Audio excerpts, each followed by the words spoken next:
20 Years After, the D'Artagnan Series, Part 2, by Alexandre Dumas. Read by Brian Godwin. Chapter 1, The Shade of Cardinal Richelieu. In a splendid chamber in the Palace Royal, formerly styled the Palace Cardinal, a man was sitting in deep reverie, his head supported on his hands, leaning over a gilt and inlaid table which was covered with letters and papers.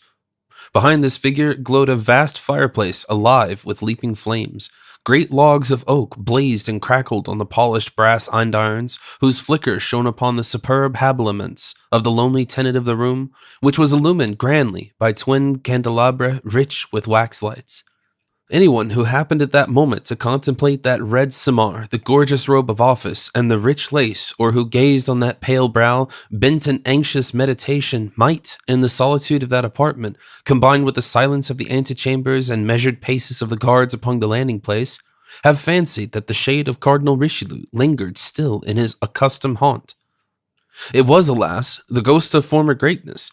France enfeebled, the authority of her sovereign contemned, her nobles returning to their former turbulence and insolence, her enemies within her frontiers, all proved the great Richelieu no longer in existence. In truth, that the red simar which occupied the wonted place was his no longer, was still more strikingly obvious from the isolation, which seemed, as we have observed, more appropriate to a phantom than a living creature. From the corridors deserted by courtiers, in courts crowded with guards, and from that spirit of better ridicule which, arising from the streets below, penetrated the very casements of the room, which resounded with the murmurs of a whole city leagued against the minister, as well as from the distant and incessant sounds of guns firing, let off happily, without other end or aim, except to show off the guards, the Swiss troops and the military who surrounded the Palace Royal, that the people were possessed of arms. The shade of Richelieu was Mazarin. Now Mazarin was alone and defenseless, as well he knew. "Foreigner," he ejaculated, "Italian, that is their mean yet mighty byword of reproach. The watchword with which they assassinated, hanged, and made way with Concini. And if I gave them their way, they would assassinate, hang, and make away with me in the same manner, although they have nothing to complain of except a tax or two now and again.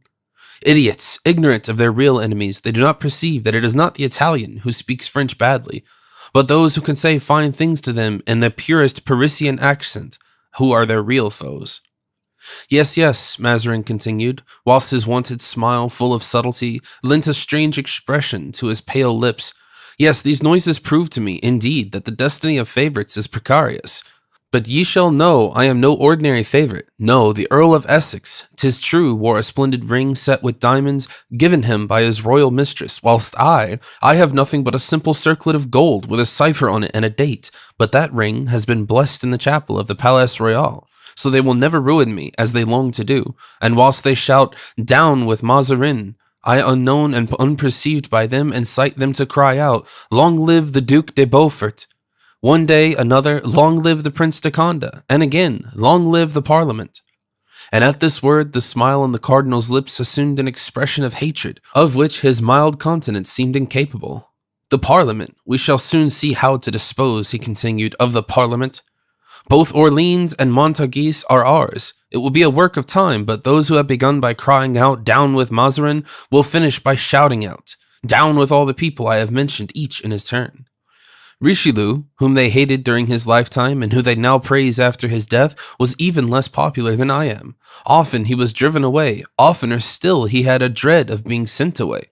The Queen will never banish me, and even were I obliged to yield to the populace, she would yield with me. If I fly, she will fly, and then we shall see how the rebels will get on without either king or queen. Oh, were I not a foreigner, were I but a Frenchman, were I but of gentle birth!"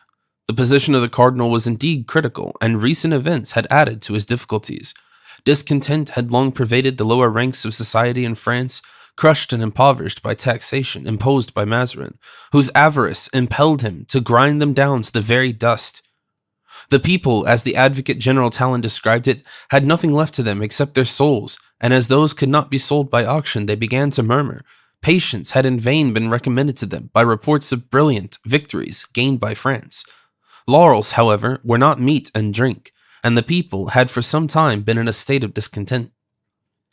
Had this been all, it might not perhaps have been greatly signified, for when the lower classes alone complained, the court of France, separated as it was from the poor by the intervening classes of gentry and bourgeois, seldom listened to their voice. But unluckily, Mazarin had had the imprudence to attack the magistrates, and had sold no less than 12 appointments in the Court of Requests at a high price. And as the officers of that court paid very dearly for their places, and as the addition of 12 new colleagues would necessarily lower the value of each plane, the old functionaries formed a union amongst themselves, and enraged, swore on the Bible not to allow this addition to their number, but to resist all the persecutions which might ensue, and should any one of them chance to forfeit his post by this resistance, to combine or indemnify him for his loss. Now the following occurrences had taken place between the two contending parties. On the 7th of January, between 700 and 800 tradesmen had assembled in Paris to discuss a new tax, which was to be levied on house property. They deputed 10 of their number to wait upon the Duke of Orleans, who, according to his custom, affected popularity. The Duke received them, and they informed him that they were resolved not to pay this tax, even if they were obliged to defend themselves against its collectors by force of arms. They were listened to with great politeness by the Duke, who held out hopes of easier measures, promised to speak in their behalf to the Queen, and dismissed them with the ordinary expression of royalty, "We will see what we can do." 2 days afterward, these same magistrates appeared before the cardinal, and their spokesman addressed Mazarin with so much fearlessness and determination that the minister was astounded and sent the deputation away with the same answer as it had received from the Duke of Orleans, that he would see what could be done. And in accordance with that intention, a council of state was assembled, and the superintendent of finance was summoned. This man, named Emery, was the object of popular detestation. In the first place, because he was superintendent of finance, and every superintendent of finance deserved to be hated. In the second place, because he rather deserved the odium which he had incurred. He was the son of a banker at Lyons named Particelli, who, after becoming bankrupt, chose to change his name to Emery, and Cardinal Richelieu, having discovered in him great financial aptitude, had introduced him with a strong recommendation to Louis XIII, under his assumed name, in order that he might be appointed to the post he subsequently held. "You surprise me," exclaimed the monarch. "I am rejoiced to hear you speak of Monsieur d'Emery as calculated for a post which requires a man of probity. I was really afraid that you were going to force that villain Particelli upon me." "Sire," replied Richelieu, "rest assured that Particelli, the man to whom your majesty refers, has been hanged."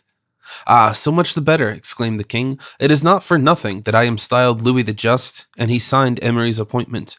This was the same Emery who became eventually superintendent of finance. He was sent for by the ministers, and he came before them pale and trembling, declaring that his son had very nearly been assassinated the day before near the palace. The mob had insulted him on account of the ostentatious luxury of his wife, whose house was hung with red velvet edged with gold fringe.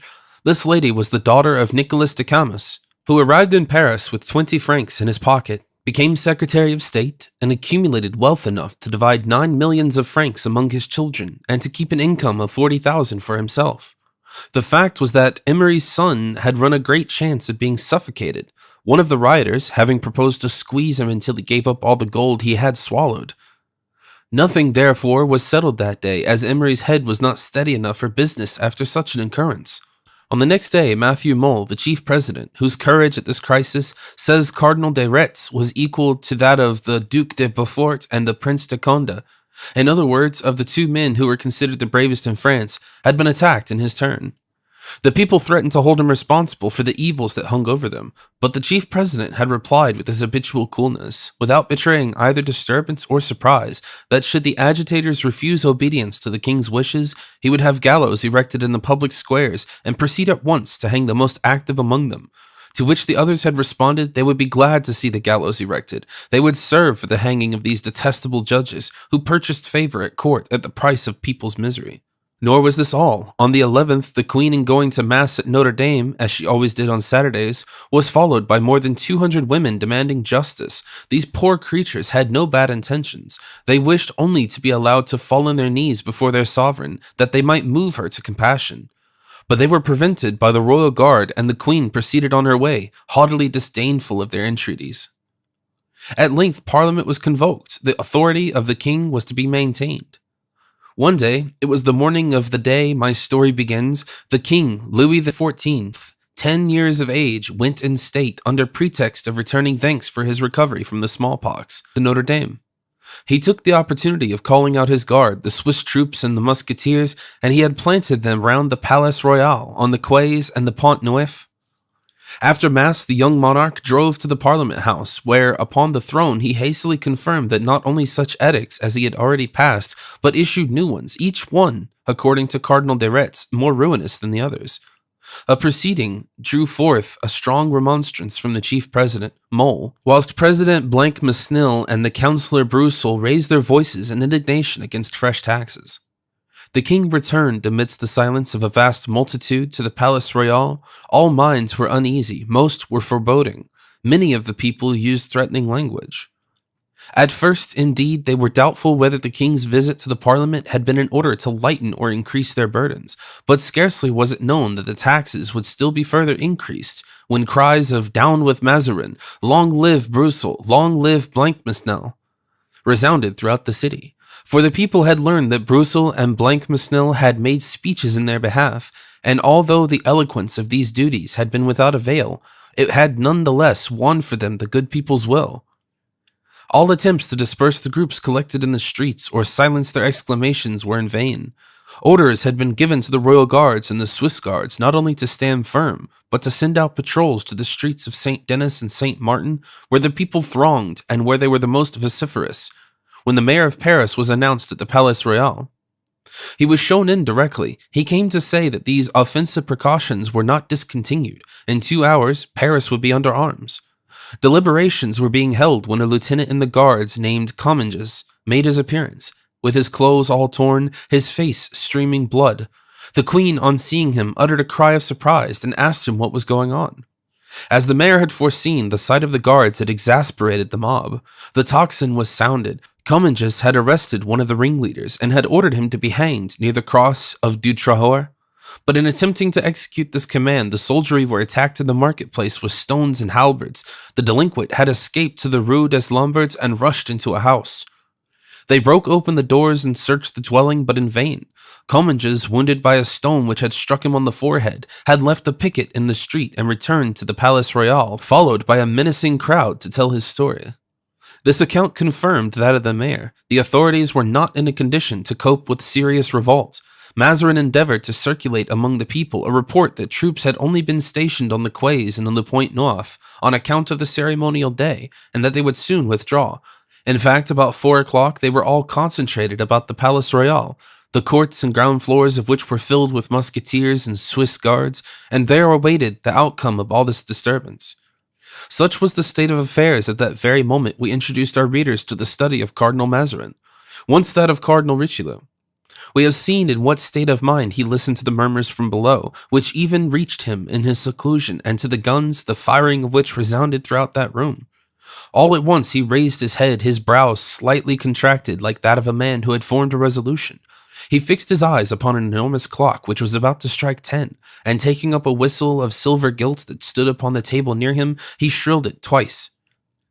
A door hidden in the tapestry opened noiselessly, and a man in black silently advanced and stood behind the chair on which Mazarin sat.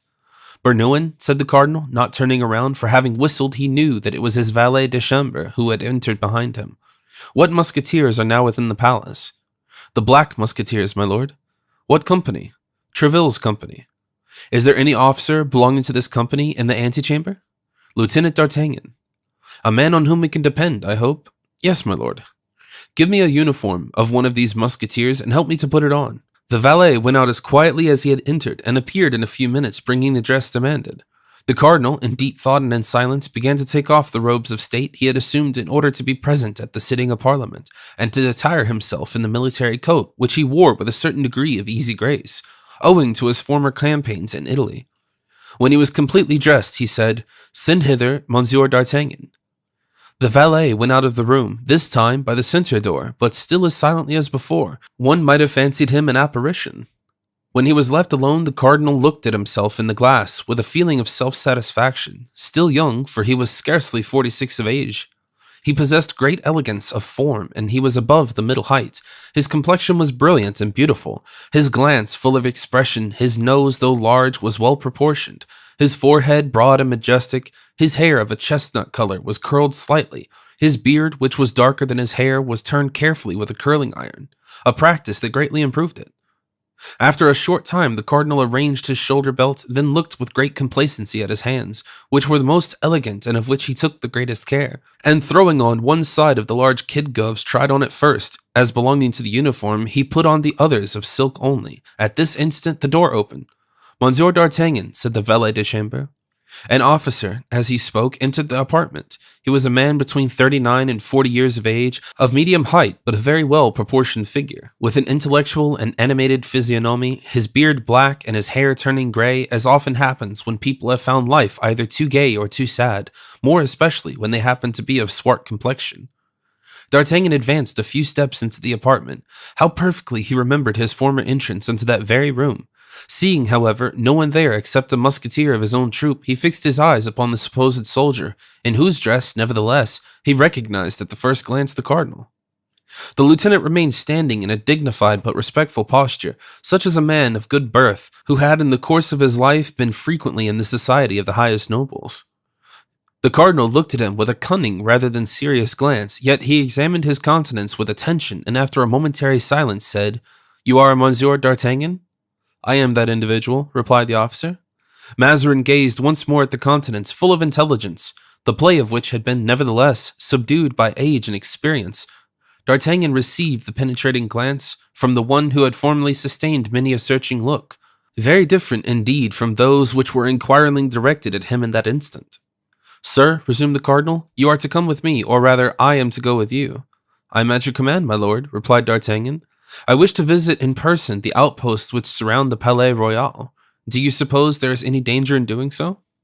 "Danger, my lord!" exclaimed D'Artagnan with a look of astonishment. "What danger?" "I am told that there is a general insurrection. The uniform of the king's musketeers carries a certain respect with it, and even if that were not the case, I would engage with 4 of my men to put to flight 100 of these clowns." "Did you witness the injuries sustained by Comminges?" "Monsieur de Comminges is in the guards and not in the musketeers." "Which means, I suppose, that the musketeers are better soldiers than the guards." The cardinal smiled as he spoke. "Everyone likes his own uniform best, my lord. Myself excepted," and again Mazarin smiled, "for you perceive that I have left off mine and put on yours." "Lord bless us, this is modesty indeed," cried D'Artagnan. "Had I such a uniform as your eminence possesses, I protest I should be mightily content, and I would take an oath never to wear any other costume." "Yes, but for tonight's adventure, I don't suppose my dress would have been a very safe one. Give me my felt hat, Bernouin." The valet instantly brought to his master a regimental hat with a wide brim. The cardinal put it on in military style. "Your horses are ready saddled in their stables, are they not?" he said, turning to D'Artagnan. "Yes, my lord." "Well, let us set out. And how many men does your eminence wish to escort you?" "You say that with 4 men you will undertake to disperse 100 low fellows. As it may happen, we shall have to encounter 200. Take 8. "As many as my lord wishes. I wish to follow you. This way. Light us downstairs, Bernouin." The valet held a wax light. The cardinal took a key from his bureau, and opening the door of a secret stair, descended into the court of the Palais Royal. Chapter 2. A Nightly Patrol. In 10 minutes, Mazarin and his party were traversing the street Les Bonnes Enfants, behind the theatre built by Richelieu expressly for the play of Mirame, in which Mazarin, who was an amateur of music but not of literature, had introduced into France the first opera that was ever acted in that country. The appearance of the town denoted the greatest agitation. Numberless groups paraded the streets, and whatever D'Artagnan might think of it, it was obvious that the citizens had for the night laid aside their usual forbearance in order to assume a warlike aspect. From time to time, noises came in the direction of the public markets. The report of firearms was heard near the Rue Saint-Denis, and occasionally church bells began to ring indiscriminately and at the caprice of the populace. D'Artagnan, meantime, pursued his way with the indifference of a man upon whom the acts of folly made no impression. When he approached a group of the middle of the street, he urged his horse upon it without a word of warning, and the members of the groups, whether rebels or not, as if they knew what sort of man they had to deal with, at once gave place to the patrol. The cardinal envied that composure, which he attributed to the habit of meeting danger, but nonetheless he conceived for the officer under whose orders he had for the moment placed himself that consideration which even prudence pays to careless courage. On approaching an outpost near the Barrière des Surgeons, the sentinel cried out, "Who's there?" and D'Artagnan answered, having first asked the word of the cardinal, "Louis and Rocroy." after which he inquired if Lieutenant Comminges were not the commanding officer at the outpost. The soldier replied by pointing out to him an officer who was conversing on foot, his hand upon the neck of a horse on which the individual to whom he was talking sat. Here was the officer D'Artagnan was seeking. "Here is Monsieur Comminges," said D'Artagnan, returning to the cardinal. He instantly retired from a feeling of respectful delicacy. It was, however, evident that the cardinal was recognized by both Comminges and the other officers on horseback. "Well done, Guitant," cried the cardinal to the equestrian. "I see plainly that, notwithstanding the 46 years that have passed over your head, you are still the same man, active and zealous. What were you saying to this youngster?" "My lord," replied Guitant, "I was observing that we live in troublous times, and that today's events are very like those in the days of Ligue, of which I have heard so much in my youth. Are you aware that the mob have even suggested throwing up barricades in that Rue Saint-Denis and the Rue Saint-Antoine?" "And what was Comminges saying to you in reply, my good Guitant?" "My lord," said Comminges, "I answered that to compose a league only one ingredient was wanting, in my opinion, an essential one, a Duc de Guise. Moreover, no generation ever does the same thing twice." "No, but they mean to make a fronde, as they call it," said Guitant. "And what is a fronde?" inquired Mazarin. "My lord, fronde is the name the discontented give to their party." "And what is the origin of this name?" "It seems that some days since Councillor Beauchamont remarked at the palace that rebels and agitators reminded him of schoolboys slinging, qui frondent, stones from the moats round Paris, young urchins who run off the moment the constable appears, only to return to their diversion the instant his back is turned. So they have picked up the word, and the insurrectionists are called frondeurs. And yesterday, every article sold was a à la fronde, bread à la fronde, hats à la fronde, to say nothing of gloves, pocket handkerchiefs, and fans. But listen." At that moment, a window opened and a man began to sing, "A tempest from the fronde did blow today. I think 'twill blow Sieur Mazarin away." "Insolent wretch," cried Guitant. "My lord," said Comminges, who, irritated by his wounds, wished for revenge and longed to give back blow for blow, "shall I fire off a ball to punish that jester, and warn him not to sing so much out of tune in the future?" And as he spoke, he put his hands on the holster of his uncle's saddlebow. Certainly not," exclaimed Mazarin. "Diavolo, my friend, you are going to spoil everything. Everything is going on famously. I know the French as well as I had made them myself. They sing, let them pay the piper. During the League, about which Guitant was just speaking now, the people chanted nothing except the Mass, so everything went to destruction. Come, Guitant, come along, and let's see if they keep watch on the 15 Vince as the Barrière des Surgeons." And waving his hands to Comminges, he rejoined D'Artagnan, who instantly put himself at the head of his troop, followed by the cardinal, Guitant, and the rest of the escort. "Just so," muttered Comminges, looking after Mazarin. "True, I forgot, provided he can get money out of the people, and that is all he wants." The street of Saint Honore, when the cardinal and his party passed through it, it was crowded by an assemblage who, standing in groups, discussed the edicts of that memorable day. They pitied the young king who was unconsciously ruining his country, and threw all the odium of his proceedings on Mazarin. Addresses to the Duke of Orleans and to Condé were suggested. Blancmesnil and Broussel seemed in the highest favor. D'Artagnan passed through the very midst of this discontented mob, just as if his horse and he had been made of iron. Mazarin and Guitant conversed together in whispers. The musketeers, who had already discovered who Mazarin was, followed in profound silence. In the street of Saint Thomas de Louvre, they stopped at the barrier distinguished by the name of 15 Vinx. Here Guitant spoke to one of the subalterns, asking how matters were progressing. "Ah, captain," said the officer, "everything is quiet hereabout, if I did not know that something is going on in yonder house." And he pointed to a magnificent hotel situated on the very spot whereon the vaudeville now stands. "In that hotel? It is the Hotel Rambouillet," cried Guitant. "I really don't know what hotel it is. All I do know is that I observed some suspicious-looking people go in there." "Nonsense!" exclaimed Guitant with a burst of laughter. "Those men must be poets." "Come, Guitant, speak if you please, respectfully of these gentlemen," said Mazarin. "Don't you know that I was in my youth a poet? I wrote verses in the style of Benserade." "You, my lord?" "Yes, I. Shall I repeat to you some of my verses?" "Just as you please, my lord. I do not understand Italian." "Yes, but you understand French," and Mazarin laid his hand upon Guitant's shoulder. "My good, my brave Guitant, whatsoever command I may give you in that language, in French, whatever I may order you to do, will you not perform it?" "Certainly, I have already answered that question in the affirmative, but that command must be from the queen herself." "Yes, yes," Mazarin bit his lips as he spoke. "I know your devotion to her majesty." "I have been a captain in the queen's guard for 20 years, was the reply. En route, Monsieur d'Artagnan, said the cardinal, all goes well in this direction. D'Artagnan, in the meantime, had taken the head of his detachment without a word, and with that ready and profound obedience which marks the character of an old soldier. He led the way toward the hill of Saint Roch. The Rue Richelieu and the Rue Villadolt were then, owing to their vicinity, the ramparts, less frequented than any others in the direction, for the town was thinly inhabited thereabout. "Who is in command here?" asked the cardinal. "Villequier," said Guitant. "Diavolo, speak to him yourself, for ever since you were deputed by me to arrest the Duc de Beaufort, this officer and I have been on bad terms. He laid claim to that honor as captain of the royal guards. I am aware of that, and I have told him 100 times that he was wrong. The king could not give that order, since at that time he was hardly 4 years old." "Yes, but I could give him the order. I, Guitant, and I preferred to give it to you." Guitant, without reply, rode forward and desired the sentinel to call Monsieur de Villequier. "Ah, so you are here," cried the officer, in a tone of ill humor habitual to him. "What the devil are you doing here?"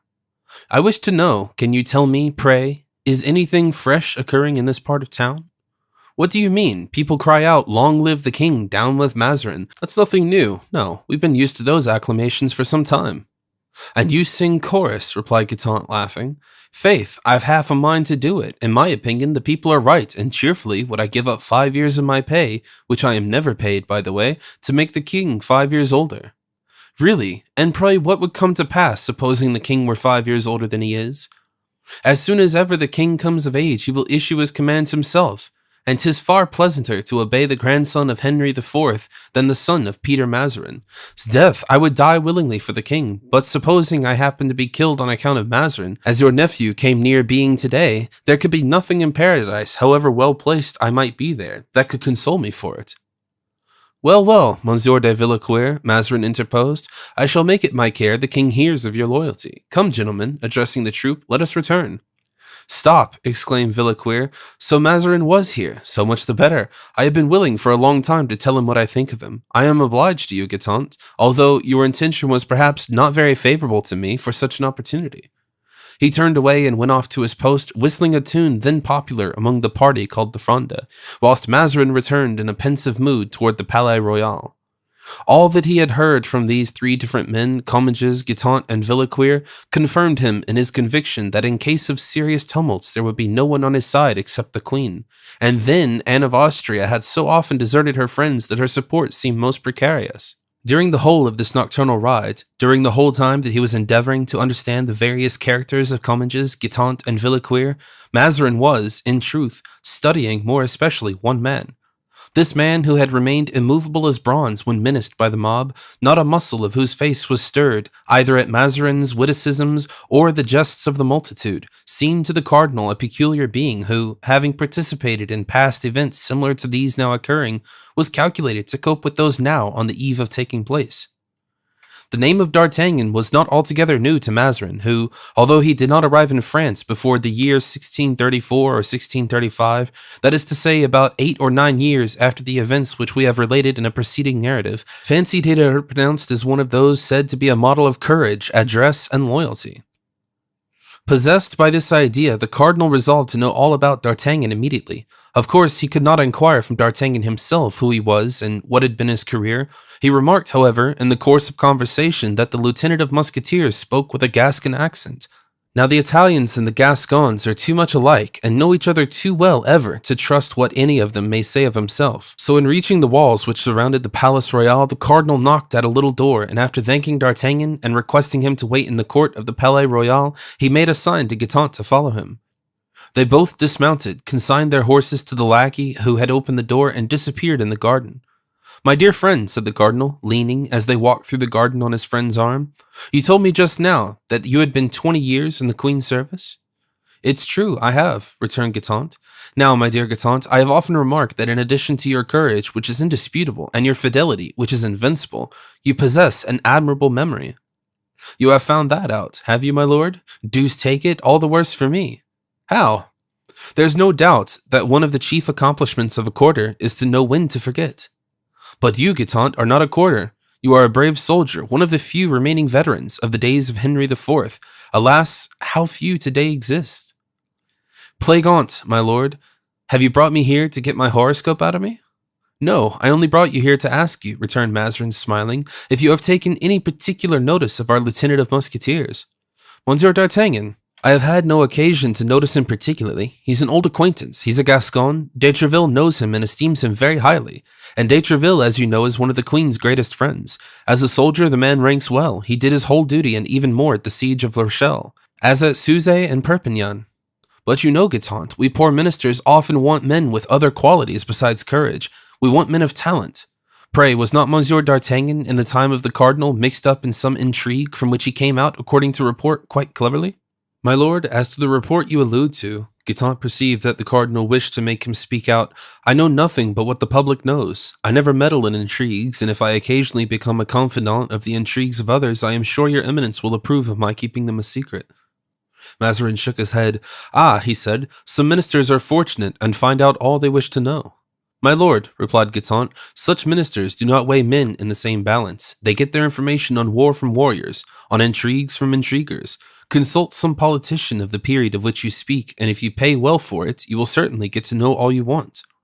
Eh, pardieu, said Mazarin, with a grimace which he always made when spoken to about money. They will be paid if there is no way of getting out of it. Does my lord seriously wish me to name anyone who has mixed up with the cabals of that day? By Bacchus, rejoined Mazarin impatiently, it's about an hour since I asked you for that very thing, wooden-head that you are. There is one man for whom I can answer if you will speak out. That's my concern. I will make him speak. Ah, my lord, 'tis not easy to make people say what they don't wish to let out. Pooh, with patience one must succeed. Well, this man, who is he? The Comte de Rochefort. The Comte de Rochefort? Unfortunately, he has disappeared these 4 or 5 years, and I don't know where he is. I know, Guitant, said Mazarin. Well then, how is it that your eminence complained just now of want of information? You think, resumed Mazarin, that Rochefort? He was Cardinal Richelieu's creature, my lord. I warn you, however, his services will cost you something. The cardinal was lavish to his underlings. Yes, Guitant, said Mazarin. Richelieu was a great man, a very great man, but he had that defect. Thanks, Guitant. I shall benefit by your advice this very evening. Here they separated, and bidding adieu to Guitant in the court of the Palais Royal, Mazarin approached an officer who was walking up and down within that enclosure. It was D'Artagnan who was waiting for him. Come hither, said Mazarin in his softest voice. I have an order to give you. D'Artagnan bent low, and following the cardinal up the secret staircase, soon found himself in the study whence they had first set out. The cardinal seated himself before his bureau, and taking a sheet of paper wrote some lines upon it, whilst D'Artagnan stood imperturbable, without showing either impatience or curiosity. He was like a soldierly automaton, or rather, like a magnificent marionette. The cardinal folded and sealed his letter. Monsieur d'Artagnan, said he, you are to take this dispatch to the Bastille, and bring back here the person it concerns. You must take a carriage and an escort, and guard the prisoner with the greatest care. D'Artagnan took the letter, touched his hat with his hand, turned round upon his heel like a drill sergeant, and a moment afterward was heard, in his dry and monotonous tone, commanding 4 men and an escort, a carriage and a horse. 5 minutes afterward, the wheels of the carriage and the horse's shoes were heard resounding on the pavement of the courtyard. Chapter 3. Dead Animosities. D'Artagnan arrived at the Bastille just as it was striking 8:30. His visit was announced to the governor, who, on hearing that he came from the cardinal, went to meet him and received him at the top of the great flight of steps outside the door.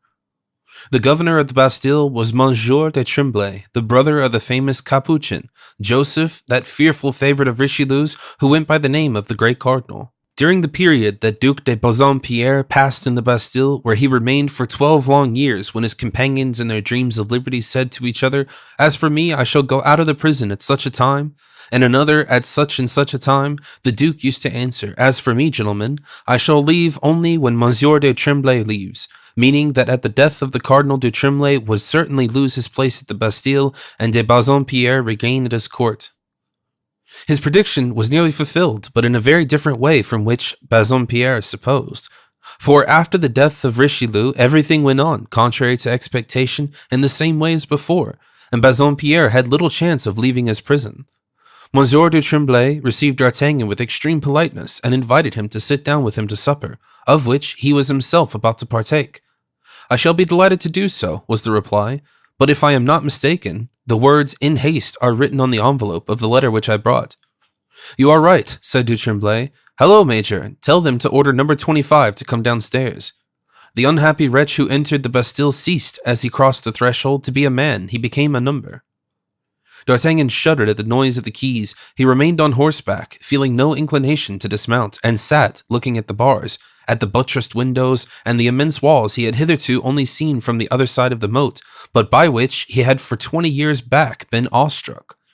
A bell resounded. "I must leave you," said du Tremblay. "I am sent for to sign the release of the prisoner. I shall be happy to meet you again, sir." "May the devil annihilate me if I return thy wish," murmured D'Artagnan, smiling as he pronounced the imprecation. "I declare I feel quite ill, after being only 5 minutes in the courtyard. Go to, go to. I would rather die on straw than hoard up 1,000 a year by being governor of the Bastille." He had scarcely finished this soliloquy before the prisoner arrived. On seeing him, D'Artagnan could hardly suppress an exclamation of surprise. The prisoner got into the carriage without seeming to recognize the musketeer. "Gentlemen," thus D'Artagnan addressed the 4 musketeers, "I am ordered to exercise the greatest possible care in guarding the prisoner, and since there are no locks to the carriage, I shall sit beside him. Monsieur de Lillebonne, lead my horse by the bridle, if you please." As he spoke, he dismounted, gave the bridle of his horse to the musketeer, and placing himself by the side of the prisoner, said, in a voice perfectly composed, "To the Palais Royal at full trot." The carriage drove on, and D'Artagnan, availing himself of the darkness in the archway under which they were passing, threw himself into the arms of the prisoner. "Rochefort," he exclaimed, is it you indeed? I am not mistaken?" "D'Artagnan," cried Rochefort. "Ah, my poor friend," resumed D'Artagnan, "not having seen you for 4 or 5 years, I concluded you were dead." "Aye, faith," said Rochefort, "there's no great difference, I think, between a dead man and one who has been buried alive. Now I have been buried alive, or very nearly so." "And for what crime are you imprisoned in the Bastille?" "Do you wish me to speak the truth?" "Yes." "Well then, I don't know." "Have you any suspicion of me, Rochefort?" "No, on the honor of a gentleman, but I cannot be imprisoned for the reason alleged. It is impossible." "What reason?" asked D'Artagnan. "For stealing." "For stealing? You, Rochefort, you're laughing at me." "I understand. You mean that this demands explanation, do you not?" "I admit it." "Well, this is what actually took place. One evening, after an orgy in Reinard's apartment at the Tuileries at the Deux Harcourt Front Relais, Deroux and others, the Duke Harcourt proposed that we should go and pull cloaks on the Pont Neuf. That is, you know, a diversion which the Duke d'Orleans made quite the fashion. Were you crazy, Rochefort, at your age?" "No, I was drunk, and yet, since the amusement seemed to me rather tame, I proposed to Chevalier Deroux that we should be spectators instead of actors, and in order to see to advantage that we should mount the bronze horse. No sooner said than done. Thanks to the spurs which served as stirrups, in a moment we were perched upon the croup. We were well placed and saw everything. 4 or 5 cloaks had already been lifted with a dexterity without parallel, and not one of the victims had dared to say a word, when some fool of a fellow, less patient than the others, took it into his head to cry out, 'Guard!' and drew upon us a patrol of archers. Duke de Harcourt, Front Relais, and the others escaped. Deroux was inclined to do likewise, but I told him they wouldn't look for us where we were. He wouldn't listen. He put his foot on the spur to get down. The spur broke. He fell with a broken leg, and instead of keeping quiet, took to crying out like a gallows bird. I was then ready to dismount, but it was too late. I descended into the arms of the archers. They conducted me to the Châtelet, where I slept soundly, being very sure that on the next day I should go forth free. The next day came and passed, the day after, a week. I then wrote to the cardinal. The same day they came for me and took me to the Bastille. That was 5 years ago. Do you believe it was because I committed the sacrilege of mounting en croupe behind Henry IV? No, you are right, my dear Rochefort. It couldn't be for that, but you will probably learn the reason soon. Ah, indeed, I forgot to ask you, where are you taking me? To the cardinal. What does he want with me? Well, I do not know. I did not even know that you were the person I was sent to fetch. Impossible. You, a favorite of the minister. A favorite? No, indeed, cried D'Artagnan. Ah, my poor friend, I am just as poor a Gascon as when I saw you at Meung, 20 years ago, you know, alas, and he concluded his speech with a deep sigh. Nevertheless, you come as one in authority, because I happened to be in the antechamber when the cardinal called me. By the merest chance, I am still a lieutenant in the musketeers and have been so these 20 years. Then no misfortune has happened to you? And what misfortune could happen to me? To quote some Latin verses I have forgotten, or rather, never knew well, the thunderbolt never falls on the valleys, and I am a valley, dear Rochefort, one of the lowliest of the low. Then Mazarin is still Mazarin? The same as ever, my friend. It is said that he is married to the queen. Married? If not her husband, he is unquestionably her lover. You surprise me. Rebuff Buckingham and consent to Mazarin. Just like the women, replied D'Artagnan coolly.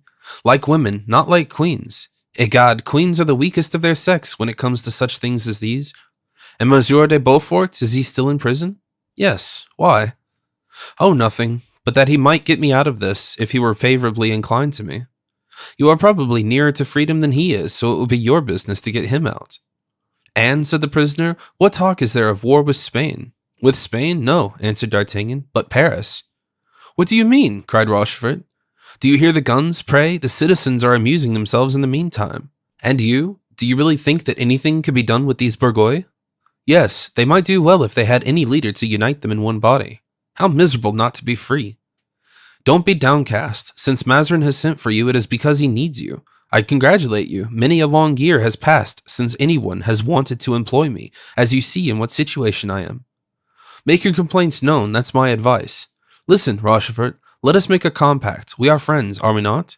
Egad, I bear the traces of our friendship, 3 slits or slashes from your sword. Well, if you should be restored to favor, don't forget me. On the honor of a Rochefort, but you must do the like for me. There's my hand, I promise. Therefore, whenever you find any opportunity of saying something in my behalf, I shall say it, and you? I shall do the same. Apropos, are we to speak of your friends also, Athos, Porthos, and Aramis, or have you forgotten them? Almost. What has become of them? I don't know. We separated, as you know. They are alive, that's all I can say about them. From time to time I hear of them indirectly, but in what part of the world they are, devil take me if I know. No, on my honor, I have not a friend in the world but you, Rochefort. And the illustrious, what's the name of the lad whom I made sergeant in Piemont's regiment? Planchet. The illustrious Planchet, what has become of him? I shouldn't wonder if he were at the head of the mob at this very moment. He married a woman who keeps a confectioner's shop in the Rue des Lombards, for he's a lad who's always fond of sweetmeats. He's now a citizen of Paris. You'll see that queer fellow will be a sheriff before I shall become a captain. Come, dear D'Artagnan, look up a little. Courage! It is when in the lowest of the wheel of fortune that the merry-go-round wheels and rewards us. This evening your destiny begins to change. Amen, exclaimed D'Artagnan, stopping the carriage. What are you doing? Asked Rochefort. We are almost there, and I want no one to see me getting out of your carriage. We are supposed to not know each other. You are right, adieu. Au revoir, remember your promise. In 5 minutes, the party entered the courtyard, and D'Artagnan led the prisoner up the great staircase, across the corridor and antechamber. As they stopped at the door of the cardinal's study, D'Artagnan was about to be announced when Rochefort slapped him on his shoulder. D'Artagnan, let me confess to you what I've been thinking during the whole of my drive, as I looked out upon the parties of citizens who perpetually crossed our path, and looked at you and your 4 men with fiery eyes. Speak out, answered D'Artagnan. I had only to cry, help, for you and your companions to be cut to pieces, and then I should have been free. Why didn't you do it? Asked the lieutenant. Come, cried Rochefort. Did we not swear friendship? Ah, had anyone but you been there, I don't say. D'Artagnan bowed. Is it possible that Rochefort has become a better man than I am? He said to himself, and he caused himself to be announced to the minister. Let Monsieur de Rochefort enter, said Mazarin eagerly, on hearing their names pronounced, and beg Monsieur d'Artagnan to wait. I shall have further need of him. These words gave great joy to D'Artagnan. As he had said, it had been a long time since anyone had needed him, and that demand for his services on the part of Mazarin seemed to him an auspicious sign.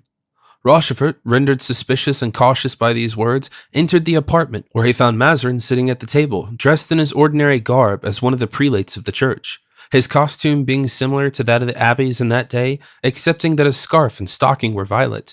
As the door was closed, Rochefort cast a glance toward Mazarin, which was answered by one equally furtive by the minister. There was a little change in the cardinal. Still dressed with sedulous care, his hair was well arranged and curled, his person perfumed. He looked, owing to his extreme taste in dress, only half his age.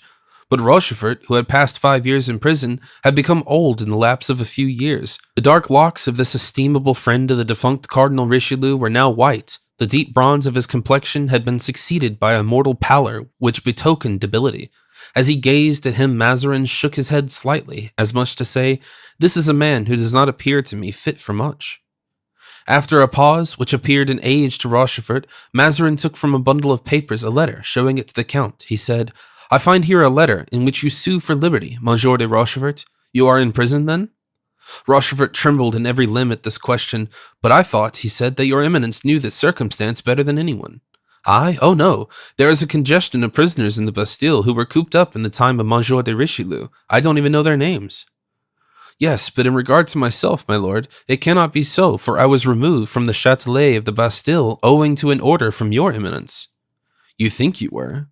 I am certain of it. Ah, stay, I fancy I remember it. Did you not once refuse to undertake a journey to Brussels for the Queen? Ah, exclaimed Rochefort, there is the true reason. Idiot that I am, though I have been trying to find it out for 5 years, I never found it out. But I do not say it was the cause of your imprisonment. I merely ask you, did you not refuse to go to Brussels for the Queen, whilst you had consented to go there to do some service for the late Cardinal? That is the very reason I refused to go back to Brussels. I was there at a fearful moment. I was sent there to intercept a correspondence between Chalais and the Archduke, and even then, when I was discovered, I was nearly torn to pieces. How could I then return to Brussels? I should inquire the Queen instead of serving her. Well, since the best motives are liable to misconstruction, the Queen saw in your refusal nothing but a refusal, a distinct refusal. She had also much to complain of you during the lifetime of the late Cardinal. Yes, Her Majesty the Queen. Rochefort smiled contemptuously. Since I was a faithful servant, my lord, to Cardinal Richelieu during his life, it stands to reason now that after his death I should serve you well in defiance of the whole world. With regard to myself, Monsieur de Rochefort, replied Mazarin, I am not like Monsieur de Richelieu, all-powerful. I am but a minister who wants no servants, being myself nothing but a servant of the Queen's.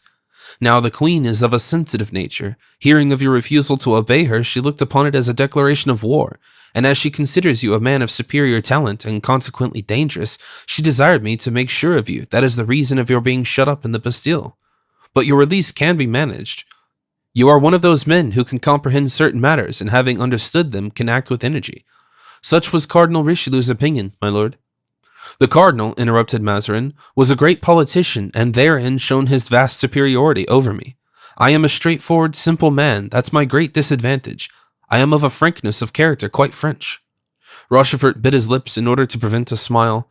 Now to the point, I want friends. I want faithful servants.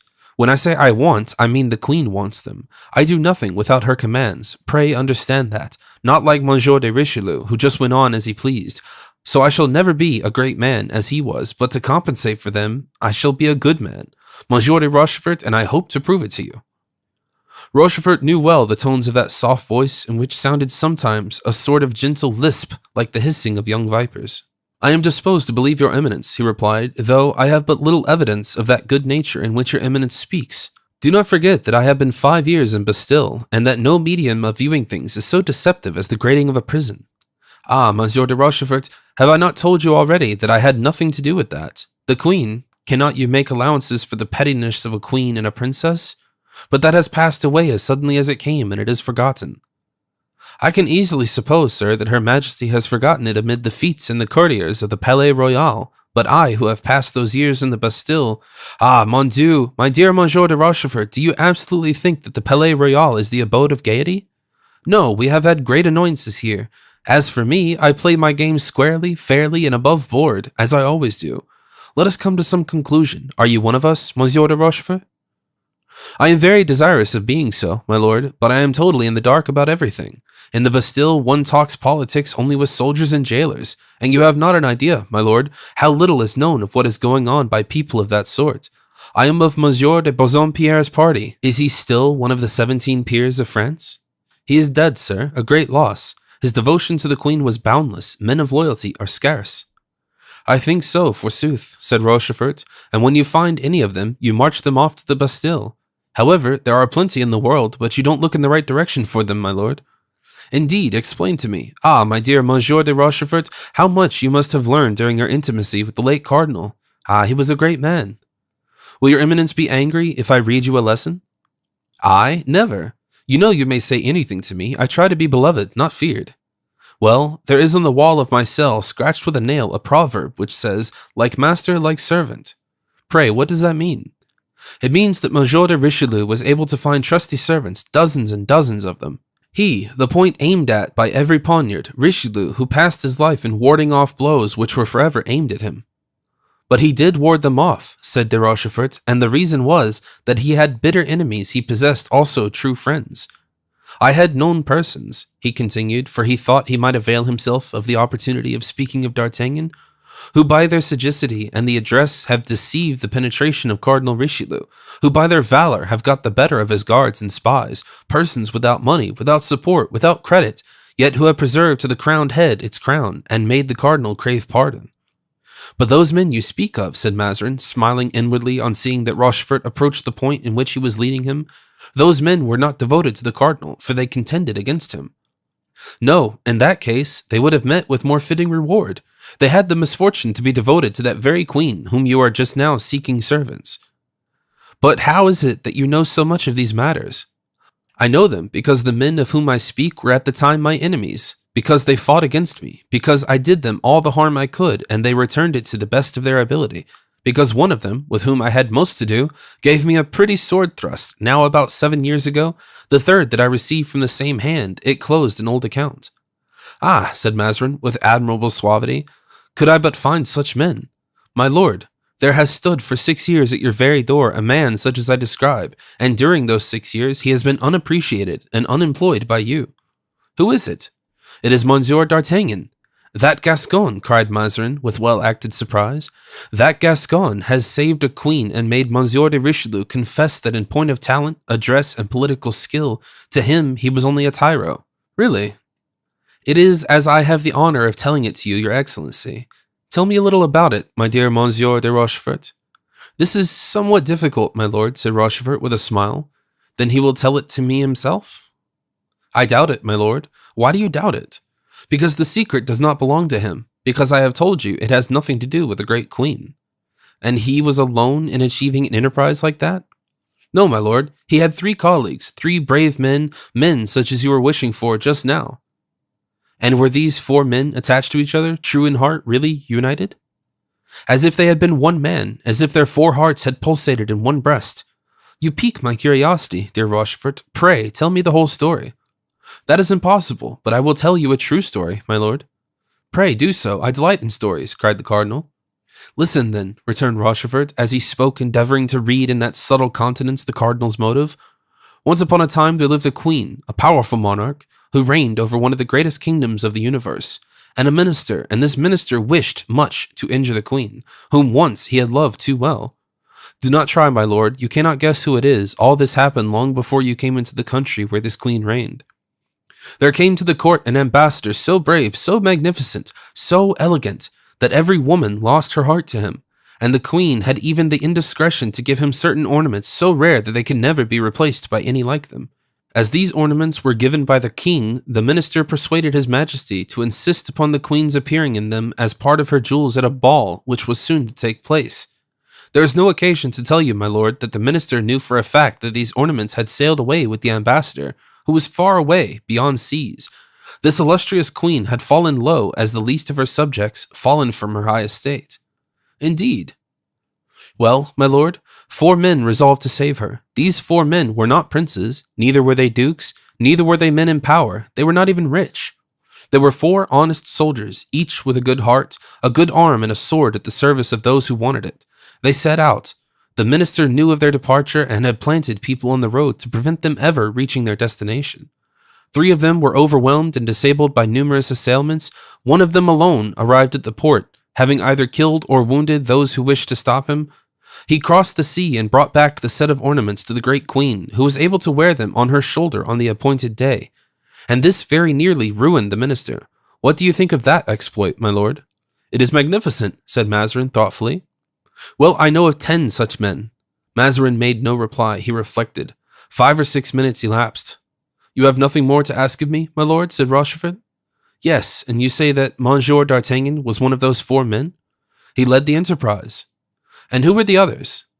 I leave it to Monsieur d'Artagnan to name them, my lord. They were his friends and not mine. He alone would have any influence with them. I do not even know them under their true names.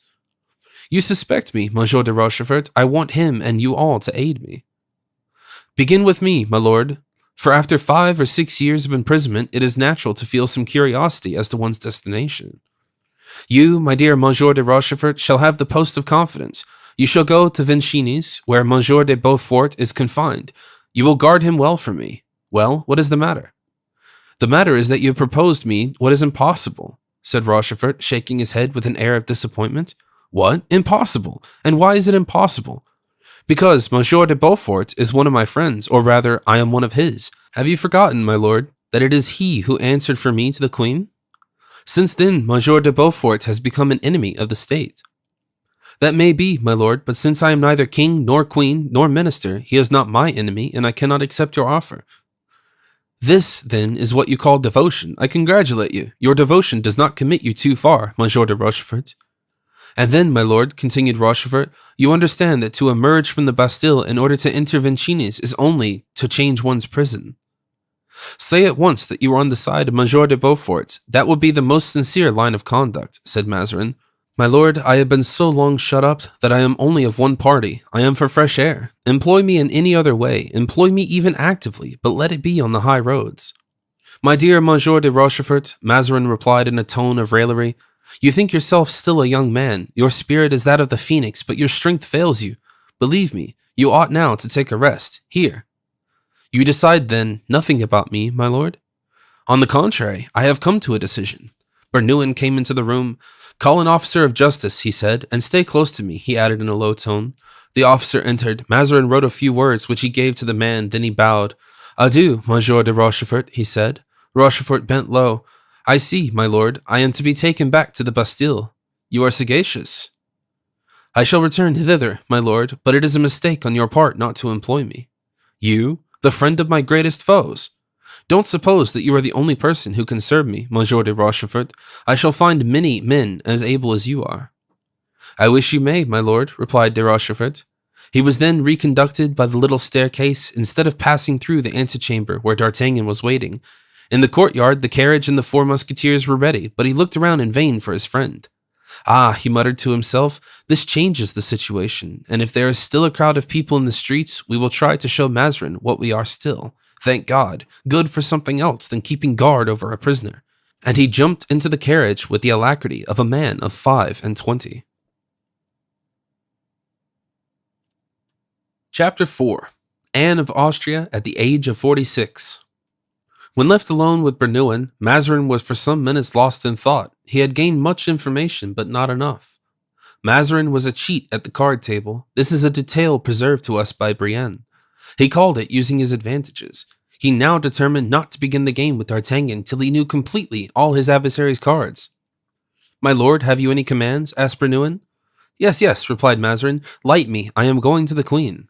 Bernouin took up a candlestick and led the way. There was a secret communication between the cardinal's apartments and those of the queen, and through this corridor Mazarin passed whenever he wished to visit Anne of Austria. In the bedroom in which this passage ended, Bernouin encountered Madame Beauvue.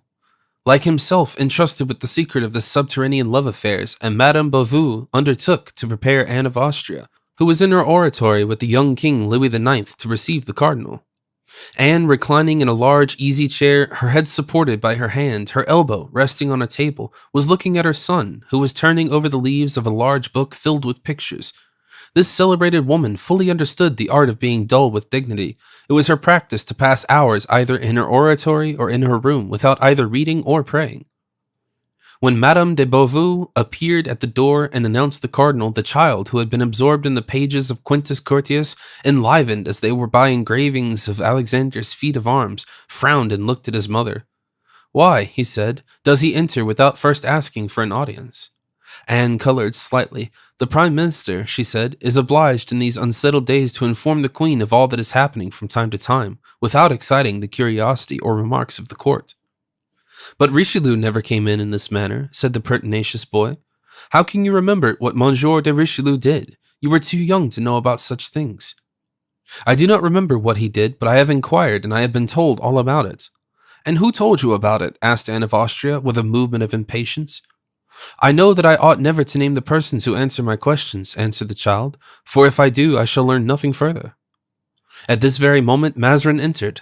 The king rose immediately, took his book, closed it, and went to lay it down on the table, near which he continued standing in order that Mazarin might be obliged to stand also.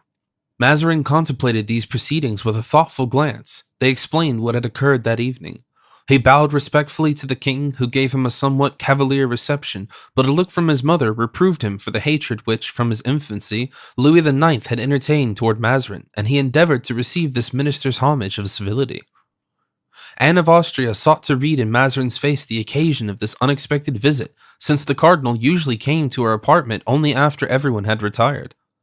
The minister made a slight sign with his head, whereupon the queen said to Madame Boveux, "It is time for the king to go to bed. Call Laporte." The queen had several times already told her son that he ought to go to bed, and several times Louis had coaxingly insisted on staying where he was, but now he made no reply, but turned pale and bit his lips with anger. In a few minutes Laporte came into the room. The child went directly to him without kissing his mother. "Well, Louis," said Anne, "why do you not kiss me? I thought you were angry with me, madame, and you sent me away." "I do not send you away, but you have had the smallpox, and I am afraid that sitting up late may tire you. You had no fear of my being tired when you ordered me to go to the palace today to pass the odious decrees which have raised the people to rebellion." "Sire," interposed Laporte, in order to turn the subject, "to whom does your majesty wish me to give the candle?" "To anyone, Laporte," the child said, and then added in a loud voice, "to anyone except Mancini." Now Mancini was a nephew of Mazarin's, and was as hated by Louis as the cardinal himself, although placed near his person by the minister. The king went out of the room without either embracing his mother or even bowing to the cardinal. "Good," said Mazarin. "I am glad to see that his majesty has been brought up with a hatred of dissimulation." "Why do you say that?" asked the queen, almost timidly. "Why, it seems to me that the way in which he left us needs no explanation. Besides, his majesty takes no pains to conceal how little affection he has for me. That, however, does not hinder me from being entirely devoted to his service, as I am that of your majesty." "I ask your pardon for him, cardinal," said the queen. "He is a child, not yet able to understand his obligations to you." The cardinal smiled. "But," continued the queen, "you have doubtless come for some important purpose. What is it, then?" Mazarin sank into a chair with the deepest melancholy painted upon his countenance. "It is likely," he replied, "that we shall soon be obliged to separate, unless you love me well enough to follow me to Italy."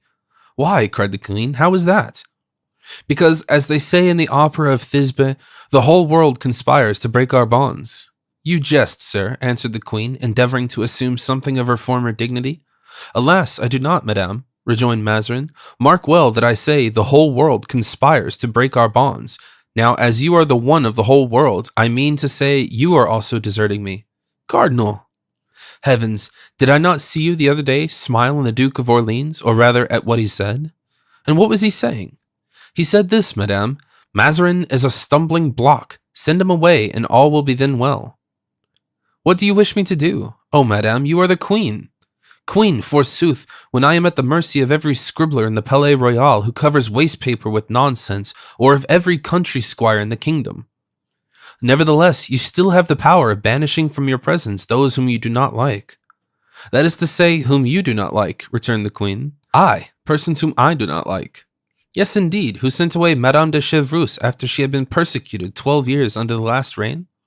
A woman of intrigue who wanted to keep up against me the spirited cabal she had raised against Monsieur de Richelieu, who dismissed Madame de Hautefort, that friend so loyal that she refused the favor of the king that she might remain in mine.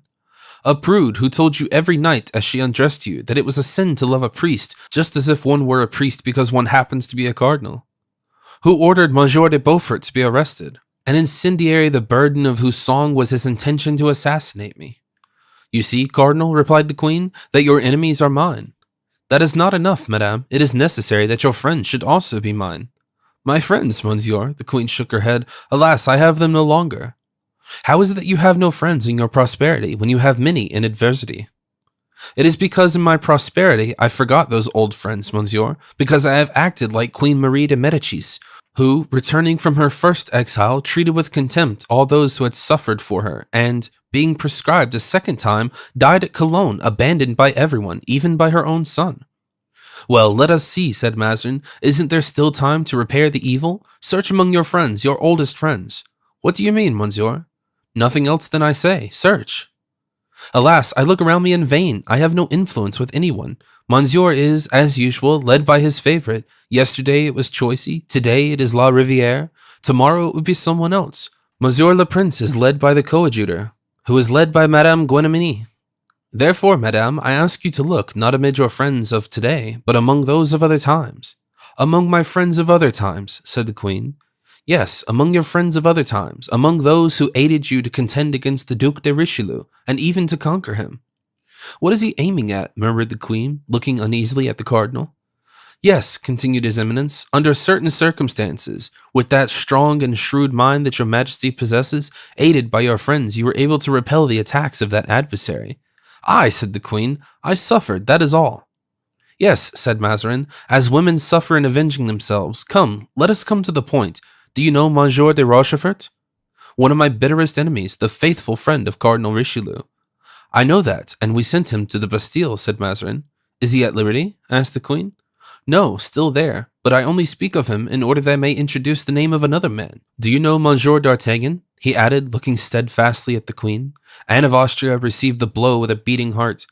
Has the Gascon been indiscreet? She murmured to herself, then said aloud. D'Artagnan, stop an instant. The name seems certainly familiar. D'Artagnan, there was a musketeer who was in love with one of my women. Poor young creature, she was poisoned on my account. That's all you know of him? Asked Mazarin. The Queen looked at him surprised. You seem, sir, she remarked, to be making me undergo a course of cross-examination. Which you answer according to your fancy, replied Mazarin. Tell me your wishes, and I will comply with them. The Queen spoke with some impatience. Well, madame, said Mazarin, bowing, I desire that you give me a share in your friends. I have shared with you the little industry and talent that heaven has given me. The circumstances are grave, and it will be necessary to act promptly. Still, said the Queen, I thought that we were finally quit of Monsieur de Beaufort. Yes, you saw only the torrent that threatened to overturn everything, and you gave no attention to the still water. There is, however, a proverb current in France relating to water which is quiet. Continue, said the Queen. Well then, madame, not a day passes in which I do not suffer affronts from your princes and lordly servants, all of them automata who do not perceive that I wind up the spring that makes them move, nor do they see that beneath my quiet demeanor lies the still scorn of an injured, irritated man who has sworn himself to master one of these days. We have arrested Monsieur de Beaufort, but he is the least dangerous among them. There is the Prince de Conde, the hero of Rocroi. Do you think of him? Yes, madame, often and often, but pazienza, as we say in Italy. Next, after Monsieur de Conde, comes the Duke of Orleans. What are you saying? The first prince of the blood, the king's uncle? No, not the first prince of the blood, not the king's uncle, but the base conspirator, the soul of every cabal, who pretends to lead the brave people who are weak enough to believe in the honor of the prince of the blood. Not the prince nearest to the throne, not the king's uncle, I repeat, but the murderer of Chalais and Montmorency and of King Mars, who is playing now the same game he played long ago, and who thinks he will win the game because he has a new adversary, instead of a man who threatens, a man who smiles. But he is mistaken. I shall not leave so near the Queen that source of discord, with which the deceased cardinal so often caused the anger of the king to rage above the boiling point. Anne blushed and buried her face in her hands. What am I to do, she said, bowed down beneath the voice of her tyrant. Endeavor to remember the names of those faithful servants who crossed the channel, in spite of Monsieur de Richelieu, tracking the rogues along which they passed by their blood, to bring back to your majesty certain jewels given by you to Buckingham.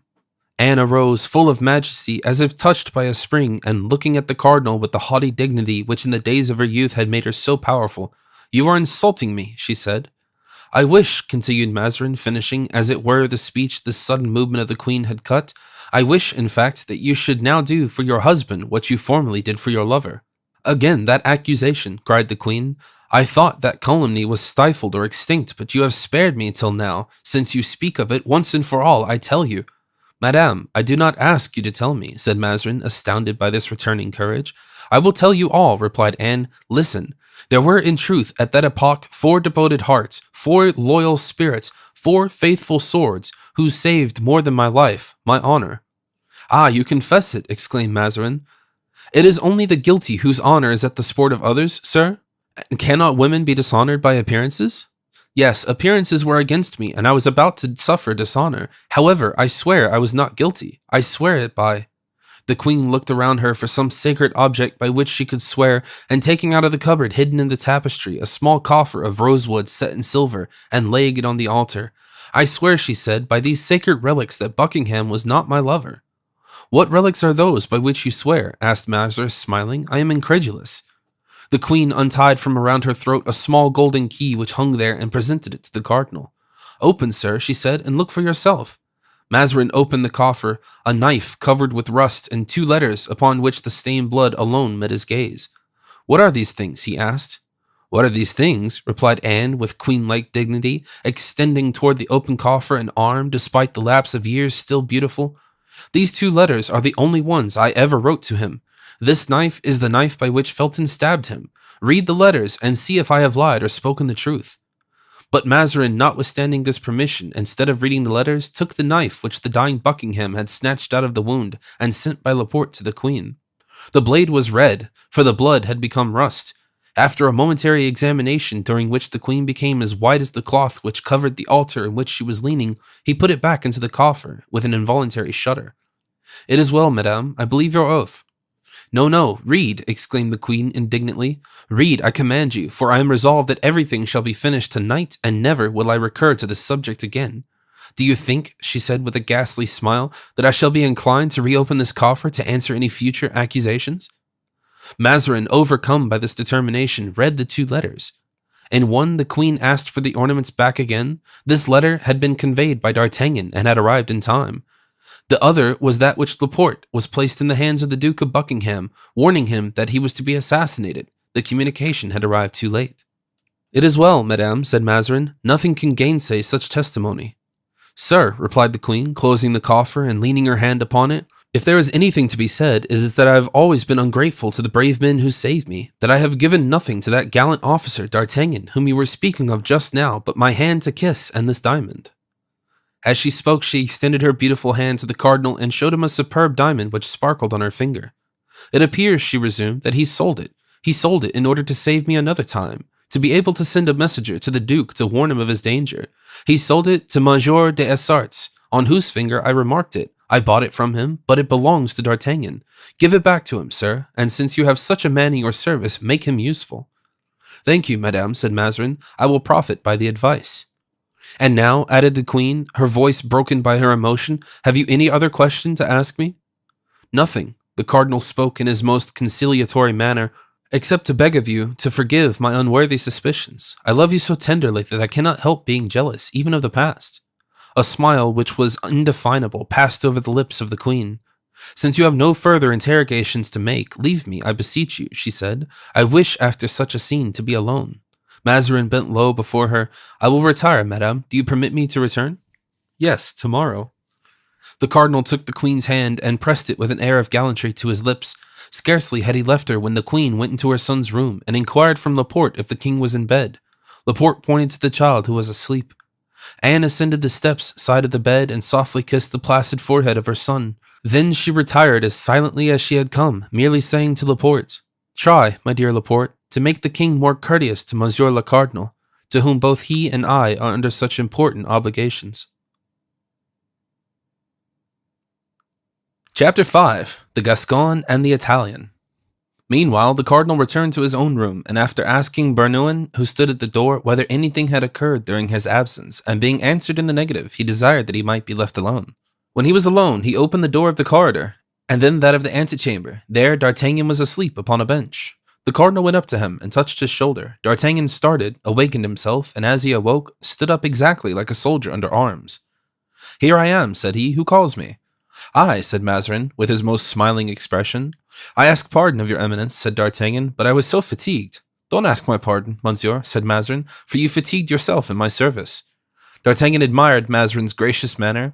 "Ah," said he between his teeth, "is there truth in the proverb that fortune comes while one sleeps?" "Follow me, monsieur," said Mazarin. Come, come," murmured D'Artagnan. "Rochefort has kept his promise, but where the devil is he?" And he searched the cabinet, even to the smallest recesses, but there was no sign of Rochefort. "Monsieur D'Artagnan," said the cardinal, sitting down to a fauteuil, "you have always seemed to me to be a brave and honorable man." "Possibly," thought D'Artagnan, "but he has taken a long time to let me know his thoughts." Nevertheless, he bowed to the very ground in gratitude for Mazarin's compliment. "Well," continued Mazarin, "the time has come to put use to your talents and your valor." There was a sudden gleam of joy in the officer's eyes, which vanished immediately, for he knew nothing of Mazarin's purpose. "Order, my lord," he said, "and I am ready to obey your eminence." "Monsieur D'Artagnan," continued the cardinal, "you performed sundry superb exploits in the last reign. Your eminence is too good to remember such trifles in my favor. It is true I fought with tolerable success." "I don't speak of your warlike exploits, monsieur," said Mazarin. "Although they gained you much reputation, they were surpassed by others." D'Artagnan pretended astonishment. "Well, you do not reply?" resumed Mazarin. "I am waiting, my lord. You will tell me of what exploits you speak." "I speak of the adventure. You know well what I mean." "Alas, no, my lord," replied D'Artagnan, surprised. You are discreet, so much the better. I speak of that adventure in behalf of the queen, of the ornaments, of the journey you made with 3 of your friends. Ah, thought the Gascon, is this a snare or not? Let me be on my guard. And he assumed a look of stupidity, which Mindori or Bellarosa, 2 of the first actors of the day, might have envied. Bravo, cried Mazarin. They have told me that you were a man I wanted. Come, let us see what you will do for me. Everything that your eminence may please to command me, was the reply. You will do for me what you have done for the queen. Certainly, D'Artagnan said to himself. He wishes to make me speak out. He's not more cunning than Richelieu was. Devil take him. Then he said aloud, The queen, my lord? I don't comprehend. You don't comprehend that I want you and your 3 friends to be of use to me? Which of my 3 friends, my lord? Your 3 friends, the friends of former days. Of former days, my lord. In former days, I had not only 3 friends, I had 30. At 2 and 21 calls every man one's friend. Well, sir, returned Mazarin, prudence is a fine thing, but today you might regret having been too prudent. My lord Pythagoras made his disciples keep silence for 5 years that they might learn to hold their tongues. But you have been silent for 20 years, sir. Speak now, the queen herself releases you from your promise. The queen, said D'Artagnan, with an astonishment which this time was not pretended. Yes, the queen, and as a proof of what I say, she commanded me to show you this diamond, which she thinks you know. And so saying, Mazarin extended his hand to the officer, who sighed as he recognized the ring so graciously given to him by the queen on the night of the ball of the Hôtel de Ville, which she had repurchased from Monsieur Dessessarts. "'Tis true, I remember well that diamond which belonged to the queen. You see, then, that I speak to you in the queen's name. Answer me without acting as if you were on the stage. Your interests are concerned in your doing so. Faith, my lord, it is very necessary for me to make my fortune. Your eminence has so long forgotten me. We need only a week to amend all that. Come, you are accounted for, you are here, but where are your friends? I do not know, my lord. We have parted company this long time. All 3 have left the service. Where can you find them, then? Wherever they are, that's my business. Well now, what are your conditions, if I employ you?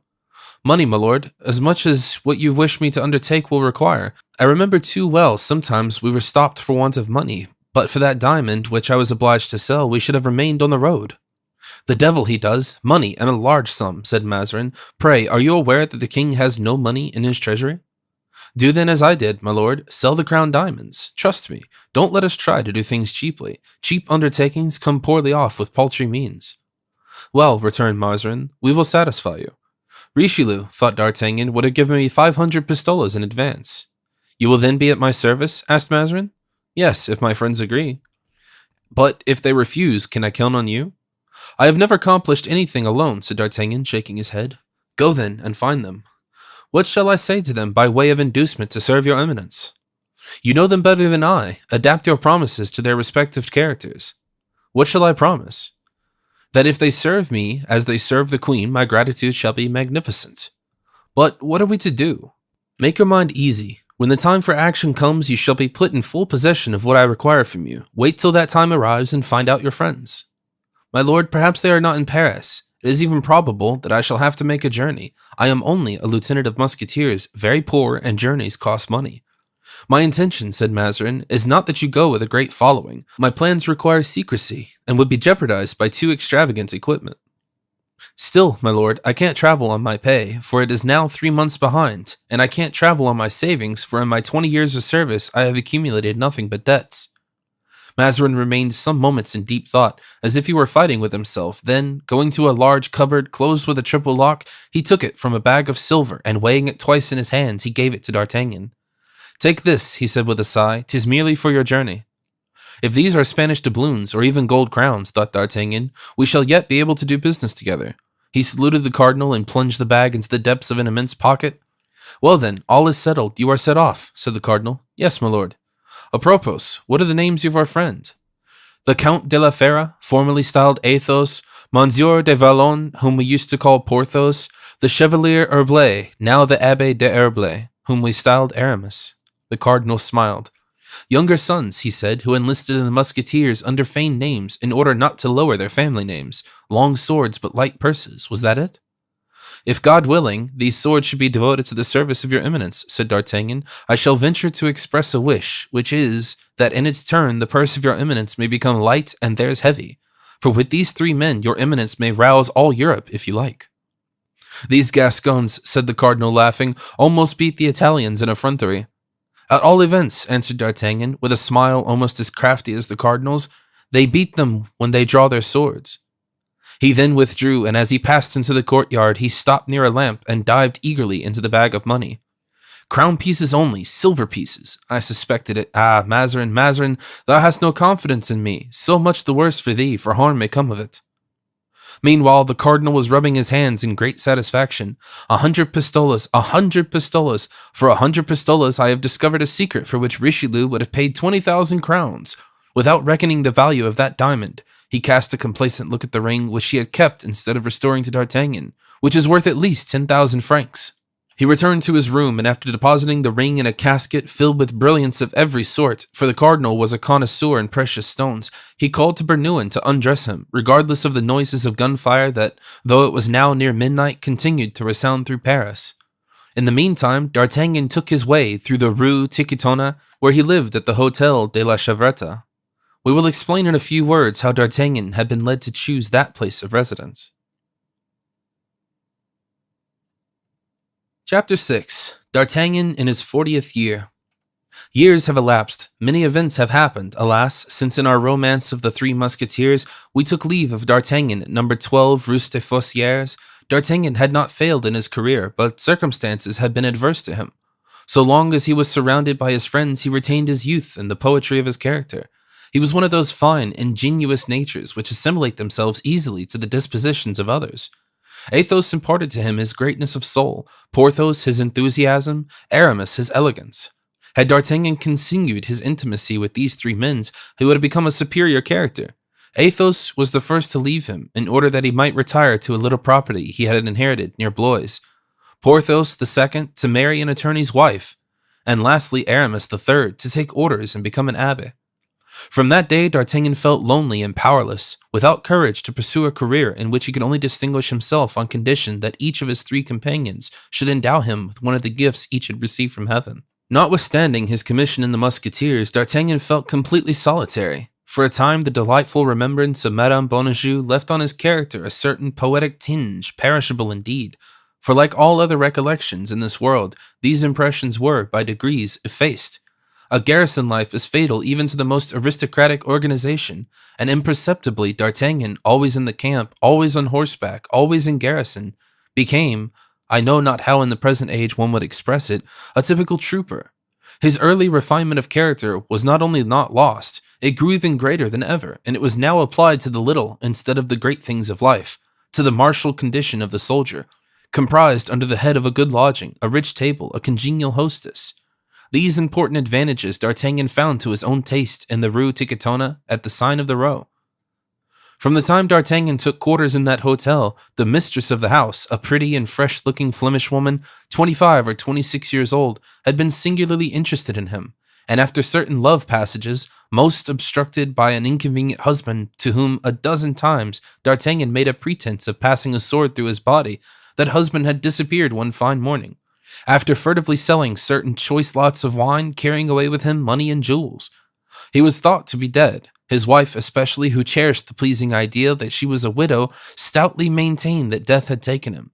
Therefore, after the connection had continued 3 years, carefully fostered by D'Artagnan, who found his bed and his mistress more agreeable every year, each doing credit to the other, the mistress conceived the extraordinary desire of becoming a wife, and proposed to D'Artagnan that he should marry her. Ah, fie, D'Artagnan replied. Bigamy, my dear, come now, you don't really wish it. But he is dead, I am sure of it. He was a very contrary fellow and might come back on purpose to have us hanged. All right, if he comes back, you will kill him. You are so skillful and so brave.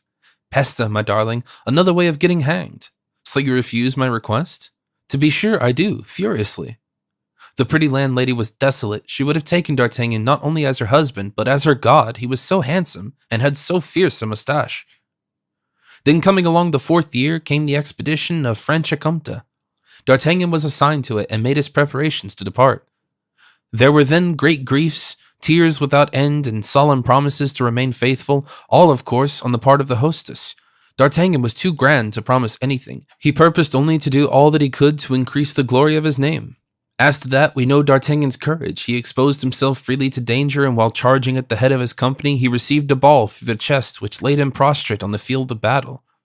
He had been seen falling from his horse and had not been seen to rise. Everyone, therefore, believed him to be dead, especially those to whom his death would give promotion. One believes readily what he wishes to believe. Now in the army, from the division generals who desire the death of the general-in-chief, to the soldiers who desire the death of the corporals, all desire one's death. But D'Artagnan was not a man to let himself be killed like that. After he had remained through the heat of the day unconscious on the battlefield, the cool freshness of the night brought him to himself. He gained a village, knocked at the door of the finest house, and was received as the wounded are always and everywhere received in France. He was petted, tended, cured, and one fine morning, in better health than ever before, he set out for France. Once in France, he turned his course toward Paris, and reaching Paris, went straight to Rue Tiquetonne. But D'Artagnan found in his chamber the personal equipment of a man, complete, except for the sword arranged along the wall. "He has returned," said he, "so much the worse, and so much the better." It need not be said that D'Artagnan was still thinking of the husband. He made inquiries and discovered that the servants were new and that the mistress had gone for a walk. "Alone?" asked D'Artagnan. "With Monsieur." "Monsieur has returned, then?" "Of course," naively replied the servant. "If I had any money," said D'Artagnan to himself, "I would go away, but I have none. I must stay and follow the advice of my hostess." While thwarting the conjugal designs of this inopportune apparition, he had just then completed this monologue, which proves that in momentous circumstances nothing is more natural than the monologue, when the servant maid, watching at the door, suddenly cried out, "Ah, see, here is Madame returning with Monsieur." D'Artagnan looked out, and at the corner of Rue Montmartre saw the hostess coming along hanging to the arm of an enormous Swiss, who tiptoed in his walk with a magnificent air which pleasantly reminded him of his old friend Porthos. "Is that Monsieur?" said D'Artagnan to himself. "Oh, he has grown a good deal, it seems to me," and he sat down in the hall, choosing a conspicuous place. The hostess, as she entered, saw D'Artagnan and uttered a little cry, whereupon D'Artagnan, judging that he had been recognized, rose, ran to her, and embraced her tenderly. The Swiss, with an air of stupefaction, looked at the hostess, who turned pale. "Ah, it is you, Monsieur. What do you want of me?" she asked in great distress. "Is Monsieur your cousin? Is Monsieur your brother?" said D'Artagnan, not in the slightest degree embarrassed in the role he was playing. And without waiting for her reply, he threw himself into the arms of the Helvetian, who received him with great coldness. "Who is that man?" he asked. The hostess replied only by gasps. "Who is that Swiss?" asked D'Artagnan. "Monsieur is going to marry me," replied the hostess between two gasps. "Your husband, then, is at last dead?" "How does that concern you?" replied the Swiss. "It concerns me much," said D'Artagnan, "since you cannot marry Madame without my consent, and since—" "And since?" asked the Swiss. "And since I do not give it," said the musketeer. The Swiss became as purple as a peony. He wore his elegant uniform. D'Artagnan was wrapped in a sort of grey cloak. The Swiss was 6 feet high. D'Artagnan was hardly more than 5. The Swiss considered himself on his own ground and regarded D'Artagnan as an intruder. "Will you go away from here?" demanded the Swiss, stamping violently like a man who begins to be seriously angry. "I? By no means," said D'Artagnan. "Someone must go for help," said a lad who could not comprehend that this little man should make a stand against that other man who was so large. D'Artagnan, with a sudden accession of wrath, seized the lad by the ear and led him apart with the injunction, "Stay where you are, and you don't stir, or I will pull this ear off. As for you, illustrious descendant of William Tell, you will straightway get together your clothes, which are in my room, and which annoy me, and go out quickly to another lodging." The Swiss began to laugh boisterously. "I go out," he said, "and why?" "Ah, very well," said D'Artagnan. "I see that you understand French. Come then, and take a turn with me, and I will explain." The hostess, who knew D'Artagnan's skill with the sword, began to weep and tear her hair. D'Artagnan turned toward her, saying, "Then send him away, madame." "Pooh," said the Swiss, who needed a little time to take in D'Artagnan's proposal. "Pooh, who are you in the first place to ask me to take a turn with you?" "I am lieutenant in His Majesty's Musketeers," said D'Artagnan, "and consequently your superior in everything. Only, as the question now is not of rank, but of quarters, you know the custom. Come and seek for yours. The first to return will recover his chamber." D'Artagnan led away the Swiss in spite of lamentations on the part of the hostess, who in reality found her heart inclining toward her former lover, though she would not have been sorry to give a lesson to the haughty musketeer who had affronted her by the refusal of her hand. It was night when the two adversaries reached the field of battle. D'Artagnan politely begged the Swiss to yield to him the disputed chamber. The Swiss refused by shaking his head and drew his sword. "Then you will lie here," said D'Artagnan. "It is a wretched bed, but that is not my fault, and it is you who have chosen it." With these words, he drew in his turn and crossed swords with the adversary. He had to contend against a strong wrist, but his agility was superior to all force. The Swiss received 2 wounds and was not aware of it by reason of the cold, but suddenly feebleness, occasioned by loss of blood, obliged him to sit down. "There," said D'Artagnan, "what did I tell you? Fortunately, you won't be laid up more than a fortnight. Remain here, and I will send you your clothes by the boy. Goodbye. Oh, by the way, you'd better take lodging in the Rue Montgorgueil, at the Chat qui Pelore. You will be fed there if the hostess remains the same. Adieu." Thereupon he returned in a lively mood to his room and sent to the Swiss the things that belonged to him. The boy found him sitting where D'Artagnan had left him, still overwhelmed by the coolness of his adversary. The boy, the hostess, and all the house had the same regard for D'Artagnan that one would have had for Hercules should he return to earth to repeat his 12 labors. But when he was alone with the hostess, he said, "Now, pretty Madeleine, you know the difference between a Swiss and a gentleman. As for you, you have acted like a barmaid. So much the worse for you, for by such conduct you have lost my esteem and my patronage. I have driven away the Swiss to humiliate you, but I shall lodge here no longer. I will not sleep where I must scorn. Ho there, boy, have my valise carried to the Mood d'Amour, Ruse des Barnets. Adieu, madame." In these words, D'Artagnan appeared at the same time majestic and grieved. The hostess threw herself at his feet, asked his pardon, and held him back with sweet violence. What more need be said? The spit turned, the stove roared, the pretty Madeleine wept. D'Artagnan felt himself invaded by hunger, cold, and love. He pardoned, and having pardoned, he remained. And this explains how D'Artagnan had quarters in the Rue Tiquetonne at the Hôtel de la Chevrette. D'Artagnan then returned home in thoughtful mood, finding a somewhat lively pleasure in carrying Mazarin's bag of money, and thinking of that fine diamond which he had once called his own, and which he had seen on the minister's finger that night.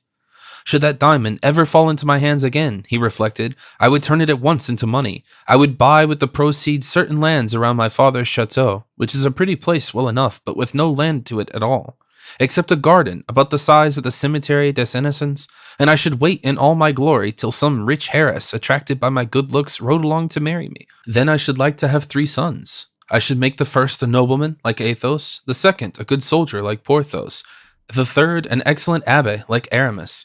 Faith, that would be a far better life than I lead now, but Monsieur Mazarin is a mean wretch who won't dispossess himself of his diamond in my favor.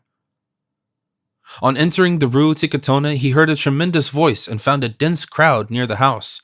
"Oh," said he, "is the hotel on fire?"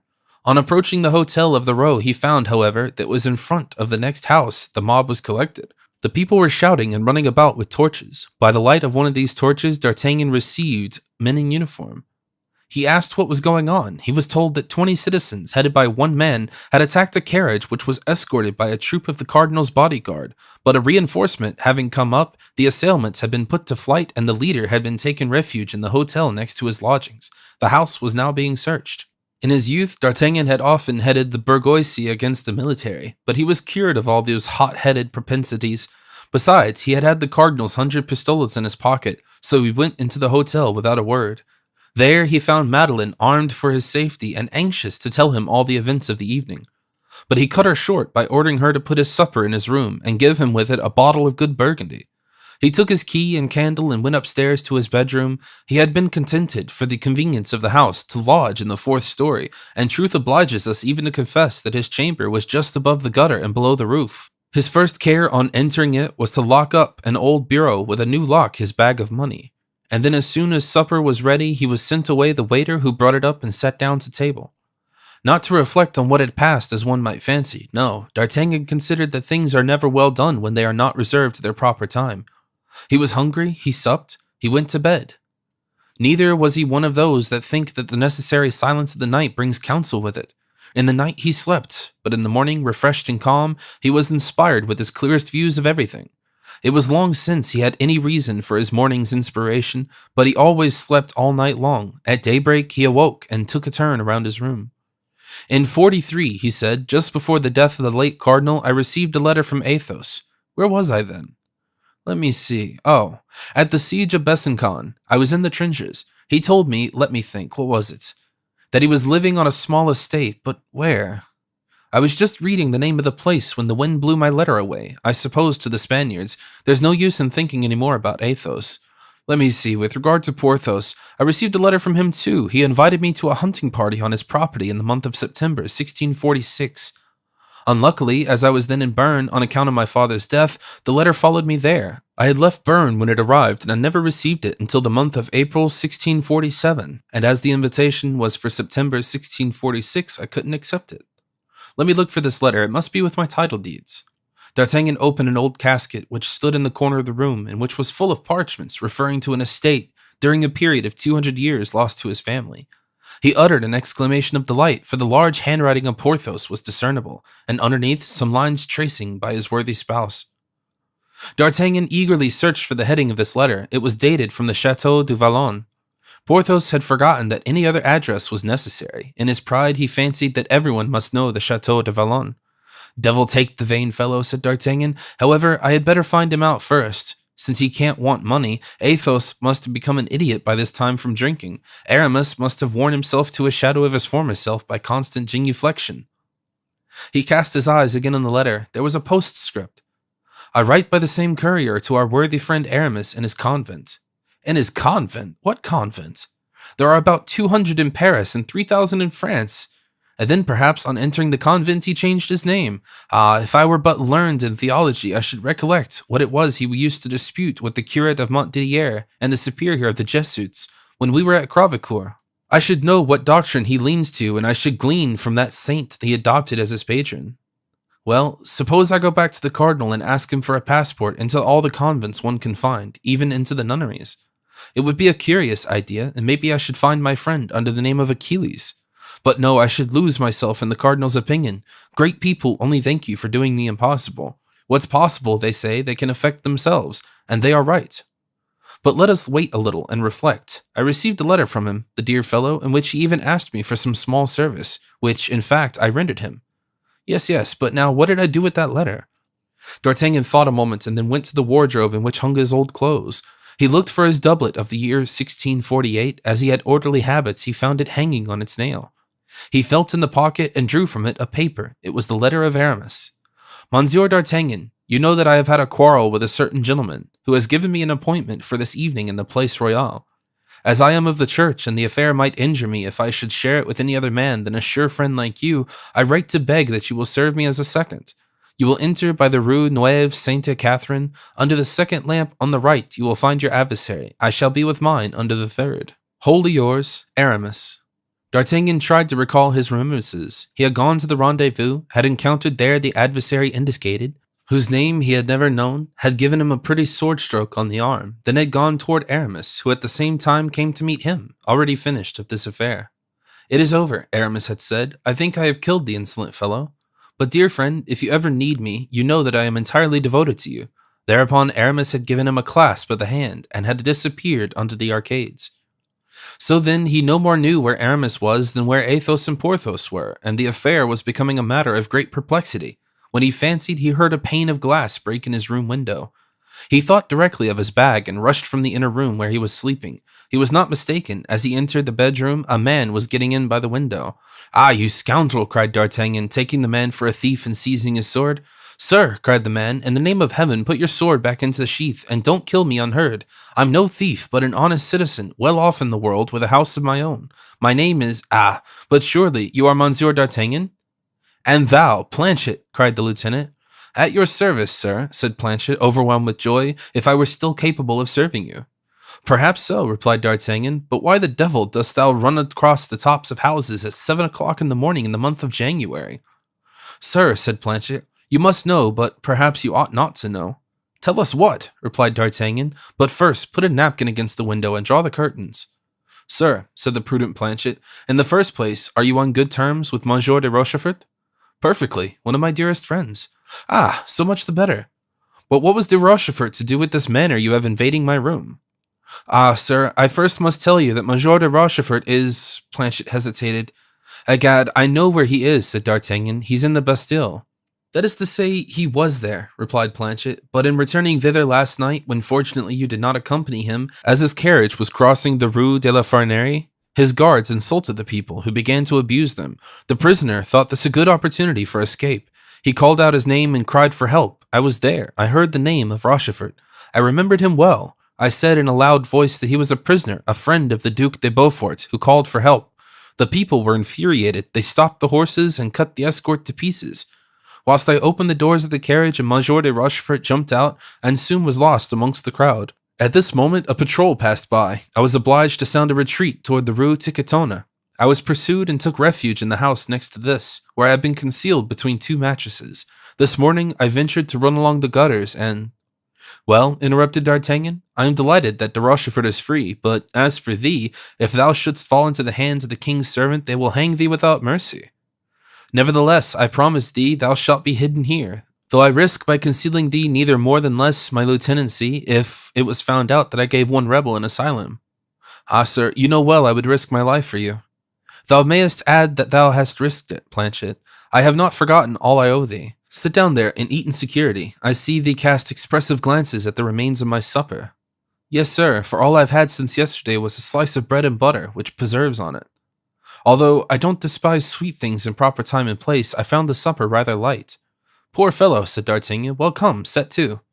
Ah, sir, you are going to save my life a second time, cried Planchet, and he seated himself at the table and ate as he did in the merry days of the Rue des Feuillants, whilst D'Artagnan walked to and fro and thought of how he could make use of Planchet under present circumstances.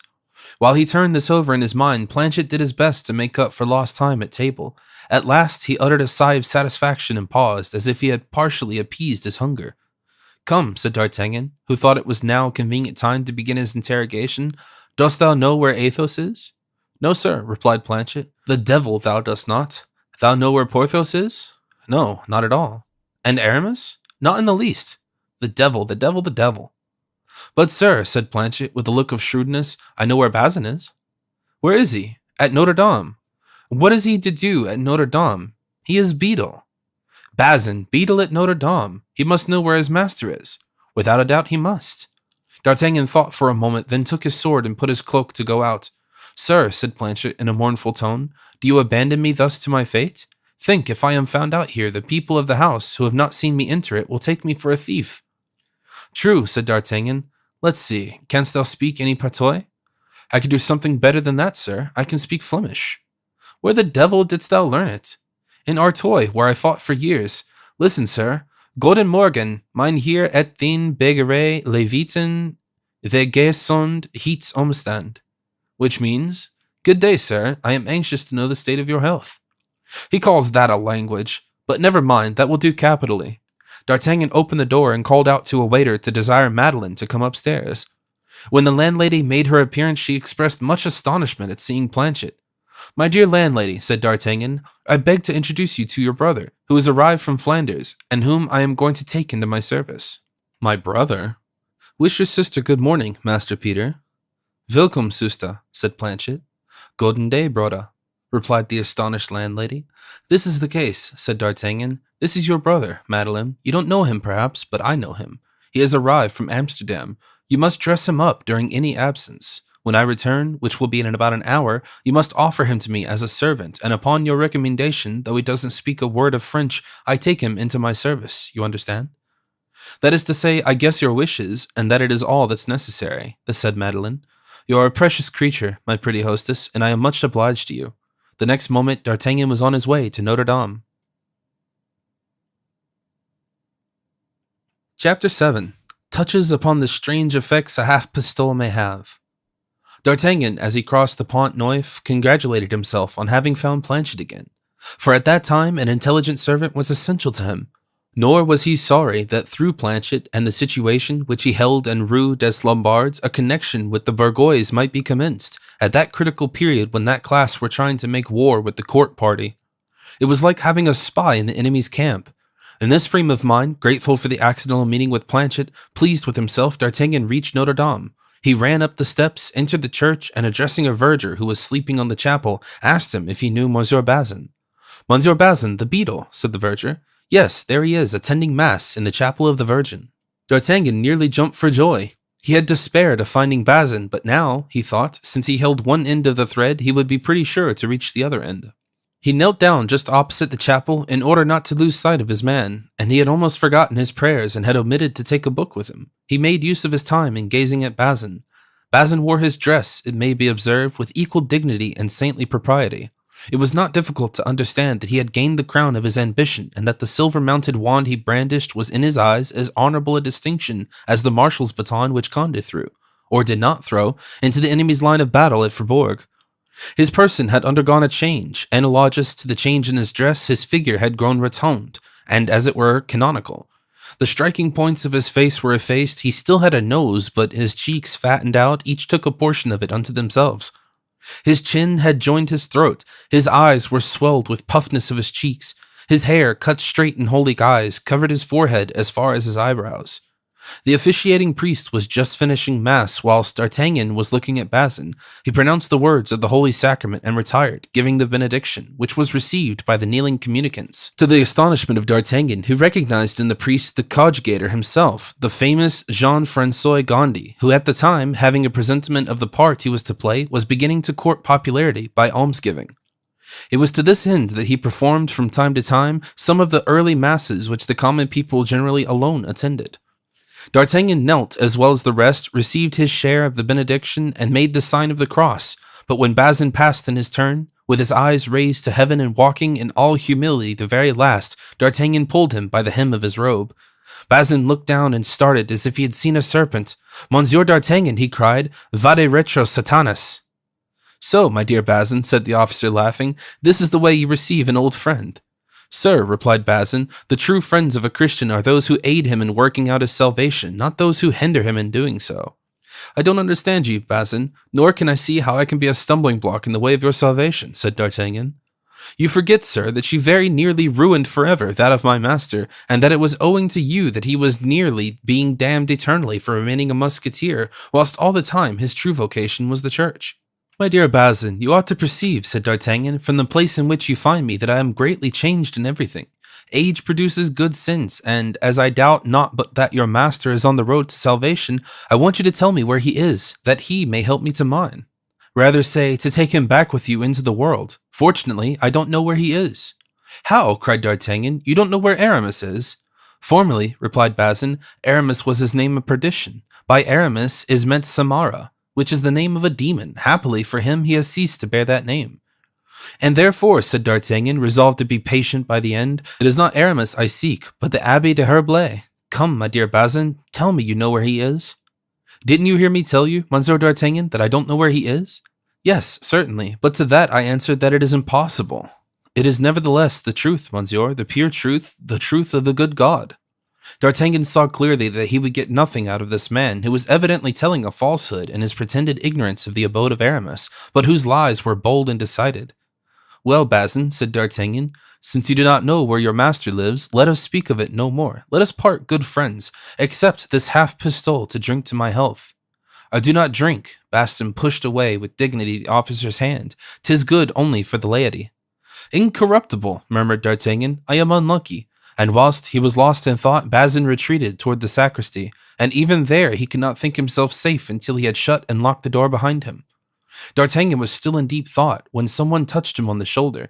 He turned and was about to utter an exclamation of surprise when the other made him a sign of silence. "You hear, Rochefort?" said he in a low voice. "Hush," returned Rochefort. "Did you know that I am at liberty?" "I knew it from the fountainhead from Planchet. And what brought you here?" "I came to thank God for my happy deliverance," said Rochefort, "and nothing more. I suppose that is not all." "To take my orders from the coadjutor, and to see if we cannot wake up Mazarin a little." "A bad plan. You'll be shut up again in the Bastille." "Oh, as to that, I shall take care, I assure you. The fresh air is so good. Besides," and Rochefort drew a deep breath as he spoke, "I am going into the country to make a tour." "Stop," cried D'Artagnan. "I, too, am going." "And what if I may without impertinence ask, where are you going?" "To seek my friends." "What friends?" "Those that you asked about yesterday. Athos, Porthos, and Aramis. You are looking for them?" "Yes." "On honor?" "What, then, is there something surprising in that?" "Nothing. Queer, though, and in whose behalf are you looking for them?" "You are in no doubt on that score." "That is true. Unfortunately, I have no idea where they are." "And you have no way to get news of them?" "Wait a week, and I myself will give you some." "A week is too long. I must find them within 3 days. 3 days are a short time, and France is large." "No matter. You know the word must. With that word, great things are done." "And when do you set out?" "I am now on my road." "Oh, good luck to you." "And to you, a good journey. Perhaps we shall meet on our road." "That is not probable." "Well, who knows? Chance is so capricious. Adieu till we meet again. Apropos, should Mazarin speak to you about me, tell him that I should have requested you to acquaint him in that short time he will see whether I am, as he says, too old for action." And Rochefort went away with one of those diabolical smiles which used formerly to make D'Artagnan shudder, but D'Artagnan could now see it without alarm, and smiling in his turn, with an expression of melancholy which the recollections called up by that smile could, perhaps, alone give to his countenance, he said, "Go, demon, do what thou wilt. It matters little now to me. There's no second Constance in the world." On his return to the cathedral, D'Artagnan saw Bazin, who was conversing with the sacristan. Bazin was making, with his spare little short arms, ridiculous gestures. D'Artagnan perceived that he was enforcing prudence with respect to himself. D'Artagnan slipped out of the cathedral and placed himself in ambuscade at the corner of the Rue des Canettes. It was impossible that Bazin should go out of the cathedral without his seeing him. In 5 minutes, Bazin made his appearance, looking in every direction to see if he were observed, but he saw no one. Calmed by appearances, he ventured to walk on through Rue Notre Dame. Then D'Artagnan rushed out of his hiding place and arrived in time to see Bazin turn down the Rue de la Juvière and enter in the Rue de la Calandre, a respectful-looking house. And this, D'Artagnan felt no doubt, was the habitation of the worthy beadle. Afraid of making any inquiries at his house, D'Artagnan entered a small tavern at the corner of the street and asked for a cup of hippocras. This beverage required a good half-hour to prepare, and D'Artagnan had time, therefore, to watch Bazin unsuspected. He perceived in the tavern a pert boy between 12 and 15 years of age, whom he fancied he had not seen 20 minutes before under the guise of a chorister. He questioned him, and as the boy had no interest in deceiving, D'Artagnan learned that he exercised, from 6 o'clock in the morning until 9, the office of chorister, and from 9 o'clock till midnight that of a waiter in the tavern. Whilst he was talking to this lad, a horse was brought to the door of Bazin's house. It was saddled and bridled. Almost immediately, Bazin came downstairs. "Look," said the boy, "there's our beadle, who is going on a journey." "And where is he going?" asked D'Artagnan. "Forsooth, I don't know." "Half a pistole, if you can find out," said D'Artagnan. "For me?" cried the boy, his eyes sparkling with joy. "If I can find out where Bazin is going? That is not difficult. You are joking, are you?" "No, on the honor of an officer. There is the half pistole." And he showed them the seductive coin, but did not give it to him. "I shall ask him. Just the very way not to know. Wait till he is set out, and then marry, come up, ask and find out. The half pistole is ready," and he put it back into his pocket. "I understand," said the child, with that jeering smile which marks especially the gamins de Paris. "Well, we must wait."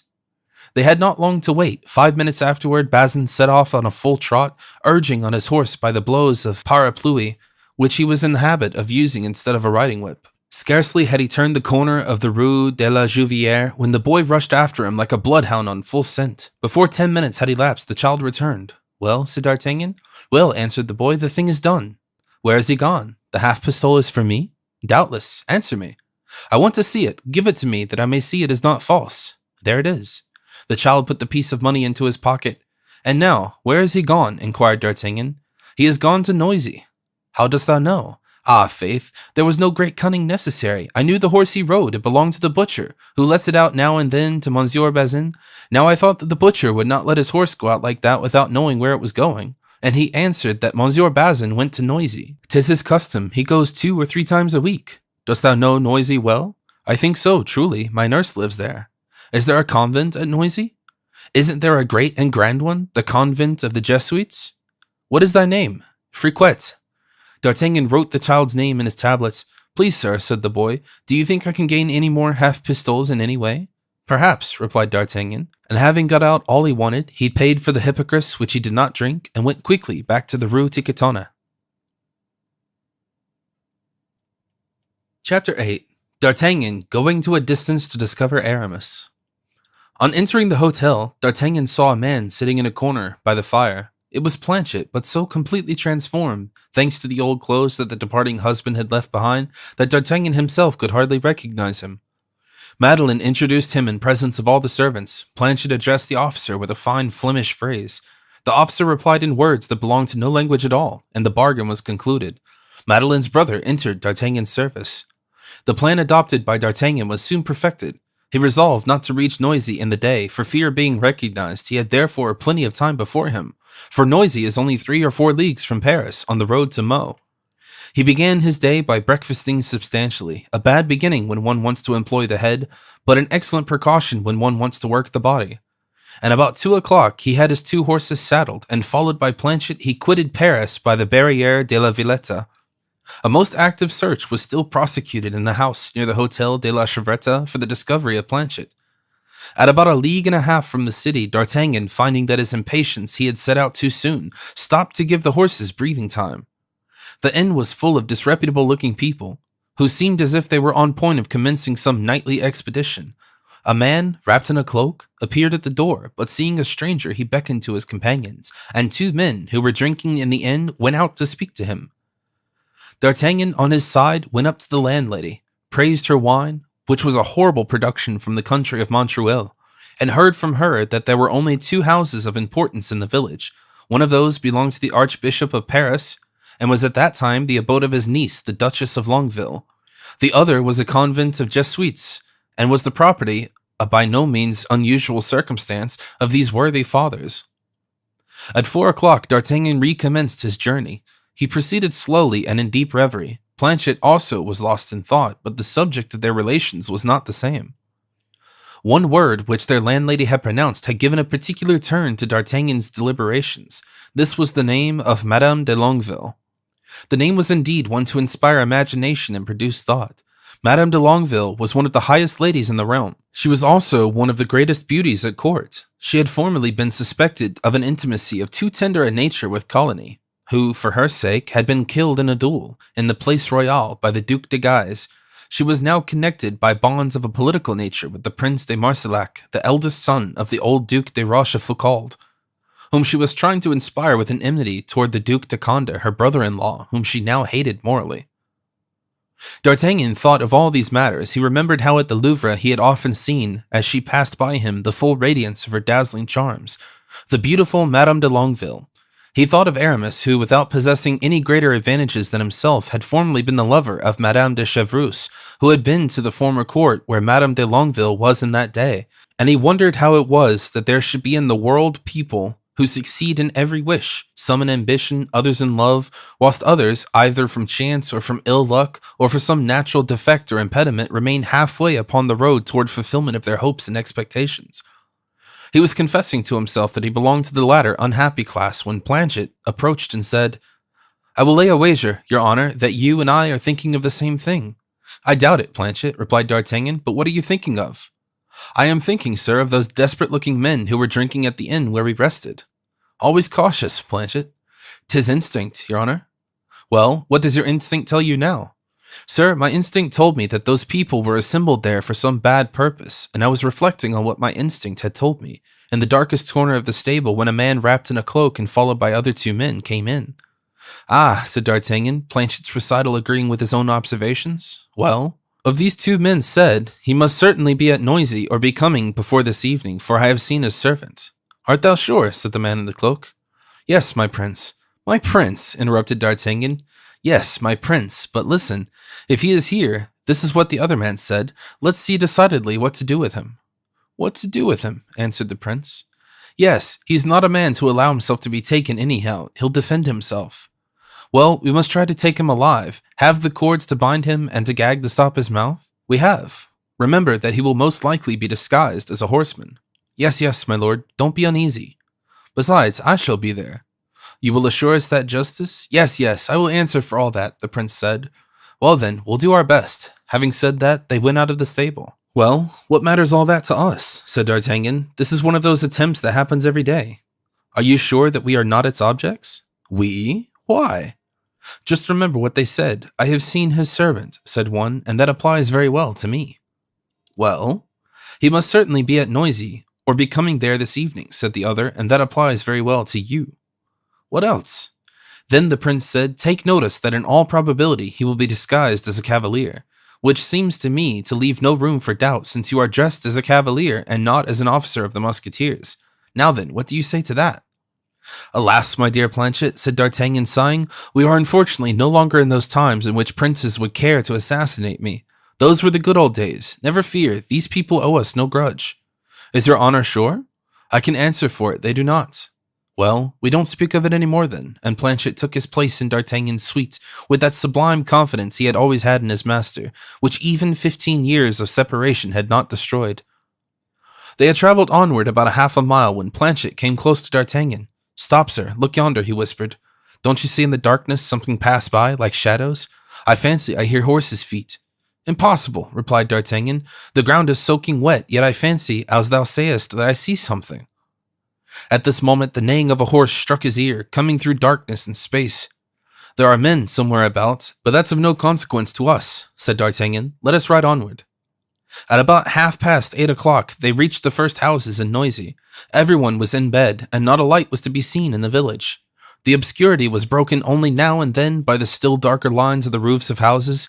Here and there, a dog barked behind a door, or an affrighted cat fled precipitately from the midst of the pavement to take refuge behind a pail of faggots, from which retreat her eyes would shine like paradors. These were the only living creatures that seemed to inhabit the village. Toward the middle of the town, commanding the principal open space, rose a dark mass, separated from the rest of the world by 2 lanes, and overshadowed in the front by enormous lime trees. D'Artagnan looked attentively at the building. This, he said to Planchet, must be the Archbishop's chateau. The abode of the fair Madame de Longueville, but the convent, where is that? The convent, your honor, is at the other end of the village. I know it well. Well then, Planchet, gallop up to it whilst I tighten my horse's girth, and come back and tell me if there is any light in any of the Jesuits' windows. In about 5 minutes, Planchet returned. Sir, he said, there is one window of the convent lighted up. If I were a frondeur, said D'Artagnan, I should knock here and be sure of a good supper. If I were a monk, I should knock yonder, and have a good supper there too. Whereas 'tis very possible that between the castle and the convent we shall sleep on hard beds, dying with hunger and thirst. Yes, added Planchet, like the famous ass of Buridan. Shall I knock?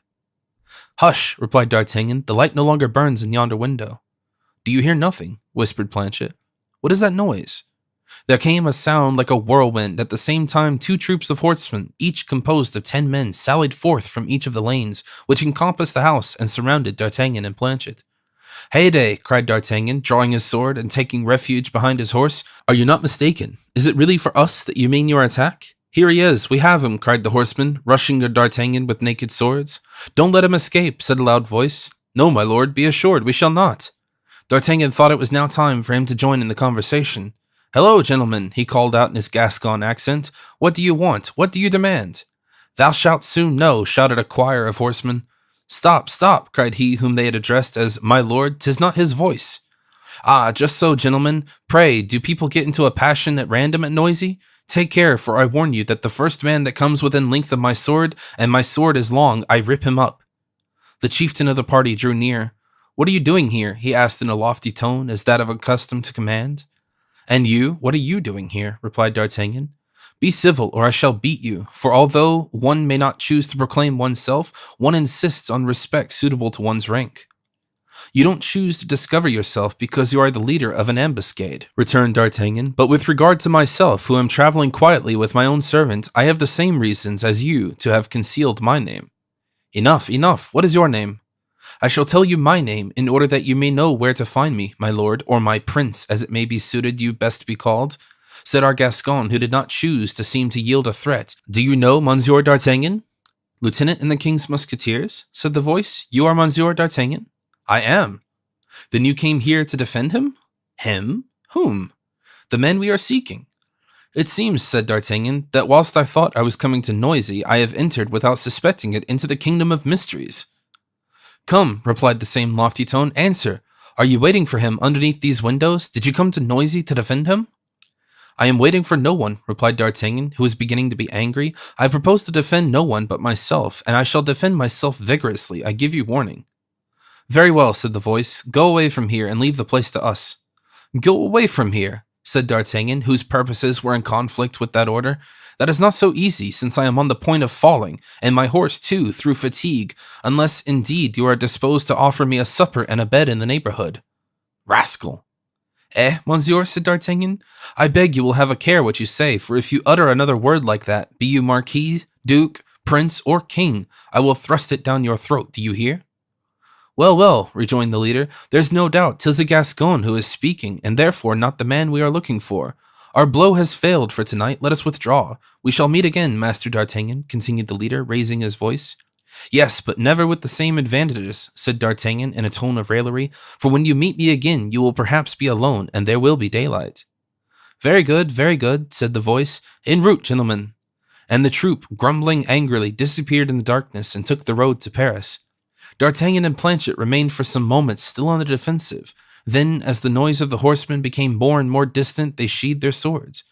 "Thou seest, simpleton," said D'Artagnan to his servant, "that they wished no harm to us." "But to whom then?" "I faith, I neither know nor care. What do I care for now is to make the way into the Jesuits' convent, so to horse and let us knock at their door. Happen that will, the devil take them, they can't eat us."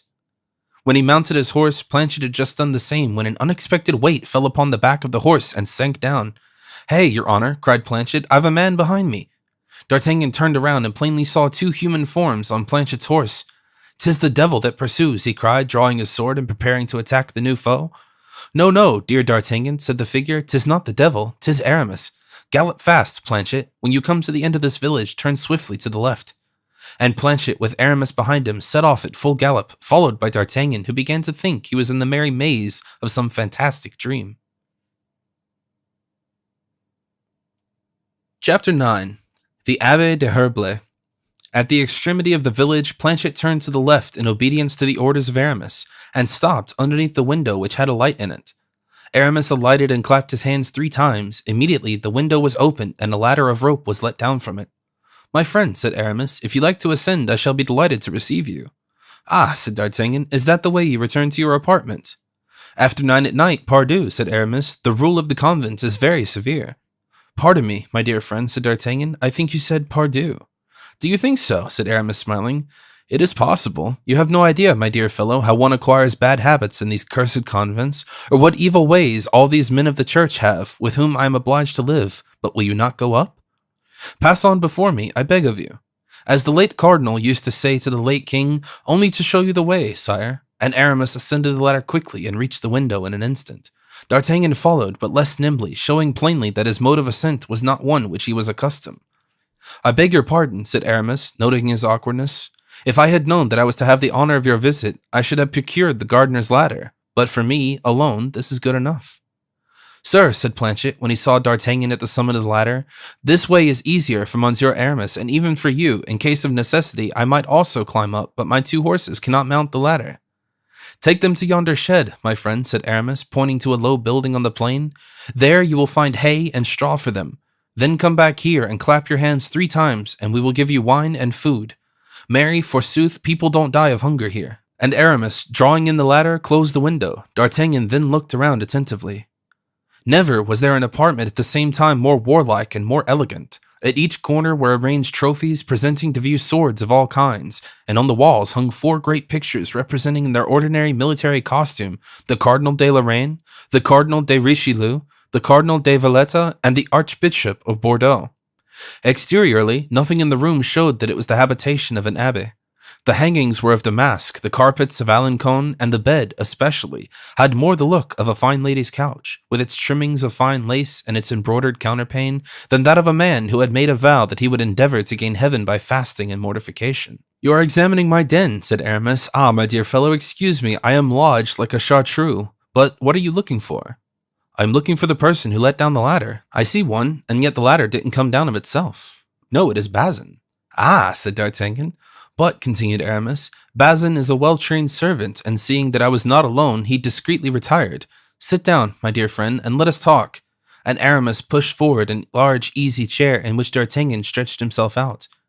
"In the first place, will you sup with me, will you not?" asked Aramis. "Yes, if you really wish it," said D'Artagnan, "and even with great pleasure, I confess the journey has given me a devil of an appetite." "Ah, my poor friend," said Aramis, "you will find meager fare. You were not expected." "Am I then threatened with the omelette of Crevecoeur?" "Oh, let us hope," said Aramis. "With the help of God and Bazin, we shall find something better than that in the larder of the worthy Jesuit fathers. Bazin, my friend, come here." The door opened and Bazin entered. On perceiving the musketeer, he uttered an exclamation that was almost a cry of despair. "My dear Bazin," said D'Artagnan, "I am delighted to see with what wonderful composure you can tell a lie even in church." "Sir," replied Bazin, "I have been taught by the good Jesuit fathers that it is permitted to tell a falsehood when it is told in a good cause." "So far well," said Aramis. "We are dying of hunger. Serve us the best supper you can, and especially give us some good wine." Bazin bowed low, sighed, and left the room. "Now we are alone, dear Aramis," said D'Artagnan. "Tell me how the devil you managed to alight on the back of Planchet's horse." "Ay, faith," answered Aramis, "as you see from heaven." From heaven, replied D'Artagnan, shaking his head. You have no more the appearance of coming from thence than you have of going there. My friend, said Aramis, with a look of imbecility on his face, which D'Artagnan had never observed whilst he was in the Musketeers, if I did not come from heaven, at least I was leaving paradise, which is almost the same. Here, then, is a puzzle for the learned, observed D'Artagnan. Until now, they have never been able to agree to the situation of paradise.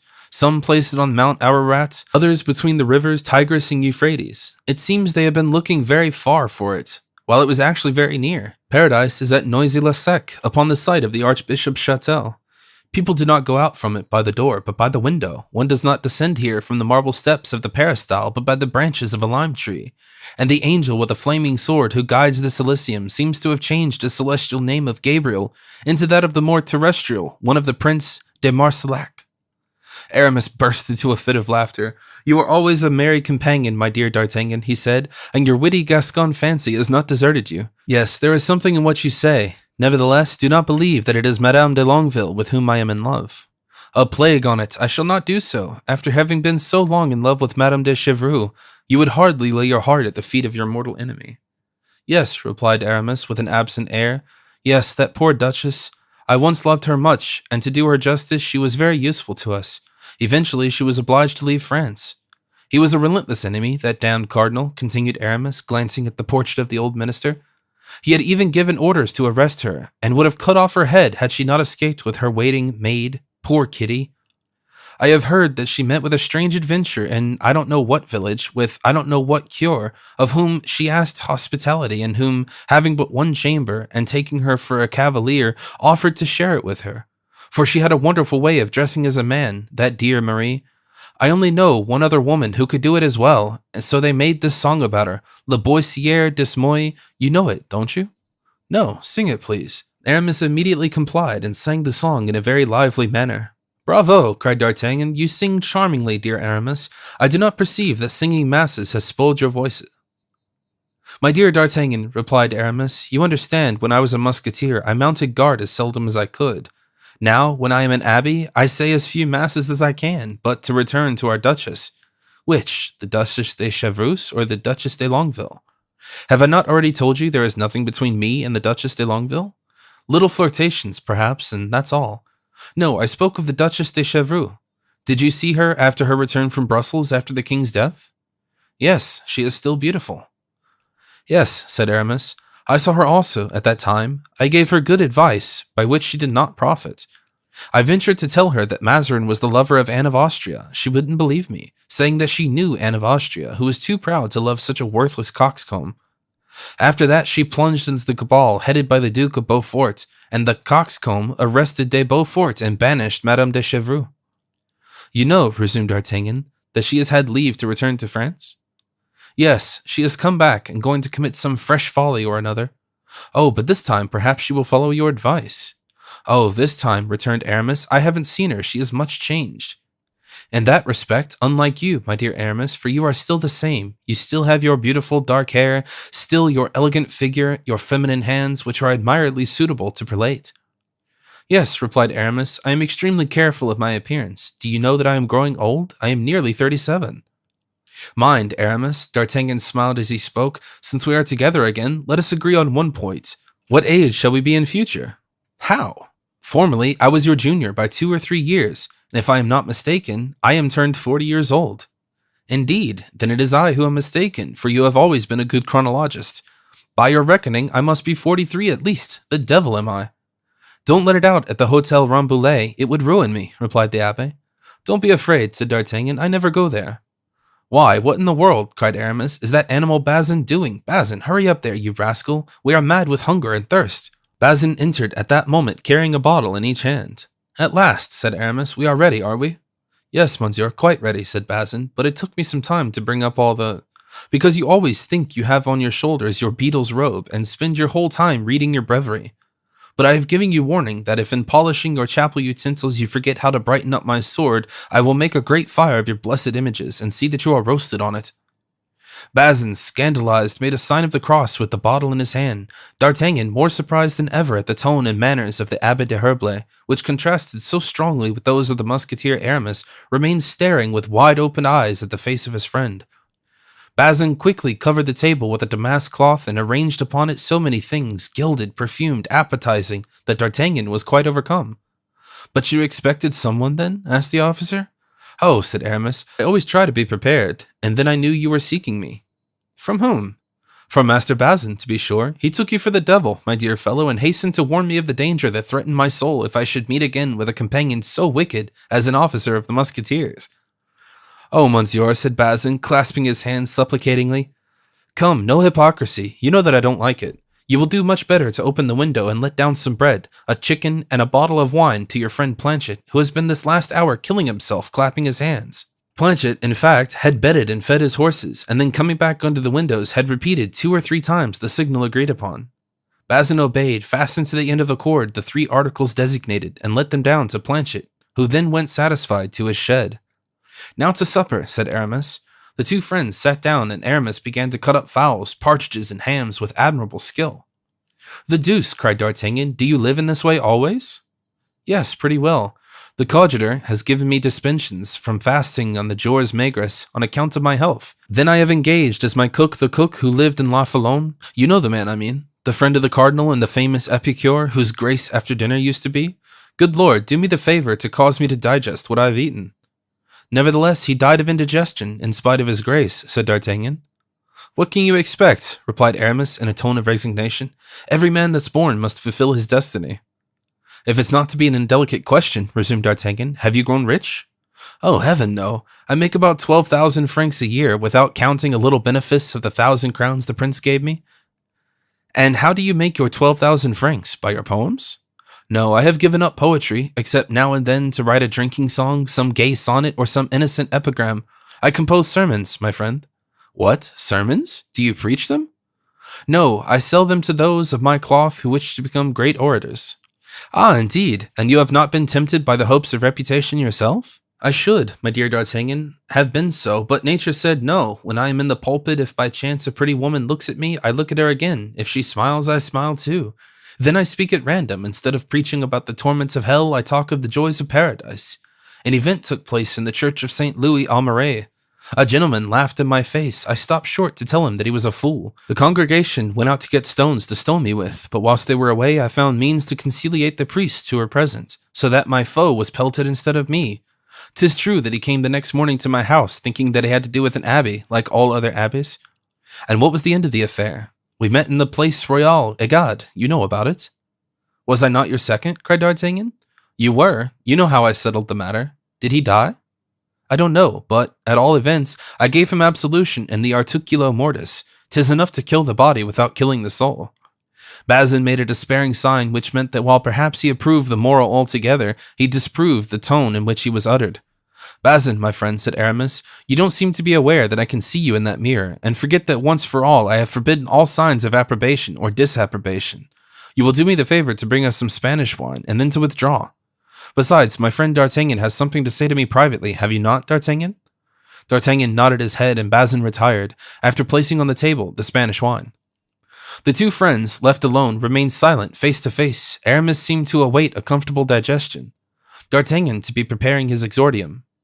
Each of them, when the other was not looking, hazarded a sly glance. It was Aramis who broke the silence. "What are you thinking of, D'Artagnan?" he began.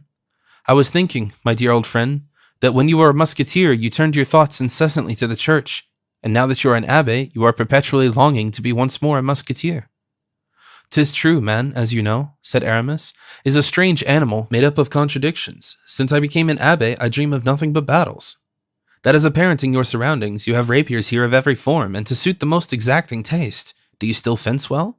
I fence as well as you did in the old time. Better still, perhaps. I do nothing else all day." "And with whom?" "With an excellent master-at-arms that we have here." "What? Here?" "Yes, here in this convent, my dear fellow. There is everything in a Jesuit convent." "Then you would have killed Monsieur de Marsillac if he had come alone to attack you, instead of at the head of 20 men?" "Undoubtedly," said Aramis, "and at even the head of his 20 men I could have drawn without being recognized." "God pardon me," said D'Artagnan to himself, "I believe he has become more Gascon than I am." Then aloud, "Well, my dear Aramis, do you ask why I came to seek you?" "No, I have not asked you that," said Aramis with a subtle manner, "but I have expected you to tell me." Well, I sought you for the single purpose of offering you a chance to kill Monsieur de Marsillac whenever you please, prince though he is. Hold on, wait, said Aramis, that is an idea. Of which I invite you to take advantage, my friend. Let us see, with your 1,000 crowns from the Abbé and 12,000 francs you make by selling sermons, are you rich? Answer frankly. I am as poor as Job, and were to search my pockets and my boxes, I don't believe you will find 100 pistoles. Peste, 100 pistoles, said D'Artagnan to himself. He calls that being as poor as Job. If I had them, I should think myself as rich as Croesus. Then aloud, are you ambitious? As insulatus. Well, my friend, I bring you the means of becoming rich, powerful, and free to do whatever you wish. The shadow of a cloud passed over Aramis's face as quickly as that in which August passes over the fields of grain, but quick as it was, it did not escape D'Artagnan's observation. Speak on, said Aramis. One question first. Do you take any interest in politics? A gleam of light shone in Aramis's eyes, as brief as a shadow that had passed over his face, but not so brief that it was to be seen by D'Artagnan. No, said Aramis. Then proposals from any quarter will be agreeable to you, since for the moment you have no master but God. It is possible. Well, have you, my dear Aramis, thought that sometimes of those happy, happy days of youth we passed laughing, drinking, and fighting each other for play? Certainly, and more than once regretted them. It was indeed a glorious time. Well, those splendidly wild days may chance become again. I am commissioned to find out my companions, and I began by you, who were the very soul of our society. Aramis bowed, rather with respect than pleasure at the compliment. To meddle in politics, he exclaimed in a languid voice, leaning back in his easy chair. Ah, dear D'Artagnan, see how regularly I live and how easy I am here. We have experienced the ingratitude of the great, as well you know. 'Tis true, replied D'Artagnan, yet the great sometimes repent of their ingratitude. In that case, it would be quite another thing. Come, let's be merciful to every sinner. Besides, you are right in another respect, which is in thinking that if we were to meddle in politics, there could not be a better time than the present. How can you know that? You, who never interest yourself in politics.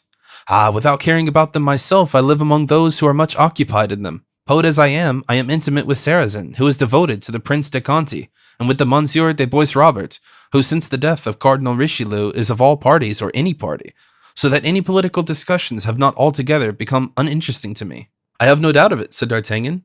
Now, my dear friend, look upon all I tell you as merely the statement of a monk, of a man who resembles an echo, repeating simply what he hears. I understand that Mazarin is at this very moment extremely uneasy as to the state of affairs, that his orders are not respected like those of our former bugbear, the deceased cardinal, whose portrait, as you see, hangs yonder. For whatever may be thought of him, it must be allowed that Richelieu was great. I will not contradict you there, said D'Artagnan. My first impressions were favorable to the minister. I said to myself that a minister is never loved, but that with the genius this one has said to have, he would eventually triumph over his enemies and would make himself feared, which in my opinion is much more to be desired than to be loved. D'Artagnan made a sign with his head which indicated that he was entirely approved with doubtful maxim. This then, continued Aramis, was my first opinion, but as I am very ignorant in matters of this kind, and as the humility which I profess obliges me not to rest on my own judgment, but to ask the opinion of others, I have inquired, my friend? Aramis paused. Well, what? Asked his friend. Well, I must mortify myself. I must confess that I was mistaken. Monsieur de Mazarin was not a man of genius, as I thought. He is a man of no origin. Once a servant of Cardinal Bentivoglio, and he got on by intrigue. He is an upstart, a man of no name, who will only be the tool of a party in France. He will amass wealth, he will injure the king's revenue, and pay to himself the pensions which Richelieu paid to others. He is neither a gentleman in manner nor in feeling, but a sort of a buffoon, a punchinello, a pantaloon. Do you know him? I do not. Him, said D'Artagnan. There is some truth in what you say. Ah, it fills me with pride to find that, thanks to a common sort of penetration for with which I am endowed, I am approved by a man like you, fresh from the court. But you speak of him, not his party, his resources. It is true, the queen is for him, something in his favor, but he will never have the king. A mere child. A child who will be of age in 4 years. Then he has neither the parliament nor the people with him. They represent the wealth of the country, nor the nobles nor the princes, who are the military power of France. D'Artagnan scratched his ear. He was forced to confess to himself that this reasoning was not only comprehensive but just. You see, my poor friend, that I am sometimes bereft of my ordinary thoughtfulness. Perhaps I am wrong in speaking thus to you, who have evidently a leaning to Mazarin. I, cried D'Artagnan, not in the least. You spoke of a mission? Did I? I was wrong then. No. I said what you say. There's a crisis at hand. Well, let's fly the feather before the wind. Let us join with that side to which the wind will carry it and resume our adventurous life. We were once 4 valiant knights, 4 hearts fondly united. Let us unite again. Not our hearts, which have never been severed, but our courage and our fortunes. Here's a good opportunity for getting something better than a diamond. You are right, D'Artagnan. I held a similar project, but as I had not nor ever shall have your fruitful, vigorous imagination, the idea was suggested to me. Everyone nowadays wants auxiliaries, propositions which have been made to me, and I confess to you frankly that the coadjutor has made me speak out. Monsieur de Gondy, the cardinal's enemy? No, the king's friend, said Aramis. The king's friend, you understand. Well, it is a question of serving the king, the gentleman's duty. But the king is with Mazarin. He is, but not willingly, in appearance, not heart, and that is exactly the snare the king's enemies are preparing for the poor child. Ah, but this is indeed civil war which you propose to me, dear Aramis. War for the king. Yet the king will be at the head of an army on Mazarin's side, but his heart will not be in the army commanded by the Duc de Beaufort. Monsieur de Beaufort, he is a Vincennes. Did I say Monsieur de Beaufort? Monsieur de Beaufort or another, Monsieur de Beaufort or Monsieur le Prince. But Monsieur le Prince is to set out for the army. He is entirely devoted to the cardinal. Oh, said Aramis, there are questions between them at this very moment, and besides, if it is not the prince, then Monsieur de Gondy. But Monsieur de Gondy is to be made a cardinal. They are soliciting the hat for him. And are there no cardinals that can fight? Come now, recall the 4 cardinals that was at the head of the armies we equaled Monsieur de Goubriant and Monsieur de Gassion. But a humpback general. Under the cuirass, the hump will not be seen. Besides, remember that Alexandre was lame and Hannibal had but one eye? Do you see any great advantage in adhering to this party? Asked D'Artagnan. I foresee in it the aid of powerful princes, with the enmity of the governments, counteracted by parliament and insurrections. Well, that may be done if they can separate the king from his mother. That may be done, said Aramis. Never, cried D'Artagnan. You, Aramis, know Anne of Austria better than I do. Do you know that she will never forget that her son is safeguard, her shield, the pledge for her dignity, for her fortune, and her life? Should she forsake Mazarin, she must join her son and go over to the prince's side, but you know better than I do that there are certain reasons why she can never abandon Mazarin. Perhaps you are right, said Aramis thoughtfully. Therefore, I shall not pledge myself. To them or to us, do you mean, Aramis? To no one. I am a priest, resumed Aramis. What have I to do with politics? I am not obliged to read any breviary. I have a jolly little circle of witty abs and pretty women. Everything goes on smoothly, so certainly, dear friend, I shall not meddle in politics. Well, listen, my dear Aramis, said D'Artagnan, your philosophy convinces me, on my honor. I don't know what devil of an insect stung me and made me ambitious. I have a post by which I live. At the death of Monsieur de Treville, who is old, I may be a captain, which is a very snug berth for a once penniless Gascon. Instead of running after adventures, I shall accept an invitation from Porthos. I shall go and shoot on his estate. You know he has estates, Porthos. I should think so indeed. 10 leagues of wood, of marshland and valleys. He is lord of the hill and the plain, and is now carrying on a suit for his feudal rights against the Bishop of Noyon. Good, said D'Artagnan to himself. That's what I wanted to know. Porthos is in Picardy. Then aloud, and he has taken his ancient name of Vallon? To which he adds that of Brachot, an estate which has been a barony by my troth. So Porthos will be a baron. Oh, I don't doubt it. The Baroness Porthos will sound particularly charming, and the 2 friends began to laugh. So, D'Artagnan resumed, you will not become a partisan of Mazarin's? Nor you of the Prince de Condé? No, let us belong to no party, but remain friends. Let us be neither cardinalists nor Frondists. Adieu, then, said D'Artagnan, poured out a glass of wine. To old times, he said. Yes, returned Aramis. Unhappily, those times are past. Nonsense, they will return, said D'Artagnan. At all events, if you want me, remember the Rue Ticotane, Hotel de la Chevrette. And I shall be at the convent of Jesuits from 6 in the morning to 8 at night. Come by the door. From 8 in the evening until 6 in the morning, come in by the windows. Adieu, my dear friend. Oh, I can't let you go so. I will go with you. And he took his sword and cloak. He wants to be sure that I go away, said D'Artagnan to himself. Aramis whistled for Bazin, but Bazin was asleep in the antechamber, and Aramis was obliged to shake him by the ear to wake him up. Bazin stretched his arms, rubbed his eyes, and tried to go to sleep again. Come, come, sleepyhead, quick, the ladder. But, said Bazin, yawning portentously, the ladder is still at the window. The other one, the gardener's. Don't you see that Monsieur d'Artagnan mounted with difficulty? It will be even more difficult to descend. D'Artagnan was about to assure Aramis that he could descend easily when an idea came into his head which silenced him. Bazin uttered a profound sigh and went out to look for the ladder. Presently, a good, solid wooden ladder was placed against the window. Now then, said D'Artagnan, this is something like. This is a means of communication. A woman could go up a ladder like that. Aramis' searching look seemed to look his friend's thought even at the bottom of his heart, but D'Artagnan sustained the inquisition with an air of admirable simplicity. Besides, at that moment, he put his foot on the first step of the ladder and began his descent. In a moment, he was on the ground. Bazin remained at the window. Stay there, said Aramis. I shall return immediately. The two friends went toward the shed. At their approach, Planchet came out leading the two horses. That is good to see, said Aramis. There is a servant active and vigilant, not like that lazy fellow Bazin, who is no longer good for anything since he became connected with the church. Follow us, Planchet. We shall continue our conversation at the end of the village. They traversed the width of the village, talking in indifferent things. Then, as they reached the last houses, Go then, dear friend, said Aramis. Follow your own career. Fortune lavishes her smile upon you. Do not let her flee from your embrace. As for me, I remain in my humility and indolence. Adieu. Thus, 'tis quite decided, said D'Artagnan. What would I have to offer you that does not tempt you? On the contrary, it would tempt me were I any other man, rejoined Aramis, but I repeat, I am made up of contradictions. What I hate today, I adore tomorrow, and vice versa. You see that I cannot, like you, for instance, settle on any fixed plan. Thou liest, subtle one, said D'Artagnan to himself. Thou alone, on the contrary, knowest how to choose thy object, and gain it stealthily.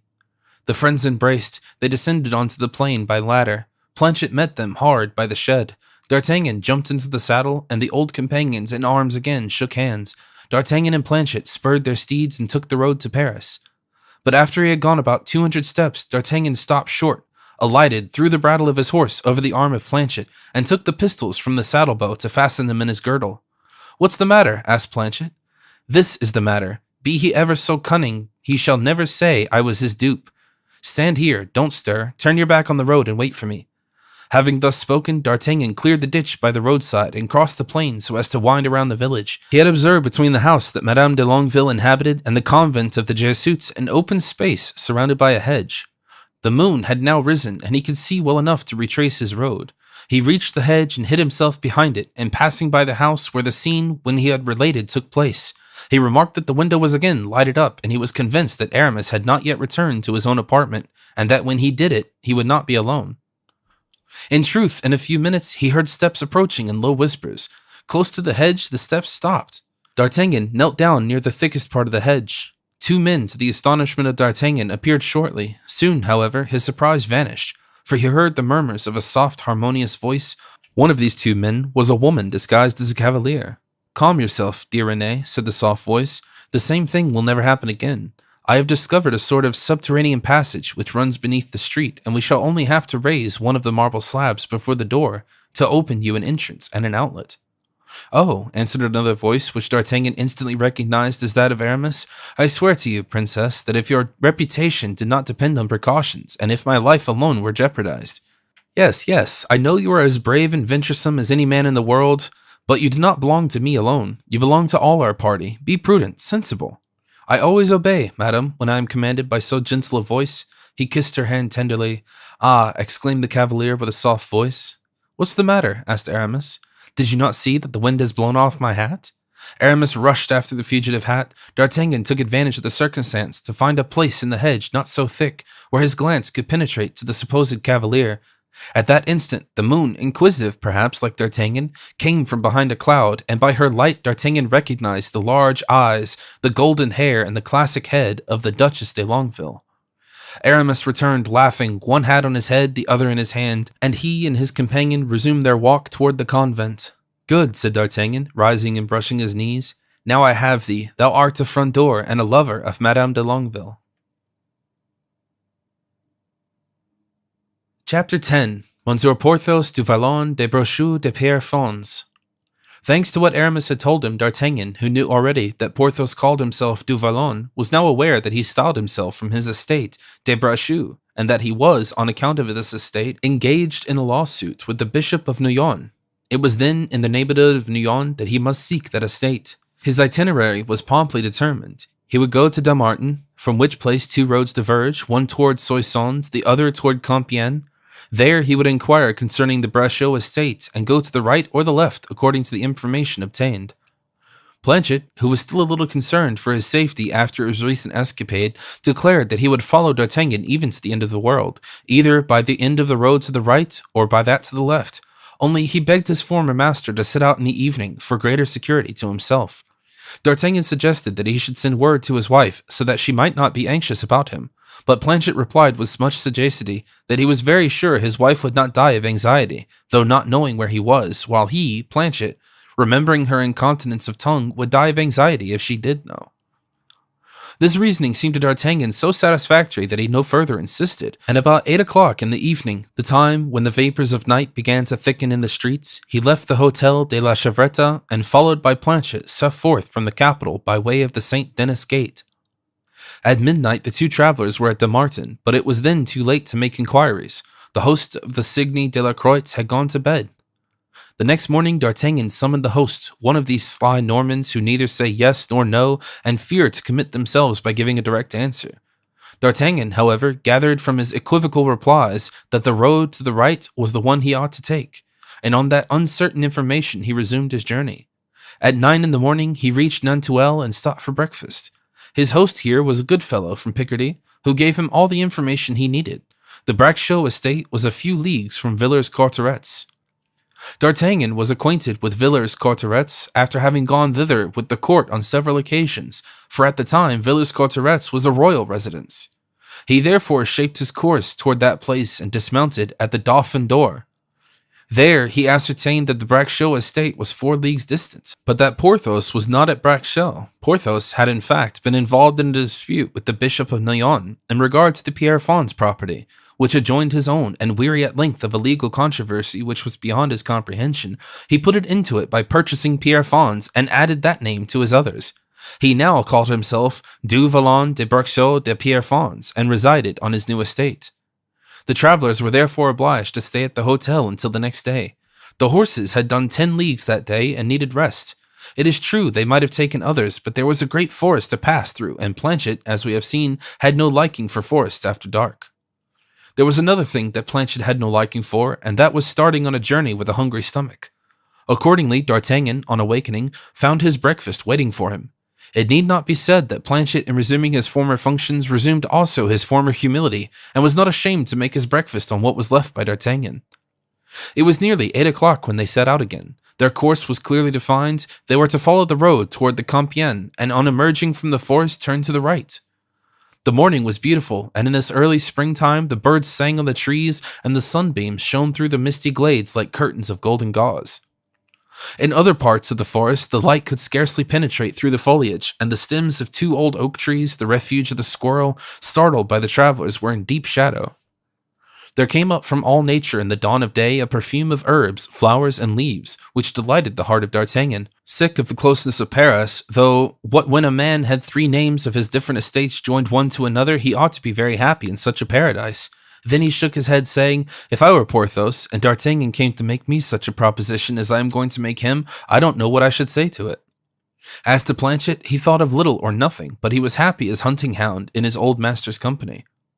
At the extremity of the wood, D'Artagnan perceived the road that had been described to him, and at the end of the road he saw the towers of an immense feudal castle. Oh, he said, "I fancied this castle belonged to the ancient branch of Orleans. Can Porthos have negotiated for it with the Duc de Longueville?" "Faith," exclaimed Planchet, "here's land in good condition. If it belongs to Monsieur Porthos, I wish him joy." "Zounds," cried D'Artagnan, "don't call him Porthos, nor Vallon. Call him de Brochu or de Pierrefonds. Thou wilt knell out of damnation to my mission otherwise." As he approached the castle which had first attracted his eye, D'Artagnan was convinced that it could not be there that his friend dwelt. The towers, though solid and as built yesterday, were open and broken. One might have fancied that some giant had cleaved them with blows from a hatchet. On arriving at the extremity of the castle, D'Artagnan found himself overlooking a beautiful valley, in which, at the foot of a charming little lake, stood several scattered houses, which, humble in their aspect, and covered, some with tiles, others with thatch, seemed to acknowledge as their sovereign lord a pretty chateau, built about the beginning of the reign of Henry IV, and surmounted by 4 stately, gilded weathercocks. D'Artagnan no longer doubted that this was Porthos' pleasant dwelling place. The road led straight up to the chateau, which, compared to its ancestor on the hill, was exactly what a fop of the coterie of the Duc d'Enghien would have been beside a knight in steel armor in the time of Charles VII, D'Artagnan spurred his horse on and pursued his road, followed by Planchet at the same pace. In 10 minutes, D'Artagnan reached the end of the alley, regularly planted with fine poplars and terminating in an iron gate, the points and crossbars in which were gilt. In the midst of this avenue was a nobleman dressed in green and with as much gilding about him as the iron gate, riding on a tall horse. On his right hand and his left were 2 footmen, with the seams of their dresses laced. A considerable number of clowns were assembled and rendered homage to their lord. "Ah," said D'Artagnan to himself, "can this be the Seigneur de Vallon de Bergeau de Pierrefonds? Well a day, how he has shrunk since he gave up the name of Porthos." "This cannot be Monsieur Porthos," observed Planchet, replying, as it were, to his master's thoughts. "Monsieur Porthos was 6 feet high. This man is scarcely 5. "Nevertheless," said D'Artagnan, "the people are bowing very low to this person." As he spoke, he rode toward the tall horse to the man of importance and his valets. As he approached, he seemed to recognize the features of this individual. "Jesu!" cried Planchet, "can it be?" At this exclamation, the man on horseback turned slowly and with a lofty air, and the 2 travelers could see displayed in all their brilliancy the large eyes, the vermilion visage, and the eloquent smile of Mousqueton. It was indeed Mousqueton as fat as a pig, rolling about with rude health, puffed out with a good living, who, recognizing D'Artagnan and acting very differently from the hypocrite Bazin, slipped off his horse and approached the officer with his hat off, so that the homage of the assembled crowd was turned toward this new sun, which eclipsed the former luminary. Monsieur d'Artagnan, cried Mousqueton, his fat cheeks swelling out, his whole frame perspiring with joy. Monsieur d'Artagnan, oh, what joy for my lord and master, du Vallon de Braccio de Pierrefonds. Thou good Mousqueton, where is thy master? You stand upon his property. But how handsome thou art, how fat! Thou hast prospered and grown stout. And D'Artagnan could not restrain his astonishment at the change good fortune had produced at the once famished one. "Hey, yes, thank God, I am pretty well," said Mousqueton. "But hast thou nothing to say to thy friend Planchet?" "How, my friend Planchet? Planchet, art thou there?" cried Mousqueton, with open arms and eyes full of tears. "My very self," replied Planchet, "but I wanted first to see if you wert grown proud." "Proud toward an old friend? Never, Planchet. Thou wouldst not have thought, so hadst thou known Mousqueton well." "So far, so well," answered Planchet, alighting and extending his arms to Mousqueton. The 2 servants embraced with an emotion which touched those who were present and made them suppose that Planchet was a great lord in disguise, so highly did they estimate the position of Mousqueton. "And now, sir," resumed Mousqueton, when he had rid himself of Planchet, who had in vain tried to clasp his hand behind his friend's back, "now, sir, allow me to leave you, for I could not permit my master to hear of your arrival from any but myself. He would never forgive me for not having preceded you."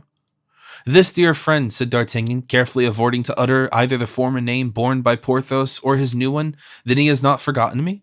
"Forgotten? He?" cried Mousqueton. "There's not a day, sir, that we don't expect to hear that you were made marshal either instead of Monsieur de Gassion or Monsieur de Bassompierre."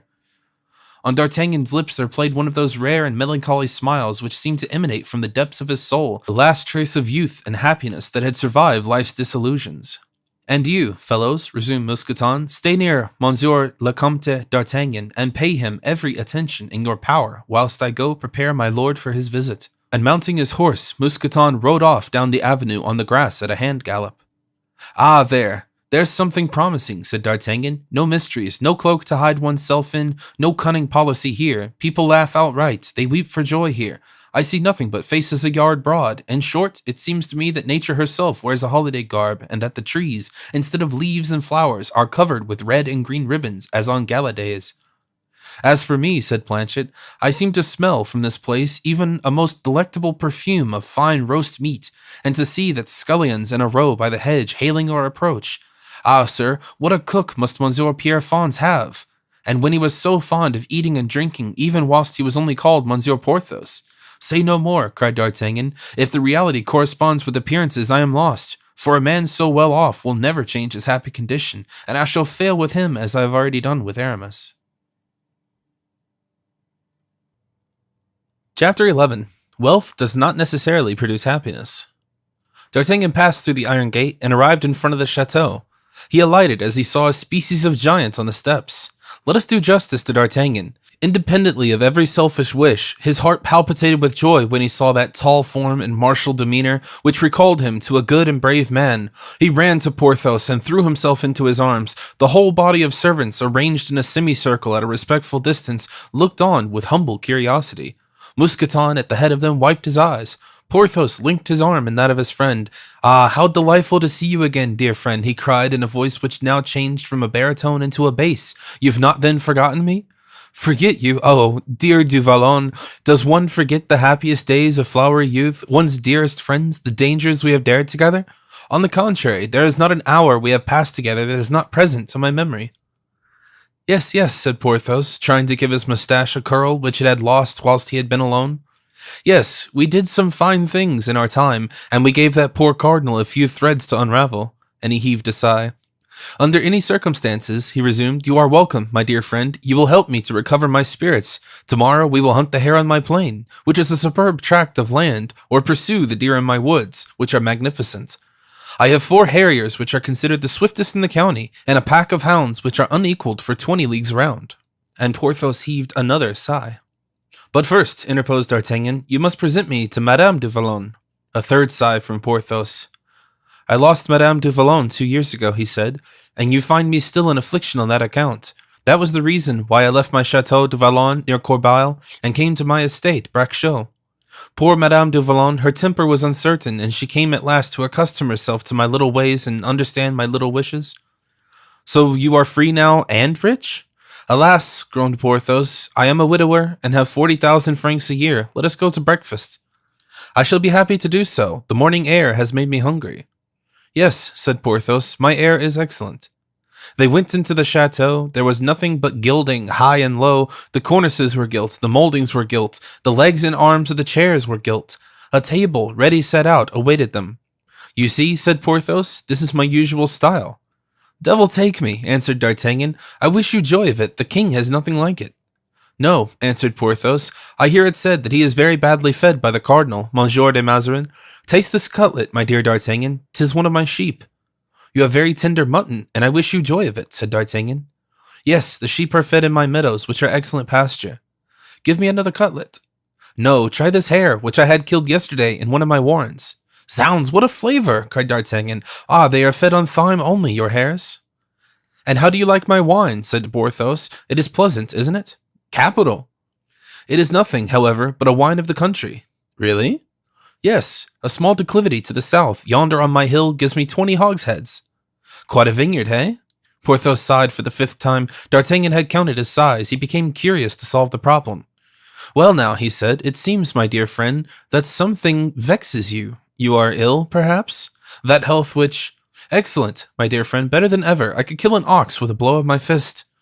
"Well then, family affairs, perhaps?" "Family? I have happily only myself in the world to care for." "But what makes you sigh?" "My dear fellow," replied Porthos, "to be candid with you, I am not happy." "You are not happy, Porthos? You who have chateaux, meadows, mountains, woods, you who have 40,000 francs a year, you are not happy?" "My dear friend, all those things I have, but I am a hermit in the midst of superfluity, surrounded, I suppose, only by clodhoppers with whom you could not associate." Porthos rather turned pale and drank off a large glass of wine.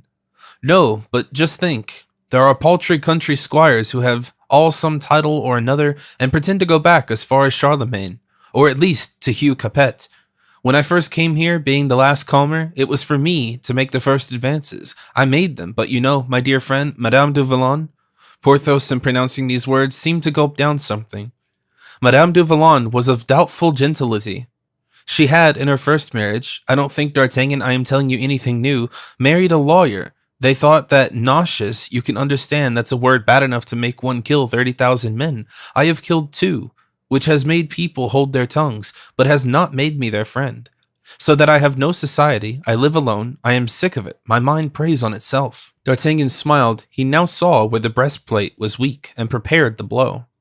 "But now," he said, "that you are a widower, your wife's connection cannot injure you." "Yes, but understand me, not being of a race of historic fame, like the De Courcys, who were content to be plain sirs, or the Rohans, who didn't wish to be dukes. All these people, who are either Vicomtess or Comtesse, go before me at church in all the ceremonies, and I can say nothing to them."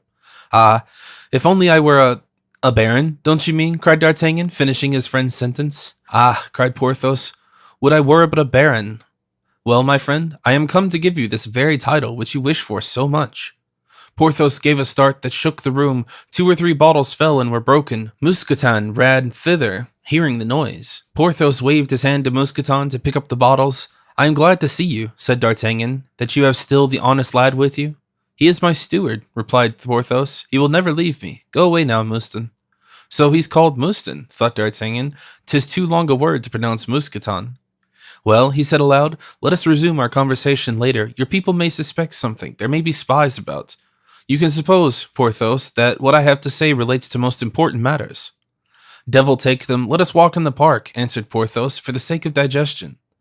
"Egad," said D'Artagnan, "the park is like everything else, and there are as many fish in your pond as rabbits in your warren. You are a happy man, my friend, since you have not only retained your love of the chase, but acquired that of fishing." "My friend," replied Porthos, "I leave fishing to Mousqueton. It is a vulgar pleasure, but I shoot sometimes. That is to say, when I am dull and I sit on one of those marble seats, have my gun brought to me, my favorite dog, and I shoot rabbits." "Really, how very amusing." "Yes," replied Porthos with a sigh, "it is amusing."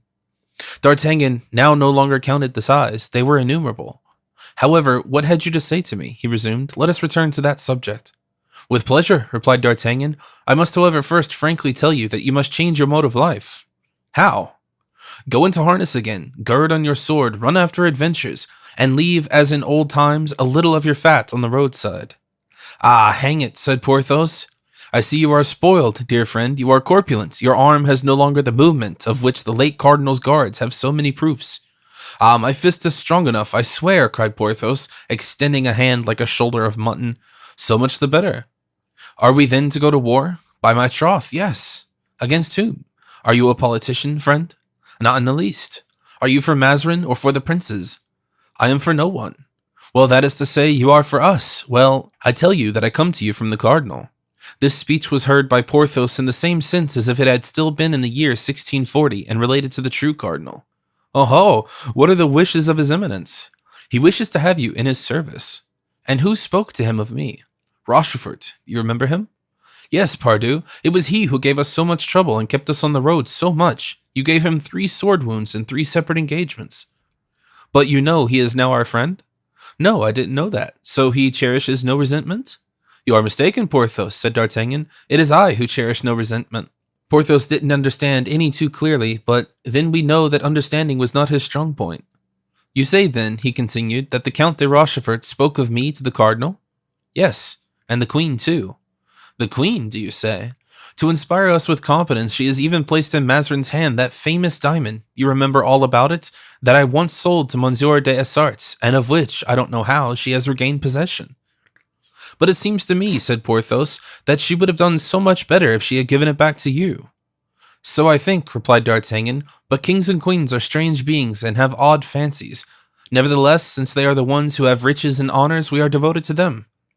"Yes, we are devoted to them," repeated Porthos. "And you, to whom are you devoted now?" "To the king, the queen, and to the cardinal. Moreover, I have answered for your devotion also." "And you say that you have made certain conditions on my behalf?" "Magnificent, my dear fellow, magnificent. In the first place, you have plenty of money, haven't you? 40,000 francs income, I think you said?" Porthos began to be suspicious.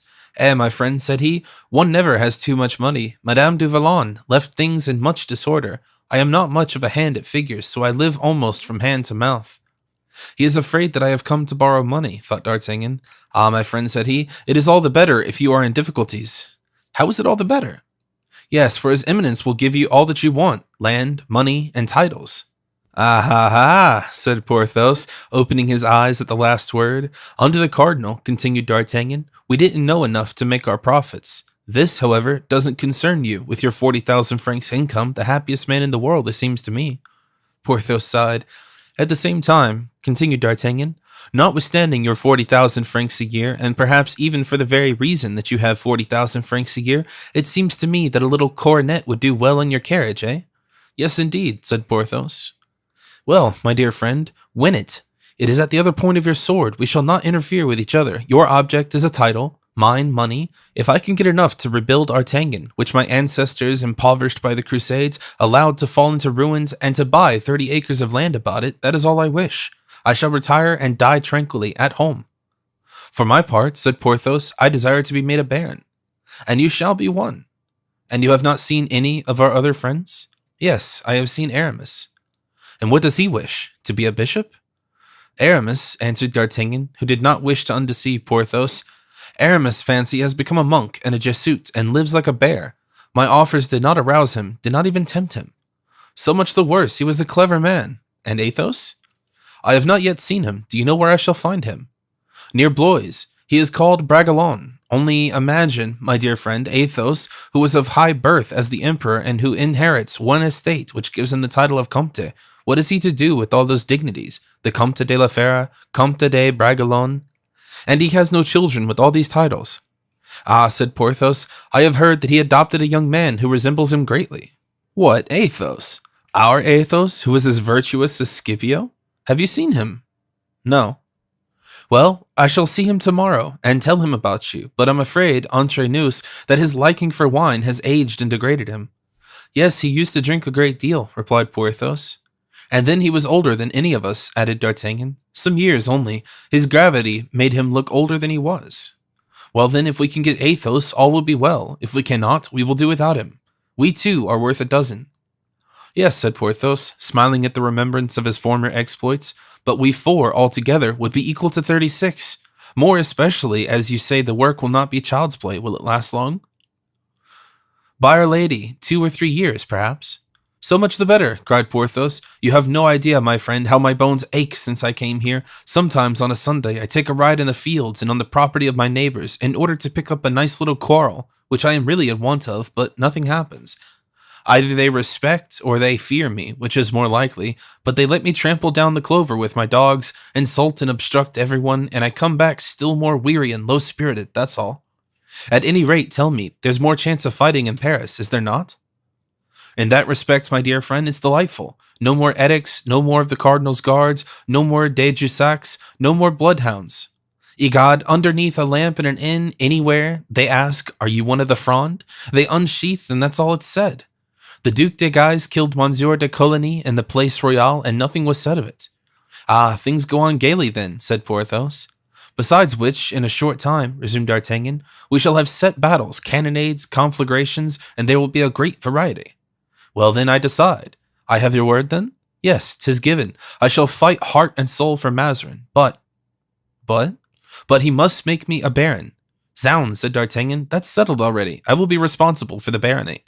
On this promise being given, Porthos, who had never doubted his friend's assurance, turned back with him toward the castle. Chapter 12. Porthos was discontented with his condition. As they returned toward the castle, D'Artagnan thought of the miseries of poor human nature, always dissatisfied with what it has, even desirous of what it has not. In the position of Porthos, D'Artagnan would have been perfectly happy, and to make Porthos contented, there was a wanting, 5 letters to put before his 3 names, a tiny coronet to paint upon the panels of his carriage. I shall pass all my life, thought D'Artagnan, in seeking for a man who is really contented with his lot. Whilst making this reflection, chance seemed, as it were, to give him the lie direct. When Porthos had left him to give some orders, he saw Mousqueton approaching. The face of the steward, despite one slight shade of care, light as a summer cloud, seemed a physiognomy of absolute felicity. Here is what I am looking for, thought D'Artagnan, but alas, the poor fellow does not know the purpose for which I am here. He then made a sign for Mousqueton to come with him. Sir, said the servant, I have a favor to ask you. Speak out, my friend. I am afraid to do so. Perhaps you will think, sir, that prosperity has spoiled me? Art thou happy, friend? Asked D'Artagnan. As happy as possible, and yet, sir, you may make me even happier than I am. Well, speak, if it depends on me. Oh, sir, it depends on you only. I listen. I am waiting to hear. Sir, the favor I have to ask of you is not to call me Mousqueton, but Mouston. Since I have had the honor of being my lord's steward, I have taken the last name as more dignified and calculated to make my inferiors respect me. You, sir, know how necessary subordination is in any large establishment of servants. D'Artagnan smiled. Porthos wanted to lengthen out his names. Mousqueton wanted to cut his short. Well, my dear Mouston, he said, rest satisfied. I will call thee Mouston, and if it makes thee happy, I will not tutor you any longer. Oh, cried Mousqueton, reddening with joy, if you do me, sir, such honor.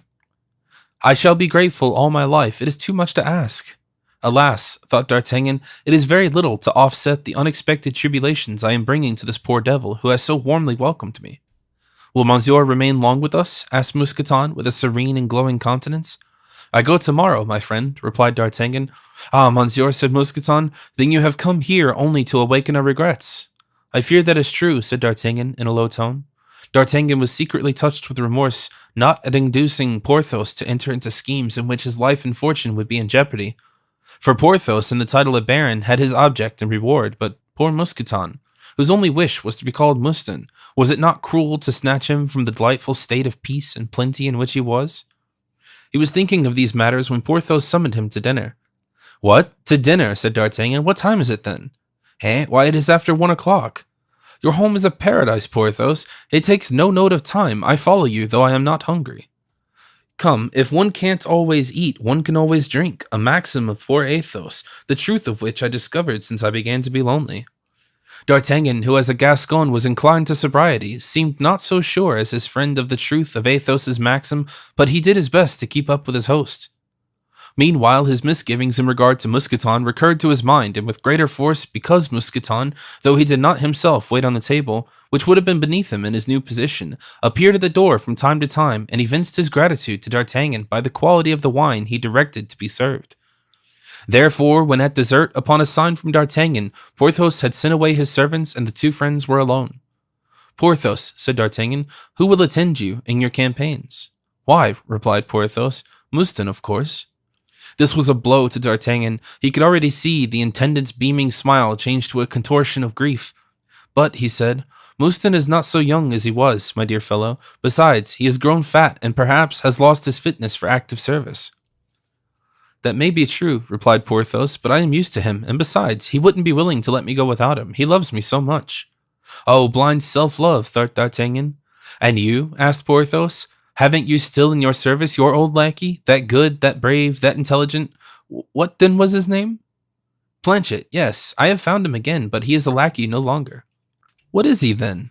With his 1,600 francs, you remember, the 1,600 francs he earned at the siege of La Rochelle by carrying a letter to Lord de Winter, he has set up a little shop in the Rue des Lombards, and is now a confectioner. Ah, he is a confectioner in the Rue des Lombards. How does that happen, then, that he is in your service? He has been guilty of certain escapades, and fears he may be disturbed, and the musketeer narrated to his friend Planchet's adventure. Well, said Porthos, if anyone had told you in the old times that the day would come when Planchet would rescue Rochefort and that you would have to protect him in it, I should not have believed him, but men are changed by events. There is nothing truer than that, said Porthos. But what does not change, or changes for the better, is wine. Taste of this, it is a Spanish wine which our friend Athos thought much of.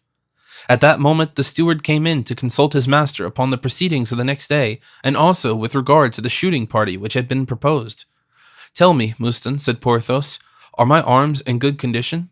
Your arms, my lord? What arms? Zounds, my weapons. What weapons? My military weapons. Yes, my lord, at any rate I think so. Make sure of it, and if they want it, have them burnished up. What is my best cavalry horse? Vulcan. And the best hack? Bayard. What horse dost thou choose for thyself?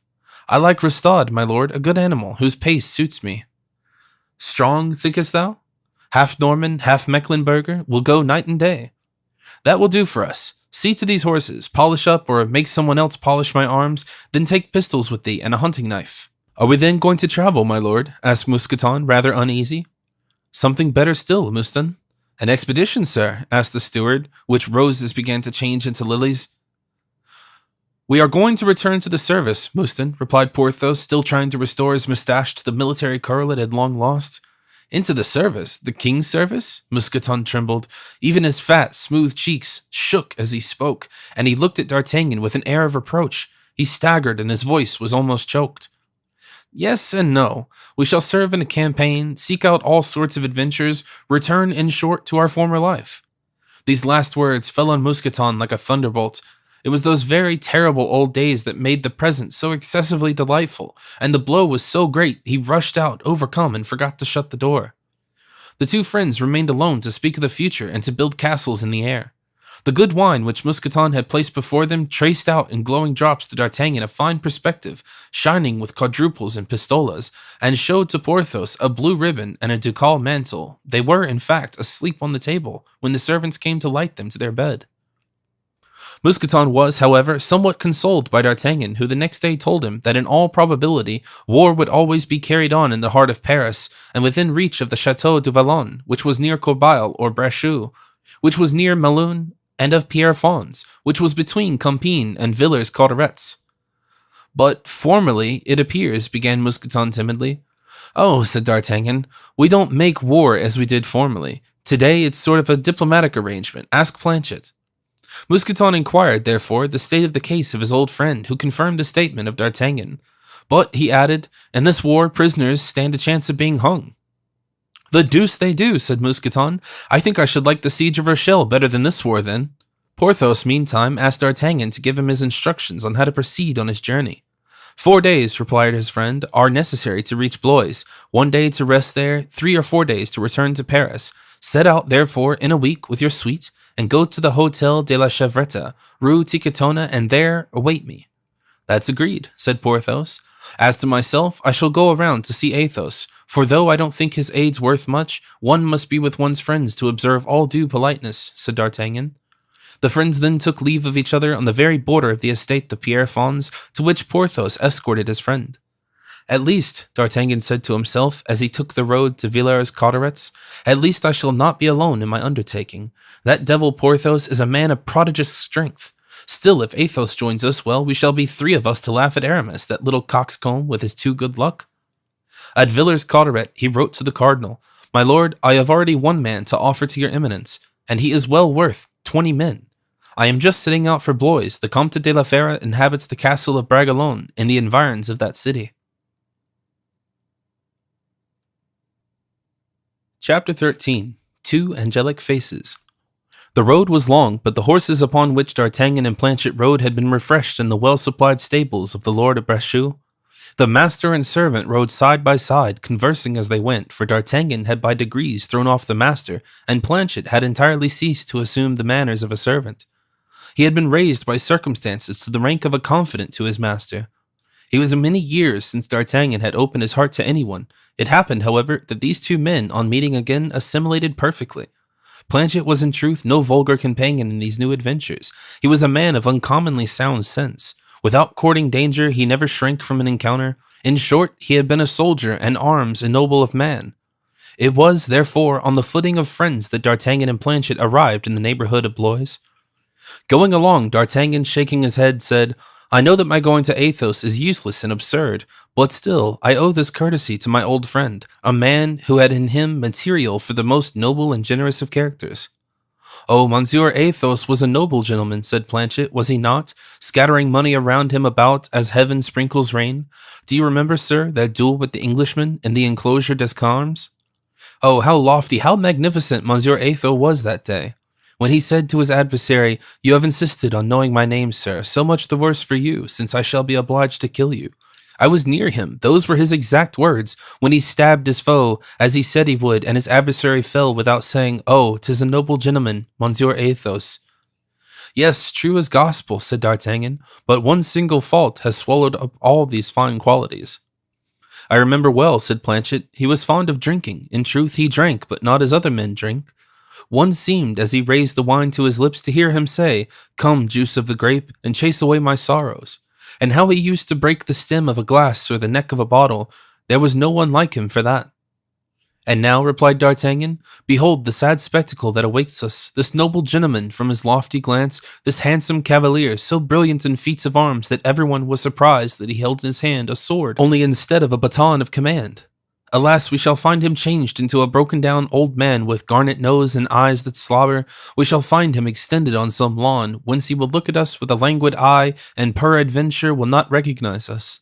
God knows, Planchet, that I should fly from a sight so sad if I did not wish to show my respect for the illustrious shadow of which was once the Comte de la Fere, whom we loved so much."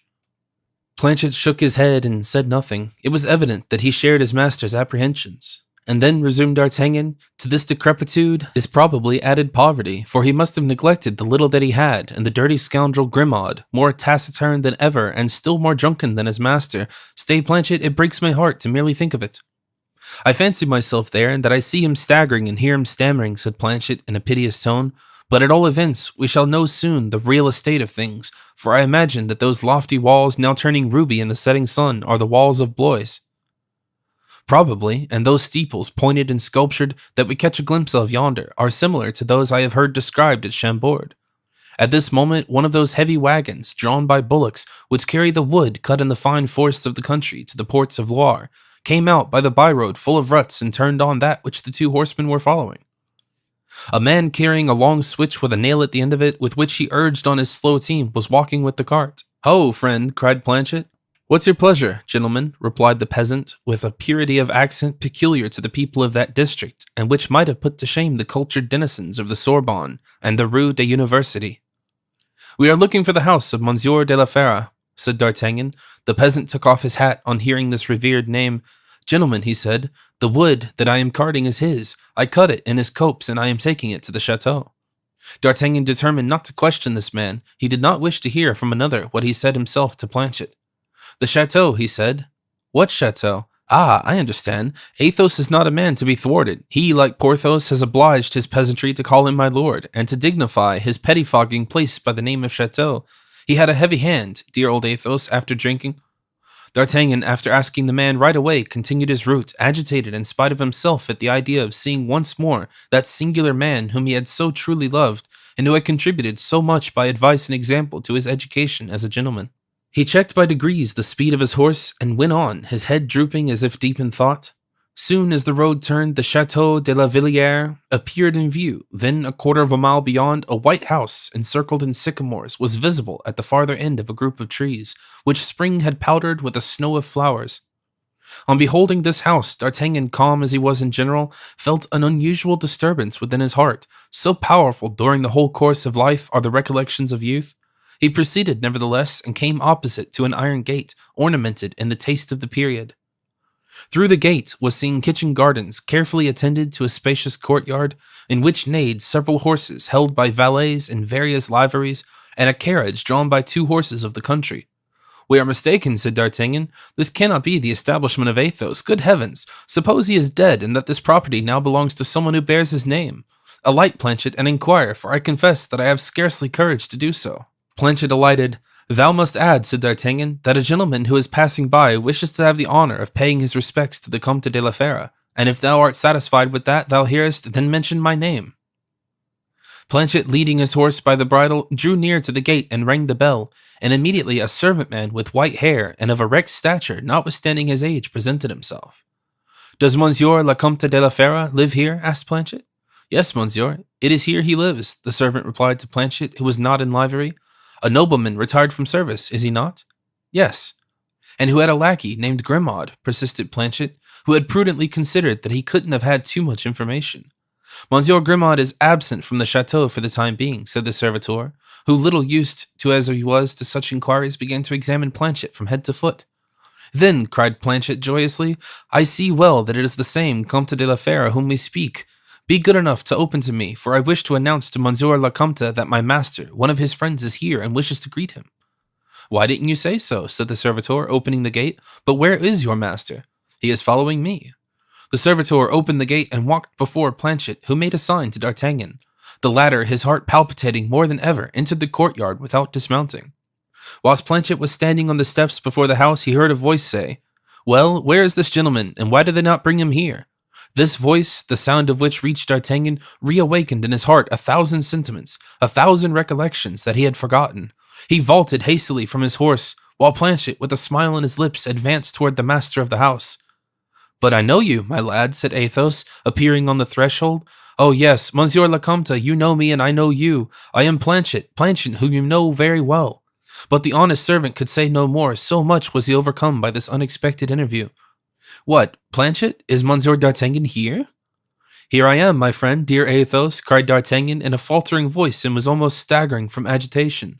At these words, a visible emotion was expressed on the beautiful countenance and calm features of Athos, who rushed toward D'Artagnan with eyes fixed upon him and clasped in his arms. D'Artagnan, equally moved, pressed him as closely to him, whilst tears stood in his eyes. Athos then took him by the hand and led him into the drawing room, where there were several people. Everyone arose. I present to you, he said, Monsieur le Chevalier d'Artagnan, lieutenant of His Majesty's Musketeers, a devoted friend and one of the most excellent brave gentlemen that I have ever known. D'Artagnan received the compliments of those who were present in his own way, and whilst the conversation became general, he looked earnestly at Athos. Strange, Athos was scarcely aged at all, his fine eyes no longer surrounded by that dark line which nights of dissipation pencil too infallibly, seemed larger, more liquid than ever. His face, a little elongated, had gained in calm dignity what it had lost in feverish excitement. His hand, always wonderfully beautiful and strong, was set off by a ruffle of lace, like certain hands by Titian and Van Dyck.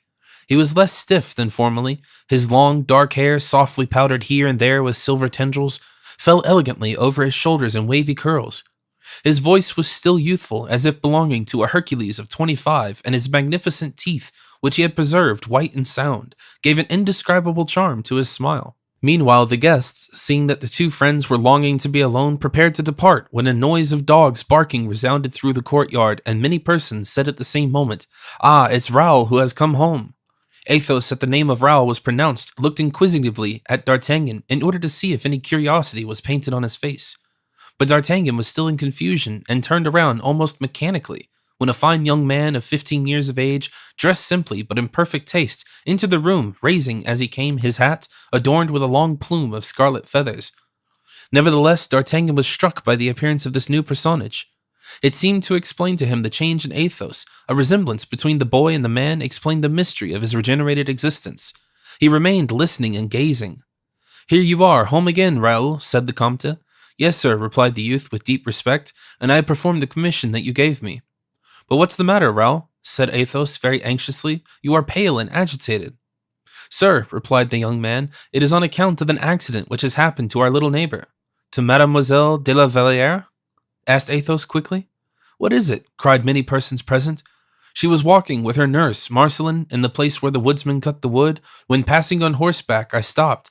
She saw me also, and in trying to jump from the end of a pile of wood which she had mounted, the poor child fell and was not able to rise again. I fear that she has badly sprained her ankle." "Oh heavens!" cried Athos. "And her mother, Madame de Saint Remy, have they yet told of her?" "No, sir. Madame de Saint Remy is at Blois with the Duchess of Orleans. I am afraid that what was first done was unskillful, if not worse than useless. I am come, sir, to ask your advice." "Send directly to Blois, Raoul, or rather take horse and ride immediately yourself." Raoul bowed. "But where is Louise?" asked the Comte. "I have brought her here, sir, and I have deposited her in charge of Charlotte, who, still better advice comes, has bathed the foot of cold well water."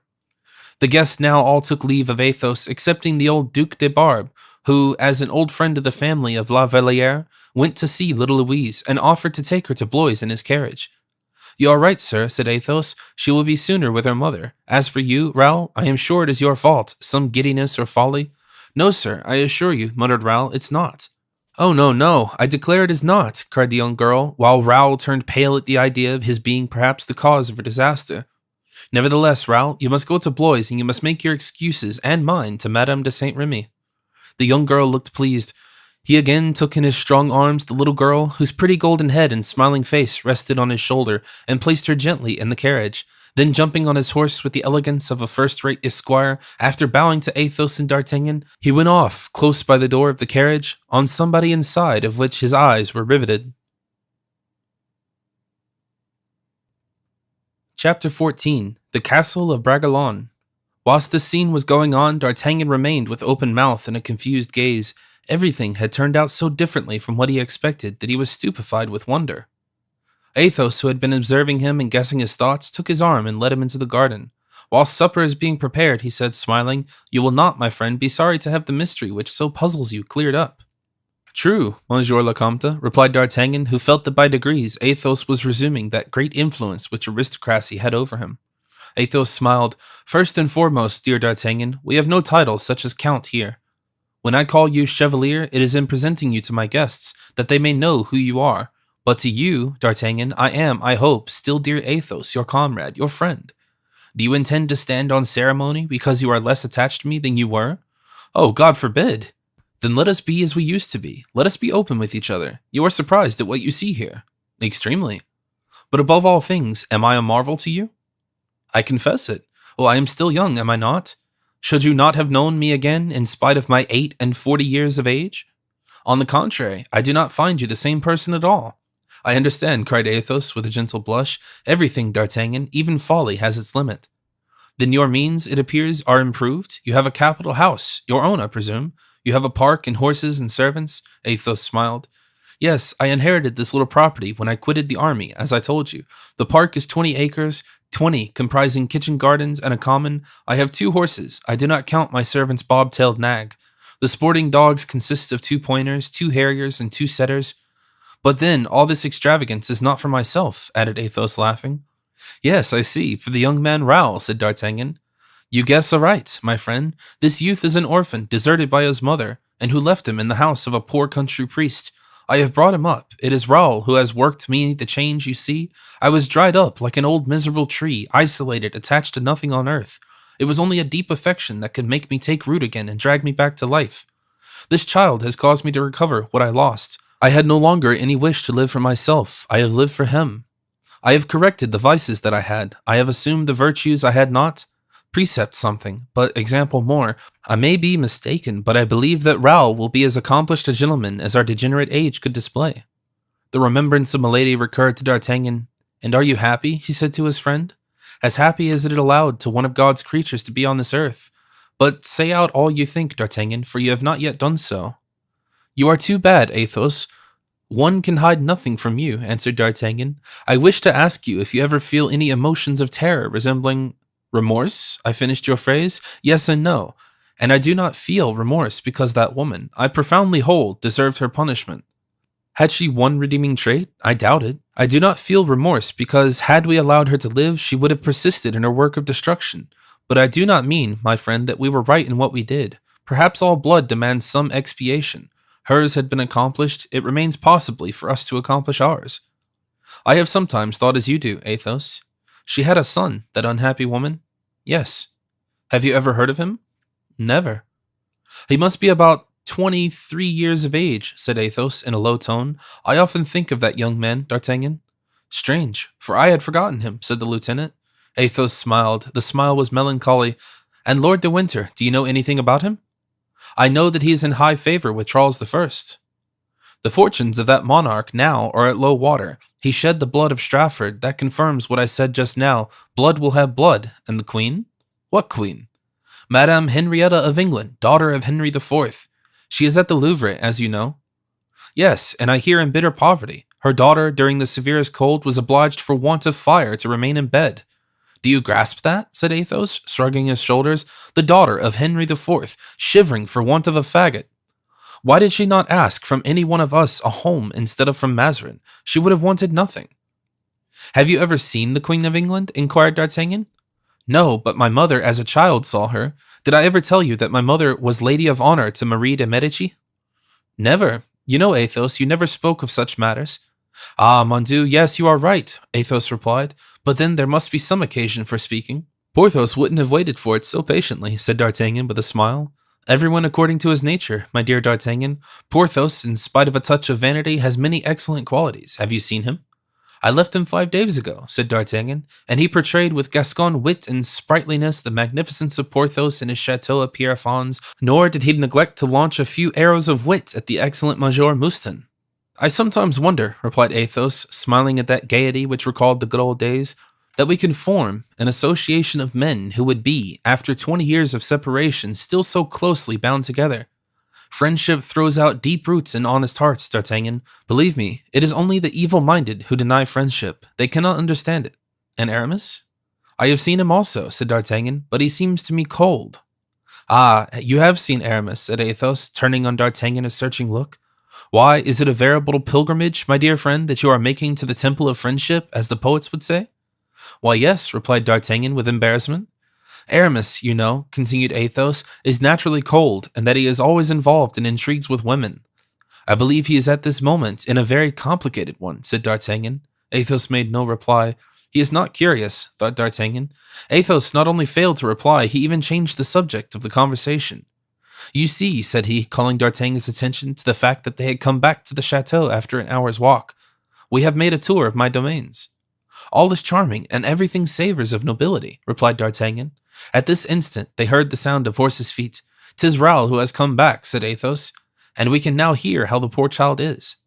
In fact, the young man appeared at the gate, covered with dust, entered the courtyard, leaped from his horse, which he consigned to the charge of a groom, and then went to greet the Count and D'Artagnan. "Monsieur," said Athos, placing his hand on D'Artagnan's shoulder, "Monsieur is the Chevalier D'Artagnan, of whom you have often heard me speak, Raoul." "Monsieur," said the young man, saluting again and more profoundly, "Monsieur le Comte has pronounced your name before me as an example, whenever he wished to speak of an intrepid and generous gentleman." That little compliment could not fail to move D'Artagnan. He extended a hand to Raoul and said, "My young friend, all the praises that are given me should be passed on to the Count here, for he has educated me in everything, and it is not his fault that his pupil profited so little from his instructions. But he will make it up in you, I am sure. I like your manner, Raoul, and your politeness has touched me." Athos was more delighted than can be told. He looked at D'Artagnan with an expression of gratitude and then bestowed on Raoul one of those strange smiles of which children are so proud when they receive them. "Now," said D'Artagnan to himself, noticing that silent play of countenance, "I am sure of it. I hope the accident has been of no consequence?"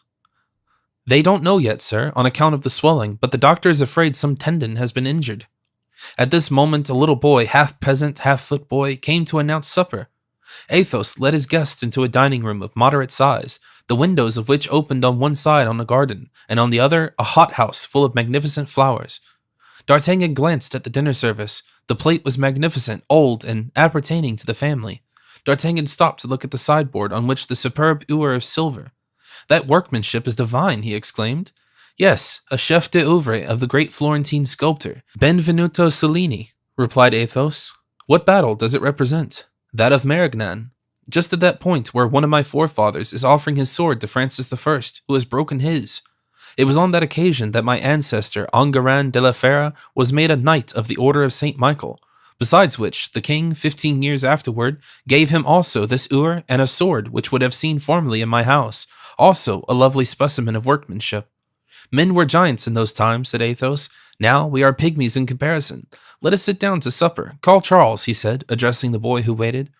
"My good Charles, I particularly recommend to your care Planchet, the Laquais of Monsieur d'Artagnan. He likes good wine, and now you have the key of the cellar. He has slept a long time on a hard bed, and he won't object to a soft one. Take very good care of him, I beg of you." Charles bowed and retired. "You think of everything," said D'Artagnan, "and I thank you for Planchet, my dear Athos." Raoul stared on, hearing this name, and looked at the Count to be quite sure that it was he whom the lieutenant thus addressed. "The name sounds strange to you," said Athos, smiling. "It was my nom de guerre when Monsieur d'Artagnan, 2 other gallant friends, and myself performed some feats of arms at the siege of La Rochelle, under the deceased cardinal and Monsieur de Bassompierre. My friend is still so kind as to address me by that old and well-beloved appellation, which makes my heart glad when I hear it." "'Tis an illustrious name," said the lieutenant, "and had one day triumphal honors paid to it." "What do you mean, sir?" inquired Raoul. "Have you not forgotten Saint Gervais, Athos, and the napkin which was converted into a banner?" And he then related to Raoul the story of the bastion, and Raoul fancied he was listening to one of those deeds of arms belonging to the days of chivalry so gloriously recounted by Tasso and Ariosto. "D'Artagnan does not tell you, Raoul," said Athos in his turn, "that he was reckoned one of the finest swordsmen of his time. A knuckle of iron, a wrist of steel, a sure eye, and a glance of fire. That's what his adversary met with. He was 18, only 3 years older than you are, Raoul, when I set him to work, pitted against tried men." "And did Monsieur d'Artagnan come off the conqueror?" asked the young man with glistening eye. "I killed one man, if I recollect rightly," replied D'Artagnan with a look of inquiry directly to Athos. "Another I disarmed or wounded, I don't remember which." "Wounded," said Athos. "It was a phenomenon of skill." The young man would willingly have prolonged this conversation far into the night, but Athos pointed out to him that the guest might need repose. D'Artagnan would fain have declared that he was not fatigued, but Athos insisted on his retiring to his chamber, conducted thither by Raoul. Chapter 15. Athos as a diplomatist. D'Artagnan retired to bed, not to sleep, but to think over all he had heard that evening. Being naturally good-hearted and having had a once liking for Athos, which had grown into a sincere friendship, he was delighted at thus meeting a man full of intelligence and moral strength instead of a drunkard. He admitted without annoyance the continued superiority of Athos over himself, devoid as he was of that jealousy which might have saddened a less generous disposition. He was delighted also that the high qualities of Athos appeared to promise favorably for his mission. Nevertheless, it seemed to him that Athos was not in all respects sincere and frank. Who was the youth he had adopted, and who bore so striking a resemblance to him? What could explain Athos's having re-entered the world and the extreme sobriety he had observed at table? The absence of Grimaud, whose name had never once been uttered by Athos, gave D'Artagnan uneasiness. It was evident either that he no longer possessed the confidence of his friend, or that Athos was bound by some invisible chain, or that he had been forewarned of the lieutenant's visit. He could not help thinking of Monsieur Rochefort, whom he had seen in Notre Dame. Could de Rochefort forestalled him with Athos? Again, the moderate fortune which Athos possessed, concealed as it was, so skillfully seemed to show regard for appearances, and to betray a Latin ambition which might be easily aroused. The clear and vigorous intellect of Athos would render him more open to conviction than a less able man would be.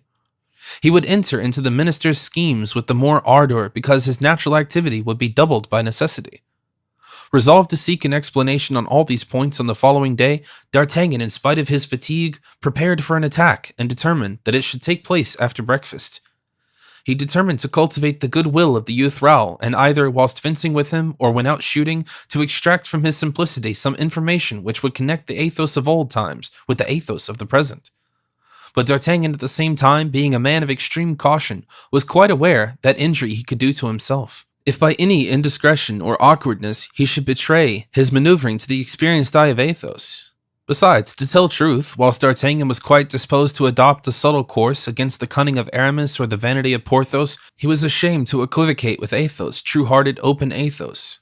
It seemed to him that if Porthos and Aramis deemed him superior to them in the arts of diplomacy, that they would like him all the better for it, but that Athos, on the contrary, would despise him. Ah, why is not Grimaud, the taciturn Grimaud, here? Thought D'Artagnan. There are so many things his silence would have told me. With Grimaud's silence was another form of eloquence. There reigned a perfect stillness in the house. D'Artagnan had heard the door shut and the shutters barred. The dogs became in their turn silent. At last a nightingale, lost in the thicket of shrubs, in the midst of its most melodious cadences, had fluted low and lower into stillness and fallen asleep. Not a sound was heard in the castle, except a footstep up and down in the chamber above, as he supposed the bedroom of Athos. He is walking about and thinking, thought D'Artagnan, but of what? It is impossible to know. Everything else might be guessed, but not that. At length Athos went to bed, apparently, for the noise ceased. Silence and fatigue together overcame D'Artagnan, and sleep overtook him also. He was not, however, a good sleeper. Scarcely had dawn gilded his window curtains when he sprang out of bed and opened the windows. Somebody, he perceived, was in the courtyard, moving stealthily. True to his custom of never passing anything over that it was within his power to know, D'Artagnan looked out of the window and perceived the close red coat and brown hair of Raoul. The young man was opening the door of the stable. He then, with noiseless haste, took out the horse that he had ridden on the previous evening, saddled him and bridled it himself, and led the animal into the alley to the right of the kitchen garden, opened a side door, which conducted him to a bridle road, shut it after him, and D'Artagnan saw him pass by like a dart, bending as he went beneath the pendant flowery branches of maple and acacia. The road, as D'Artagnan had observed, was the way to Blois. So, thought the Gascon, here's a young blade who already has his love affair, who doesn't at all agree with Athos in his hatred to the fair sex. He's not going to hunt, for he has neither dogs nor arms. He's not going on a message, for he goes secretly. Why does he go in secret? Is he afraid of me or of his father? For I am sure the Count is his father. By Jove, I shall know about that soon, for I shall soon speak out to Athos. Day was now advanced. All the noises that had ceased the night before reawakened, one after the other.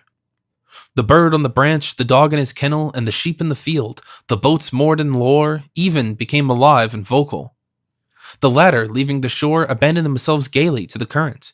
The Gascon gave a last twirl to his moustache, a last turn to his hair, brushed, from habit, the brim of his hat with the sleeve of his doublet, and went downstairs.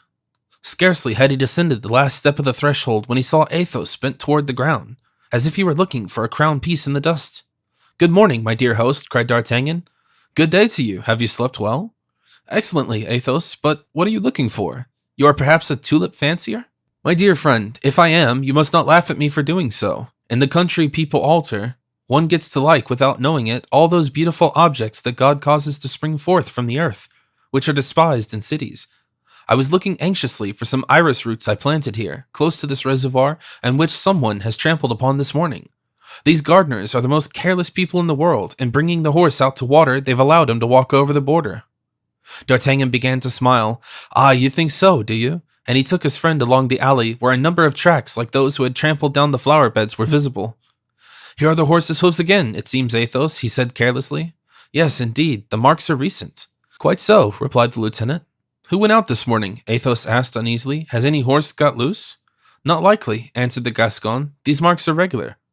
"Where is Raoul?" asked Athos. "How is it that I have not seen him?" "Hush!" exclaimed D'Artagnan, putting his finger to his lips as he related what he had seen, watching Athos all the while. "Ah, he's gone to Blois, the poor boy." "Wherefore?" "Ah, to inquire after the little Valera. She has sprained her foot, you know." "You think he has?" "Oh, I am sure of it," said Athos. "Don't you see that Raoul is in love?" "Indeed, with whom? With a child 7 years old?" "Dear friend, at Raoul's age the heart is so expansive that it must encircle one object or another, fancied or real. Well, his love is half real, half fanciful. She is the prettiest little creature in the world, with flaxen hair, blue eyes, at once saucy and languishing. But what say you to Raoul's fancy?" "Nothing. I laugh at Raoul. But this first desire of the heart is imperious. I remember, just at his age, how deep in love I was with a Grecian statue which our good king, then Henry IV, gave my father, insomuch that I was mad with grief when they told me the story of Pygmalion was nothing but a fable. It is mere want of occupation. You do not make Raoul work, so he takes his own way of employing himself." "Exactly. Therefore, I think of sending him away from here." "You will be wise to do so." "No doubt of it, but it will break his heart, so long as 3 or 4 years ago he used to adorn and to adore his little idol, whom he will some day fall in love with in right earnest if he remains here. The parents of little Valera have for a long time perceived and been amused at. Now they begin to look concerned." "Nonsense. However, Raoul must be diverted from this fancy. Send him away, or you will never make a man of him." "I think I shall send him to Paris." "So," thought D'Artagnan, and it seemed to him that the moment for attack had arrived. "Suppose," he said, "we roughly chalk out a career for this young man. I wish to consult you about something." "Do so." "Do you think it is time for us to enter the service?" "But are you not still in the service, you, D'Artagnan?" "I mean active service. Our former life, has it still no attractions for you? Would you not be happy to begin anew in my society, and in that of Porthos, the exploits of our youth? Do you propose me to do so, D'Artagnan?" "Decidedly and honestly." "On whose side?" asked Athos, fixing his clear, benevolent glance on the countenance of the Gascon. "Ah, devil take it, you speak in earnest, and must have a definite answer. Listen, D'Artagnan, there is but one person, or rather one cause, to whom a man like me can be useful, that of the king." "Exactly," answered the musketeer. "Yes, but let us understand each other," returned Athos seriously. "If by the cause of the king you mean that of Monsieur de Mazarin, we do not understand each other." "I don't say exactly," answered the Gascon, confused. "Come, D'Artagnan, don't let us play a sidelong game. Your hesitation, your evasion, tells me at once on whose side you are. For that party no one dares openly to recruit, and when people recruit for it, it is with averted eyes and humble voice." "Ah, my dear Athos, you know that I am not alluding to you. You are the pearl of brave, bold men. I speak of that spiteful and intriguing Italian, of the pedant who has tried to put his own head a crown which he stole from under a pillow, of the scoundrel who calls his party the party of the king, who wants to send the princes of the blood to the prison, not daring to kill them as our great cardinal. Our cardinal did, of the miser who weighs his gold pieces and keeps the clipped ones for fear, though he is rich, of losing them at play next morning, of the imprudent fellow who insults the queen, as they say, so much the worse for her, and who is going in 3 months to make war upon us, in order that he may retain his pensions. Is that the master whom you propose to me? I thank you, D'Artagnan." "You are more impetuous than you were," replied D'Artagnan. "Age has warmed, not chilled, your blood. Who informed you this was the master I proposed to you? Devil take it," he muttered to himself. "Don't let me betray my secrets to a man not inclined to entertain them." "Well then," said Athos, "what are your schemes? What do you propose?" "Zounds, nothing more than natural. You live on your estate, happy in golden mediocrity. Porthos has perhaps 60,000 francs income. Aramis has always 50 duchesses quarreling over the priest as they quarreled formerly over the musketeer. But I, what have I in the world? I have worn my cuirass these 20 years, kept down in this inferior rank, without going forward or backward, hardly half living. In fact, I am dead. Well, when is there some idea being resuscitated? You say he's a scoundrel, an impudent fellow, a miser, a bad master. By Jove, I am of your opinion, but find me a better one, or give me the means of living." Athos was for a few moments thoughtful. "Good, D'Artagnan is for Mazarin," he said to himself. From that moment he grew very guarded. On his side, D'Artagnan became more cautious also. "You spoke to me," Athos resumed, "of Porthos. Have you persuaded him to seek his fortune?" But he has wealth, I believe, already. Doubtless he has, but such a man, he is always want of something more than we already have. What does Porthos wish for? To be a baron. Ah, true, I forgot, said Athos, laughing. 'Tis true, thought the Gascon. Where has he heard it? Does he correspond with Aramis? Ah, if I knew that he did, I should know all. The conversation was interrupted by the entrance of Raoul. Is our little neighbor worse? Asked D'Artagnan, seeing a look of vexation on the face of the youth. Ah, sir, replied Raoul, her fall is a very serious one, and without any ostensible injury, the physician fears she will be lame for life. This is terrible, said Athos. And what makes me all the more wretched, sir, is that I was the cause of this misfortune. How so? Asked Athos. It was to run to meet me that she leaped from that pile of wood. There is only one remedy, dear Raoul. That is, to marry her as a compensation, remarked D'Artagnan. Ah, sir, answered Raoul, you joke about a real misfortune. That is cruel indeed. The good understanding between the two friends was not in the least altered by the morning's skirmish. They breakfasted with a good appetite, looking now and then at poor Raoul, who with moist eyes and a full heart scarcely ate at all. After breakfast, 2 letters arrived for Athos, who read them with profound attention, whilst D'Artagnan could not restrain himself from jumping up several times on seeing him read these epistles, in one of which, there being at the time a very strong light, he perceived the fine writing of Aramis. The other was in a feminine hand, long and crossed. Come, said D'Artagnan to Raoul, seeing that Athos wished to be alone. Come, let us take a turn in the fencing gallery. That will amuse you. And they both went into a low room where there were foils, gloves, masks, breastplates, and all the accessories for a fencing match. In a quarter of an hour, Athos joined them, and at the same moment, Charles brought in a letter for D'Artagnan, which a messenger had just desired might be instantly delivered. It was now Athos's turn to take a sly look. D'Artagnan read the letter with apparent calmness and said, shaking his head, See, dear friend, what is to belong to the army? Faith, you are indeed right not to return to it. Monsieur de Treville is ill, so my company can't do without me. There, my leave is at an end. Do you return to Paris? Asked Athos quickly. Egad, yes, but why don't you come there also? Athos colored a little and answered, Should I go? I shall be delighted to see you there. Hallo, Planchet, cried the Gascon from the door. We must set out in 10 minutes. Give the horses some hay. Then turning to Athos, he added, I seem to miss something here. I am really sorry to go away without having seen Grimaud. Grimaud, replied Athos, I'm surprised you have never so much as asked after him. I have lent him to a friend. Who will understand the signs he makes? Returned D'Artagnan. I hope so. The friends embraced cordially. D'Artagnan pressed Raoul's hand. Will you not come with me? He said. I shall pass by Blois.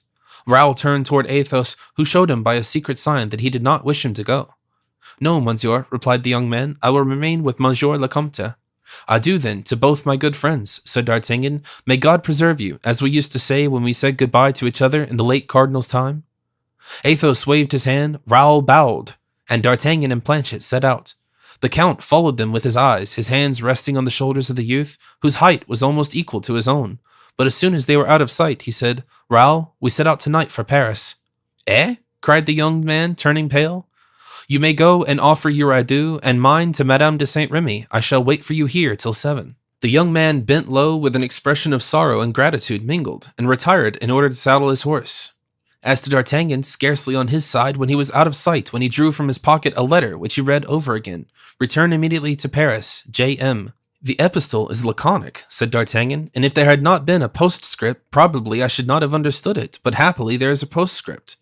And he read that welcome postscript which made him forget the abruptness of the letter. P.S. Go to the king's treasurer at Blois, tell him your name, and show him this letter. You will receive 200 pistoles. Assuredly, said D'Artagnan, I admire this piece of prose. The cardinal writes better than I thought. Come, Planchet, let us pay a visit to the king's treasurer and then set off. Towards Paris, sir? Towards Paris. And they set out at as hard a canter as their horses could maintain. Chapter 16. The Duc de Beaufort. The circumstances that had hastened the return of D'Artagnan to Paris were as follows. One evening, when Mazarin, according to custom, went to visit the queen, in passing the guard chamber he heard loud voices. Wishing to know on what topic the soldiers were conversing, he approached with his wonted wolf-like step, pushed open the door, and put his head close to the chink. There was a dispute among the guards. I tell you, one of them was saying, that if Coysel predicted that, 'tis as good as true. I know nothing about it, but I have heard say that he's not only an astrologer, but a magician. Deuce take it, friend, if he's one of thy friends, thou wilt ruin him in saying so. Why? Because he may be tried for it. Ah, absurd. They don't burn sorcerers nowadays. No, 'tis a long time since the late cardinal burnt Urban Grandier, though. My friend, Urban Grandier wasn't a sorcerer. He was a learned man. He didn't predict the future. He knew the past, often a more dangerous thing. Mazarin nodded in assent, but wishing to know what this prediction was, about which they disputed, he remained in the same place. I don't say, resumed the guard, that Coysel is not a sorcerer, but I say that if his prophecy gets wind, it's a sure way to prevent it coming true. How so? Why, in this way, if Coysel says loud enough for the cardinal to hear him, on such or such a day, such a prisoner will escape. 'Tis plain that the cardinal will take measures of precaution, and that the prisoner will not escape. Good Lord, said another guard, who might have been thought asleep on a bench, but who had not lost a syllable of the conversation. Do you suppose that men can escape their destiny? If it is written yonder in heaven that the Duc de Beaufort is to escape, he will escape, and all the precautions of the cardinal will not prevent it. Mazarin started. He was an Italian and therefore superstitious. He walked straight into the midst of the guards, who on seeing him were silent. What were you saying? He asked in his flattering manner. That Monsieur de Beaufort has escaped, were you not? Oh no, my lord, said the incredulous soldier. He's too well guarded now. We only said he would escape. Who said so? Repeat your story, Saint Laurent, replied the man, turning to the originator of the tale. My lord, said the guard, I have simply mentioned the prophecy I heard from a man named Coysel, who believes that, be he ever so closely watched and guarded, the Duke of Beaufort will escape before Whitsuntide. Coysel is a madman, returned the cardinal. No, replied the soldier, tenacious in his credulity. He has foretold many things which have come to pass. For instance, that the queen would have a son, that Monsieur Coligny would be killed in a duel with the Duc de Guise, and finally, that the coadjutor would be made the cardinal. Well, the queen has not only one son, but two. Then Monsieur Coligny was killed, and... Yes, said Mazarin, but the coadjutor is not yet made cardinal. No, my lord, but he will be, answered the guard. Mazarin made a grimace, as if he meant to say, but he does not wear the cardinal's cap. Then he added, so, my friend, it's your opinion that Monsieur de Beaufort will escape? That's my idea, my lord, and if your eminence were to offer me, at this moment, governor of the castle of Vincennes, I should refuse it. After Whitsuntide, it would be another thing. There is nothing so convincing as a firm conviction. It has its own effect on the most incredulous. And far from being incredulous, Mazarin was superstitious. He went away thoughtful and anxious and returned to his own room, where he summoned Bernouin and desired him to fetch thither in the morning the special guard he had placed over Monsieur de Beaufort, and to awaken him whenever he should arrive. The guard had, in fact, touched the cardinal in the tenderest point. During the whole 5 years in which the Duc de Beaufort had been in prison, not a day had passed in which the cardinal had not felt a secret dread of his escape. It was not possible, as he knew well, to confine for the whole of his life the grandson of Henry IV, especially when this young prince was scarcely 30 years of age. But, however, and whensoever he did escape, what hatred he must cherish against him who he owed his long imprisonment, who had taken him, rich, brave, glorious, beloved by women, feared by men, to cut off his life's best, happiest years, for it is not life, it is merely existence, in prison. Meantime, Mazarin redoubled his surveillance over the duke, but like the miser in the fable, he could not sleep for thinking of his treasure. Often he awoke in the night, suddenly dreaming that he had been robbed of Monsieur de Beaufort. Then he inquired about him and had the vexation of hearing that the prisoner played, drank, sang, but that whilst playing, drinking, singing, he often stopped short to vow that Mazarin should pay for all the dear amusements he had forced him to enter at Vincennes. So much did this one idea haunt the cardinal even in his sleep, that when at 7 in the morning Bernouin came to arouse him, his first words were, well, what's the matter? Has Monsieur de Beaufort escaped from Vincennes? I do not think so, my lord, said Bernouin, but you will hear about him, for La Ramee is here and awaits the command of your eminence. Tell him to come in, said Mazarin, arranging his pillows so that he might receive the visitor sitting up in bed. The officer entered, a large fat man with an open physiognomy. His air of perfect serenity made Mazarin uneasy. Approach, sir, said the cardinal. The officer obeyed.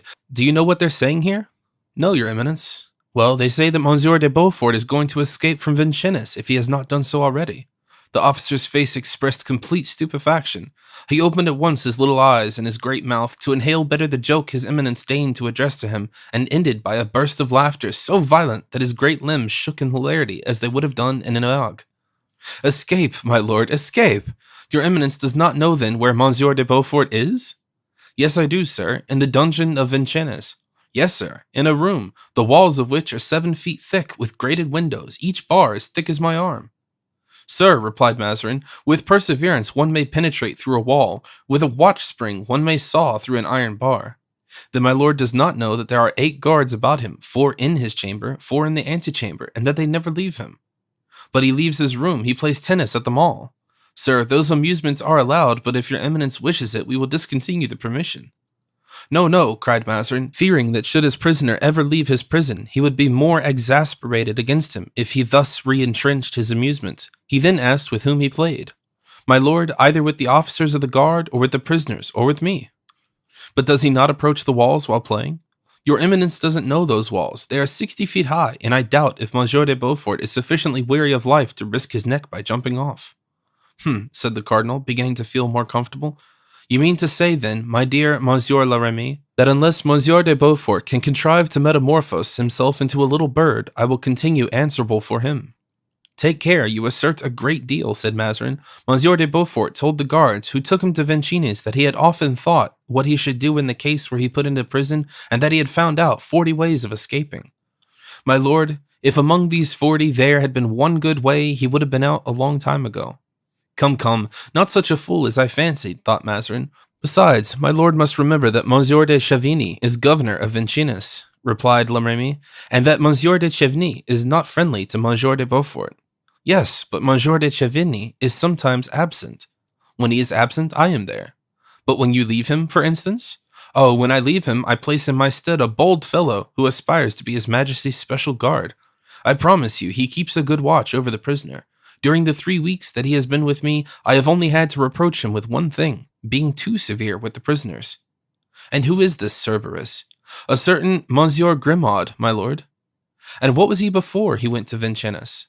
He was in the contrary, as I was told by the person who recommended him to me. And who recommended this man to you? The steward of the Duc de Gramont. He is not a gossip, I hope? Lord a mercy, my lord, I thought for a long time that he was dumb. He answers only by signs. It seems his former master accustomed him to that. Well, dear Monsieur la Remy, replied the cardinal, let him prove a true and thankful keeper, and we will shut our eyes upon this rule of misdeeds, and put on his back a uniform to make him respectable, and in the pockets of that uniform some pistoles to drink to the king's health. Mazarin was large in promises, quite unlike the virtuous Monsieur Grimaud so bepraised by La Remy, for he said nothing and did much. It was now 9 o'clock. The cardinal, therefore, got up, perfumed himself, dressed, and went to the queen to tell her what had detained him. The queen, who was scarcely less afraid of Monsieur de Beaufort than the cardinal himself, and who was almost as superstitious as he was, made him repeat word for word all La Remy's praises of his deputy. Then, when the cardinal had ended, alas, sir, why have we not a Grimaud near every prince? Patience, replied Mazarin, with his Italian smile, that may happen one day, but in the meantime... Well, in the meantime, I shall still take precautions, and he wrote to D'Artagnan to hasten his return. Chapter 17. Duc de Beaufort amused his leisure hours in the dungeon of Vincennes.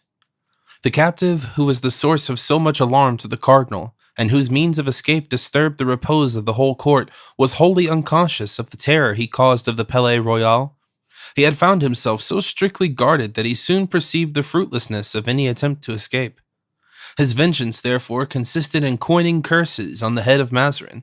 He even tried to make some verses on him, but soon gave up the attempt, for Monsieur de Beaufort had not only not received from heaven the gift of versifying, he had the greatest difficulty in expressing himself in prose. The Duke was the grandson of Henry IV and Gabriel d'Estrees, as good-natured, as brave, as proud, and above all, as Gascon as his ancestor, but less elaborately educated. After having been for some time after the death of Louis VIII the favorite, the confident, the first man, in short, at the court, he had been obliged to yield his place to Mazarin, and so became the second in influence and favor. And eventually, as he was stupid enough to be vexed at this change of position, the queen had him arrested and sent to Vincennes in charge of Guitant, who had made his appearance in these pages in the beginning of this history, and whom we shall see again. It is understood, of course, that when we say the queen, Mazarin is meant. During the 5 years of this seclusion, which would have improved and matured the intellect of any other man, Monsieur de Beaufort, had he not affected to brave the cardinal, despised princes, and walked alone without adherents or disciples, would either have regained his liberty or made partisans. But these considerations never occurred to the Duke, and every day the cardinal received fresh accounts of him, which were as unpleasant as possible to the minister. After having failed in poetry, Monsieur de Beaufort tried drawing. He drew portraits with a piece of coal of the cardinal, and as his talents did not enable him to produce a very good likeness, he wrote under the picture that there must be little doubt regarding the original portrait of the illustrious coxcomb Mazarin. Monsieur de Chevigny, the governor of Vincennes, waited upon the duke to request that he would amuse himself in some other way, or that, at all events, if he drew likenesses, he would not put mottos underneath them. The next day, the prisoner's room was full of pictures and mottos. Monsieur de Beaufort, in common with many other prisoners, was bent upon doing things that were prohibited. And the only resource the governor had was, one day when the duke was playing at tennis, to efface all these drawings, consisting chiefly of profiles. Monsieur de Beaufort did not venture to draw the cardinal's fat face. The duke thanked Monsieur de Chevigny for having, as he said, cleaning his paper drawing for him. He then divided the walls of his room into compartments and dedicated each of these compartments to some incident in Mazarin's life. In one was depicted the illustrious coxcomb receiving a shower of blows from Cardinal Bentivoglio, whose servant he had been. Another, the illustrious Mazarin acting the part of Ignatius Loyola in the tragedy of the name. A third, the illustrious Mazarin stealing the portfolio of Prime Minister from Monsieur de Chavigny, who had suspected to have it. A fourth, the illustrious coxcomb Mazarin refusing to give Laporte, the young king's valet, clean sheets and saying that it was quite enough for the King of France to have clean sheets every 3 months. The governor, of course, thought proper to threaten his prisoner that if he did not give up drawing such pictures, he should be obliged to deprive him of all means of amusing himself in that manner. To this, Monsieur de Beaufort replied that since every opportunity of distinguishing himself in arms was taken from him, he wished to make himself celebrated in the arts. Since he could not be a Bayard, he would become a Raphael or a Michelangelo. Nevertheless, one day when Monsieur de Beaufort was walking in the meadow, his fire was put out, his charcoal all removed, taken away, and thus his means of drawing utterly destroyed. The poor duke swore, fell into a rage, yelled, and declared that they wished to starve him to death as they have starved the Miracle Ornano and the Grand Prior of Vendôme. But he refused to promise that he would not make any more drawings, and remained without any fire in the room all the winter. His next act was to purchase a dog from one of his keepers. With this animal, which he called Pistache, he was often shut up for hours alone, superintending, as everyone supposed, its education. At last, when Pistache was sufficiently well trained, Monsieur de Beaufort invited the governor and the officers of Vincennes to attend a representation which he was going to have in his apartment. The party assembled, the room was lighted with wax lights, and the prisoner, with a bit of plaster he had taken out of the wall of his room, had traced a long white line, representing a cord on the floor. Pistache, on a signal from his master, placed himself on this line, raised himself on his hind paws, and holding in his front paws a wand with which clothes used to be beaten, he began to dance upon the line with as many contortions as a rope dancer. Having been several times up and down it, he gave the wand back to his master and began without hesitation to perform the same evolutions over again. The intelligent creature was received with loud applause. The first part of the entertainment being concluded, Pistache was desired to say what o'clock it was. He was shown Monsieur de Chavigny's watch. It was then 6:30. The dog raised and dropped his paw 6 times. The 7th, he let it remain upraised. Nothing could be done better. A sundial could not have shown the hour with greater precision. Then the question was put to him, who was the best jailer in all the prisons in France? The dog performed 3 evolutions around the circle and laid himself with the deepest respect at the feet of Monsieur de Chavigny, who at first seemed inclined to like the joke and laughed long and loud, but a frown succeeded, and he bit his lip with vexation. Then the duke put to Pistache this difficult question, who was the greatest thief in the world? Pistache went around again in a circle, but stopped at no one, and at last went to the door and began to scratch and bark. See, gentlemen, said Monsieur de Beaufort, this wonderful animal, not finding here what I ask for, seeks it out of doors. You shall, however, have his answer. Pistache, my friend, come here. Is not the greatest thief in the world, Monsieur, the king's secretary, Lacamus, who came to Paris with 20 francs in his pocket and who now possesses 10 millions? The dog shook his head. Then is it not, resumed the duke, the superintendent Emery, who gave his son, when he was married, 300,000 francs and a house, compared to which the Tuileries are a heap of ruins and the Louvre a paltry building? The dog again shook his head as if to say no. Then, said the prisoner, let's think who it can be. Can it possibly be the illustrious coxcomb Mazarin de Piscina, hey? Pistache made violent signs that it was, by raising and lowering his head 8 or 10 times successively. Gentlemen, you see, said the duke to those present, who dared not even smile, That is the illustrious coxcomb, who is the greatest thief in the world, at least according to Pistache. Let us go on to another of his exercises.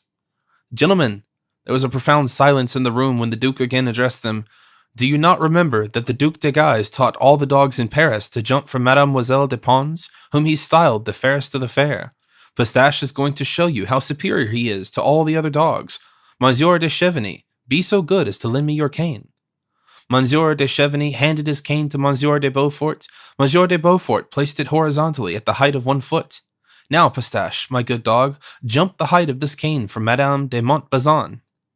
But, interposed Monsieur de Chevigny, it seems to me that Pistache is only doing what other dogs have done when they jumped for Mademoiselle de Pons. Stop, said the Duke. Pistache, jump for the Queen. And he raised his cane 6 inches higher. The dog sprang, and in spite of the height, jumped slightly over it. And now, said the Duke, raising it still 6 inches higher, jump for the King. The dog obeyed and jumped quickly over the cane. Now then, said the Duke, and as he spoke, lowered the cane almost level to the ground. Pistache, my friend, jump for the illustrious coxcomb, Mazarin de Piscini. The dog turned his back to the cane. What? Asked the Duke. What do you mean? And he gave him the cane again, first making a semicircle from the head of the tail to Pistache. Jump then, Monsieur Pistache. But Pistache, as at first, turned round on his legs and stood with his back to the cane. Monsieur de Beaufort made the experiment a 3rd time, but by this time Pistache's patience was exhausted. He threw himself furiously upon the cane, wrested it from the hands of the prince, and broke it with his teeth. Monsieur de Beaufort took the pieces out of his mouth and presented them with great formality to Monsieur de Chevigny, saying that for that evening the entertainment was ended, but in 3 months it should be repeated, when Pistache would have learned a few new tricks. 3 days afterward, Pistache was found dead, poisoned. Then the Duke said openly that his dog had been killed by a drug with which they had meant to poison him, and one day after dinner he went to bed, calling out that he had pains in his stomach and that Mazarin had poisoned him. This fresh impertinence reached the ears of the cardinal and alarmed him greatly. The donjon of Vincennes was considered very unhealthy, and Madame de Rambouillet, it is said, the room in which the Maréchal Ornano and the Grand Prior de Vendôme had died was worth its weight in arsenic, a bon mot which had great success. So it was ordered that the prisoner was henceforth to eat nothing that had not previously been tasted, and La Ramée was in consequence placed near him as taster. Every kind of revenge was practiced upon the Duke by the governor in return for the insults of the innocent Pistache. De Chevigny, who, according to report, was the son of Richelieu's and had been a creature of the late cardinal's, understood tyranny. He took from the Duke all the steel knives and silver forks and replaced them with silver knives and wooden forks, pretending that as he had been informed that the Duke was to pass all his life at Vincennes, he was afraid of his prisoner attempting suicide. A fortnight afterward, the Duke, going to the tennis court, found 2 rows of trees about the size of his little finger planted by the roadside. He asked what they were for, and was told that they were to shade him from the sun on some future day. One morning the gardener went to him and told him, as if to please him, that he was going to plant a bed of asparagus for his especial use. Now, since as everyone knows, asparagus takes 4 years in coming to perfection, this civility infuriated Monsieur de Beaufort. At last his patience was exhausted. He assembled his keepers, and notwithstanding his well-known difficulty of utterance, addressed them as follows. Gentlemen, you will permit a grandson of Henry IV to be overwhelmed with insults and enemy? Odd fish, as my grandfather used to say, I once reigned in Paris, do you know that? I had the king and Monsieur the whole of one day in my care. The queen at that time liked me and called me the most honest man in the kingdom. Gentlemen and citizens, set me free. I shall go to the Louvre and strangle Mazarin. You shall be my bodyguard. I will make you all captains with good pensions. Odds fish, on, march forward. But eloquent as he might be, the eloquence of the grandson of Henry IV did not touch those hearts of stone. Not one man stirred. So Monsieur de Beaufort was obliged to be satisfied with calling them all kinds of rascals underneath the sun. Sometimes when Monsieur de Chevigny paid him a visit, the Duke used to ask him what he should think if he saw an army of Parisians, all fully armed, appear at Vincennes to deliver him from prison. My lord, answered de Chevigny, with a low bow, I have on the ramparts 20 pieces of artillery, and in my casements 30,000 guns. I should bombard the troops till not one grain of gunpowder was unexploded. Yes, but after you had fired off your 30,000 guns, they would take the dungeon. The dungeon being taken, I should be obliged to let them hang you, at which I should be most unhappy, certainly. And in this turn the Duke bowed low to Monsieur de Chevigny. For myself, on the other hand, my lord, returned the governor, when the first rebel should pass the threshold of my postern doors, I should be obliged to kill you with my own hand, since you were confided peculiarly to my care, and as I am obliged to give you up, dead or alive. And once more he bowed low before his highness. These bittersweet pleasantries lasted 10 minutes, sometimes longer, but always finished thus. Monsieur de Chavigny, turning toward the door, used to call out, "Hello, La Remy." La Remy came into the room. "La Remy, I recommend Monsieur le Duc to you particularly. Treat him as a man of his rank and family ought to be treated. That is, never leave him alone an instant." La Remy became, therefore, the Duke's dinner guest by compulsion, an internal keeper, the shadow of his person. But La Remy, gay, frank, convivial, fond of play, a great hand at tennis, had one defect in the Duke's eyes, his incorruptibility. Now, although La Remy appreciated, as of a certain value, the honor of being shut up with a prisoner of so great importance, still the pleasure of living in intimacy with the grandson of Henry IV hardly compensated for the loss of that which he had experienced in going from time to time to visit his family. One may be a jailer or a keeper, and at the same time a good father and husband. La Remy adored his wife and children, whom now he could only catch a glimpse of from the top of the wall, when in order to please him they used to walk on the opposite side of the moat. 'Twas too brief an enjoyment, and La Remy felt that the gaiety of his heart he had regarded as the cause of health, of which was perhaps rather the result, would not long survive such a mode of life. He accepted therefore with delight an offer made to him by his friend the steward of the Duc de Gramont to give him a substitute. He also spoke of it to Monsieur de Chavigny, who promised that he would not oppose it in any way, that is, if he approved of the person proposed. We consider it useless to draw a physical or moral portrait of Grimaud if, as we hope, our readers have not wholly forgotten the first part of this work. They must have preserved a clear idea of the estimable individual, who is wholly unchanged except that he is 20 years older, an advance in life that has made him only more silent, although, since the change that had been working in himself, Athos had given Grimaud permission to speak. But Grimaud had for 12 or 15 years preserved habitual silence, and a habit of 15 or 20 years' duration becomes second nature. Chapter 18. Grimaud begins his functions. Grimaud thereupon presented himself with his smooth exterior at the donjon of Vincennes. Now Monsieur de Chavigny piqued himself on his infallible penetration, for that which almost proved that he was the son of Richelieu was his everlasting pretension. He examined attentively the countenance of the applicant for place and fancied that the contracted eyebrows, thin lips, hooked nose, and prominent cheekbones of Grimaud were favorable signs. He addressed about 12 words to him. Grimaud answered in 4.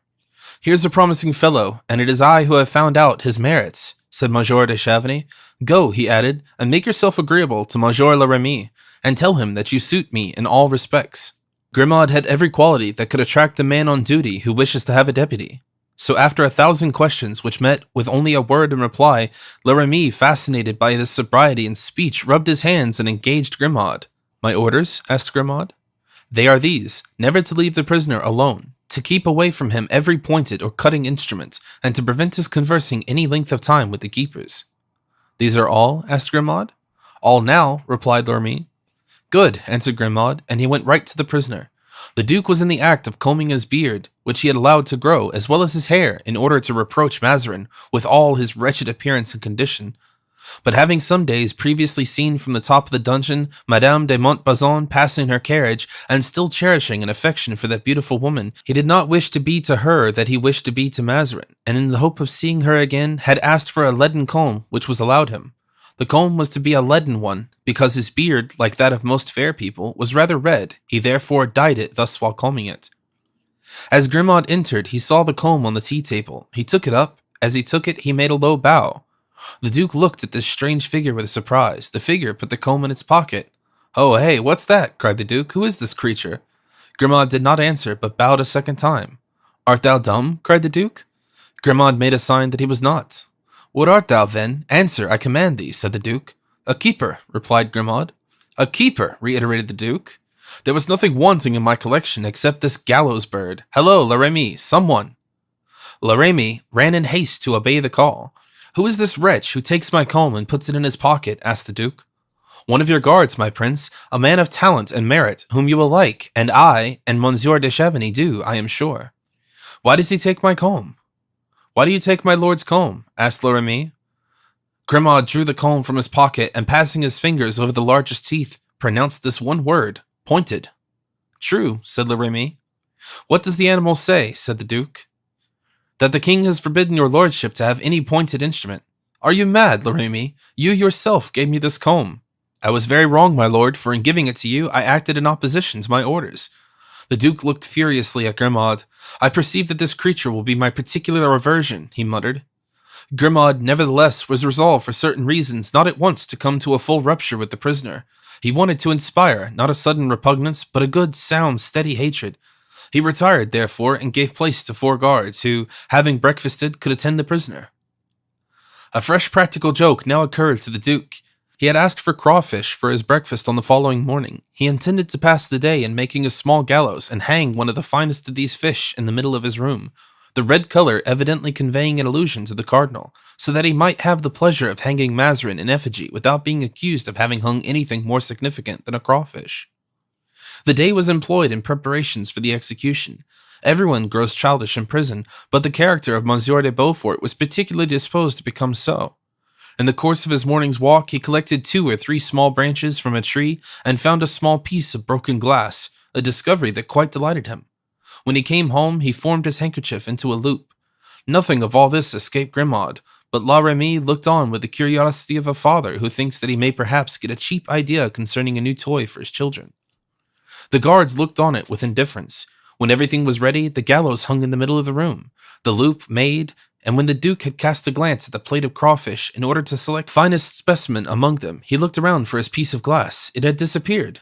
Who has taken my piece of glass? Asked the Duke, frowning. Grimaud made a sign to denote that he had done so. What, thou again? Why didst thou take it? Yes, why? Asked Leremy. Grimaud, who held the piece of glass in his hand, said, Sharp. True, my lord, exclaimed Leremy. Ah, deuce take it, we have a precious fellow here. Monsieur Grimaud, said the Duke, for your sake, I beg of you, never come within reach of my fist.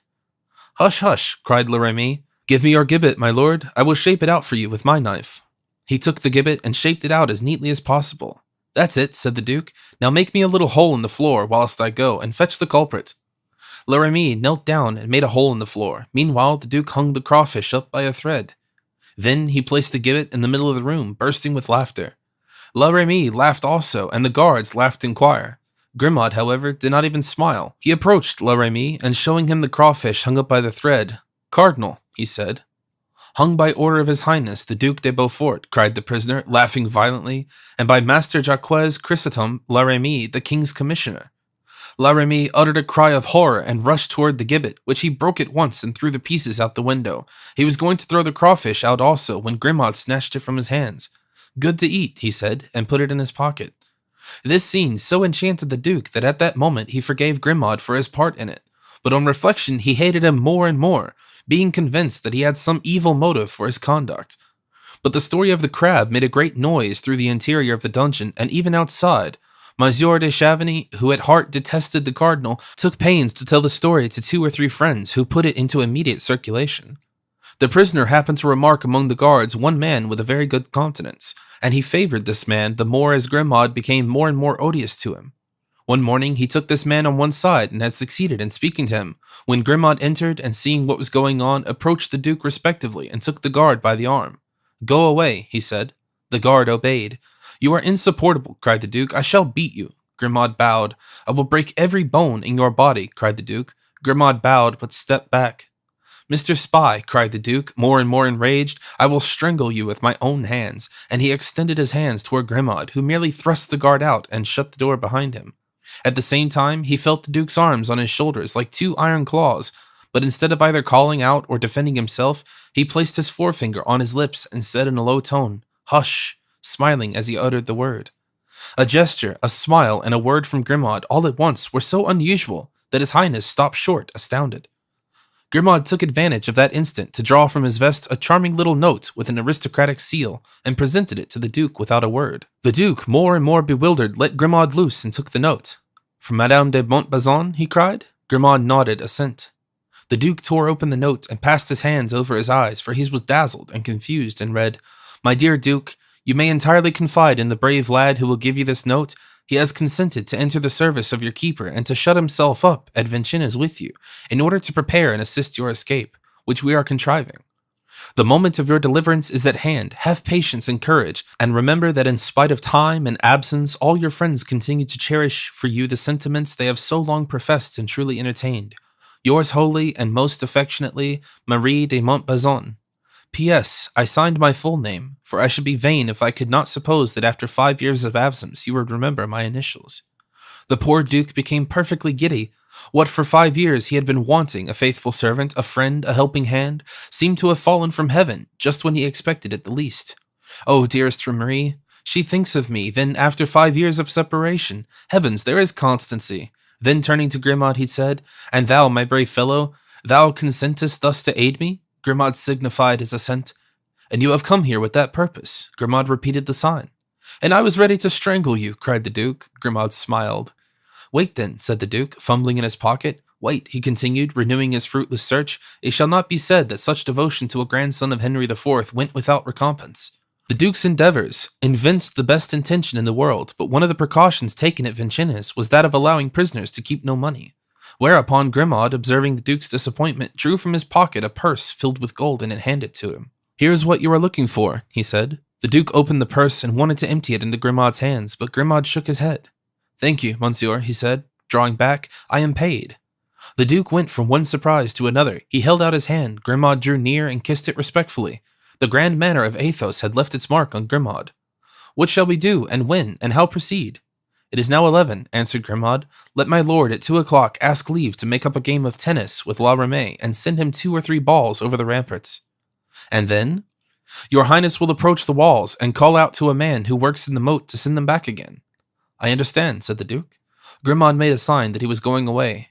Ah, cried the Duke, will you not accept any money from me? I wish my lord would make me one promise. What? Speak. 'Tis this, when we escape together, that I shall go everywhere and be always first, for if my lord should be overtaken and caught, there's every chance of his being brought back to prison, whereas if I am caught, the least that can befall me is to be hung. True, on my honor as a gentleman, it shall be as thou dost suggest. Now, resumed Grimaud, I've only one more thing to ask. Your Highness will continue to detest me. I'll try, said the Duke. At this moment, La Ramee, after the interview we have described with the cardinal, entered the room. The Duke had thrown himself, as he was wont to do in moments of dullness and vexation, on his bed. La Ramee cast an inquiring look around him, and observing the same signs of antipathy between the prisoner and his guard, he smiled in token of his inward satisfaction. Then turning to Grimaud, Very good, my friend, very good. You have been spoken of in a promising quarter, and you will soon, I hope, have news that will be agreeable to you. Grimaud saluted in his politest manner and withdrew, as was his custom on the entrance of his superior. Well, my lord, said La Ramee with his rude laugh, you still set yourself against this poor fellow? So, 'tis you, La Ramee, in faith, 'tis you came back again. I threw myself on the bed and turned my nose to the wall, that I mightn't break my promise and strangle Grimaud. I doubt, however, said La Ramee, in sprightly allusion to the silence of his subordinate, if he has said anything disagreeable to your Highness. Pardieu, you are right, a mute from the east. I swear it was time for you to come back, La Ramee, and I was eager to see you again. Monsieur is too good, said La Ramee, flattered by the compliment. Yes, continued the Duke, really, I feel bored today beyond the power of description. Then let us have a match in the tennis court, exclaimed La Ramee, if you wish it. I am at your service, my lord. I protest, my dear La Ramee, said the Duke, that you are a charming fellow, and that I would stay forever at Vincennes to have the pleasure of your society. My lord, replied La Ramee, I think if it depended on the cardinal, your wishes would be fulfilled. What do you mean? Have you seen him lately? He sent for me today. Really? To speak to you about me? Of what else do you imagine he would speak to me? Really, my lord, you are his nightmare. The Duke smiled with bitterness. Ah, La Ramee, if you would accept my offers, I would make your fortune. How? You would no sooner have left prison than your goods would be confiscated. I shall no sooner be out of prison than I shall be master of Paris. Pshaw, pshaw! I cannot hear such things as that. This is a fine conversation with an officer of the king. I see, my lord, I shall be obliged to fetch a second Grimaud. Very well, let us say no more about it. So you and the cardinal, have you been talking about me? La Ramee, some day when he sends for you, you must let me put on your clothes. I will go in your stead. I will strangle him, and upon my honor, if that is made a condition, I will return to prison. Monsieur, I will see that I must call Grimaud. Well, I am wrong, and what did the Couster say about me? I admit the word, monsieur, because it rhymes with minister. What did he say to me? He told me to watch you. And why so? Why watch me? Asked the Duke uneasily. Because an astrologer has predicted that you would escape. Ah, an astrologer predicted that, said the Duke, starting in spite of himself. Oh, mon Dieu, yes, those imbeciles of magicians can only imagine things to torment honest people. And what did you reply to his most illustrious eminence? That if the astrologer in question made almanacs, I would advise him not to buy one. Why not? Because before you could escape, you would have to be turned into a bird. Unfortunately, that is true. Let us go and have a game at tennis, La Remy. My lord, I beg your highness's pardon, but I must beg for half an hour's leave of absence. Why? Because Monsieur Mazarin is a prouder man than his highness, though not of such high birth, he forgot to ask me to breakfast. Well, shall I send for some breakfast here? No, my lord, I must tell you that the confectioner who lived opposite the castle, Daddy Marteau as they called him. Well? Well, he sold his business a week ago to the confectioner from Paris, an invalid, ordered country heir for his health. Well, what have I to do with that? Why, good lord, this man, your highness, when he saw me stop before his shop, where he has a display of things which would make your mouth water, my lord, asked me to get him the custom of the prisoners of the dungeon. I bought, said he, the business of my predecessors on the strength of his assurance that he supplied the castle.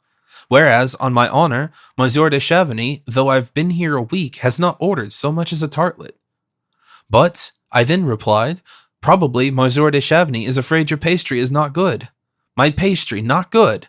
Well, Monsieur le Remy, you shall judge of it yourself, and at once. I cannot, I replied. It is absolutely necessary for me to return to the chateau. Very well, said he. Go and attend to your affairs, since you seem to be in a hurry, but come back in half an hour. In half an hour? Yes. Have you breakfasted? Faith, no. Well, here is a pate that will be ready for you, with a bottle of old Burgundy. So you see, my lord, since I am hungry, I would, with your highness's leave, and La Remy bent low. Go then, animal, said the Duke, but remember, I only allow you half an hour. May I promise your custom to the successor of Father Marteau, my lord? Yes, if he does not put mushroom in his pies, thou knowest that mushrooms from the wood of Vincennes are fatal to my family. La Remy went out, but in 5 minutes one of the officers of the guard entered in compliance with the strict orders of the cardinal that the prisoner should never be left alone a moment. But during these 5 minutes, the Duke had time to read again the note from Madame de Montbazon, which proved to the prisoner that his friends were concerting plans for his deliverance, but in which way he knew not. But his confidence in Grimaud, whose petty persecutions he now perceived were only a blind, increased, and he conceived the highest opinion of his intellect, and resolved to trust entirely to his guidance. Chapter 19. Pates made by the successor of Father Marteau are described. In half an hour, La Remy returned, full of glee, like most men who have eaten, and more especially drank to their heart's content. The pates were excellent, the wine delicious, the air was fine, and the game at tennis took place in the open air.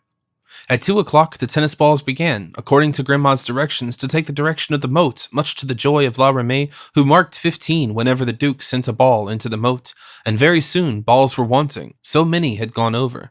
La Remy then proposed to someone to send them to pick them up, but the Duke remarked that it would be losing time, and going near the rampart himself and looking over, he saw a man working in one of the numerous little gardens cleared out by the peasants on the opposite side of the moat. "Hey, friend," cried the Duke. The man raised his head, and the Duke was about to utter a cry of surprise. The peasant, the gardener, was Rochefort, whom he believed to be in the Bastille. "Well, who's up there?" said the man.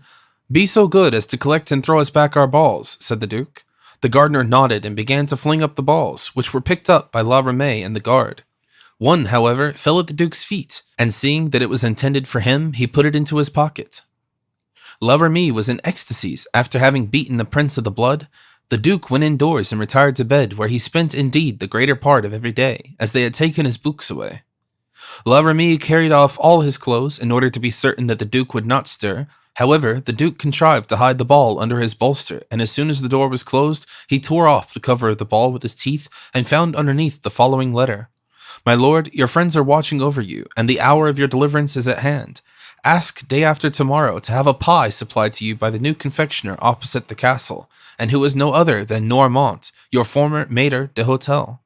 Do not open the pie till you are alone. I hope you will be satisfied with its contents. Your Highness's most devoted servant, in the Bastille as elsewhere, Comte de Rochefort." The Duke, who had latterly been allowed a fire, burned the letter, but kept the ball and went to bed, hiding the ball under his bolster. La Remy entered. He smiled kindly on the prisoner, for he was an excellent man and had taken a great liking for the captive prince. He endeavored to cheer him up in his solitude. Ah, my friend, cried the Duke, you are so good, but if I could but do as you do, and eat pates and drink burgundy at the house of Father Mateau's successor. 'Tis true, my lord, answered La Ramee, that his pates are famous and his wine magnificent. In any case, said the Duke, his cellar and kitchen might easily excel those of Monsieur de Chavigny. Well, my lord, said La Ramee, falling into the trap, what is there to prevent your trying them? Besides, I have promised him your patronage. You are right, said the Duke. If I am to remain here permanently, as Monsieur Mazarin has kindly given me to understand, I must provide myself with a diversion for my old age. I must turn gourmand. My lord, said La Ramee, if you will take a bit of good advice, don't put that off till you are old. Good, said the Duc de Beaufort to himself. Every man, in order that he may lose his heart and soul, must receive from celestial bounty one of the 7 capital sins, perhaps 2. It seems that Master La Ramee is his gluttony.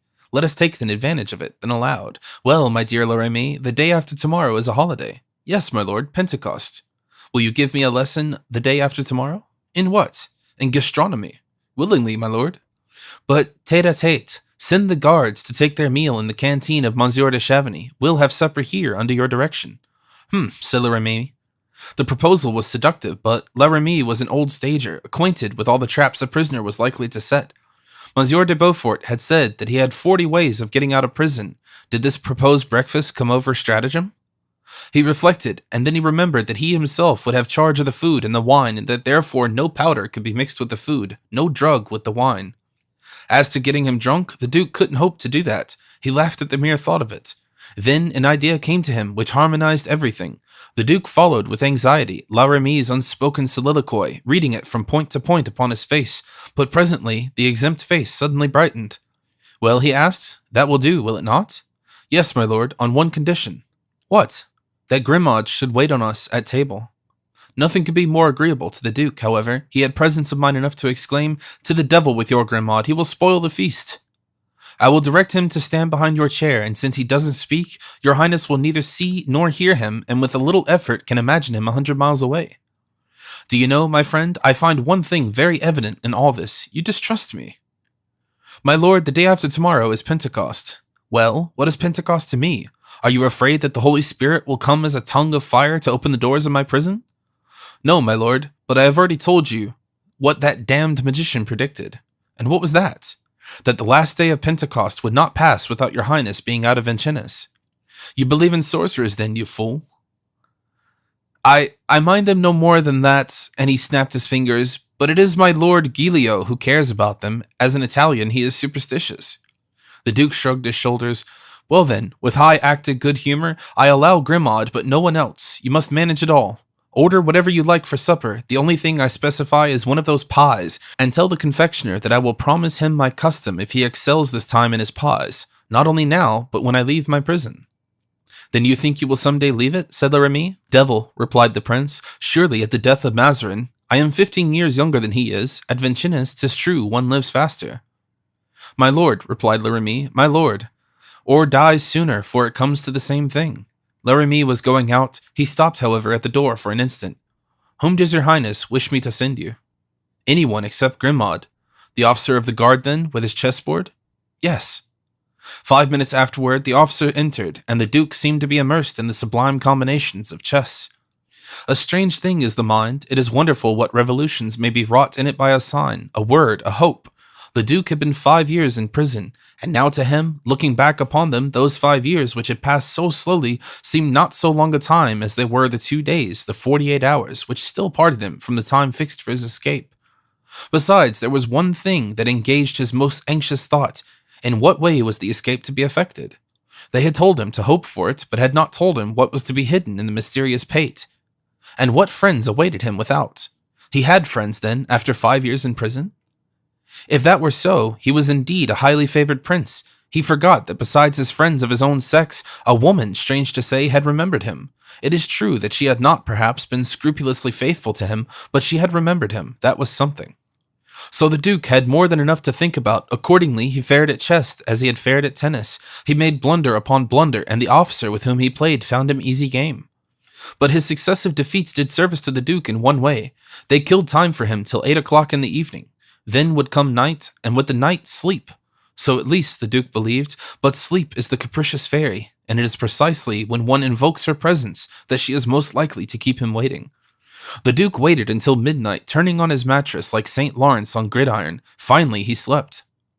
But at daybreak he awoke. Wild dreams had disturbed his repose. He dreamed that he was endowed with wings. He wished to fly away. For a time, these wings supported him, but when he reached a certain height, his new aid failed him. His wings were broken, and he seemed to sink into a bottomless abyss, whence he awoke, bathed in perspiration, and nearly as much overcome as if he had really fallen. He fell asleep again, and another vision appeared. He was in a subterranean passage by which he was to leave Vincennes. Grimaud was walking before him with a lantern. By degrees the passage narrowed, yet the Duke continued his course. At last it became so narrow that the fugitive tried in vain to proceed. Sides of the wall seemed to close in, even to press against him. He made fruitless efforts to go on. It was impossible. Nevertheless, he still saw Grimaud with his lantern in front, advancing. He wished to call out to him, but he could not utter a word. Then, at the other extremity, he heard footsteps of those who were pursuing him. These steps came fast. He was discovered. All hope of flight was gone. Still, the walls seemed to be closing on him. They appeared to be in concert with his enemies. At last he heard the voice of La Ramee. La Ramee took his hand and laughed aloud. He was captured again, and conducted to the low and vaulted chamber in which Ornano, Pularens, and his uncle had died. Their 3 graves were there, rising above the ground, and a 4th was also there, yawning for its ghastly tenant. The Duke was obliged to make as many efforts to awake as he had done to go to sleep, and La Ramee found him so pale and fatigued that he inquired whether he was ill. In fact, said one of the guards who had remained in the chamber and had been kept awake by a toothache brought on by the dampness of the atmosphere, my lord has had a very restless night, and 2 or 3 times while dreaming he called for help. What is the matter with your highness? Said La Ramee. 'Tis your fault, you simpleton, answered the Duke. With your idle nonsense yesterday about escaping, you worried me so that I dreamt I was trying to escape and broke my neck in doing so. La Ramee laughed. Come, he said, 'tis a warning from heaven. Never commit such an imprudence as to try to escape, excepting your dreams. And you are right, my dear La Ramee, said the Duke, wiping away the sweat that stood on his brow, wide awake though as he was. After this, I will think of nothing but eating and drinking. Hush, said La Ramee, and one by one he sent away the guards on various pretexts. Well, asked the Duke when they were alone. Well, replied La Ramee, your supper is ordered. Ah, and what is it to be, monsieur, my major domo? Will there be a pie? I should think so, indeed, almost as high as a tower. And you told him it was for me? Yes, and he said he would do his best to please your highness.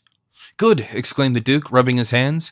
Devil take it, my lord, what a gourmand you are growing. I haven't seen you with so cheerful a face for these 5 years. The Duke saw that he had not controlled himself as he ought, but at that moment, as if he had listened at the door and comprehended the urgent need of diverting La Ramee's ideas, Grimaud entered and made a sign to La Ramee that he had something to say to him. La Ramee drew near to Grimaud, who spoke to him in a low voice. The Duke meanwhile recovered his self-control. I have already forbidden that man, he said, to come in here without my permission. You must pardon him, my lord, said La Ramee, for I directed him to come. And why did you so direct when you know that he displeases me? My lord will remember that it was agreed between us that he should wait upon us at the famous supper. My lord has forgotten the supper.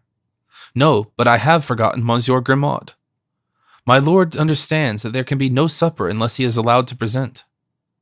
Go on, then, have it your way. Come here, my lad, said La Ramee, and hear what I have to say. Grimaud approached with a very sullen expression on his face. La Ramee continued, My lord has done me the honor to invite me to a supper tomorrow in tete-a-tete. Grimaud made a sign which meant that he didn't see what that had to do with him. Yes, said La Ramee, the matter concerns you, for you will have the honor to serve us. And besides, however good an appetite we may have, and however great our thirst, there will be something on the plates and in the bottles, and that something will be yours. Grimaud bowed in thanks. And now, said La Ramee, I must ask your highness's pardon, but it seems that Monsieur de Chavigny is to be away for a few days, and he has sent me word that he has certain directions to give me before his departure. The Duke tried to exchange a glance with Grimaud, but there was no glance in Grimaud's eyes. Go then, said the Duke, and return as soon as possible. Does your highness wish to take revenge for the game of tennis yesterday? Grimaud intimated by a scarcely perceptible nod that he should consent. Yes, said the Duke, but take care, my dear La Ramee, for I propose to beat you badly. La Ramee went out. Grimaud looked after him, and when the door was closed, he drew out of his pocket a pencil and a sheet of paper. Write, my lord, he said. And what? Grimaud dictated. All is ready for tomorrow evening. Keep watch from 7 to 9. Have 2 riding horses ready. We shall descend by the first window in the gallery. What next? Sign your name, my lord. The duke signed. Now, my lord, give me, if you have not lost it, the ball, that which contained the letter. The duke took it from under his pillow and gave it to Grimaud. Grimaud gave a grim smile. Well, asked the duke. Well, my lord, I sewed up the paper in the ball, and you, in your game of tennis, will send the ball into the ditch. But will it not be lost? Oh no, there will be someone at hand to pick it up. A gardener? Grimaud nodded. The same as yesterday. Another nod on the part of Grimaud. The Count de Rochefort? Grimaud nodded the 3rd time. Come now, said the duke, give some particulars of the plan for our escape. That is forbidden me, said Grimaud, until the last moment. Who will be waiting for me beyond the ditch? I know nothing about it, my lord. But at least, if you don't want to see me turn crazy, tell what that famous pate will contain. 2 poniards, a knotted rope, and a pour d'angoisse. Yes, I understand. My lord observes that there will be enough to go around. We shall take to ourselves the poniards and the rope, replied the duke, and make La Ramee eat the pear, answered Grimaud. My dear Grimaud, thou speakest seldom, but when thou dost, one must do thee justice. Thy words are words of gold. Chapter 20. One of Marie Michon's Adventures. Whilst these projects were being formed by the Duc de Beaufort and Grimaud, the Comte de la Fère and the Vicomte de Bragelonne were entering Paris by the Rue de Faubourg Saint-Marcel. They stopped at the sign of the Fox, and in the Rue des Vaux Colombières, a tavern known for many years by Athos, and asked for 2 bedrooms. You must dress yourself, Raoul, said Athos. I am going to present you to someone. Today, monsieur? Asked the young man. In half an hour. The young man bowed, perhaps not being endowed with the endurance of Athos, who seemed to be made of iron. He would have preferred a bath in the river of Seine, which he had heard so much, and afterwards his bed. But the Comte de la Fère had spoken, and he had no thought but to obey. By the way, said Athos, take some pains with your toilet, Raoul. I want you to be approved. I hope, sir, replied the youth, smiling, that there's no idea of marriage for me. You know of my engagement to Louise. Athos in his turn smiled also. No, don't be alarmed, although it is to a lady that I am going to present you, and I am anxious that you should love her. The young man looked at the Count with a certain uneasiness, but at a smile from Athos he was quickly reassured. How old is she? Inquired the Vicomte de Bragelonne. My dear Raoul, learn, once and for all, that is a question which is never asked. When you can find out a woman's age by her face, it is useless to ask it. When you cannot do so, it is indiscreet. Is she beautiful?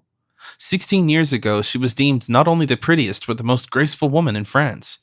This reply reassured the Vicomte. A woman who had been reigning beauty a year before he was born could not be the subject of any scheme for him.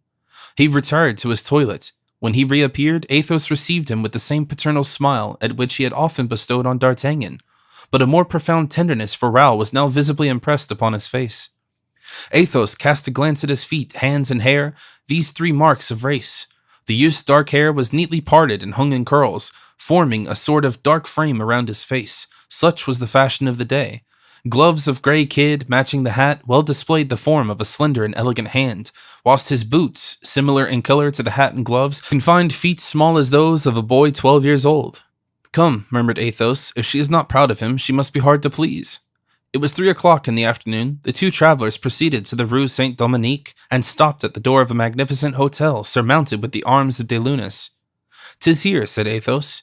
He entered the hotel and ascended the front steps, and addressing a footman who waited there in the grand livery, asked if the Duchess de Chevreuse was visible and if she could receive the Comte de la Fère. The servant returned with a message to say that, though the Duchess had not the honor of knowing Monsieur de la Fère, she would receive him. Athos followed the footman, who led him through a long succession of apartments and paused at length before a closed door. Athos made a sign to the Vicomte de Bragelonne to remain where he was.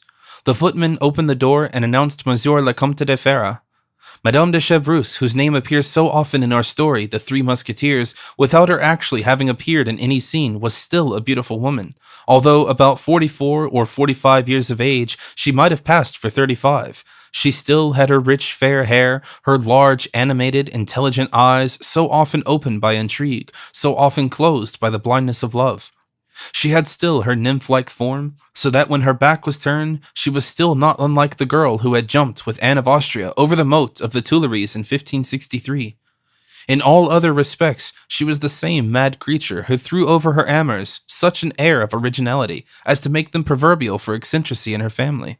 She was in a little boudoir hung with blue damask, adorned by red flowers, with a foliage of gold, looking upon a garden, and reclined upon a sofa, her head supported on the rich tapestry which covered it. She held a book in her hand, and her arm was supported by a cushion. At the footman's announcement, she raised herself a little and peeped out with some curiosity. Athos appeared.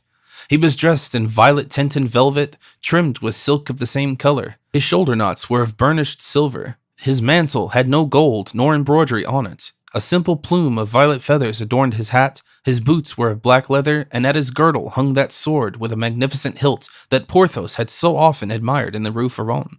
Splendid lace adorned the falling collar of his shirt, and lace fell also over the top of his boots. In his whole person he bore such an impress of high degree that Madame de Chevreuse half rose from her seat when she saw him and made a sign to sit down near her.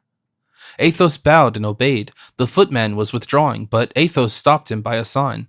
"Madame," he said to the Duchess, "I have had the boldness to present myself at your hotel without being known to you. It has succeeded, since you deigned to receive me.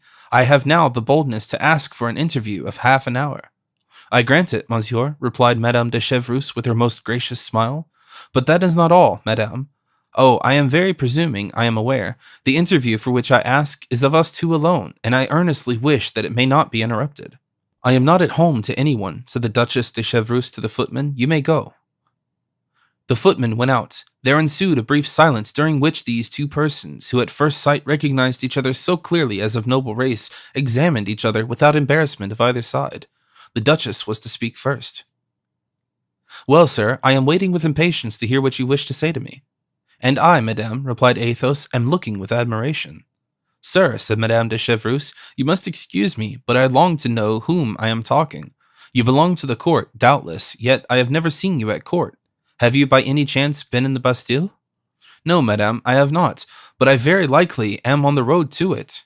"Ah, then tell me who you are, and get along with you upon your journey," replied the Duchess with the gaiety which made her so charming, "for I am sufficiently in bad odor already without compromising myself still more." "Who I am, madame? My name has been mentioned to you, the Comte de la Fera. You do not know that name. I once bore another which you knew, but you have certainly forgotten it." "Tell it to me, sir." "Formerly," said the Count, "I was Athos." Madame de Chevreuse looked astonished. The name was not wholly forgotten, but mixed up and confused with ancient recollections. "Athos?" said she. "Wait a moment." And she placed her hands on her brow as if to force the fugitive ideas it contained to concentration in a moment. "Shall I help you, madame?" asked Athos. "Yes, do," said the Duchess. "This Athos was connected with 3 young musketeers, his name, Porthos, D'Artagnan, and—" He stopped short. "And Aramis," said the Duchess quickly. "And Aramis. I see you have not forgotten that name." "No," she said. "Poor Aramis, a charming man, elegant, discreet, and a writer of poetical verses. I am afraid he has turned out ill," she added. "He has. He is an abbé." "Ah, what a misfortune!" exclaimed the Duchess, playing carelessly with her fan. "Indeed, sir, I thank you. You have recalled one of the most agreeable recollections of my youth. Will you permit me, then, to recall another to you?" "Relating to him?" "Yes and no." "Faith," said Madame de Chevreuse, "say on. With a man like you, I fear nothing." Athos bowed. "Aramis," he continued, "was intimate with a young needlewoman from Tours, a cousin of his, named Marie Michon." "Ah, I knew her," cried the Duchess. "It was to her he wrote from the siege of Rochelle to warn her of a plot against the Duke of Buckingham." "Exactly so. Will you allow me to speak to you of her?" "If," replied the Duchess with a meaning look, "you do not say too much against her." "I shall be ungrateful," said Athos. "I regard ingratitude not as a fault or a crime, but as a vice, which is much worse." "You ungrateful to Marie Michon, monsieur?" said Madame de Chevreuse, trying to read in Athos's eyes. "But how can that be? You never knew her." "Eh, madame, who knows?" said Athos. "There is a popular proverb to the effect that it is only mountains that never meet, and popular proverbs contain sometimes a wonderful amount of truth." "Oh, go on, monsieur, go on," said Madame de Chevreuse eagerly. "You can't imagine how much this conversation interests me." "You encourage me," said Athos. "I will continue then.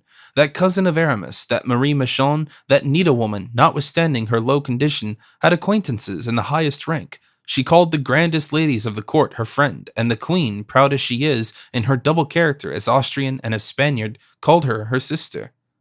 "Alas," said Madame de Chevreuse, with a slight sigh and a little movement of her eyebrows that was peculiarly her own, "since that time everything has changed." And the queen had reason for her affection, for Marie was devoted to her, devoted to that degree that she served her as medium of intercourse with her brother, the King of Spain, which, interrupted the Duchess, is now brought up against her as a great crime. And therefore, continued Athos, the cardinal, the true cardinal, the other one, determined one fine morning to arrest poor Marie Michon and send her to the Chateau des Lacs. Fortunately, the affair was not managed so secretly, but that it became known to the queen. The case had been provided for. If Marie Michon should be threatened with any danger, the queen was to send her a prayer book bound in green velvet. That is true, monsieur, you are well informed. One morning, the green book was brought to her by the Prince de Marsillac. There was no time to lose. Happily, Marie and a follower of hers named Kitty could disguise themselves admirably in men's clothes. The prince procured for Marie Michon the dress of a cavalier, and for Kitty that of a lackey. He sent them 2 excellent horses, and the fugitives went out hastily from Tours, shaping their course towards Spain, trembling at the least noise, following unfrequented roads, and asking for hospitality when they found themselves where there was no inn. Why, really, it was all exactly as you say, cried Madame de Chevreuse, clapping her hands. It would indeed be strange if, she checked herself. If I should follow the 2 fugitives to the end of their journey? Said Athos. No, madame. I will not thus waste your time. We will accompany them only to a little village in Limousin, lying between Toula and Angoulême. A little village called Rochelle-Abelle. Madame de Chevreuse uttered a cry of surprise and looked at Athos with an expression of astonishment that made the old musketeer smile. Wait, madame, continued Athos. What remains for me to tell you is even more strange than what I have narrated. Monsieur, said Madame de Chevreuse, I believe you are a sorcerer. I am prepared for anything, but really, no matter, go on. The journey of that day had been long and wearing, and it was the cold day, the 11th of October. There was no inn or chateau in the village, and the homes of the peasants were poor and unattractive. Marie Michon was a very aristocratic person. Like her sister the queen, she had been accustomed to pleasing perfumes and fine linen. She resolved, therefore, to seek hospitality of the priest. Athos paused. Oh, continued, said the Duchess, I've told you that I am prepared for anything. The 2 travelers knocked at the door. It was late. The priest, who had gone to bed, cried out to them to come in. They entered, for the door was not locked. There is much confidence among villagers. A lamp burned in the chamber occupied by the priest. Marie Michon, who made the most charming cavalier in the world, pushed open the door, put her head in, and asked for hospitality. Willingly, my young cavalier, said the priest, if you will be content with the remains of my supper and with half my chamber. The 2 travelers consulted for a moment. The priest heard a burst of laughter, and then the master, or rather the mistress, replied, Thank you, Monsieur le Curé, I accept. Sup then, and make as little noise as possible, said the priest, for I too have been on the go all day, and shall not be sorry to sleep tonight. Madame de Chevreuse evidently went from surprise to astonishment, and from astonishment to stupefaction. Her face, as she looked at Athos, had taken on an expression that cannot be described. It could be seen that she wished to speak, but she had remained silent through fear of losing one of her companion's words. What happened then? She asked. Then, said Athos, I have come now to what is the most difficult. Speak, speak. One can say anything to me. Besides, it doesn't concern me. It relates to Mademoiselle Marie Michon. Ah, that is true, said Athos. Well then, Marie Michon had supper with her follower, and then, in accordance with the permission given her, she entered the chamber of her host. Kitty, meanwhile, taking possession of an armchair in the room, first entered, where they had taken their supper. Really, monsieur, said Madame de Chevreuse, unless you are the devil in person, I don't know how you could become acquainted with all these details. A charming woman was that Marie Michon, resumed Athos, one of those wild creatures who are constantly conceiving the strangest ideas. Now, thinking that her host was a priest, that coquette took it into her head that it would be a happy souvenir for her old age, among the many happy souvenirs she already possessed, if she could win that of having damned an abbé. Count, said the Duchess, upon my word, you frighten me. Alas, continued Athos, the poor abbé was not a Saint Ambroise, and I repeat, Marie Michon was an adorable creature. Monsieur, cried the Duchess, seizing Athos's hands, tell me this moment how you know all these details, or I will send to the convent of the Voy Augustins for a monk to come and exercise you. Athos laughed. Nothing is easier, madame. A cavalier charged with an important mission had come an hour before your arrival, seeking hospitality at the very moment that the curé, summoned to the bedside of a dying person, left not only his house but the village for the entire night. The priest, having all confidence in his guest, who, besides was a nobleman, had left him his house, his supper, and his chamber, and therefore Marie came seeking hospitality from the guests of the good abbé, and not from the good abbé himself. And that cavalier, that guest, that nobleman who arrived before she came? It was I, the Comte de la Fera, said Athos, rising and bowing respectfully to the Duchess de Chevreuse. The Duchess remained a moment stupefied, then suddenly bursting into laughter. Ah, upon my word, said she, it is very droll that mad Marie Michon fared better than she expected. Sit down, dear Count, and go on with your story. At this point, I have to accuse myself of a fault, madame. I have told you that I was traveling on an important mission. At daybreak, I left the chamber without noise, leaving my charming companion asleep. In the front room, the follower was also still asleep, her head leaning back on the chair, in all respects worthy of her mistress. Her pretty face arrested my attention. I approached and recognized that little kitty whom our friend Aramis had placed with her. In that way, I discovered that the charming traveler was Marie Michon, said Madame de Chevreuse hastily. Marie Michon, continued Athos. Then I went out of the house. I proceeded to the stable and found my horse saddled and my lackey ready. We set forth on our journey. And have you ever revisited that village? Eagerly asked Madame de Chevreuse. A year after, madame. Well? I wanted to see the good cure again. I found him much preoccupied with an event that he could not at all comprehend. A week before he had received, in a cradle, a beautiful little boy 3 months old, with a purse filled with gold, and a note containing these simple words, 11th of October, 1633.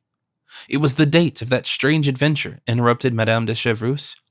Yes, but he couldn't understand what it meant, for he had spent that night with a dying person, and Marie Michon had left his house before his return. You must know, monsieur, that Marie Michon, when she returned to France in 1643, immediately sought for information about that child. As a fugitive, she could not take care of it, but on her return, she wished to have it near her. And what said the abbe? Asked Athos. That a nobleman, whom he did not know, had wished to take charge of it, had answered for its future, and had taken it away. That was true. Ah, I see, that nobleman was you. It was his father. Hush, do not speak so loud, madame, he is here. He is there? My son, the son of Marie Michon. But I must see him instantly. Take care, madame, said Athos, for he knows neither his father nor his mother. You have kept the secret. You have brought him to see me, thinking to make me happy. Oh, thanks, sir, thanks, cried Madame de Chevreuse, seizing his hand and trying to put it to her lips. You have a noble heart. I bring him to you, madame, said Athos, withdrawing his hand, hoping that in your turn you will do something for him. Till now I have watched over his education, and I have made him, I hope, an accomplished gentleman. But I am now obliged to return to the dangerous and wandering life of party faction. Tomorrow I plunge into an adventurous affair in which I may be killed. Then it will devolve on you to push him on in that world where he is called to occupy a place. Rest assured, cried the Duchess, I shall do what I can. I have but little influence now, but all that I have shall most assuredly be his, as to his title and fortune. As to that, madame, I have made over to him the estate of Bragelonne, my inheritance, which will give him 10,000 francs a year and the title of Vicomte. Upon my soul, monsieur, said the Duchess, you are a true nobleman, but I am eager to see our young Vicomte. Where is he? There, in the salon. I will have him come in, if you really wish it. Athos moved toward the door. The Duchess held him back. Is he handsome? She asked. Athos smiled. He resembles his mother. He opened the door and beckoned the young man come in. The Duchess could not restrain a cry of joy on seeing so handsome a young cavalier, so far surpassing all that her maternal pride had been able to conceive. Vicomte, come here, said Athos. The Duchess permits you to kiss her hand. The youth approached with his charming smile and his head bare, and kneeling down, kissed the hand of the Duchess de Chevreuse. Sir, he said, turning to Athos, was it not in compassion to my timidity that you told me that this lady was the Duchess de Chevreuse? And is she not the queen? No, Vicomte, said Madame de Chevreuse, taking his hand and making him sit near her, while she looked at him with eyes sparkling with pleasure. No, unhappily, I am not the queen. But if I were, I should do for you at once the most that you deserve. But let us see, whatever I may be, she added, hardly restraining herself from kissing that pure brow, let us see what profession you wish to follow. Athos, standing, looking at both of them with indescribable pleasure. Madame, answered the youth in his sweet voice, it seems to me that there is only one career for a gentleman, that of the army. I have been brought up by Monsieur le Comte with the intention, I believe, of making me a soldier, and he gave me reason to hope that at Paris he would present to me someone who would recommend me to the favor of the prince. Yes, I understand it well. Personally, I am on bad terms with him, on account of the quarrels between Madame de Montbazon, my mother-in-law, and Madame de Longueville. But the Prince de Marsillac, Yes, indeed, that's the right thing. The Prince de Marsillac, my old friend, will recommend our young friend to the Madame de Longueville, who will give him a letter to her brother, the Prince, who loves her too tenderly not to do what she wishes immediately. Well, that will do charmingly, said the Count, but may I beg that the greatest haste may be made, for I have reasons for wishing the Vicomte not to sleep longer than tomorrow night in Paris. Do you wish it known that you are interested about him, Monsieur le Comte? Better for him in future that he should be supposed never to have seen me.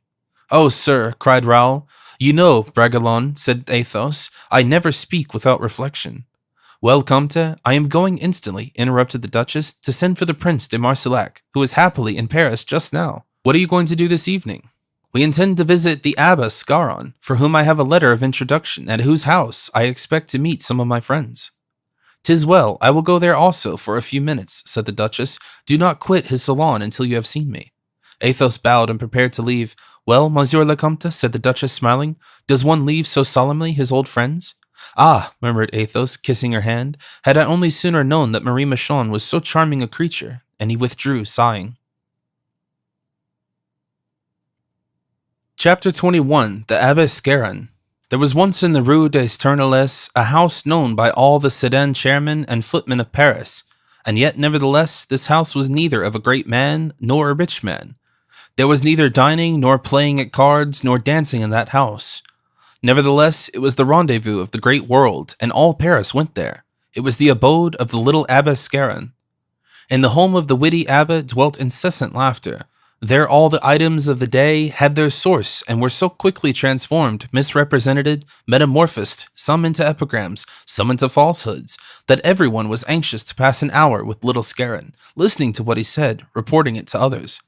The diminutive Abbess Scarron, who, however, was an abbot only because he owned an abbey, and not because he was in orders, had formerly been one of the gayest prebendaries of the town of Mans, which he inhabited.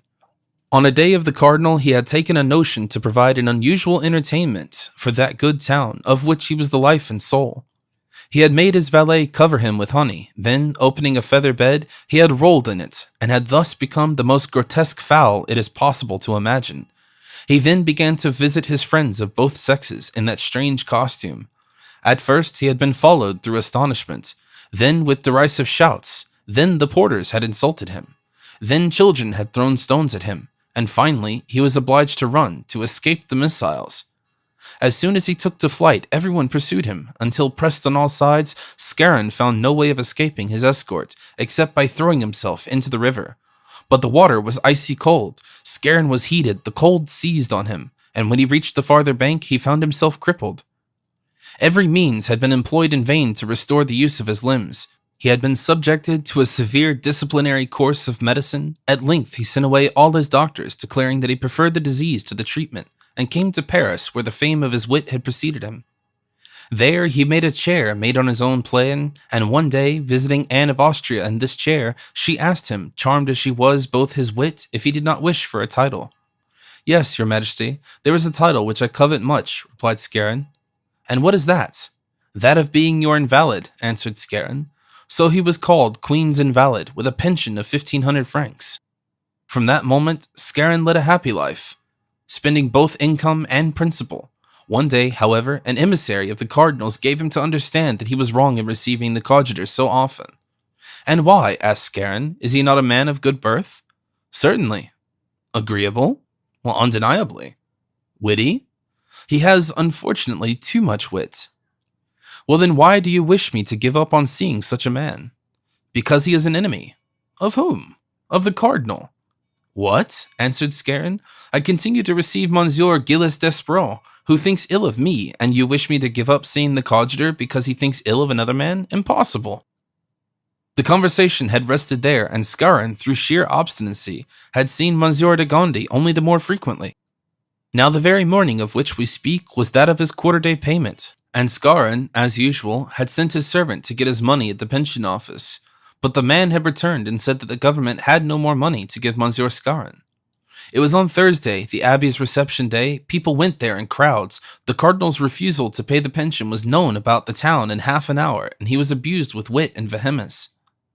In the Rue Saint-Honor, Athos fell in with two gentlemen whom he did not know, on horseback like himself, followed by a lackey like himself, and going in the same direction that he was.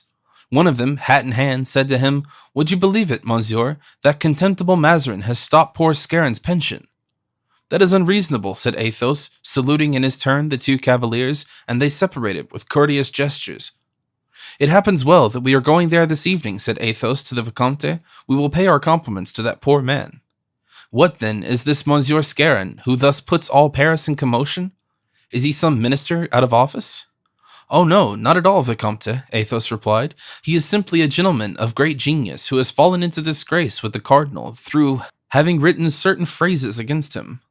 "Do gentlemen then make verses?" asked Raoul naively. "I thought it was derogatory." "So it is, my dear Vicomte," said Athos, laughing. "To make bad ones, but to make good ones increases fame. Witness Monsieur de Rotrou. Nevertheless," he continued in the tone of one who gives wholesome advice, "I think it is better not to make them." "Then," said Raoul, "this Monsieur Scarron is a poet?" "Yes, you are warned, Vicomte. Consider well what you do in that house. Talk only by gestures, or rather, always listen." "Yes, monsieur," replied Raoul.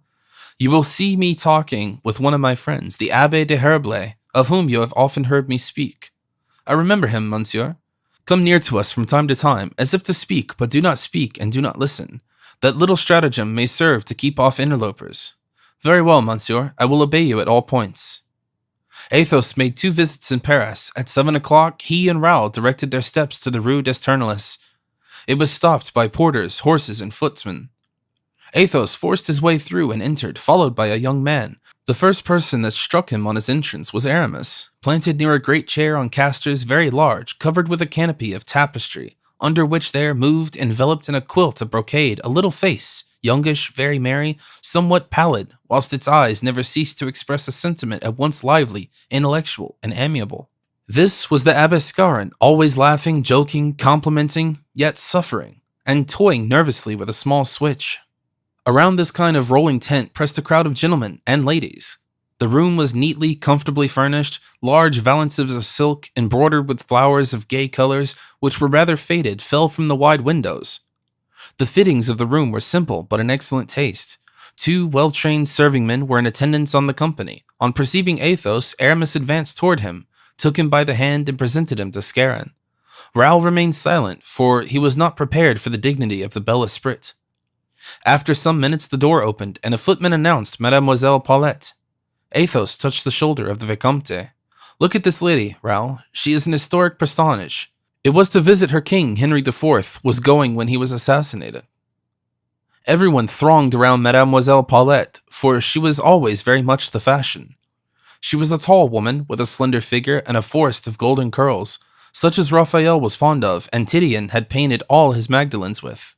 This fawn-colored hair, or perhaps the sort of ascendancy which she had over other women, gave her the name of La Leona.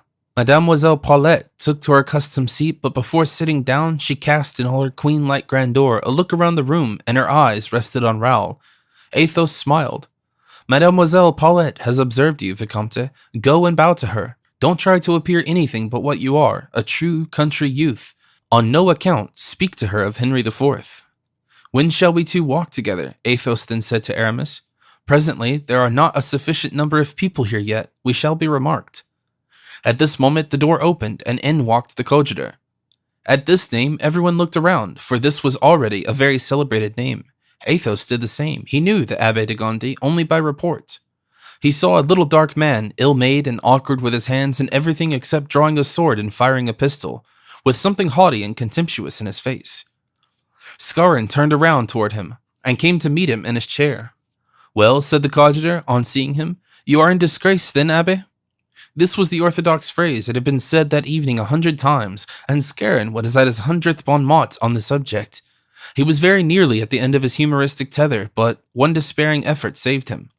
"Monsieur, the Cardinal Mazarin has been so kind as to think of me," he said. "But how can you continue to receive us?" asked the coadjutor. "If your income is lessened, I shall be obliged to make you a canon of Notre Dame." "Oh no," cried Scarron, "I should compromise you too much. Perhaps you have resources of which we are ignorant?" "I shall borrow from the queen." "But her majesty has no property," interposed Aramis. At this moment the door opened, and Madame de Chevreuse was announced. Everyone arose. Scarron turned his chair toward the door. Raoul blushed. Athos made a sign to Aramis, who went and hid himself in the enclosure of a window. In the midst of all the compliments that awaited her on her entrance, the Duchess seemed to be looking for someone. At last, she found out Raoul, and her eyes sparkled. She perceived Athos and became thoughtful. She saw Aramis in the seclusion of the window and gave a start of surprise behind her fan. "Apropos," she said, as if to drive away thoughts that pursued her in spite of herself, "how is poor Voiture? Do you know, Scarron?" "What, is Monsieur Voiture ill?" inquired a gentleman who had spoken to Athos in the Rue Saint-Honore. "What is the matter with him?" "He was acting, but forgot to take the precaution to have a change of linen ready for the performance," said the coadjutor, "so he took cold and is about to die." "Is he then so ill, dear Voiture?" asked Aramis, half hidden by the window curtain. "Aye," cried Mademoiselle Paulette bitterly. Why, he is surrounded by sultanas like a Turk. Madame de Saint-Oit has hastened him with broth. La Renaudot warms his sheets. The Marquise de Rambouillet sends him his tisanes." "You don't like him, my dear Partheny," said Scarron. "What an injustice, my dear invalid. I hate him so little that I should be delighted to order masses for the repose of his soul." "You are not called Leon for nothing," observed Madame de Chevreuse. "Your teeth are terrible." "You are unjust to a great poet, it seems to me," Raoul ventured to say. "A great poet? Come, one may easily see, Vicomte, that you are lately from the provinces and have never so much as seen him. A great poet, he is scarcely 5 feet high." "Bravo, bravo," cried a tall man with an enormous mustache and a long rapier. "Bravo, fair Paulette. It is high time to put little Voiture in his right place. For my part, I always thought his poetry detestable, and I think I know something about poetry." "Who is this officer?" inquired Raoul of Athos. "Who is speaking?" "Monsieur de Scudery, the author of Clélie, and of Le Grand Cyrus, which were composed partly by him and partly by his sister, who is now talking to that pretty person yonder, near Mademoiselle Scarron." Raoul turned and saw 2 faces just arrive. One was perfectly charming, delicate, pensive, shaded by beautiful dark hair, and eyes soft as velvet, like those of lovely flowers, the heart's ease in which shine out of golden petals. The other, of mature age, seemed to have the former one under her charge, and was cold, dry, and yellow, the truest type of duenna or a devotee. Raoul resolved not to quit the room without having spoken to the beautiful girl with the soft eyes, who by a strange fancy, although she bore no resemblance, reminded him of his poor little Louise, whom he had left in Chateau de Villiers, and whom in the midst of all the party he had never for one moment quite forgotten. Meantime, Aramis had drawn near to the coadjutor, who, smiling all the while, contrived to drop some words into his ear. Aramis, notwithstanding his self-control, could not refrain from a slight movement of surprise. "Laugh then," said Monsieur de Retz, "they are looking at us." And leaving Aramis, he went to talk with Madame de Chevreuse, who was in the midst of a large group. Aramis affected a laugh to divert the attention of certain curious listeners, and perceiving that Athos had betaken himself to the embrasure of a window and remained there, he proceeded to join him, throwing out a few words carelessly as he moved through the room. As soon as the 2 friends met, they began a conversation which was emphasized by frequent gesticulation. Raoul then approached them as Athos had directed him to do. "'Tis a rendu by Monsieur Voiture that Monsieur l'Abbé is repeating to me," said Athos in a loud voice, "and I confess I think it is incomparable." Raoul stayed only a few minutes near them, and then mingled with the group round Madame de Chevreuse. "Well," said Athos in a low tone. "It is tomorrow," said Aramis hastily. "At what time?" 6 o'clock. "Where?" "At Saint-Mande." "Who told you?" "The Comte de Rochefort." Someone drew near. "And then philosophic ideas are wholly wanting in Voiture's works, but I am of the same opinion as the coadjutor. He is a poet, a true poet." Aramis spoke so as to be heard by everybody. "And I too," murmured the young lady with the velvet eyes. "I have the misfortune also to admire his poetry exceedingly." "Monsieur Scarron, do me the honor," said Raoul, blushing, "to tell me the name of that young lady whose opinion seems so different from that of the others of the company." "Ah, my young Vicomte," replied Scarron, "I suppose you wish to propose to her an alliance offensive and defensive." Raoul blushed again. "You ask the name of that young lady. She is called the Fair Indian." "Excuse me, sir," returned Raoul, blushing still more deeply. "I know no more than I did before. Alas, I am from the country." "Which means that you know very little about the nonsense which here flows down our streets." "So much the better, young man, so much the better. Don't try to understand it. You will only lose your time." "You forgive me then, sir," said Raoul, "and you will deign to tell me who is the person that you call the young Indian?" "Certainly. One of the most charming persons that lives, Mademoiselle Frances de Aubigny. Does she belong to the family of the celebrated Agrippa, the friends of Henry IV?" "His granddaughter." She comes from Martinique, so I call her the beautiful Indian." Raoul looked surprised, and his eyes met those of the young lady, who smiled. The company went on speaking of the poet Voiture.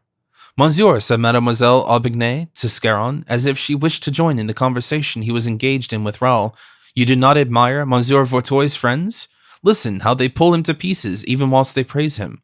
One takes away from him all claim to good sense, another robs him of his poetry, a third of his originality, another of his humor, another of his independence of character, a sixth, but good heavens, what will they leave him?" As Mademoiselle de Scudery remarks.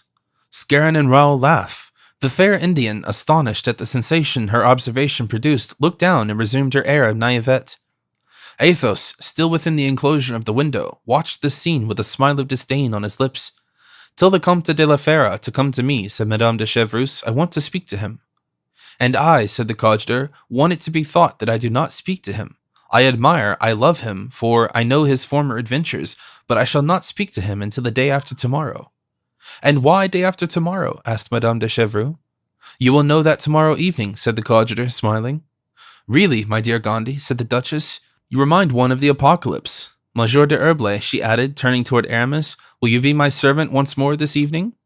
"How can you doubt it?" replied Aramis. "This evening, tomorrow, always. Command me." "I will, then. Go and look for the Comte de la Fère. I wish to speak with him." Aramis found Athos and brought him.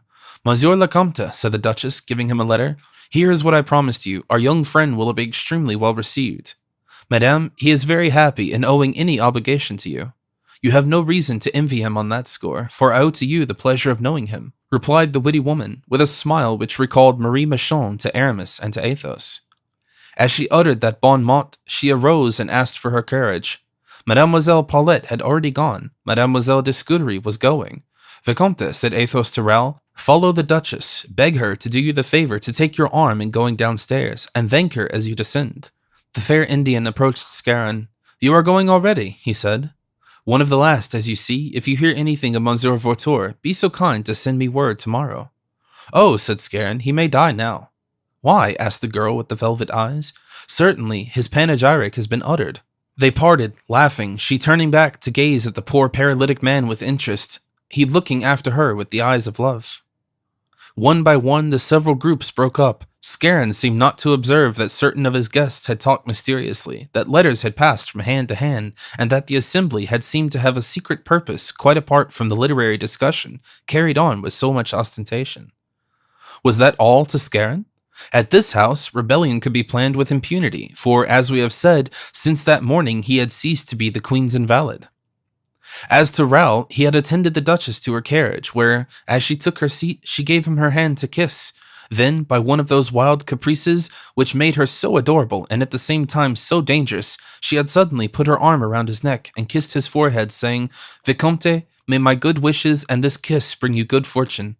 And then she pushed him away and directed the coachman to stop at the Hotel de Lunis.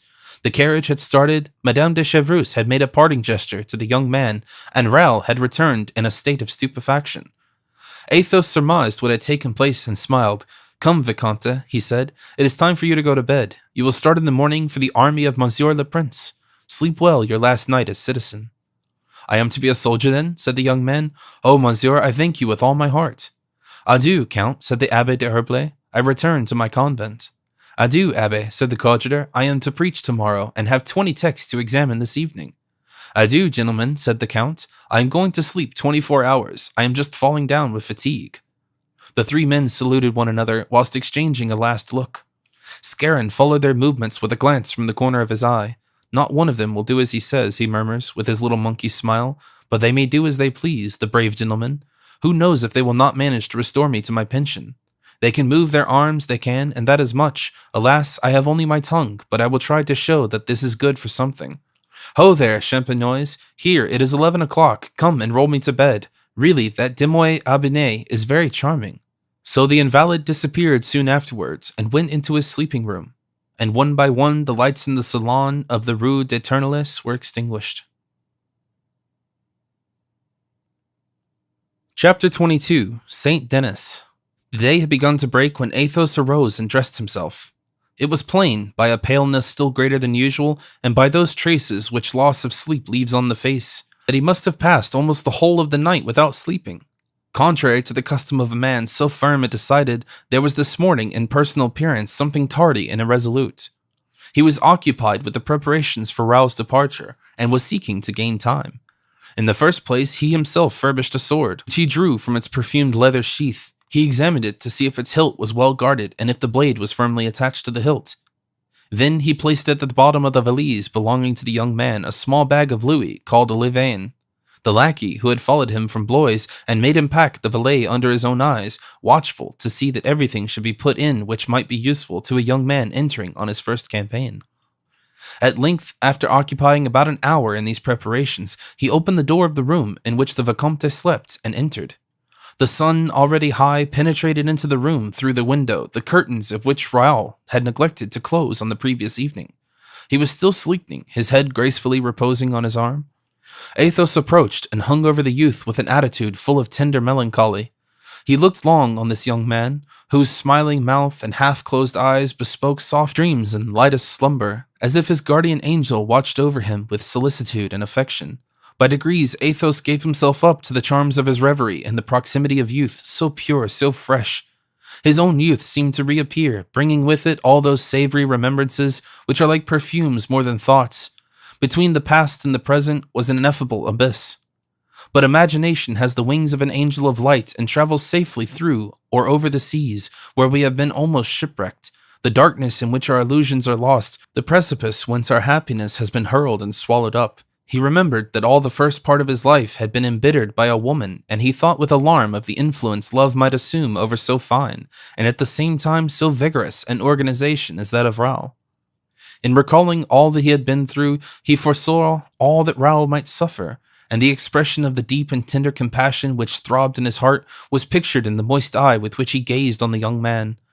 At this moment Raoul awoke with a cloud on his face, without weariness or lassitude. His eyes were fixed on those of Athos, and perhaps he comprehended all that passed in the heart of the man who was awaiting his awakening as a lover awaits the awakening of his mistress, for his glance in return had all the tenderness of love.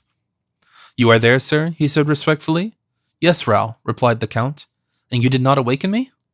"I wish to leave you still to enjoy some moments of sleep, my child. You must be fatigued from yesterday." "Oh, sir, how good you are!" Athos smiled. "How do you feel this morning?" he inquired. "Perfectly well, quite rested, sir." "You are still growing," Athos continued, with that charming and paternal interest felt by a grown man for a youth. "Oh, sir, I beg your pardon," exclaimed Raoul, ashamed of so much attention. "In an instant I shall be dressed." Athos then called Olivain. "Everything," said Olivain to Athos, "has been done according to your directions. The horses are waiting." "And I was asleep," cried Raoul, "whilst you, sir, you had the kindness to attend to all these details. Truly, sir, you overwhelm me with benefits." "Therefore, you love me a little, I hope," replied Athos in a tone of emotion. "Oh, sir, God knows how much I love, revere you." "See that you forget nothing," said Athos, appearing to look about him that he might hide his emotion. "No, indeed, sir," answered Raoul. The servant then approached Athos and said hesitatingly, "Monsieur le Vicomte has no sword." "'Tis well," said Athos, "I will take care of that." They went downstairs, Raoul looking every now and then at the count to see if the moment of farewell was at hand, but Athos was silent. When they reached the steps, Raoul saw 3 horses. "Oh, sir, then you are going with me?" "I will accompany you a portion of the way," said Athos. Joy shone in Raoul's eyes, and he leaped lightly to his saddle. Athos mounted more slowly, after speaking in a low voice to the lackey, who instead of following them immediately, returned to their rooms. Raoul, delighted at the count's companionship, perceived, or affected to perceive, nothing of this byplay. They set out, passing over the Pont Neuf. They pursued their way along the quay, then called l'Abreuvoir Pepin, and went along by the walls of the Grand Châtelet. They proceeded to the Rue Saint-Denis. After passing through the Porte Saint-Denis, Athos looked at Raoul's way of riding and observed, "Take care, Raoul. I have already often told you of this. You must not forget it, for it is the great defect in a rider. See, your horse is tired already. He froths at the mouth, whilst mine looks as if he had just left the stable. You hold the bit too tight, and so make his mouth hard, so that you will not be able to make him maneuver quickly. The safety of a cavalier often depends on the prompt obedience of his horse. In a week, remember, you will no longer be performing your maneuvers for practice, but on the field of battle." Then suddenly, in order not to give too uncomfortable an importance to this observation, "See, Raoul," he resumed, "what a fine plain for partridge shooting." The young man stored in his mind the admonition whilst he admired the delicate tenderness with which it was bestowed. I have remarked also another thing, said Athos, which is that in firing off your pistol you hold your arm too far outstretched. This tension lessens the accuracy of the aim, so in 12 times you thrice missed the mark. Which you, sir, struck 12 times, answered Raoul, smiling. Because I bent my arm and rested my hand on my elbow. So, do you understand what I mean? Yes, sir, I have fired since in that manner and have been quite successful. What a cold wind, resumed Athos, a wintry blast, apropos. If you fire, and you will do so, for you are recommended to a young general who is very fond of powder, remember that in single combat, which often takes place in a cavalry, never to fire the first shot. He who fires the first shot rarely hits his man, for he fires with the apprehension of being disarmed. Before an armed foe, then, whilst he fires, make your horse rear. That maneuver has saved my life several times. I do so, if only in gratitude. Cried Athos. Are not those fellow poachers they have arrested yonder? They are. Then another important thing, Raoul. Should you be wounded in a battle and fall from your horse, if you have any strength left, disentangle yourself from the line that your regiment has formed, otherwise it may be driven back and you will be trampled to death by the horses. At all events, should you be wounded, write to me that very instant, or get someone at once to write to me. We are judges of wounds, we old soldiers, Athos added, smiling. Thank you, sir, answered the young man, much moved. They arrived that very moment at the gate of the town, guarded by 2 sentinels. Here comes a young gentleman, said one of them, who seems as if he were going to join the army. How do you make that out? Inquired Athos. By his manner, sir, and his age. He's the second today. Has a young man, such as I am, gone through this morning, then? Asked Raoul. Faith, yes, with a haughty presence, a fine equipage, such as the son of a noble house would have. He will be my companion on the journey, sir, cried Raoul. Alas, he cannot make me forget what I shall have lost. Thus talking, they traversed the streets full of people on account of the fete, and arrived opposite the old cathedral, where the first mass was going on.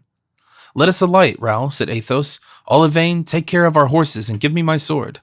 The 2 gentlemen went into the church. Athos gave Raoul some of the holy water. A love as tender as that of a lover for his mistress dwells, undoubtedly, in some paternal hearts towards a son. Athos said a word to one of the vergers, who bowed and proceeded toward the basement. Come, Raoul, he said, let us follow this man. The verger opened the iron grating that guarded the royal tombs, and stood on the topmost step, while Athos and Raoul descended. The sepulchral depths of the descent were dimly lighted by a silver lamp on the lowest step, and just below this lamp there was laid, wrapped in a flowing mantle of violet velvet, worked with fleurs de lis of gold, and a catafalque resting of trestles of oak.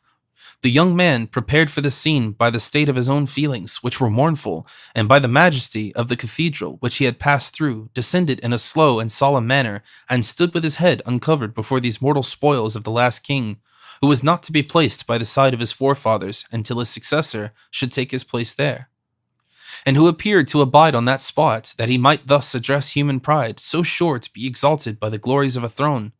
Dust of the earth, here I await thee. There was profound silence.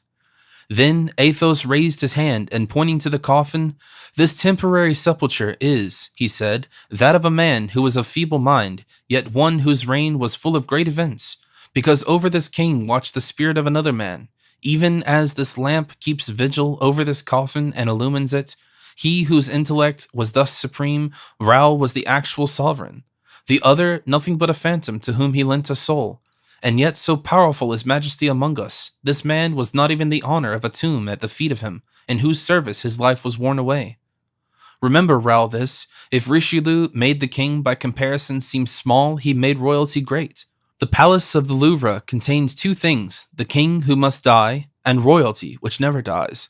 The minister, so feared, so hated by his master, has descended into the tomb, drawing after him the king, whom he would not leave alone on earth, lest his work should be destroyed.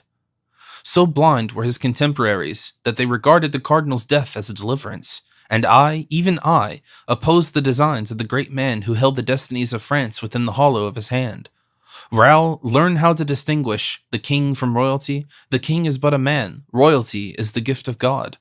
Whenever you hesitate as to whom you ought to serve, abandon the exterior, the material appearance for the invisible principle, for the invisible principle is everything. Raoul, I seem to read your future destiny as through a cloud. It will be happier, I think, than ours has been, different in your fate from us, and you will have a king without a minister, whom may serve, love, respect. Should the king prove a tyrant, for power begets tyranny, serve, love, respect royalty, that divine right, that celestial spark which makes this dust still powerful and holy, so that we, gentlemen, nevertheless of rank and condition, are as nothing in comparison with the cold corpse there extended. I shall adore God, sir, said Raoul, respect royalty, and ever serve the king. And if death be my lot, I hope to die for the king, for royalty, and for God. Have I, sir, comprehended your instructions? Athos smiled. Yours is a noble nature, he said. Here is your sword. Raoul bent his knee to the ground. It is worn by my father, a loyal gentleman. I have worn it in my turn, and it has sometimes not been disgraced when the hilt was in my hand and the sheath at my side. Should your hands still be too weak to use this sword, Raoul, so much the better.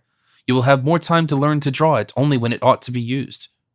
Sir, replied Raoul, putting the sword to his lips as he received it from the Count, I owe you everything, and yet this sword is the most precious gift you have yet made me.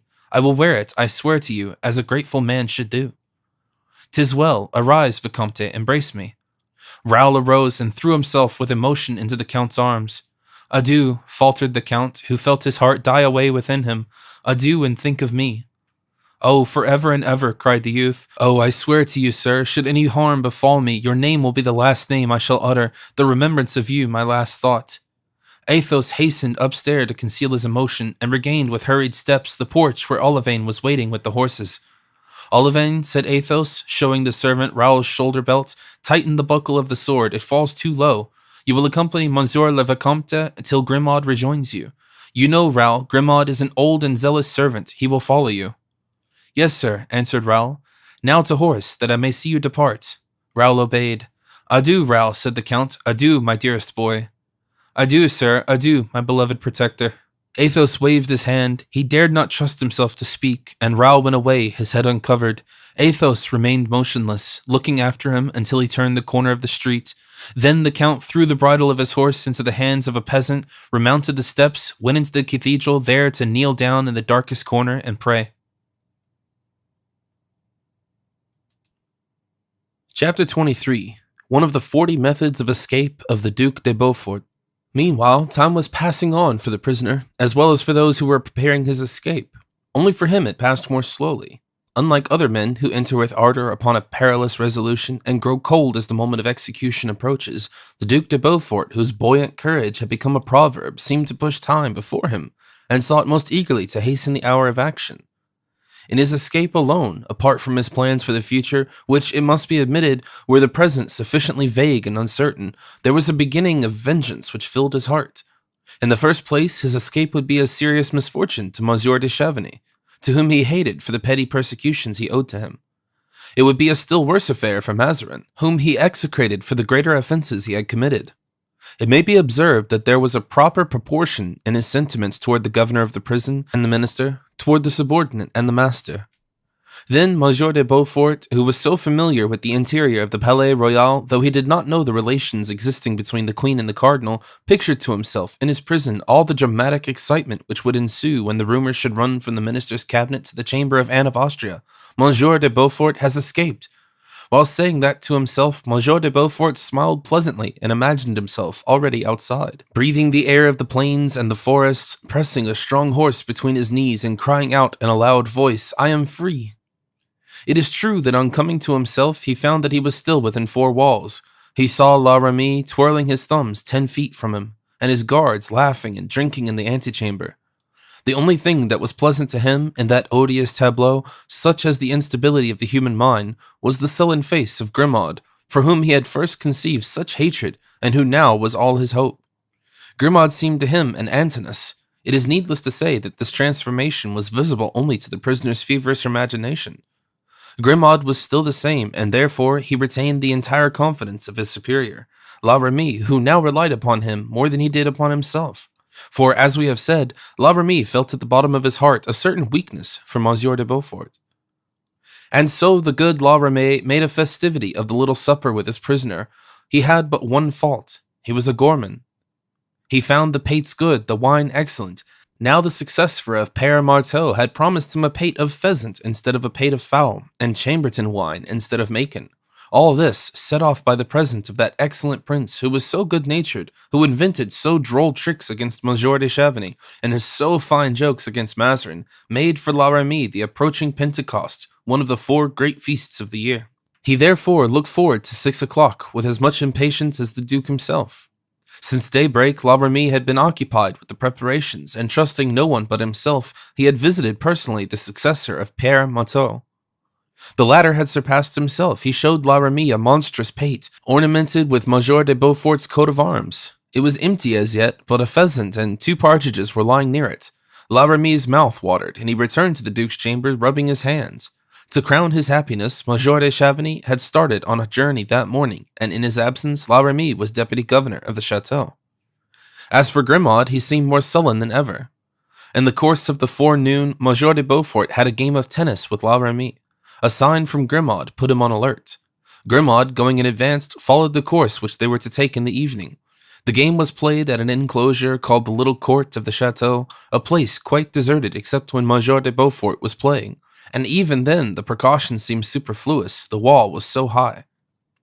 There were 3 gates to open before reaching the enclosure, each by a different key.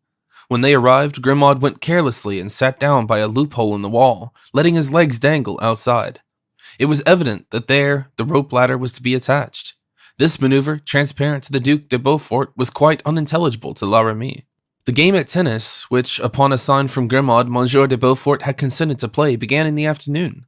The Duke was in full strength and beat La Ramee completely. 4 of the guards, who were constantly near the prisoner, assisted in picking up the tennis balls. When the game was over, the Duke, laughing at La Ramee for his bad play, offered these men 2 louis d'or to go and drink his health with their 4 other comrades. The guards asked permission of La Ramee, who gave it to them, but not till the evening. However, until then he had business, and the prisoner was not to be left alone. 6 o'clock came, and although they were not to sit down at the table until 7 o'clock, dinner was ready and served up. Upon a sideboard appeared the colossal pie with the Duke's arms on it, and seemingly cooked to a turn, as far as one could judge by the golden color which illuminated the crust. The rest of the dinner was to come. Everyone was impatient, La Ramee to sit down to table, the guards to go and drink, the Duke to escape. Grimaud alone was calm as ever. One might have fancied that Athos had educated him with the express forethought of such a great event. There were moments when, looking at Grimaud, the Duke asked himself if he was not dreaming, and if that marble figure was really at his service and would grow animated when the time came for action. La Ramee sent away the guards, desiring them to drink to the Duke's health, and as soon as they were gone, shut all the doors, put the keys in his pocket, and showed the table to the prince with an air that signified, "Whenever my lord pleases." The prince looked at Grimaud. Grimaud looked at the clock. It was hardly 6:15. The escape was fixed to take place at 7 o'clock. There was therefore 3/4 of an hour to wait. The Duke, in order to pass away another 1/4 of an hour, pretended to be reading something that interested him, and muttered that he wished they would allow him to finish the chapter. La Ramee went up to him and looked over his shoulder to see what sort of book it was that had so singular an influence over the prisoner to make him put off taking his dinner. It was Caesar's Commentaries, which La Ramee had lent him, contrary to the orders of the governor, and La Ramee resolved never again to disobey these injunctions. Meantime, he uncorked the bottle and went to smell if the pie was good. At 6:30, the Duke arose and said very gravely, "Certainly, Caesar was the greatest man of ancient times." "You think so, my lord?" answered La Ramee. "Yes. Well, as for me, I prefer Hannibal." "And why, pray, Master La Ramee?" asked the Duke. "Because he left no commentaries," replied La Ramee, with his coarse laugh. The Duke vouchsafed no reply, but sitting down at the table, made a sign that La Ramee should sit himself opposite. There is nothing so expressive as the face of an epicure who finds himself before a well-spread table, so La Ramee, when receiving his plate of soup from Grimaud, presented a type of perfect bliss. The Duke smiled. "Zounds," he said, "I don't suppose there is a more contented man at this moment in all the kingdom than yourself." "You are right, my Lord Duke," answered the officer. "I don't know any pleasanter sight on earth than a well-covered table, and when added to that, he who does the honors is the grandson of Henry IV. You will, my Lord Duke, easily comprehend that the honor fairly doubles the pleasure one enjoys." The Duke in his turn bowed, and an imperceptible smile appeared on the face of Grimaud, who kept behind La Ramee. "My dear La Ramee," said the Duke, "you are the only man to turn such faultless compliments." "No, my Lord Duke," replied La Ramee in the fullness of his heart, "I say what I think. There is no compliment in what I say to you." "Then you are attached to me," said the Duke. To own the truth, I should be inconsolable if you were to leave Vincennes. A droll way of showing your affliction, the Duke meant to say affection. But, my lord, returned La Ramee, what would you do if you got out? Every folly you committed would embroil you with the court, and they would put you into the Bastille instead of Vincennes. Now, Monsieur de Chavigny is not amiable, I allow, but Monsieur de Tremblay is considerably worse. Indeed, exclaimed the Duke, who from time to time looked at the clock, the fingers of which seemed to move with sickening slowness. But what can you expect from the brother of a Capuchin monk, brought up in the school of Cardinal Richelieu? Ah, my lord, it is a great happiness that the Queen, who always wished you well, had a fancy to send you here, where there's a promenade and a tennis court, good air, and a good table. In short, answered the Duke, if I comprehend you aright, La Ramee, I am ungrateful for having ever thought of leaving this place? Oh, my lord Duke, 'tis the height of ingratitude, but your highness has never seriously thought of it. Yes, returned the Duke, I must confess I sometimes think of it. Still by one of your 40 methods, your highness? Yes, indeed. My lord, said La Ramee, now we are quite at our ease and enjoying ourselves. Pray, tell me one of those 40 ways invented by your highness. Willingly, answered the Duke, give me the pie. I am listening, said La Ramee, leaning back in his armchair and raising his glass of Madeira to his lips and winking his eye that he might see the sun through the rich liquid that he was about to taste. The Duke glanced at the clock. In 10 minutes it would strike 7. Grimaud placed the pie before the Duke, who took a knife with a silver blade to raise the upper crust, but La Ramee, who was afraid of any harm happening to this fine work of art, passed his knife, which had an iron blade, to the Duke. Thank you, La Ramee, said the prisoner. Well, my lord, this famous invention of yours? Must I tell you, replied the Duke, on what I most reckon and what I determined to try first? Yes, that's the thing, my lord, cried his custodian gaily. Well, I should hope, in the first instance, to have for keeper an honest fellow like you. And you have me, my lord, well? Having then a keeper like La Ramee, I should try also to have introduced him by some friend or other a man who would be devoted to me and who would assist me in my flight. Come, said La Ramee, that's not a bad idea. Capital, isn't it? For instance, the former serving man of some brave gentleman, an enemy himself to Mazarin, as every gentleman ought to be. Hush, don't let us talk politics, my lord. Then my keeper would begin to trust this man and to depend upon him, and I shall have news from him from without those prison walls. Ah, yes, but how can the news be brought to you? Nothing easier. In a game of tennis, for example. In a game of tennis? Asked La Ramee, giving more serious attention to the Duke's words. Yes, see, I send a ball into the moat. A man there, who picks it up, the ball contains a letter. Instead of running the ball to me when I call for it from the top of the wall, he throws me another. That other ball contains a letter. Thus we have exchanged ideas and no one has seen us do it. The devil it does, said La Ramee, scratching his head. You are in the wrong to tell me that, my lord. I shall have to watch the men who pick up balls. The Duke smiled. But, resumed La Ramee, there is only a way of corresponding. And that is a great deal, it seems to me, but not enough. Pardon me, for instance, I say to my friends, be on a certain day, on a certain hour, at the other side of the moat with 2 horses. Well, what then? La Ramee began to be uneasy. Unless the horses have wings to mount the ramparts and come and fetch you. Oh, that's not needed. I have, replied the Duke, a way of descending from the ramparts. What? A rope ladder? Yes, but, answered La Ramee, trying to laugh, a ladder of ropes can't be sent around a ball like a letter. No, but it may be sent in something else. In something else? In something else? What? In a pate, for example. In a pate, said La Ramee. Yes, let us suppose one thing, replied the Duke. Let us suppose, for instance, that my maître d'hôtel Normand has purchased a shop of Pere Marteau. Well, said La Ramee, shuddering. Well, La Ramee, who is a gourmand, sees his pates, thinks them more attractive than those of Pere Marteau, and proposes to me I shall try them. I consent on condition that La Ramee tries them with me, that we may be more at our ease. La Ramee removes the guards, keeping only Grimaud to wait on us. Grimaud is the man whom a friend has sent to second me in everything. The moment for my escape is fixed, 7 o'clock. Well, at a few minutes to 7. At a few minutes to 7, cried La Ramee, cold sweat upon his brow. At a few minutes to 7, returned the Duke, suiting the action to the words. I raise the crust of the pie. I find in it 2 poniards, a ladder of rope, and a gag. I pointed one of the poniards at La Ramee's breast, and I say to him, My friend, I am sorry for it, but if thou utterest one cry, thou art a dead man. The Duke, in pronouncing these words, suited, as we have said, the action to the words. He was standing near the officer, and directed the point of the poniard in such a manner, close to La Ramee's heart, that there could be no doubt in the mind of that individual as to his determination. Meanwhile, Grimaud, still mute as ever, drew from the pie the other poniard, the rope ladder, and the gag. La Ramee followed all these objects with his eyes, his alarm every moment increasing. "Oh, my lord," he cried, with an expression of stupefaction in his face, "you haven't the heart to kill me." "No, not if thou dost not oppose my flight." "But, my lord, if I allow you to escape, I am a ruined man." "I will compensate thee for the loss of thy place. You are determined to leave the chateau? By heaven and earth, this night I am determined to be free.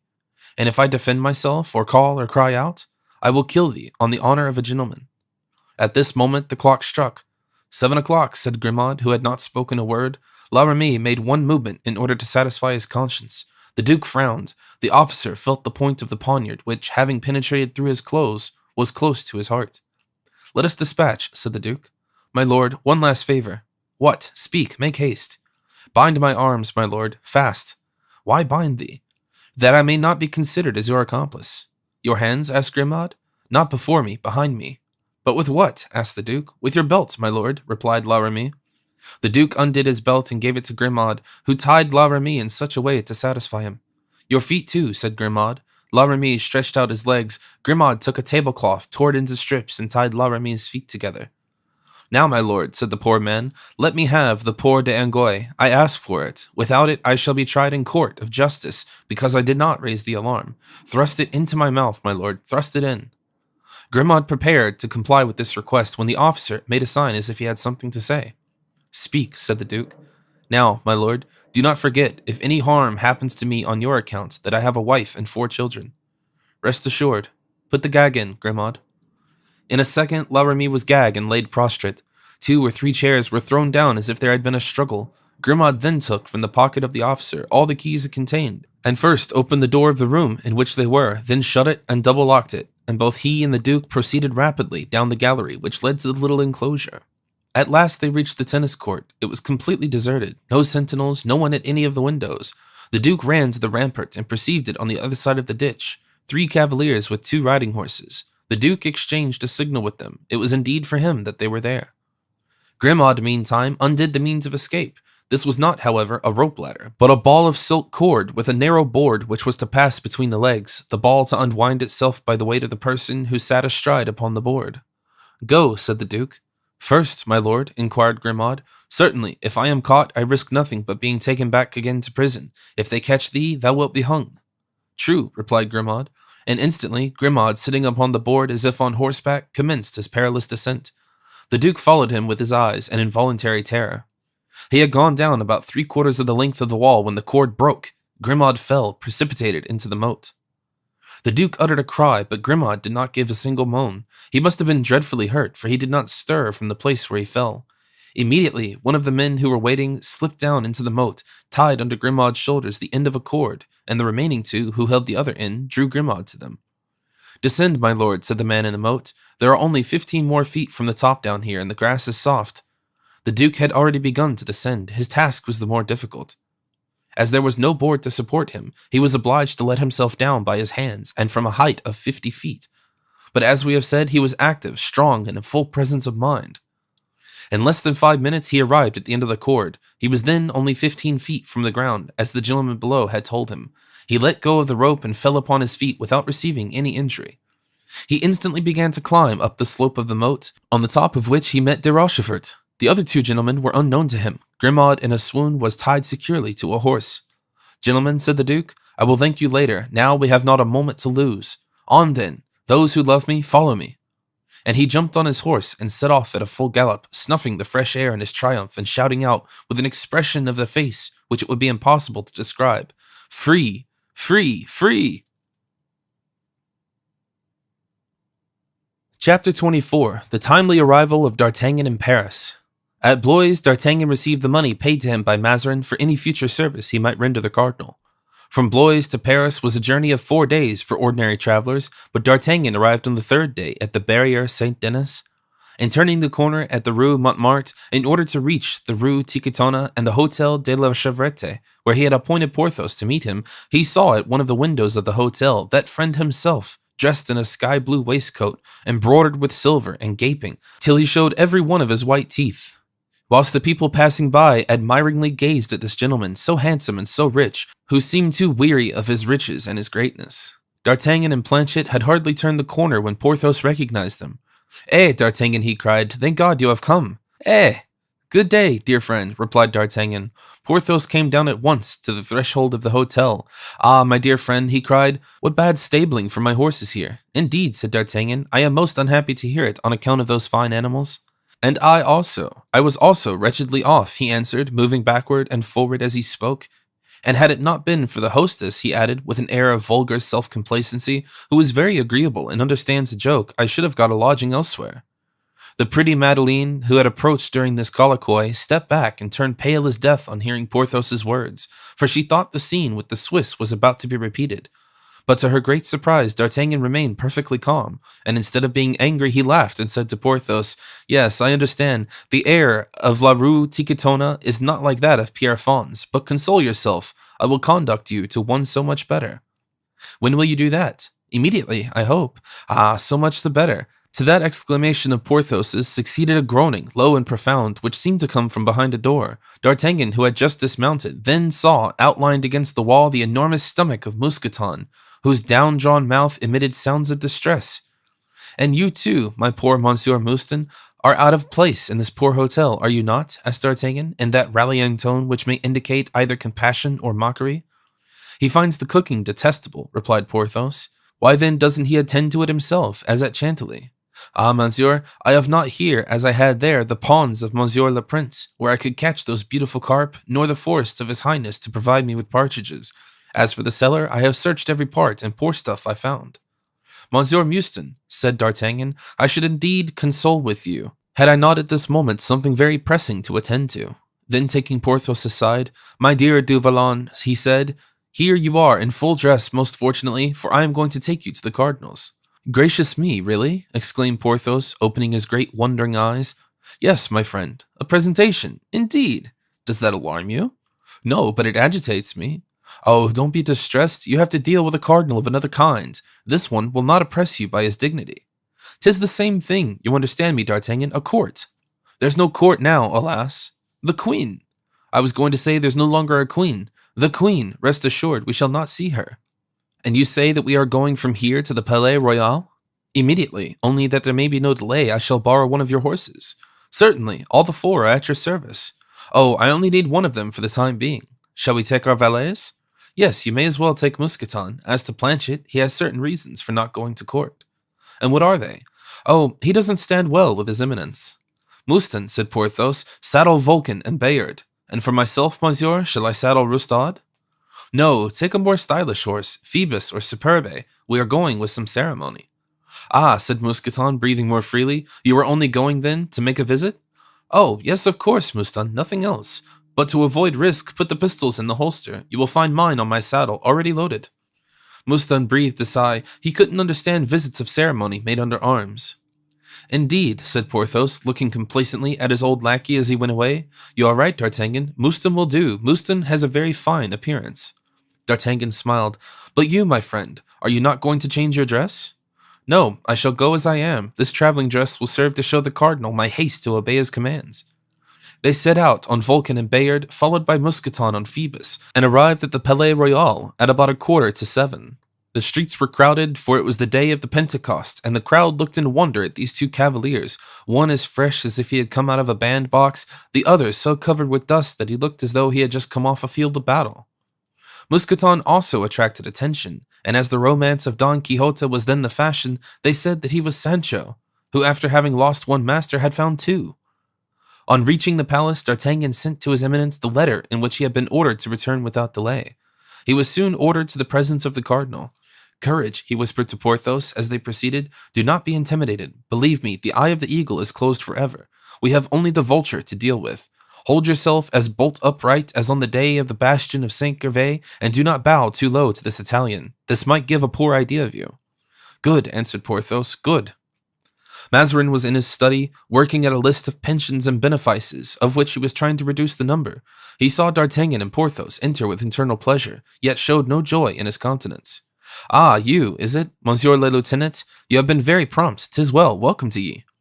Thanks, my lord. Here I am at your eminence's service, as well as Monsieur du Vallon, one of my old friends, who used to conceal his nobility under the name of Porthos. Porthos bowed to the cardinal. A magnificent cavalier, remarked Mazarin. Porthos turned his head to the right and to the left, and drew himself up with a movement full of dignity. The best swordsman in the kingdom, my lord, said D'Artagnan. Porthos bowed to his friend. Mazarin was as fond of fine soldiers as in later times Frederick of Prussia used to be. He admired the strong hands, the broad shoulders, and the steady eye of Porthos. He seemed to see before him the salvation of his administration and of the kingdom, sculptured in flesh and bone. He remembered that the old association of musketeers was composed of 4 persons. "And your other 2 friends?" he asked. Porthos opened his mouth, thinking it a good opportunity to put in a word in his turn. D'Artagnan checked him by a glance from the corner of his eye. "They are prevented at this moment, but will join us later." Mazarin coughed a little. "And this gentleman, being disengaged, takes to the service willingly?" he asked. "Yes, my lord, and from the pure devotion to the cause, for Monsieur de Braccio is rich."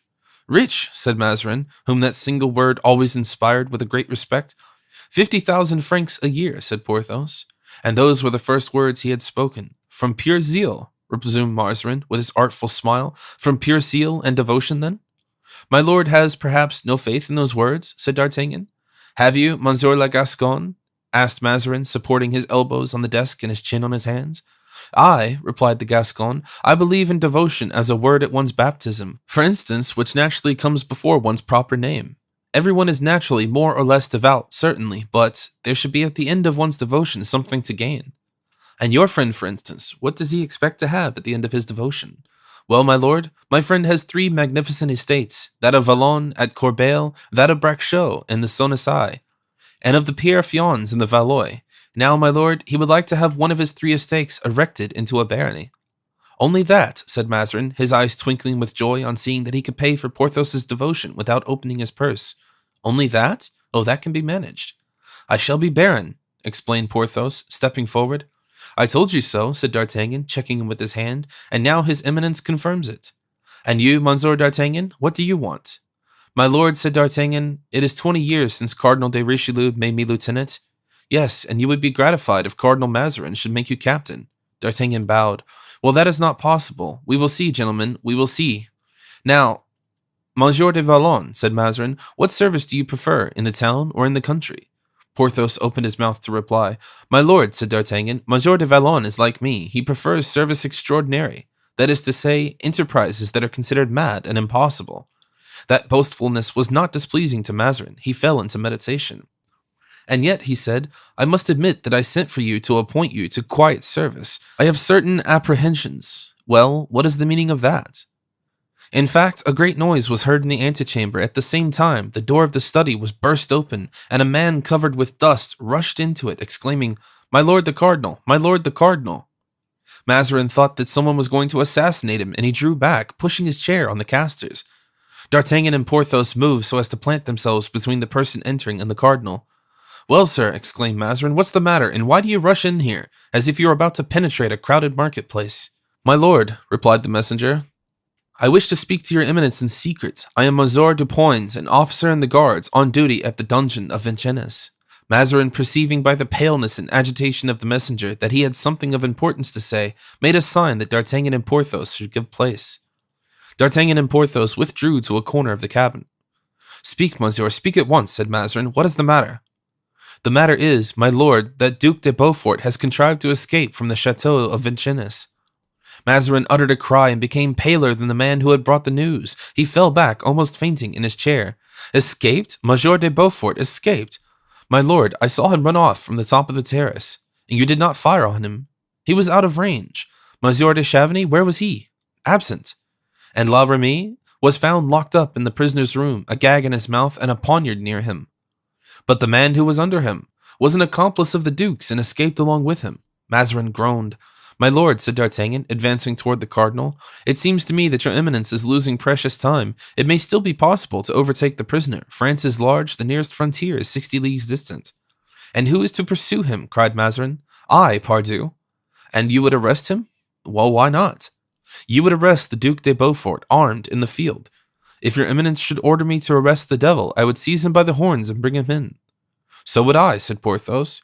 "So would you," said Mazarin, looking with astonishment at these 2 men.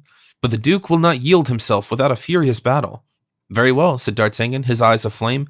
"Battle! It is a long time since we have had a battle, eh, Porthos?" "Battle!" cried Porthos. "And you think you can catch him?" "Yes, if we are better mounted than he." "Go then, take what guards you find here and pursue him. You command us, my lord, to do so?" "And I sign my orders," said Mazarin, taking a piece of paper and writing some lines. "Monsieur du Vallon, your barony is on the back of Duc de Beaufort's horse. You have nothing to do but to overtake it. As for you, my dear lieutenant, I promise you nothing, but if you bring him back to me, dead or alive, you may ask all you wish." "To horse, Porthos," said D'Artagnan, taking his friend by the hand. "Here I am," smiled Porthos, with a sublime composure.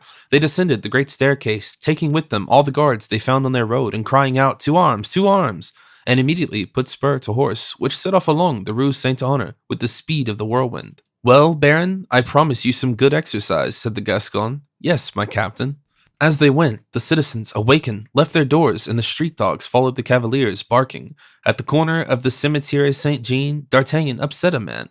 It was too insignificant an occurrence to delay people so eager to get on. The troop continued its course as though their steeds had wings. Alas, there are no unimportant events in this world, and we shall see that this apparently slight incident came near endangering the monarchy. Chapter 25: An Adventure on the High Road. The musketeers rode the whole length of the Faubourg Saint-Antoine and of the road to Vincennes, and soon found themselves out of the town, then in a forest, and then within sight of a village. The horses seemed to become more lively with each successive step, their nostrils reddened like glowing furnaces. D'Artagnan, freely applying his spurs, was in advance of Porthos 2 feet at the most. Mousqueton followed 2 lengths behind. The guards were scattered according to the varying excellence of their respective mounts. From the top of an eminence, D'Artagnan perceived a group of people collected on the other side of the moat, in front of that part of the donjon which looks towards Saint-Maur. He rode on, convinced that in this direction he would gain intelligence of the fugitive. In 5 minutes he had arrived at the place, where the guards joined him, coming up one by one. The several members of that group were very much excited. They looked at the cord still hanging from the loophole and broken at about 20 feet from the ground. Their eyes measured the height, and they exchanged conjectures. At the top of the wall, sentinels went and came with a frightened air. A few soldiers, commanded by a sergeant, drove away idlers from the place where the Duke had mounted his horse. D'Artagnan went straight to the sergeant. "My officer," said the sergeant, "it is not permitted to stop here." "That prohibition is not for me," said D'Artagnan. "Have the fugitives been pursued?" "Yes, my officer. Unfortunately, they are well mounted." "How many are there?" "4, and a 5th whom they carried away wounded." "4," said D'Artagnan, looking at Porthos. "Do you hear, Baron? There are only 4. A joyous smile lighted Porthos' face. "How long a start have they?" 2 hours and a quarter, my officer." 2 hours and a quarter, that is nothing. We are well mounted, are we not, Porthos? Porthos breathed a sigh. He thought of what was in store for his good horses. "Very good," said D'Artagnan. "And now, in what direction did they set out?" "That I am forbidden to tell." D'Artagnan drew from his pocket a paper. "Order of the king," he said. "Speak to the governor, then." "And where is the governor?" "In the country." Anger mounted to D'Artagnan's face. He frowned, and his cheeks were colored. "Ah, you scoundrel," he said to the sergeant. "I believe you are imprudent to me. Wait." He unfolded the paper, presented it to the sergeant with one hand, and with the other took a pistol from his holsters and cocked it. "Order of the king, I tell you, read and answer, or I will blow your brains out." The sergeant saw that D'Artagnan was in earnest. "The Vendomois road," he replied. "And by what gate did they go out?" "By the Saint-Maur gate." "If you are deceiving me, rascal, you will be hanged tomorrow. And if you catch up with them, you won't be back to hang me," murmured the sergeant. D'Artagnan shrugged his shoulders, made a sign to his escort, and started. "This way, gentlemen, this way," he cried, directing his course toward the gate that had been pointed out. But now that the Duke had escaped, the concierge had seen fit to fasten the gate with a double lock. It was necessary to compel him to open it, as the sergeant had been compelled to speak, and this took another 10 minutes. This last obstacle having been overcome, the troop pursued their course with their accustomed ardor. But some of the horses could no longer sustain this pace. 3 of them stopped after an hour's gallop, and 1 fell down. D'Artagnan, who never turned his head, did not perceive it. Porthos told him of it in his calm manner. "If only we 2 arrive," said D'Artagnan, "it will be enough, since the Duke's troop are only 4 in number." "That is true," said Porthos, and he spurred his courser on. At the end of another 2 hours, the horses had gone 12 leagues without stopping. Their legs began to tremble, and the foam they shed whitened the doublets of their masters. "Let us rest here an instant to give these poor creatures breathing time," said Porthos. "Let us rather kill them. Yes, kill them," cried D'Artagnan. "I see fresh tracks. 'Tis not a quarter of an hour since they passed this place." In fact, the road was trodden by horses' feet, visible even to the approaching gloom of evening. They set out. After a run of 2 leagues, Mousqueton's horse sank. "Gracious me," said Porthos, "there's Phoebus, ruined. The cardinal will pay you 100 pistoles. I'm above that. Let us set out again at full gallop. Yes, if we can." But at last the lieutenant's horse refused to go on. He could not breathe. One last spur, instead of making him advance, made him fall. "The devil!" exclaimed Porthos. "There's Vulcan foundered." "Zounds!" cried D'Artagnan. "Then we must stop. Give me your horse, Porthos. What the devil are you doing?" "By Jove, I am falling, or rather, Bayard is falling," answered Porthos. All 3 then cried, "All over." "Hush," said D'Artagnan. "What is it? I hear a horse." "It belongs to one of our companions who is overtaking us." "No," said D'Artagnan, "it is in advance." "That is another thing," said Porthos, and he listened toward the quarter indicated by D'Artagnan. "Monsieur," said Mousqueton, who, abandoning his horse on the high road, had come on foot to rejoin his master. Phoebus could no longer hold out, and— "Silence," said Porthos. In fact, at that moment, a second neighing was borne to them on the high wind. "It is 500 feet from here, in advance," said D'Artagnan. "True, monsieur," said Mousqueton, "and 500 feet from here is a small hunting house." "Mousqueton, thy pistols," said D'Artagnan. "I have them at hand, monsieur. Porthos, take yours from your holsters. I have them." "Good," said D'Artagnan, seizing his own. "Now you understand, Porthos?" "Not too well." "Well, we are out on the king's service." "Well, for the king's service, we need horses." "That is true," said Porthos. Then not a word, but set to work. They went on through the darkness, silent as phantoms. They saw a light glimmering in the midst of some trees. "Yonder is the house, Porthos," said the Gascon. "Let me do what I please, and do you what I do." They glided from tree to tree till they arrived at 20 steps from the house unperceived, and saw by means of a lantern suspended under a hut 4 fine horses. A groom was rubbing them down. Near them were saddles and bridges. D'Artagnan approached quickly, making a sign to his 2 companions to remain a few steps behind. "I buy those horses," he said to the groom. The groom turned toward him with a look of surprise, but made no reply. "Didn't you hear, fellow?" "Yes, I heard." "Why then didn't you reply?" "Because these horses are not to be sold," was the reply. "I take them then," said the lieutenant, and he took hold of one of within reach. His 2 companions did the same. "Sir," cried the groom, "they have traversed 6 leagues and been only unsaddled half an hour." "Half an hour's rest is enough," replied the Gascon. The groom cried aloud for help. A kind of steward appeared just as D'Artagnan and his companions were prepared to mount. The steward attempted to expostulate. "My dear friend," cried the lieutenant, "if you say a word, I will blow out your brains." "But, sir," answered the steward, "do you know that these horses belong to Monsieur de Montbazon?" "So much the better. They must be good animals then." "Sir, I shall call my people." "And I mine. I've 10 guards behind me. Don't you hear them gallop? And I'm one of the king's musketeers. Come, Porthos, come, Mousqueton." They all mounted the horses as quickly as possible.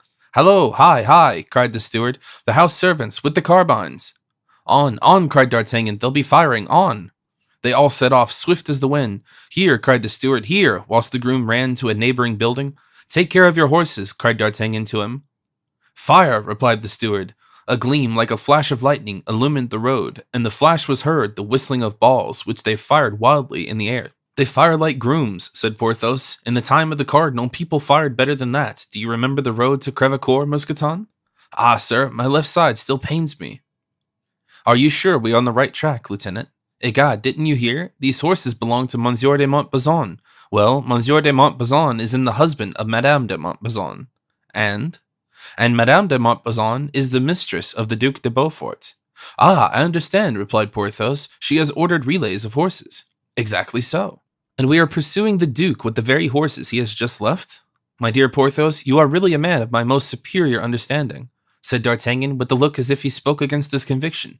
"Pooh," replied Porthos, "I am what I am." They rode on for an hour till the horses were covered with foam and dust. "Zounds, what is yonder?" cried D'Artagnan. "You are very lucky if you see anything such a night as this," said Porthos. "Something bright." "I too," cried Mousqueton. "I saw them also." "Ah, have we overtaken them?" "Good, a dead horse," said D'Artagnan, pulling up his horse, which sheed. "It seems their horses too are breaking down as well as ours." "I seem to hear the noise of a troop of horsemen," exclaimed Porthos, leaning over his horse's mane. "Impossible. Well, they appear to be numerous. Then it is something else." "Another horse," said Porthos. "Dead?" "No, dying." "Saddled?" "Yes, saddled and bridled." "Then we are upon the fugitives. Courage, we have them." "But if they are numerous," observed Mousqueton, "'tis not we who have them, but they who have us." Nonsense, cried D'Artagnan. They'll suppose us to be stronger than themselves. As we're in pursuit, they'll be afraid and will disperse. Certainly, remarked Porthos. Ah, do you see? Cried the lieutenant. The lights again. This time I, too, saw them, said Porthos. On, forward, forward, cried D'Artagnan, in his stentorian voice. We shall laugh over all this in 5 minutes. And they darted on anew. The horses, excited by pain and emulation, raced over the dark road, in the midst of which was now seen a moving mass, denser and more obscure than the rest of the horizon. Chapter 26. The Rencontre. They rode on this way for 10 minutes. Suddenly 2 dark forms seemed to separate from the mass, advanced, grew in size, and they loomed upon larger and larger, assumed the appearance of 2 horsemen. Aha, cried D'Artagnan, they're coming toward us. So much the worse for them, said Porthos. Who goes there? Cried a hoarse voice. The 3 horsemen made no reply, stopped not, and all that was heard was the noise of swords drawn from the scabbards and the cocking of pistols with which the 2 phantoms were armed. Bridle in mouth, said D'Artagnan. Porthos understood him, and he and the lieutenant each drew with the left hand a pistol from their bolsters and cocked it in their turn. Who goes there? Was asked a second time. Not a step forward, or you're dead men. Stuff, cried Porthos, almost choked with dust and chewing his bridle as a horse chews his bit. Stuff and nonsense. We have seen plenty of dead men in our time. Hearing these words, the 2 shadows blockaded the road, and by the light of the stars might be seen shining of their arms. Back, shouted D'Artagnan, or you are dead. 2 shots were the reply to this threat, but the assailants attacked their foes with such velocity that in a moment they were upon them. A 3rd pistol shot was heard, aimed by D'Artagnan, and one of his adversaries fell. As for Porthos, he assaulted the foe with such violence that, although his sword was thrust aside, the enemy was thrown off his horse and fell about 10 steps from it. Finish, Mouston, finish the work, cried Porthos, and he darted on beside his friend, who had already begun a fresh pursuit. Well, said Porthos. I've broken my man's skull, cried D'Artagnan, and you? I've only thrown the fellow down, but hark! Another shot of a carbine was heard. It was Mousqueton, who was obeying his master's command. On, cried D'Artagnan, all goes well, we have the first throw. Ha ha, answered Porthos, behold, other players appear. And in fact, 2 other cavaliers made their appearance, detached, as it seems, from the principal group. They again disputed the road. This time the lieutenant did not wait for the opposite party to speak. Stand aside, he cried. Stand off the road. What do you want? Asked a voice. The Duke, Porthos and D'Artagnan roared out both at once. A burst of laughter was the answer, but finished with a groan. D'Artagnan had, with his sword, cut in 2 the poor wretch who had laughed. At the same time, Porthos and his adversary fired on each other, and D'Artagnan turned to him. Bravo, you've killed him, I think. No, wounded his horse only. What would you have, my dear fellow? One doesn't hit the bullseye every time, and it is something to hit inside the ring. Oh, parbleu, what is the matter with my horse? Your horse is falling, said Porthos, reining in his own. In truth, the lieutenant's horse stumbled and fell on his knees. Then a rattling in his throat was heard, and he lay down to die. He had received in the chest the bullet of D'Artagnan's first adversary. D'Artagnan swore loud enough to be heard in the skies. Does your honor want a horse? Asked Mousqueton. Zounds, want one, cried the Gascon. Here's one, your honor. How the devil, hast thou 2 horses? Said D'Artagnan, jumping on one of them. Their masters are dead. I thought they might be useful, so I took them. Meantime, Porthos had reloaded his pistols. Be on the qui vive, cried D'Artagnan. Here are 2 other cavaliers. As he spoke, 2 horsemen advanced at full speed. Ho, your honor, cried Mousqueton. The man you upset is getting up. Why didn't thou do as thou didst to the first man? Said Porthos. I held the horses. My hands were full, your honor. A shot was fired that moment. Mousqueton shrieked with pain. Ah, sir, I'm hit in the other side, exactly opposite the other. This hurt is just the fellow of the one I had on the road to Amiens. Porthos turned around like a lion, plunged into the dismounted cavalier, who tried to draw his sword. But before it was out of the scabbard, Porthos, with the hilt of his, had struck him such a terrible blow on the head that he fell like an ox beneath the butcher's knife. Mousqueton, groaning, slipped from his horse, his wound not allowing him to keep the saddle. On perceiving the cavaliers, D'Artagnan had stopped and charged his pistol afresh. Besides, his horse, he found, had a carbine on a bow of the saddle. Here I am, exclaimed Porthos. Shall we wait or shall we charge? Let us charge then, answered the Gascon. Charge, cried Porthos. They spurred on their horses. The other cavaliers were only 20 steps from them. For the king, cried D'Artagnan. The king has no authority here, answered a deep voice, to which seemed to proceed from a cloud. So enveloped was the cavalier in a whirlwind of dust. 'Tis well, we will see if the king's name is not a passport everywhere, replied the Gascon. See, answered the voice. 2 shots were fired at once, one by D'Artagnan, the other by the adversary of Porthos. D'Artagnan's ball took off his enemy's hat. The ball fired by Porthos's foes went through the throat of his horse, which fell groaning. "For the last time, where are you going?" "To the devil," answered D'Artagnan. "Good, you may be easy then, you'll get there." D'Artagnan then saw a musket barrel leveled at him. He had no time to draw from his holsters. He recalled a bit of advice which Athos had given him and made his horse rear. The ball struck the animal full in front.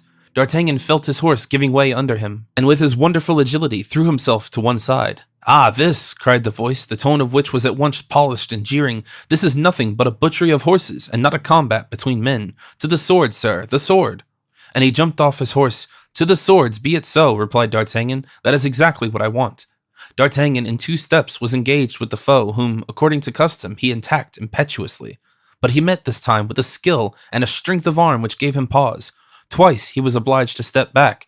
His opponent stirred not 1 inch. D'Artagnan returned again and attacked him.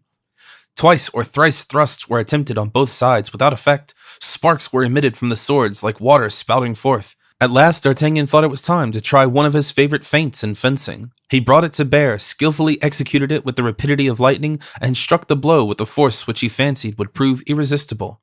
The blow was parried. "'Sdeath!" he cried with his Gascon accent. At this exclamation, his adversary bounded back and, bending his bare head, tried to distinguish in the gloom the features of the lieutenant. As to D'Artagnan, afraid of some feint, he stood still and defensive. "Have a care," cried Porthos to his opponent. "I've still 2 pistols charged."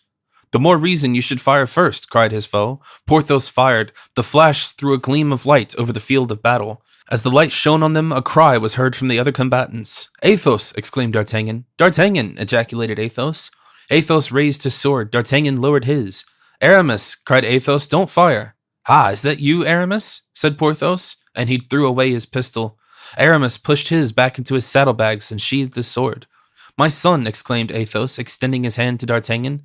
This was the name which he had gave him in former days in their moments of tender intimacy. "Athos!" cried D'Artagnan, wringing his hands. "So you defend him? And I, who have sworn to take him dead or alive, I am dishonored, and by you." "Kill me," replied Athos, uncovering his breast, "if your honor requires my death." "Oh, woe is me," cried the lieutenant. "There's only one man in the world who could stay my hand. By a fatality, that very man bars my way.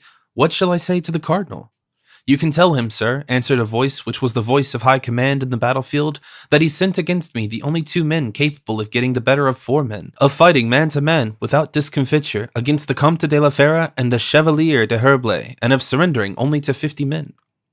"The prince!" exclaimed at the same moment Athos and Aramis, unmasking as they addressed the Duc de Beaufort, whilst D'Artagnan and Porthos stepped backward. 50 cavaliers!" cried the Gascon and Porthos. "Look around you, gentlemen, if you doubt the fact," said the Duke. The 2 friends looked to the right, to the left. They were encompassed by a troop of horsemen. "Hearing the noise of the fight," resumed the Duke, "I fancied you had about 20 men with you, so I came back with those around me, tired of always running away and wishing to draw my sword in my own cause, but you are only 2. "Yes, my lord, but, as you have said, 2 that are a match for 20, said Athos. "Come, gentlemen, your swords," said the Duke. "Our swords!" cried D'Artagnan, raising his head and regaining his self-possession. "Never!" "Never!" added Porthos. Some of the men moved toward them. "One moment, my lord," whispered Athos, and he said something in a low voice. "As you will," replied the Duke. "I am too much indebted to you to refuse your first request. Gentlemen," he said to his escort, "withdraw. Monsieur d'Artagnan, Monsieur du Vallon, you are free."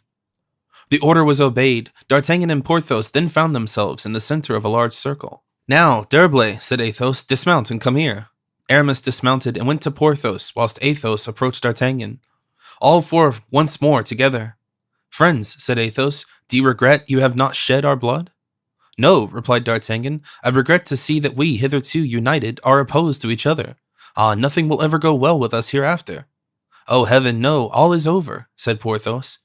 "Well, be on our side now," resumed Aramis. "Silence, D'Herblay," cried Athos. "Such proposals are not to be made to gentlemen such as these. 'Tis a matter of conscience with them, as with us." "Meantime, here we are, enemies," said Porthos. "Gramercy, who would ever have thought it?" D'Artagnan only sighed. Athos looked at them both and took their hands in his. "Gentlemen," he said, "this is a serious business, and my heart bleeds as if you had pierced it through and through. Yes, we are severed. There is the great, the distressing truth, but we have not as yet declared war. Perhaps we shall make certain conditions. Therefore, a solemn conference is indispensable." For my own part, I demand it, said Aramis. I accept it, interposed D'Artagnan proudly. Porthos bowed as if in assent. Let us choose a place of rendezvous, cried Athos, and in a last interview arrange our mutual position and the conduct we are to maintain toward each other. Good, the other three exclaimed. Well then, the place? Will the Place Royale suit you? Asked D'Artagnan. In Paris? Yes. Athos and Aramis looked at each other. The Place Royale, be it so, replied Athos. When? Tomorrow evening, if you like. At what hour? At 10 in the evening, if that suits you. By that time, we shall have returned. Good. There, continued Athos, either peace or war will be decided. Honor, at all events, will be maintained. Alas, murmured D'Artagnan, our honor as soldiers is lost to us forever. D'Artagnan, said Athos gravely, I assure you that you do me wrong in dwelling so upon that. What I think of is that we have crossed swords as enemies. Yes, he continued, sadly shaking his head. Yes, it is as you said, misfortune indeed has overtaken us. Come, Aramis. And we, Porthos, said D'Artagnan, will return, carrying our shame to the cardinal. And tell him, cried a voice, that I am not too old yet for a man of action. D'Artagnan recognized the voice of de Rochefort. Can I do anything for you, gentlemen? Asked the duke. Bear witness that we have done all that we could. That shall be testified to, rest assured. Adieu. We shall meet soon, I trust, in Paris, where you shall have your revenge. The duke, as he spoke, kissed his hand, spurred his horse into a gallop, and disappeared, followed by his troop, who were soon lost in distance and darkness. D'Artagnan and Porthos were now alone with a man who held by the bridled 2 horses. They thought it was Mousqueton and went up to him. What do I see? Cried the lieutenant. Grimaud, is it thou? Grimaud signified that he was not mistaken. And whose horses are these? Cried D'Artagnan. Who has given them to us? Said Porthos. The Comte de la Fere. Athos, Athos, muttered D'Artagnan, you think of everyone. You are indeed a nobleman. Whither art thou going, Grimaud? To join the Vicomte de Bragelonne in Flanders, your honor. They were taking the road toward Paris when groans which seemed to proceed from a ditch attracted their attention. What is that? Asked D'Artagnan. It is I, Mousqueton, said a mournful voice, whilst a sort of shadow arose out the side of the road. Porthos ran to him. Art thou dangerously wounded, my dear Mousqueton? He said. No, sir, but I am severely. What can we do? Said D'Artagnan. We must return to Paris. I will take care of Mousqueton, said Grimaud, and he gave his arm to his old comrade, whose eyes were full of tears, nor could Grimaud tell whether the tears were caused by wounds or by the pleasure of seeing him again. D'Artagnan and Porthos went on meantime to Paris. They were passed by a sort of courier, covered with dust, the bearer of a letter from the Duke to the Cardinal, giving testimony to the valor of D'Artagnan and Porthos. Mazarin had passed a very bad night when this letter was brought to him, announcing that the Duke was free and that he would henceforth raise up mortal strife against him. What consoles me, said the Cardinal after reading the letter, is that at least in this chase, D'Artagnan has done me one good turn. He has destroyed Broussel. This Gascon is a precious fellow, even his misadventures are of use. The Cardinal referred to that man whom D'Artagnan upset at the corner of the Cimetière Saint-Jean in Paris, who was none other than the Councillor Broussel. Chapter 27. The 4 old friends prepare to meet again. Well, said Porthos, seated in the courtyard of the Hôtel de la Chevrette, to D'Artagnan, who with a long and melancholy face had returned from the Palais Royal. Did he receive you ungraciously, my dear friend? Ay, faith, yes, a brute, that cardinal. What are you eating there, Porthos? I am dipping a biscuit in a glass of Spanish wine. Do the same. You're right, Gimblot, a glass of wine. Well, how has all gone off? Zounds, you know there's only one way of saying things, so I went in and said, My lord, we were not the strongest party. Yes, I know that, he said, but give me the particulars. You know, Porthos, I could not give him the particulars without naming our friends. To name them would be to commit them to ruin, so I merely said that they were 50 and we were 2. There was firing, nevertheless, I heard, he said, and your swords, they saw the light of day, I presume? That is, the night, my lord, I answered. Ah, cried the cardinal, I thought you were a Gascon, my friend. I am a Gascon, said I, only when I succeed. The answer pleased him, and he laughed. That will teach me, he said, to have my guards provided with better horses, for if they had been able to keep up with you, and if each of them had done as much as you and your friend, you would have kept your word and would have brought him back to me, dead or alive.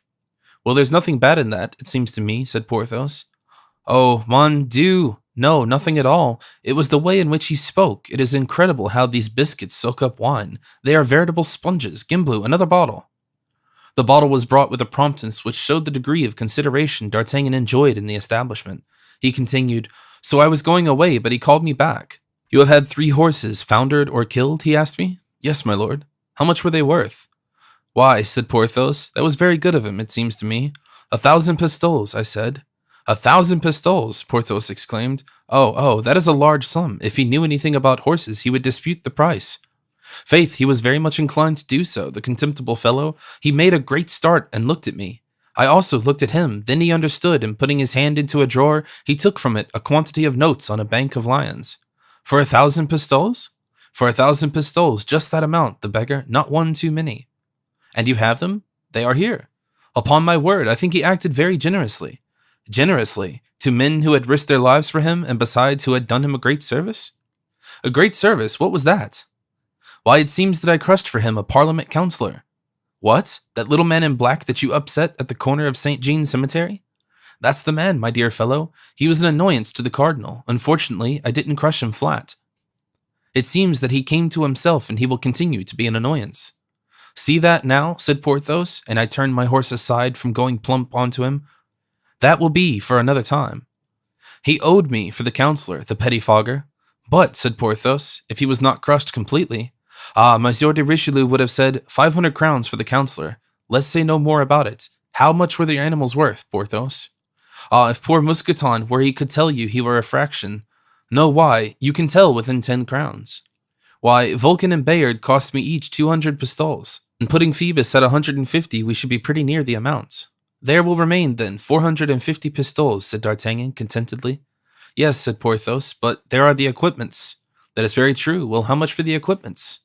If we say 100 pistoles for the 3. Good. For the 100 pistoles, there remains then 350. Porthos made a sign of assent.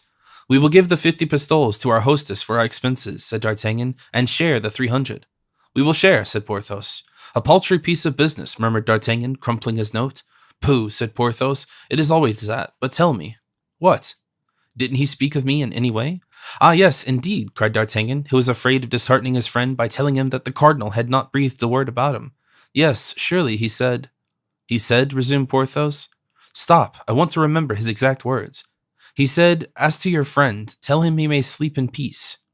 Good, very good, said Porthos. That signified as clear as daylight that he still intends to make me a baron. At this moment 9 o'clock struck, and D'Artagnan started. Ah, yes, said Porthos, there is 9 o'clock. We have a rendezvous, you remember, at the Place Royale? Ah, stop. Hold your peace, Porthos. Don't remind me of it. 'Tis that which has made me so cross since yesterday. I shall not go. Why? Asked Porthos. Because it is a grievous thing for me to meet again with those 2 men who caused the failure of our enterprise. And yet, said Porthos, neither of them had any advantage over us. I still had a loaded pistol, and you were in full fight, sword in hand. Yes, said D'Artagnan. But if this rendezvous had some hidden purpose? Oh, said Porthos, you can't think that, D'Artagnan. D'Artagnan did not believe Athos to be capable of a deception, but he sought an excuse for not going to the rendezvous. We must go, said the superb Lord of Braccio, lest they should say we were afraid. We, who have faced 50 foes on the high road, can well meet 2 in the Place Royale. Yes, but they took part with the princes without apprising us of it. Athos and Aramis have played a game with me which alarms me. We discovered yesterday the truth. What is the use of going today to learn something else? You really have some distrust, then, said Porthos. Of Aramis, yes, since he has become an abbé. You can't imagine, my dear fellow, the sort of man he is. He sees us on the road which leads him to Bassofric, and perhaps he will not be sorry to get us out of the way. As regards to Aramis, that is another thing, said Porthos, and it wouldn't surprise me at all. Perhaps Monsieur de Beaufort will try in his turn to lay hands on us. Nonsense, he had in his power, and he let us go. Besides, we can be on our guard. Let us take arms. Let Planchet post himself behind us with his carbine. Planchet is a frondeur, answered D'Artagnan. Devil take these civil wars. One can no more now reckon on one's friends than that on one's footmen, said Porthos. If Mousqueton were here, there's a fellow who will never desert me. So long as you are rich. My friend, 'tis not civil war that disunites us. It is that we are each of us 20 years older. It is that the honest emotions of youth have given place to suggestions of interest, whispers of ambition, counsels of selfishness. Yes, you are right. Let us go, Porthos, but let us go well armed. Were we not to keep the rendezvous, they would declare we were afraid. Hello, Planchet, here. Saddle our horses. Take your carbine. Whom are we going to attack, sir? No one. A mere matter of precaution, answered the Gascon. You know, sir, that they wished to murder that good counsellor, Broussel, the father of the good people. Really, did they? Said D'Artagnan.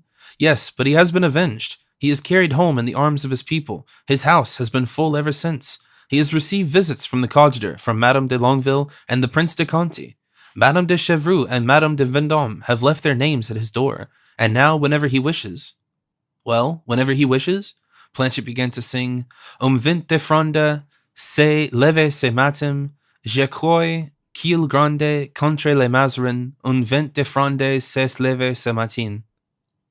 It doesn't surprise me, said D'Artagnan, in a low voice to Porthos, that Mazarin would have been much better satisfied had I crushed the life out of his counselor. You understand, then, monsieur, resumed Planchet, that if it were some enterprise like that undertaken against Monsieur Broussel, that you should ask me to take my carbine. No, don't be alarmed, but where did you get all these details? From a good source, sir. I heard it from Friquet. From Friquet? I know that name. A son of Monsieur de Broussel's servant, and a lad at that. I promise you, in a revolt, will not give way his share of the dogs. He is not a singing boy at Notre Dame? Asked D'Artagnan. Yes, he is that very boy. He's patronized by Bazin. Ah, yes, I know. Of what importance is this little reptile to you? Asked Porthos. Gad, replied D'Artagnan, he has already given me good information, and he may do the same again. Whilst all this was going on, Athos and Aramis were entering Paris by the Faubourg Saint-Antoine. They had taken some refreshment on the road and hastened on, and they might not fail at the appointed place. Bazin was their only attendant, for Grimaud had stayed behind to take care of Mousqueton. As they were passing onward, Athos proposed that they should lay aside their arms and military costume, and assume a dress more suited to the city. Oh no, dear Count, cried Aramis, is it not a warlike encounter that we are going to? What do you mean, Aramis? That the Place Royale is the termination to the main road to Vendomois, and nothing else. What? Our friends? Are become our most dangerous enemies. Athos, let us be on our guard. Oh, my dear Herblay, who can say whether D'Artagnan may not have betrayed us to the cardinal? Who can tell whether Mazarin may not take advantage of this rendezvous to seize us? What, Aramis, do you think that D'Artagnan, that Porthos, would lend their hands to such infamy? Among friends, my dear Athos, no, you are right, but among enemies, it would only be a stratagem. Athos crossed his arm and bowed his noble head. What can you expect, Athos? Men are so made, and we are not always 20 years old. We have cruelly wounded, as you know, the personal pride by which D'Artagnan is blindly governed. He has been beaten. Did you not observe his despair on the journey? As to Porthos, his barony was perhaps dependent on that affair. Well, he found us on the road and will not be barren this time. Perhaps that famous barony will have something to do with our interview this evening. Let us take our precautions, Athos. But suppose they come unarmed, what a disgrace to us. Oh, never fear, besides if they do, we can easily make an excuse. We came straight off a journey, and are insurgents too. An excuse for us to meet D'Artagnan with a false excuse, to have to make a false excuse to Porthos. Oh, Aramis, continued Athos, shaking his head mournfully, upon my soul, you make me the most miserable of men. You disenchant a heart not wholly dead to our friendship. Go in whatever guise you choose. For my part, I shall go unarmed. No, for I will not allow you to do so. 'Tis not one man, not Athos only, not the Comte de la Fere, whom you will ruin by this amiable weakness, but a whole party to whom you belong and who depend upon you. Be it so, then, replied Athos sorrowfully, and they pursued their road in mournful silence. Scarcely had they reached by the Rue de la Mule the iron gate of the Palace Royal, that they perceived 3 cavaliers, D'Artagnan, Porthos, and Planchet, the 2 former wrapped up in their military cloaks under which their swords are hidden, and Planchet his musket by his side. They were waiting at the entrance of the Rue Saint Catherine, and their horses were fastened to the rings of the arcade. Athos therefore commanded Bazin to fasten up his horse and that of Aramis in the same manner. Then they advanced 2 and 2 and saluted each other politely. Now, where will it be agreeable that we hold our conference? Inquired Aramis, perceiving that people were stopping to look at them. Supposing that they were going to engage in one of those far-famed duels still extant in the memory of the Parisians, and especially the inhabitants of the Palace Royal. The gate is shut, said Aramis, but if these gentlemen like a cool retreat under the trees in perfect seclusion, I will get the key from the Hotel de Rohan, and we shall be well suited. D'Artagnan darted a look in the obscurity of the place. Porthos ventured to put his head between the railings to try if his glance could penetrate the gloom. If you prefer any other place, said Athos in his persuasive voice, choose for yourself. This place, if Monsieur d'Herblay can procure the key, is the best that we have, was the answer. Aramis went off at once, begging Athos not to remain alone within reach of D'Artagnan and Porthos, a piece of advice which was received with a contemptuous smile. Aramis returned soon with a man from the Hotel de Rohan, who was saying to him, "You swear, sir, that it is not so?" "Stop, and Aramis will give him a louis d'or." "Ah, you will not swear, my master," said the concierge, shaking his head. One can never say what may happen. At present, we and these gentlemen are excellent friends. Yes, certainly, added Athos and the other two. D'Artagnan had heard the conversation and had understood it. You see, he said to Porthos. What do I see? That he wouldn't swear. Swear what? That man wanted Aramis to swear that we were not going to the Place Royale to fight. And Aramis wouldn't swear? No. Attention then. Athos did not lose sight of the two speakers. Aramis opened the gate and faced around in order that D'Artagnan and Porthos might enter. In passing through the gate, the hilt of the lieutenant's sword was caught in the grating, and he was obliged to pull off his cloak. In doing so, he showed the butt end of his pistols, and a ray of the moon was reflecting on the shining metal. Do you see? Whispered Aramis to Athos, touching his shoulder with one hand, and pointing with the other to the arms which the Gascon wore under his belt. Alas, I do, replied Athos with a deep sigh. He entered third, and Aramis, who shut the gate after him last, the two serving men waited without, but as if they likewise mistrusted each other, they kept their respective distances. Chapter 28. The Place Royale. They proceeded silently to the center of the place, but as at this very moment the moon had just emerged from behind a cloud, they thought they might be observed if they remained at that spot, and therefore regained the shade of the lime trees. There were benches here and there. The four gentlemen stopped near them. At a sign from Athos, Porthos, and D'Artagnan sat down. The two others stood in front of them. After a few minutes of silent embarrassment, Athos spoke. Gentlemen, he said, our presence here is the best proof of our former friendship. Not one of us has failed the others at this rendezvous. Not one has, therefore, to reproach himself. Hear me, Count, replied D'Artagnan. Instead of making compliments to each other, let us explain our conduct to each other, like men of right and honest hearts.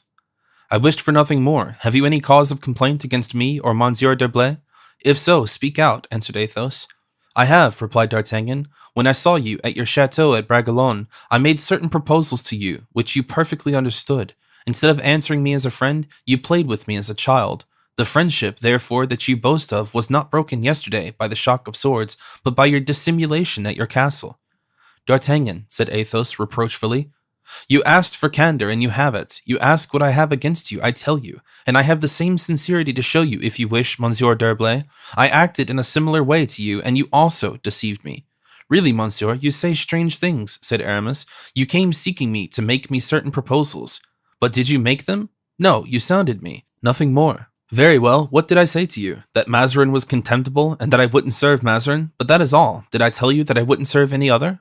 On the contrary, I gave you to understand, I think, that I adhered to the princes. We even joked very pleasantly, if I remember rightly, on the very probable contingency of your being charged by the cardinal with my arrest. Were you a party man? There is no doubt of that. Well, why should not we, too, belong to a party? You have had your secret, and we had ours. We didn't exchange them. So much the better. It proves that we know how to keep our secrets. I do not reproach you, monsieur, said D'Artagnan. 'Tis only because Monsieur de la Fère has spoken of friendship that I question your conduct. And what do you find in it that is worthy of blame? Asked Aramis haughtily. The blood mounted instantly to the temples of D'Artagnan, who arose and replied, I consider it worthy conduct of a pupil of Jesuits. On seeing D'Artagnan rise, Porthos rose also. These four men were therefore all standing at the same time with a menacing aspect opposite to each other. Upon hearing D'Artagnan's reply, Aramis seemed about to draw his sword when Athos prevented him. D'Artagnan, he said, you are here tonight, still infuriated by yesterday's adventure. I believed your heart noble enough to enable a friendship of 20 years to overcome an affront of a quarter of an hour. Come, do you really think you have anything to say against me? Say it then. If I am in fault, I will avow the error. The grave and harmonious tones of that beloved voice seemed to have still its ancient influence, whilst that of Aramis had become harsh and tuneless, and his moments of ill humor irritated him. He answered, therefore, I think, Monsieur le Comte, that you had something to communicate to me at your chateau of Bragelonne, and that gentleman, he pointed to Aramis, had also something to tell me when I was in his convent. At that time, I was not concerned in the adventure, in the course of which you have so successfully estopped me. However, because I was prudent, you must not take me for a fool. If I had wished to widen the breach between those whom Monsieur d'Herblay chooses to receive with a rope ladder and those he receives with a wooden ladder, I could have spoken out. What are you meddling with? Cried Aramis, pale with anger, suspecting that D'Artagnan had acted as a spy on him and had seen him with Madame de Longueville. I never meddle save with what concerns me, and I know how to make believe that I haven't seen what does not concern me. But I hate hypocrites, and among that number I place musketeers who are abbés and abbés who are musketeers. And, he added, turning to Porthos, here's a gentleman who's of the same opinion as myself. Porthos, who had not spoken one word, answered merely by a word and a gesture. He said yes, and he put his hand on his sword. Aramis started back and drew his. D'Artagnan bent forward, ready either to attack or to stand on his defense. Athos at that moment extended his hand with the air of supreme command which characterized him alone, drew out his sword, and the scabbard at the same time, broke the blade in the sheath on his knee, and threw the pieces to his right. Then turning to Aramis, he said, "Break your sword." Aramis hesitated. "It must be done," said Athos. Then in a lower and more gentle voice he added, "I wish it."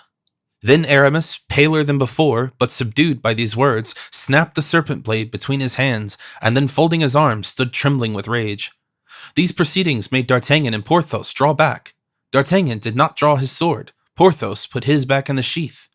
"Never," exclaimed Athos, raising his right hand to heaven, "never, I swear before God, who seeth us, and who in the darkness of this night heareth us, shall never cross my sword yours, never my eye express a glance of anger, nor my heart a throb of hatred at you. We lived together, we loved, we hated together, we shed, we mingled our blood together, and too probably, I may still add, that there may yet be a bond between us closer even than that of friendship. Perhaps they may be a bond of crime, for we four, we once did condemn, judge, and slay a human being of whom we had not any right to cut off from this world, although apparently fitter for hell than for his life. D'Artagnan, I have always loved you as my son. Porthos, we slept 6 years side by side. Aramis is your brother as well as mine, and Aramis has once loved you, as I love you now and as I have ever loved you. What can Cardinal Mazarin be to us, to 4 men who compelled such a man as Richelieu to act as we pleased? What is such or such a prince to us who fixed the diadem upon a great queen's head? D'Artagnan, I ask your pardon for having yesterday crossed swords with you.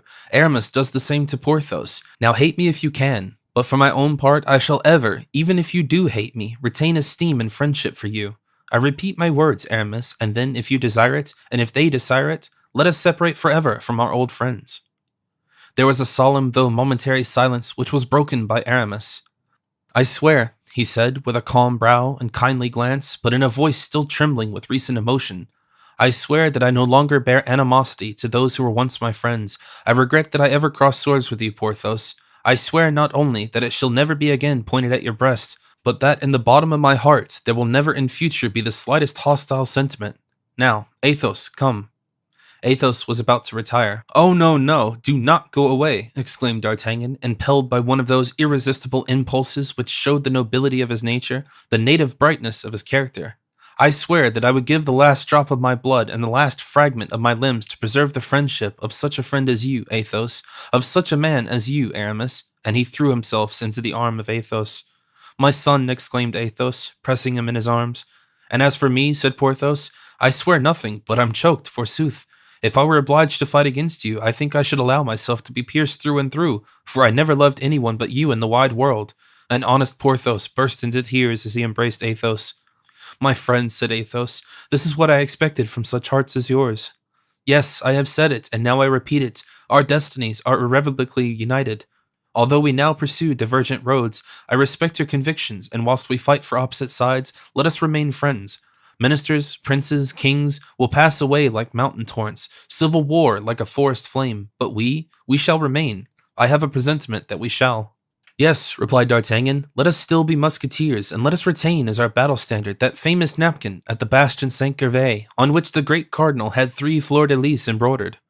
"Be it so," cried Aramis. "Cardinalists or frondeurs, what matters it? Let us meet again as capital seconds in a duel, devoted friends in business, merry companions in our ancient pleasures."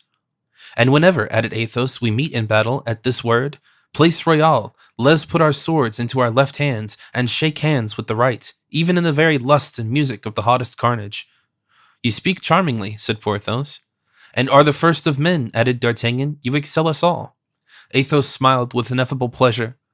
"'Tis then all settled, gentlemen. Your hands, are we not pretty good Christians?" "Egad," said D'Artagnan, "by heaven, yes." "We shall be so on this occasion, if only to be faithful to our oath," said Aramis. "Ah, I'm ready to do what you will," cried Porthos, "even to swear by Mahomet. Devil take me if I've ever been so happy as at this moment." And he wiped his eyes, still moist. "Has not one of you a cross?" asked Athos. Aramis smiled, and drew from his vest a cross of diamonds, which was hung around his neck by a chain of pearls. "Here is one," he said. "Well," resumed Athos, "swear on this cross, which in spite of its magnificent material is still a cross. Swear to be united in spite of everything, and forever may this oath bind us to each other, and even also our descendants. Does this oath satisfy you?" "Yes," said they all with one accord. "Ah, traitor," muttered D'Artagnan, leaning toward Aramis and whispering in his ear, "you have made us swear on the crucifix of a Frondeur." Chapter 29. The Ferry Across the Oise. We hope that the reader has not quite forgotten the young traveler to whom we left on the road to Flanders. In losing sight of his guardian, whom he had quitted, gazing after him in the front of the royal basilican, Raoul spurred on his horse, in order not only to escape from his own melancholy reflections, but also to hide from Olivain the emotion his face might betray. 1 hour's rapid progress, however, sufficed to disperse the gloomy fancies that had clouded the young man's bright anticipations, and the hitherto unfelt pleasure of freedom, a pleasure which is sweet even to those who have never known dependence, seemed to Raoul to gild not only heaven and earth, but especially that blue but dim horizon of life we call the future. Nevertheless, after several attempts at conversation with Olivain, he foresaw that many days passed thus would prove exceedingly dull, and the Count's agreeable voice, his gentle and persuasive eloquence, recurred to his mind at the various towns through which they journeyed, and about which he had no longer anyone to give him those interesting details which he would have drawn from Athos, the most amusing and best informed of guides. Another recollection contributed also to sadden Raoul. On their arrival at Sonorus, he had perceived, hidden behind a screen of poplars, a little chateau which so vividly recalled that of La Valliere to his mind that he halted for nearly 10 minutes to gaze at it, and resumed his journey with a sigh too abstracted even to reply to Olivain's respectful inquiry about the cause of so much fixed attention. The aspect of external objects is often a mysterious guide communicating with the fibers of memory, which in spite of us will arouse them at times. This thread, like that of Ariadne, when once unraveled, will conduct one through a labyrinth of thought, in which one loses oneself in endeavoring to follow that phantom of the past which is now called recollection. Now the sight of this chateau had taken Raoul back 50 leagues westward, and had caused him to review his life from the moment when he had taken leave of little Louise to that in which he had seen here for the first time, and every branch of oak, every gilded weathercock on roof of slates, reminded him that instead of returning to the friends of his childhood, every instant estranged him further, and that perhaps he had even left them forever. With a full heart and burning head, he desired to Olivain to lead on the horses to a wayside inn, which he observed within gunshot range, a little in advance of the place they had reached. As for himself, he dismounted and remained under a beautiful group of chestnuts in flower, amidst which were murmuring a multitude of happy bees, and bade Olivain send the host to him with writing paper and ink to be placed on the table which he found there, conveniently ready. Olivain obeyed and continued on his way, whilst Raoul remained sitting with his elbow leaning on the table, from time to time gently shaking the flowers from his head, which fell upon him like snow, and gazing vaguely on the charming landscape spread out before him, dotted over the green fields and groups of trees. Raoul had been there about 10 minutes, during 5 of which he was lost in reverie, when there appeared within the circle comprised in his rolling gaze a man with a rubicund face, who with a napkin around his body, another under his arm, and a white cap upon his head, approached him, holding paper, pen, and ink in hand.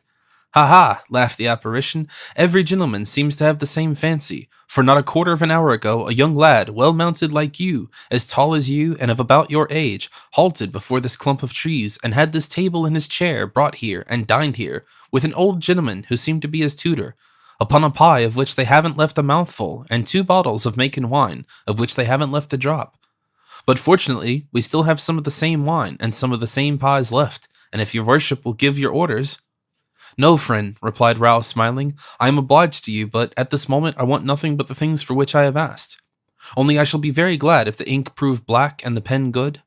Upon these conditions I will pay for the pen the price of the bottle, and for the ink the price of the pie." "Very well, sir," said the host. "I'll give the pie and the bottle of wine to your servant, and in this way you will have the pen and ink into the bargain."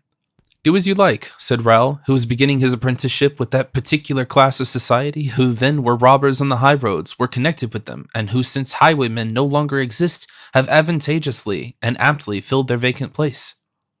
The host, his mind at ease about his bill, placed pen, ink, and paper upon the table.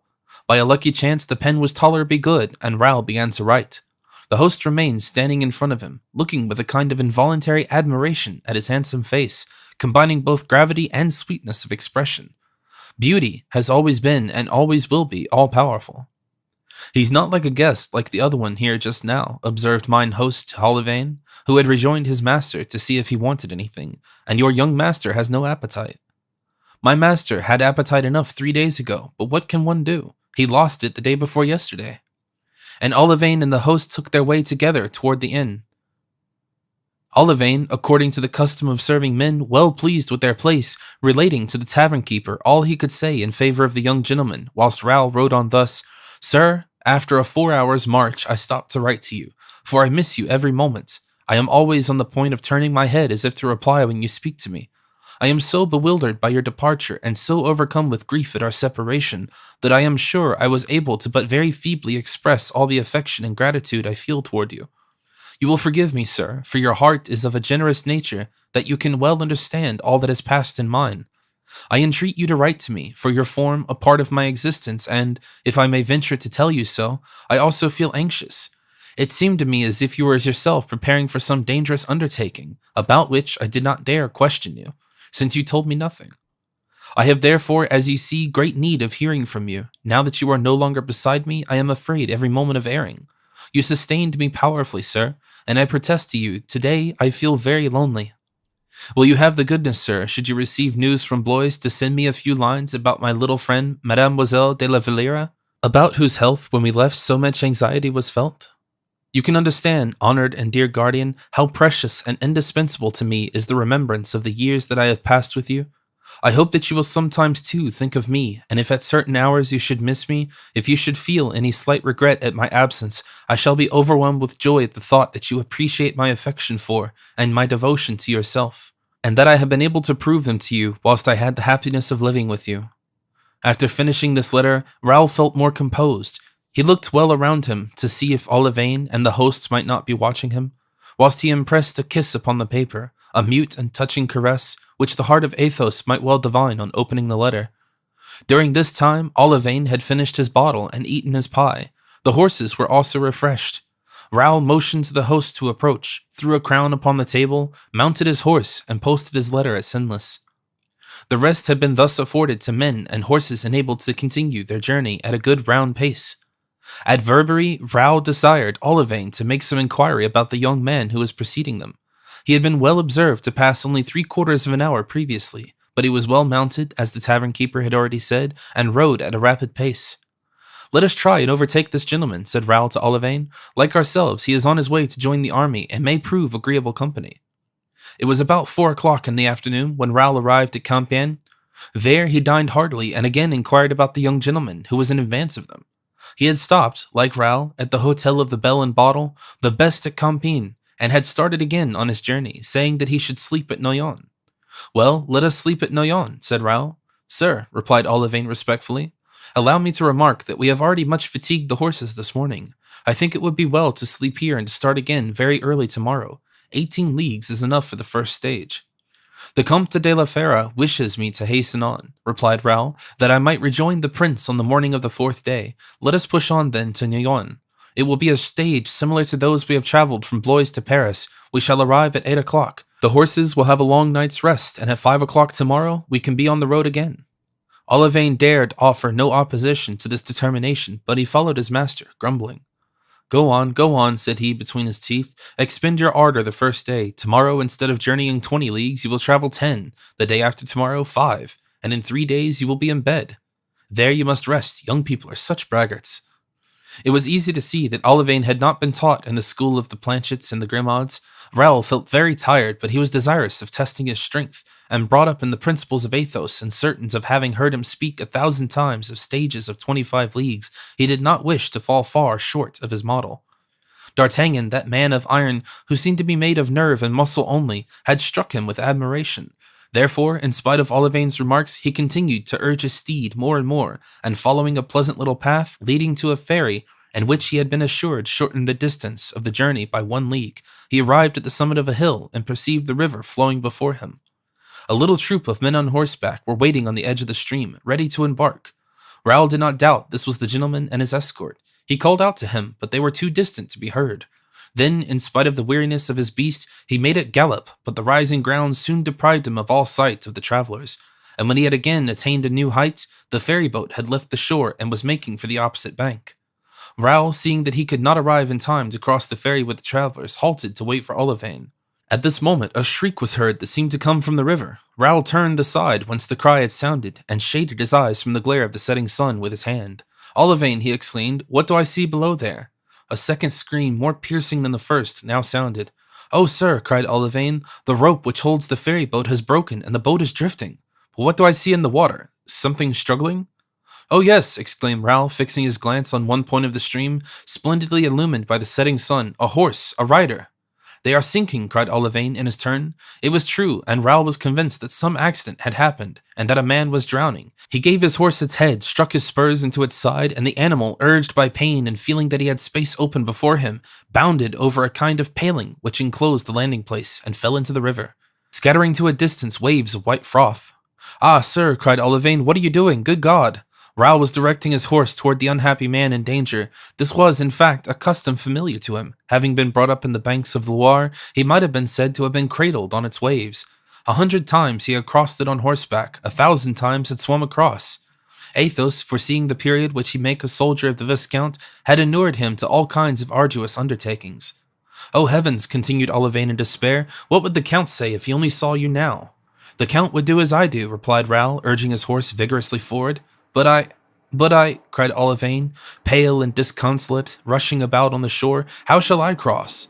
"Leap, coward," cried Raoul, swimming on. Then addressing the traveler, who was struggling 20 yards in front of him, "Courage, sir," said he, "courage, we are coming to your aid." Olivine advanced, retired, then made his horse rear, turned it, and then, struck to the core by shame, leaped as Raoul had done, only repeating, "I am a dead man, we are lost." In the meantime, the ferry boat had floated away, carried on down the stream, and the shrieks of those whom it contained resounded more and more. A man with gray hair had thrown himself from the boat into the river and was swimming vigorously toward the person who was drowning. But being obliged to go against the current, he advanced but slowly. Raoul continued his way and was visibly gaining ground, but the horse and its rider, of whom he did not lose sight, were evidently sinking. The nostrils of the horse were no longer above the water, and the rider, who had lost the reins in struggling, fell with his head back and his arms extended. One moment longer, and all would disappear. "Courage!" cried Raoul, "courage!" "Too late!" murmured the young man, "too late!" The water closed above his head and stifled his voice. Raoul sprang from his horse, to which he left the charge of its own preservation, and in 3 or 4 strokes was at the gentleman's side. He seized the horse at once by the curb and raised its head above the water. The animal began to breathe again, and as if comprehended that had come to his aid, redoubled his efforts. Raoul at the same time seized one of the young man's hands and placed it on the mane, which it grasped with the tenacity of the drowning man. Thus sure that the rider would not release his hold, Raoul now only directed his attention to the horse, which he guided to the opposite bank, helping it to cut through the water and encouraging it with words. All at once the horse stumbled against the ridge and then placed its foot on the sand. "Saved!" exclaimed the man with gray hair, who also touched bottom. "Saved!" mechanically repeated the young gentleman, releasing the mane and sliding from the saddle into Raoul's arms. Raoul was about 10 yards from the shore. Then he bore the fainting man, and laying down upon the grass, unfastened the bottoms of his collar and unhooked his doublet. A moment later, the gray-headed man was beside him. Olivine managed in his turn to land after crossing himself repeatedly, and the people in the ferry boat guided themselves as well as they were able toward the bank, and with the aid of a pole which chanced to be in the boat.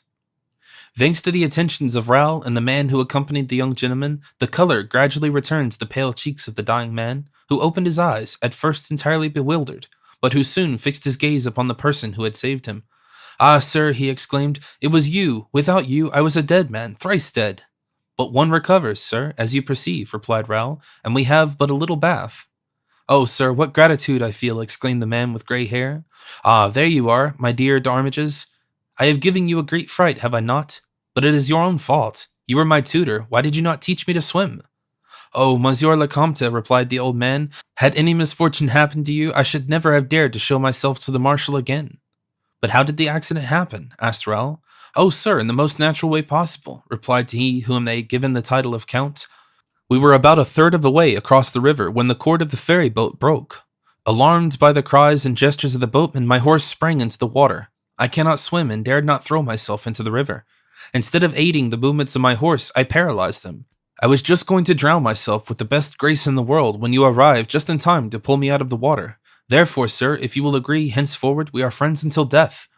"Sir," replied Raoul, bowing, "I am entirely at your service, I assure you." I am called the Count de Guiche, continued the young man. My father is the Maréchal de Gramont, and now that you know who I am, do me the honor to inform me who you are. I am the Viscount de Bragelonne, answered Raoul, blushing at being unable to name his father, as the Count de Guiche had done. Viscount, your countenance, your goodness, and your courage incline me toward you. My gratitude is already due. Shake hands, I crave your friendship. Sir, said Raoul, returning the Count's pressure of the hand, I like you already. From my heart, pray regard me as a devoted friend, I beseech you. And now, where are you going, Viscount? Inquired de Guiche. To join the army, under the prince, Count. And I too, exclaimed the young man in a transport of joy. Oh, so much the better. We will fire the first shot together. It is well, be friends, said the tutor. Young as you both are, you were perhaps born under the same star, and were destined to meet. And now, continued he, you must change your clothes. Your servants, to whom I gave directions the moment they had left the ferry boat, ought to already be at the inn. Linen and wine were both being warmed. Come. The young men had no objection to this proposition. On the contrary, they thought it very timely.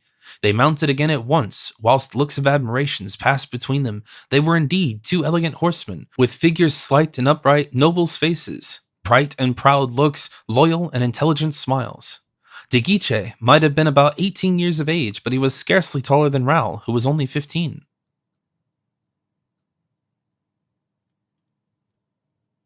Chapter 30. Skirmishing. The halt at Noyon was but brief, everyone there being wrapped in profound sleep. Raoul had desired to be awakened should Grimaud arrive, but Grimaud did not arrive. Doubtless, too, the horses on their part appreciated the 8 hours of repose and the abundant stabling which was granted them. The Count de Guiche was awakened at 5 o'clock in the morning by Raoul, who came to wish him good day. They breakfasted in haste, and at 6 o'clock had already gone 10 miles. The young Count's conversation was most interesting to Raoul, therefore he listened much, whilst the Count talked well and long. Brought up in Paris, where Raoul had been but once, at the court which Raoul had never seen, his follies as page, 2 duels which had already found the means of fighting, in spite of the edicts against him, and more especially, in spite of his tutor's vigilance. These things excited the great curiosity in Raoul. Raoul had only been at Monsieur Scarron's house. He named to Guiche the people whom he had seen there. Guiche knew everybody: Madame de Noëlon, Mademoiselle d'Aubigny, Mademoiselle de Scudery, Mademoiselle Paulette, Madame de Chevreuse. He criticized everybody humorously. Raoul trembled lest he should laugh among the rest at Madame de Chevreuse, for whom he entertained deep and genuine sympathy, but either instinctively or from affection for the Duchess, he said everything in her favor. His praises increased Raoul's friendship twofold. Then came the question of gallantry and love affairs. Under this head, also, Bragelonne had much more to hear than to tell. He listened attentively and fancied that he discovered 3 or 4 rather frivolous adventures that the Count, like himself, had a secret to hide in the depths of his heart. De Guiche, as we have said before, had been educated at the court, and the intrigues of this court were not unknown to him. He was the same court of which Raoul had often so heard the Comte de la Fère speak, except that its aspect had much changed since the period when Athos had himself been part of it. Therefore, everything which the Count de Guiche related was new to his traveling companion. The young Count, witty and caustic, passed all the world in review. The Queen herself was not spared, and Cardinal Mazarin came in for his share of ridicule. The day passed away as rapidly as an hour. The Count's tutor, a man of the world and a bon vivant, up to his eyes in learning as his people described him, often recalled the profound erudition, the witty and caustic satire of Athos to Raoul. But as regarded grace, delicacy, and nobility of external appearance, no one in these points was to be compared to the Comte de la Fère. The horses, which were more kindly used than on the previous day, stopped at Arras at 4 o'clock in the evening. They were approaching the scene of war, and as bands of Spaniards sometimes took advantage of the night to make expeditions even as far as the neighborhood of Arras, they determined to remain in the town until tomorrow. The French army held all between Pont-à-Marc as far as Valenciennes, falling back upon Douai. The prince was said to be in person at Bethune. The enemy's armies extended from Castle to Courtrai, and as there was no species of violence or pillage it did not commit, the poor people on the frontier quitted their isolated dwellings and fled for refuge into the strong cities which held out a shelter to them. Arras was encumbered with fugitives, and approaching battle was much spoken of, the prince having maneuvered, until that moment, only in order to await a reinforcement that had just reached him. The young men congratulated themselves on having arrived so opportunely. The evening was employed in discussing the war. The grooms polished their arms. The young men loaded the pistols in case of a skirmish, and they awoke in despair, having both dreamed that they had arrived too late to participate in the battle, In the morning, it was rumored that Prince de Conde had evacuated Bethune and fallen back in Carvin, leaving, however, a strong garrison in the former city. But as there was nothing positively certain in this report, the young warriors decided to continue their way toward Bethune, free on the road to diverge to the right and march to Carvin if necessary. The Count's tutors was well acquainted with the country. He consequently proposed to take a crossroad, which lay between that of Lens and that of Bethune. They obtained information at Ablain, and a statement of their route was left for Grimaud. About 7 o'clock in the morning they set out. De Guiche, who was young and impulsive, said to Raoul, "Here we are, 3 masters and 3 servants. Our valets are well armed, and yours seem to be tough enough." "I have never seen him put to the test," replied Raoul, "but he is a Breton, which promises something." Yes, resumed De Guiche. "I am sure he can fire a musket when required. On my side, I have 2 sure men who have been in action with my father. We therefore represent 6 fighting men. If we should meet a little troop of enemies, equal or even superior in number to our own, shall we charge them, Raoul?" "Certainly, sir," replied the Viscount. "Hullo, young people, stop there," said the tutor, joining in the conversation. "Zounds, how you maneuver my instructions, Count! You seem to forget the orders I received to conduct you safe and sound to His Highness the Prince. Once with the army, you may be killed at your good pleasure, but until that time, I warn you that in my capacity of general of the army, I shall order a retreat and turn my back on the first redcoat we come across." De Guiche and Raoul glanced at each other, smiling. They arrived at Ablain without accident. There they inquired and learned that the prince had in reality quitted Bethune and stationed himself between Cambria and La Vinci. Therefore, leaving directions at every place for Grimaud, they took a crossroad which conducted the little troop by the bank of a small stream following into the Lys. The country was beautiful, intersected by valleys as green as the emerald. Here and there they passed little corpses crossing the path which they were following. In anticipation of some ambuscade in each of these little woods, the tutor placed his 2 servants at the head of the band, thus forming the advance guard. Himself and the 2 young men represented the body of the army, whilst Olivain, with his rifle upon his knee and his eyes upon the watch, protected the rear. They had observed for some time before them on the horizon a rather thick wood, and when they had arrived at a distance of 100 steps from it, Monsieur d'Arminges took his usual precautions and sent on in advance the Count's 2 grooms. The servants had just disappeared under the trees, followed by the tutor, and the young men were laughing and talking about 100 yards off. Olivain was at the same distance in the rear, when suddenly there resounded 5 or 6 musket shots. The tutor cried, "Halt!" The young men obeyed, pulling up their steeds, and at the same moment the 2 valets were seen returning at a gallop. The young man, impatient to learn the cause of the firing, spurred on toward the servants. The tutor followed them. "Were you stopped?" eagerly inquired the 2 youths. "No," replied the servants. "It is even probable that we have not been seen. The shots were fired about 100 paces in advance of us, in the thickest part of the wood, and we returned to ask your advice." "My advice is this," said Monsieur d'Arminges, "and if needs be, my will, that we beat a retreat. There may be an ambuscade concealed in this wood." "Did you see nothing there?" asked the Count. "I thought I saw," said one of the servants, "horsemen dressed in yellow, creeping along the bed of the stream." "That's it," said the tutor. "We have fallen in with a party of Spaniards. Come back, sirs, back." The 2 youths looked at each other, and at this moment a pistol shot and cries for help were heard. Another glance between the young men convinced them both that neither had any wish to go back, and as the tutor had already turned his horse's head, they both spurred forward, Raoul crying, "Follow me, Olivain," and the Count de Guiche, "Follow, Urban and Planchet." And before the tutor could recover from his surprise, they had both disappeared into the forest. Whilst they spurred their steeds, they held their pistols ready also. In 5 minutes they arrived at the spot whence the noise had proceeded, and then restraining their horses, they advanced cautiously. "Hush!" whispered de Guiche. "These are cavaliers." "Yes, 3 on horseback, and 3 who have dismounted." "Can you see what they are doing?" "Yes, they appear to be searching for a wounded or dead man." "It is some cowardly assassination," said de Guiche. "They are soldiers, though," resumed de Bragelonne. "Yes, skirmishers, that is to say, highway robbers." "At them!" cried Raoul. "At them!" echoed de Guiche. "Oh, gentlemen, in the name of heaven!" cried the poor tutor, but he was not listened to, and his cries only served to arouse the attention of the Spaniards. The men on horseback at once rushed at the 2 youths, leaving the 3 others to complete the plunder of the dead or wounded travelers. For on approaching nearer, instead of 1 extended figure, the young men discovered 2. De Guiche fired the first shot at 10 paces and missed his man, and the Spaniard who had advanced to meet Raoul aimed in his turn, and Raoul felt a pain in the left arm, similar to that of a blow from a whip. He let off his fire but 4 paces. Struck in the breast and extending his arms, the Spaniard fell back on the crupper, and the terrified horse, turning around, carried him off. Raoul at this moment perceived the muzzle of a gun pointed at him, and remembering the recommendations of Athos, he, with the rapidity of lightning, made his horse rear as the shot was fired. His horse bounded to one side, losing its footing, and fell, entangling Raoul's leg under its body. The Spaniard sprang forward and seized the gun by its muzzle in order to strike Raoul in the head with the butt. In the position in which Raoul lay, unfortunately, he could neither draw his sword from the scabbard nor his pistols from their holsters. The butt end of the musket hovered over his head, and he could scarcely restrain himself from closing his eyes, when with one bound Guiche reached the Spaniard and placed a pistol at his throat. "Yield," he cried, "or you are a dead man." The musket fell from the soldier's hands, who yielded on the instant. Guiche summoned one of his grooms and delivered the prisoner into his charge. With orders to shoot him through the head if he attempted to escape, he leaped from his horse and approached Raoul. "Faith, sir," said Raoul, smiling, although his pallor betrayed the excitement consequence of the first affair, "you are in great hurry to pay your debts, and have not been long under any obligation to me. Without your aid," continued he, repeating the Count's words, "I should have been a dead man, thrice dead." "My antagonist took flight," replied de Guiche, "and left me with liberty to come to your assistance. But are you seriously wounded? I see you are covered with blood." "I believe," said Raoul, "that I have gotten something like a scratch on the arm. If you will help me to drag myself from under my horse, I hope nothing need prevent us from continuing our journey."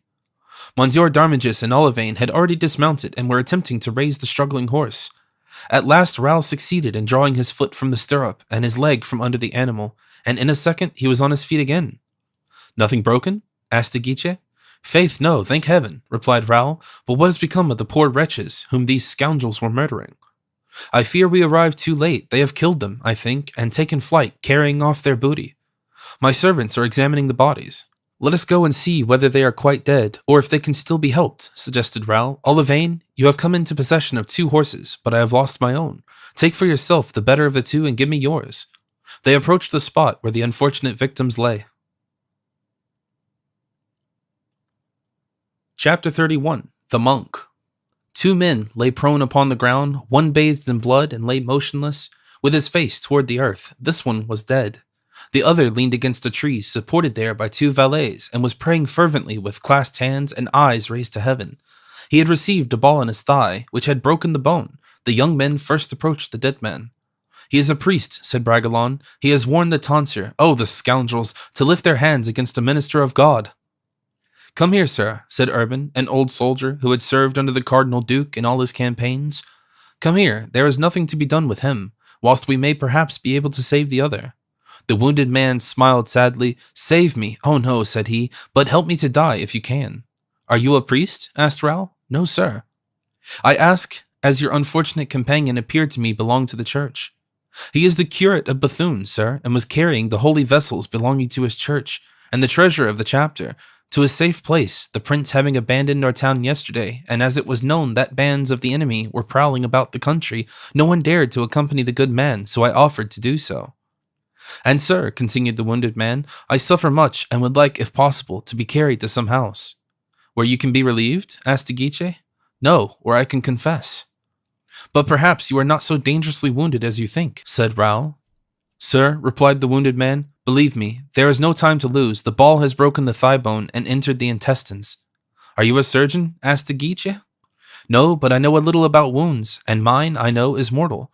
Try, therefore, either to carry me to some place where I may see a priest, or take the trouble to send one to me here. It is my soul that must be saved. As for my body, it is lost.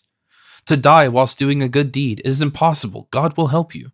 "Gentlemen, in the name of heaven," said the wounded man, collecting all his forces as if to get up, "let us not lose time in useless words. Either help me to gain the nearest village, or swear to me on your salvation that you will send me the first monk, the first cure, the first priest that you may meet. But," he added in a despairing tone, "perhaps no one will dare to come, for it is known that the Spaniards are ranging through the country, and I shall die without absolution. My God, good God, good God!" added the wounded man, in an accent of terror which made the young men shudder. "You will not allow that. That would be too terrible." "Calm yourself, sir," replied de Guiche. "I swear to you, you shall receive the consolation that you ask. Only tell us where we can find a house at which we can demand aid, and a village from which we can fetch a priest." "Thank you, and God rewards you. About a half a mile from this, on the same road, there is an inn, and about a mile further on, after leaving the inn, you will reach the village of Granny." There you must find the curate, or if he is not at home, go to the convent of the Augustines, which is at the last house on the right, and bring me one of the brothers. Monk or priest, it matters not, provided only that he has received from Holy Church the power of absolving in articulo mortis. Monsieur d'Armiges, said De Guiche, remain beside this unfortunate man, and see that he is removed as gently as possible. The Vicomte and myself will go and find a priest. Go, sir, replied the tutor, but in heaven's name do not expose yourself to danger. Do not fear. Besides, we are safe for today. You know the axiom, non bis in idem. Courage, sir, said Raoul to the wounded man. We are going to execute your wishes. May heaven prosper you, replied the dying man, with an accent of gratitude impossible to describe. The two young men galloped off in the direction mentioned, and in 10 minutes reached the inn. Raoul, without dismounting, called to the host and announced that a wounded man was about to be brought to his house, and begged him in the meantime to prepare everything needful. He desired him also, should he know in the neighborhood any doctor or chirurgeon, to fetch him, taking himself on the payment of the messenger. The host, who saw two young noblemen richly clad, promised everything they required, and our two cavaliers, after seeing the preparations for the reception were actually begun, started off again and proceeded rapidly toward Greny. They had gone rather more than a league and had begun to descry the first houses of the village, the red-tiled roofs of which stood out from the green trees which surrounded them. Then coming toward them, mounted on a mule, they perceived a poor monk, whose large hat and grey worsted dress made them take for an Augustine brother. Chance for once seemed to favor them in finding what they were so assiduously seeking. He was a man of about 22 or 23 years old, who appeared much older from ascetic exercises. His complexion was pale, not of that deadly pallor, that which is kind of natural beauty, but of a bilious yellow hue. His colorless hair was short and scarcely extended beyond the circle formed by the hat around his head, and his light blue eyes seemed destitute of any expression. "Sir," began Raoul with his usual politeness, "are you an ecclesiastic?" "Why do you ask me that?" replied the stranger with a coolness which was barely civil. "Because we want to know," said De Guiche haughtily. The stranger touched his mule with his heel and continued his way. In a second, De Guiche had sprung before them and barred his passage. "Answer me," exclaimed he. "You have been asked politely, and every question is worth an answer. I suppose I am free to say or not to say who I am to two strangers who take a fancy to ask me." It was with difficulty that De Guiche restrained the intense desire he had of breaking the monk's bones. "In the first place," he said, making an effort to control himself, "we are not people who may be treated anyhow. My friend there is the Viscount de Bragelonne, and I am the Count de Guiche. Nor was it from caprice we asked the question, for there is a wounded and dying man who demands the succor of the church. If you be a priest, I conjure you in the name of humanity to follow me to aid this man. If you be not, it is a different matter, and I warn you in the name of courtesy, of which you appear profoundly ignorant, that I shall chastise you for your insolence." The pale face of the monk became so livid, and his smile so strange, that Raoul, whose eyes were still fixed upon him, felt as if this smile had struck to his heart like an insult. "He is some Spanish or Flemish spy," said he, putting his hand to his pistol. A glance, threatening and transient as lightning, replied to Raoul. "Well, sir," said De Guiche, "are you going to reply?" "I am a priest," said the young man. "Then, father," said Raoul, forcing himself to convey a respect by speech that did not come from his heart, "if you are a priest, you have an opportunity, as my friend has told you, of exercising your vocation. At the next inn, you will find a wounded man, now being attended by our servants, who has asked the assistance of a minister of God." "I will go," said the monk, and he touched his mule. "If you do not go, sir," said De Guiche, "remember that we have two steeds able to catch your mule, and the power of having you seized wherever you may be. And then I swear your trial will be summary. One can always find a tree and a cord." The monk's eye again flashed, but that was all. He merely repeated his phrase, "I will go," and he went. "Let us follow him," said De Guiche. "It will be the surest plan." "I was about to propose so doing," answered de Bragelonne. In the space of 5 minutes, the monk turned around to ascertain whether he was being followed or not. "You see," said Raoul, "we have done wisely." "What a horrible face that monk has," said De Guiche. "Horrible," replied Raoul, "especially in expression." "Yes, yes," said De Guiche, "a strange face, but these monks are subject to such degrading practices. Their fasts make them pale, the blows of the discipline make them hypocrites, and their eyes become inflamed through weeping for the good things of this life we common folk enjoy, but they have lost." "Well," said Raoul, "the poor man will get his priest, but by heaven, the penitent appears to me to have a better conscience than the confessor. I confess I am accustomed to priests of a very different appearance." "Ah," exclaimed De Guiche, "you must understand that this is one of those wandering brothers. who go begging on the high road until some day a benefice falls down from heaven on them. They are mostly foreigners, Scotch, Irish, or Danish. I have seen them before. Are they as ugly? No, but reasonably hideous. What a misfortune for the wounded man to die under the hands of such a friar. Pshaw, said De Guiche, absolution comes not from him who administers it, but from God. However, for my part, I would rather die unshriven than have anything to say to such a confessor. You are of my opinion, are you not, Viscount? And I see you playing with the pommel of your sword as if you had the great inclination to break the Holy Father's head. Yes, Count, it is a strange thing, and one might astonish you, but I feel an indescribable horror at the sight of yonder man. Have you ever seen a snake rise up on your path? Never, answered De Guiche. Well, it has happened to me to do so in our Blaisois forest, and I remember that the first time I encountered one with its eyes fixed upon me, curled up and swinging its head and pointing its tongue, I remained fixed, pale and as though fascinated, until the moment when the Comte de la Fera— Your father? Asked De Guiche. No, my guardian, replied Raoul, blushing. Very well. Until the moment when the Comte de la Fera, resumed Raoul, said, Come, Bragelonne, draw your swords. Then only I rushed upon the reptile and cut it in two, just at that moment when it was raising on its tail and hissing ere it sprang upon me. Well, I vow I felt exactly the same sensation at the sight of that man when he said, Why do you ask me that, and look so strangely at me? Then you regret that you did not cut your serpent in two morsels? Faith, yes, almost, said Raoul. They had now arrived within sight of the little inn and could see on the opposite side the procession bearing the wounded man and guided by Monsieur d'Arminges. The youths spurred on. There is the wounded man, said De Guiche, passing close to the Augustine brother. Be good enough to hurry yourself a little, Monsieur Monk. As for Raoul, he avoided the monk by the whole width of the road and passed him, turning his head away in repulsion. The young men rode up to the wounded man to announce that they were followed by the priest. He raised himself to glance in the direction which they pointed out, saw the monk, and fell back upon his litter, his face illumined by joy.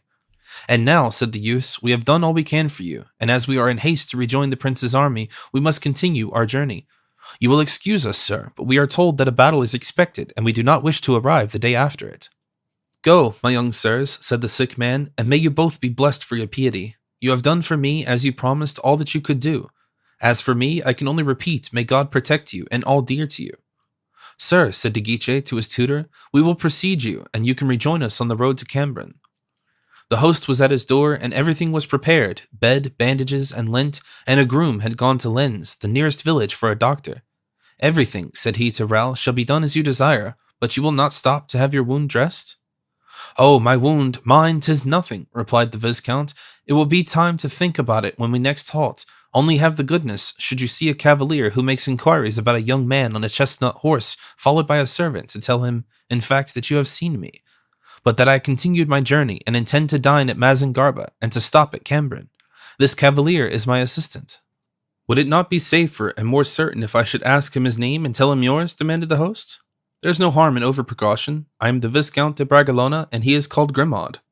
At this moment the wounded man arrived from one direction and the monk from the other, the latter dismounting from his mule and desiring that it should be taken to the stables without being unharnessed. Sir Monk, said De Guiche, confess well that brave man, and be not concerned for your expenses or those of your mule. All is paid. Thanks, monsieur, said the monk, with one of those smiles that make Bragelonne shudder. Come, Count, said Raoul, who seemed instinctively to dislike the vicinity of the Augustine. Come, I feel ill here, and the two men spurred on. The litter, borne by two servants, now entered the house. The host and his wife were standing on the steps, whilst the unhappy man seemed to suffer dreadful pain, and yet to be concerned only to know if he was followed by the monk. At sight of this pale, bleeding man, the wife grasped her husband's arm. Well, what's the matter? Asked the latter. Are you going to be ill just now? No, but look, replied the hostess, pointing to the wounded man. I ask you if you recognize him. That man. Wait a bit. Ah, yes, I see you know him, exclaimed the wife, for you become pale in your turn. Truly, cried the host, misfortune is coming on our house. It is the former executioner Bethune. The former executioner Bethune, murmured the young monk, shrinking back and showing on his countenance the feeling of repugnance which his penitent inspired. Monsieur d'Arminges, who was at the door, perceived his hesitation. Sir Monk, said he, whether he is now or has been an executioner, this unfortunate being is none the less a man. Render to him, then, the last service he can by any possibility ask of you, and your work will be all the more meritorious. The monk made no reply, but silently wended his way to the room where the two valets had deposited the dying man on a bed. D'Armiges and Olivain and the two grooms then mounted their horses, and all four started off at a quick trot to rejoin Raoul and his companion. Just as the tutor and his escort disappeared in their turn, a new traveler stopped on the threshold of the inn. "What does your worship want?" demanded the host, pale and trembling from the discovery he had just made. The traveler made a sign as if he wished to drink, and then pointed to his horse and gesticulated like a man who was brushing something. "Ah, diable," said the host to himself, "this man seems dumb, and where will your worship drink?" "There," answered the traveler, pointing to the table. "I was mistaken," said the host. "He's not quite dumb, and what else does your worship wish for?" "To know if you have seen a young man pass, 15 years of age, mounted on a chestnut horse and followed by a groom." "The Viscount de Bragelonne?" "Just so." "Then you are called Monsieur Grimaud?" The traveler made a sign of assent. "Well then," said the host, "your young master was here a quarter of an hour ago. He will dine at Mazingarbe and sleep at Cambrin." "How far is Mazingarbe?" 2 miles and a half." "Thank you." Grimaud was drinking his wine silently and had just placed his glass on the table to be filled a second time when a terrific scream resounded from the room occupied by the monk and the dying man. Grimaud sprang up. "What is that?" said he. "Whence comes that cry?" "From the wounded man's room," replied the host. "What wounded man?" "The former executioner of Bethune, who has just been brought in here, assassinated by Spaniards, and who is now being confessed by the Augustine friar." "The old executioner of Bethune," muttered Grimaud. "A man between 55 and 60, tall, strong, swarthy, black hair and beard?" "That is he, except that his beard has turned gray and his hair is white. Do you know him?" asked the host. "I have seen him once," replied Grimaud, a cloud darkening at the countenance at a picture so suddenly summoned to the bar of recollection. At this instant a second cry, less piercing than the first, but followed by prolonged groaning, was heard. The three listeners looked at one another in alarm. "We must see what it is," said Grimaud. "It sounds like the cry of one who is being murdered," murmured the host. "Mon Dieu," said the woman, crossing herself. "If Grimaud was slow in speaking, we know that he was quick to act. He sprang to the door and shook it violently, but it was bolted on the other side." "Open the door," cried the host. "Open it instantly, Sir Monk." No reply. "Unfasten it, or I will break it in," said Grimaud. The same silence, and then, ere the host could oppose his design, Grimaud seized a pair of pincers he perceived in the corner and forced the bolt. The room was inundated with blood, dripping from the mattresses upon which lay the wounded man. Speechless, the monk had disappeared. "The monk!" cried the host. "Where is the monk?" Grimaud sprang toward an open window, which looked into the courtyard. "He has escaped by this means," exclaimed he. "Do you think so?" said the host, bewildered. "Boy, see if the mule belonging to the monk is still in the stable." "There is no mule," cried he to whom his question was addressed. The host clasped his hands and looked around him suspiciously, whilst Grimaud knit his brow and approached the wounded man, whose worn, hard features awoke in his mind such awful recollections of the past. "There can no longer be any doubt but that is himself," said he. "Does he still live?" inquired the innkeeper. Making no reply, Grimaud opened the poor man's jacket to feel if the heart beat, whilst the host approached in his turn, but in a moment they both fell back. The host uttered a cry of horror, and Grimaud, becoming pallid, the blade of a dagger was buried up to the hilt in the left side of the executioner. "Run, run for help," cried Grimaud, "and I will remain beside him here." The host quitted the room in agitation, and as for his wife, she had fled at the sound of her husband's cries. Chapter 32. The Absolution. This is what had taken place. We have seen that it was not of his own free will, but on the contrary, very reluctantly, that the monk attended the wounded man who had been recommended to him in so strange a manner. Perhaps he would have sought to escape by flight had he seen any possibility of doing so. He was restrained by the threats of the two gentlemen and by the presence of their attendants, who doubtless had received their instructions. And besides, he considered it most expedient, without exhibiting too much ill will, to follow to the end his role as confessor. The monk entered the chamber and approached the bed of the wounded man. The executioner searched his face with the quick glance peculiar to those who are about to die and have no time to lose. He made a movement of surprise and said, "Father, you are very young." "Men who bear my robe have no age," replied the monk dryly. "Alas, speak to me more gently, father. In my last moments I need a friend." "Do you suffer much?" asked the monk. "Yes, but in my soul much more than my body." "We will save your soul," said the young man, "but are you really the executioner of Bethune, as people say?" "That is to say," eagerly replied the wounded man, who doubtless feared that the name of executioner would take from him the last help that he could claim. "That is to say, I was, but am no longer. It is 15 years since I gave up the office. I still assist at executions, but no longer strike the blow myself. No, indeed." "You have, then, a repugnance to your profession?" So long as I struck in the name of the law and of justice, my profession allowed me to sleep quietly, sheltered as I was by justice and law. But since that terrible night when I became an instrument of private vengeance, and when the personal hatred I raised the sword over one of God's creatures, since that day, the executioner paused and shook his head with an expression of despair.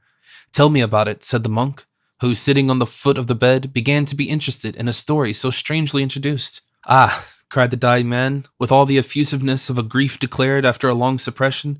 Ah, I have sought to stifle remorse of 20 years of good deeds. I have assuaged the natural ferocity of those who shed blood. On every occasion I have exposed my life to save those who were in danger, and I have preserved lives in exchange for that I took away.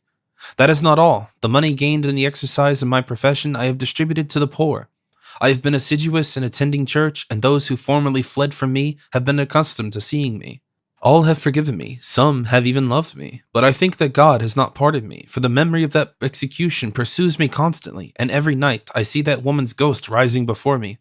A woman? You have assassinated a woman, then? Cried the monk.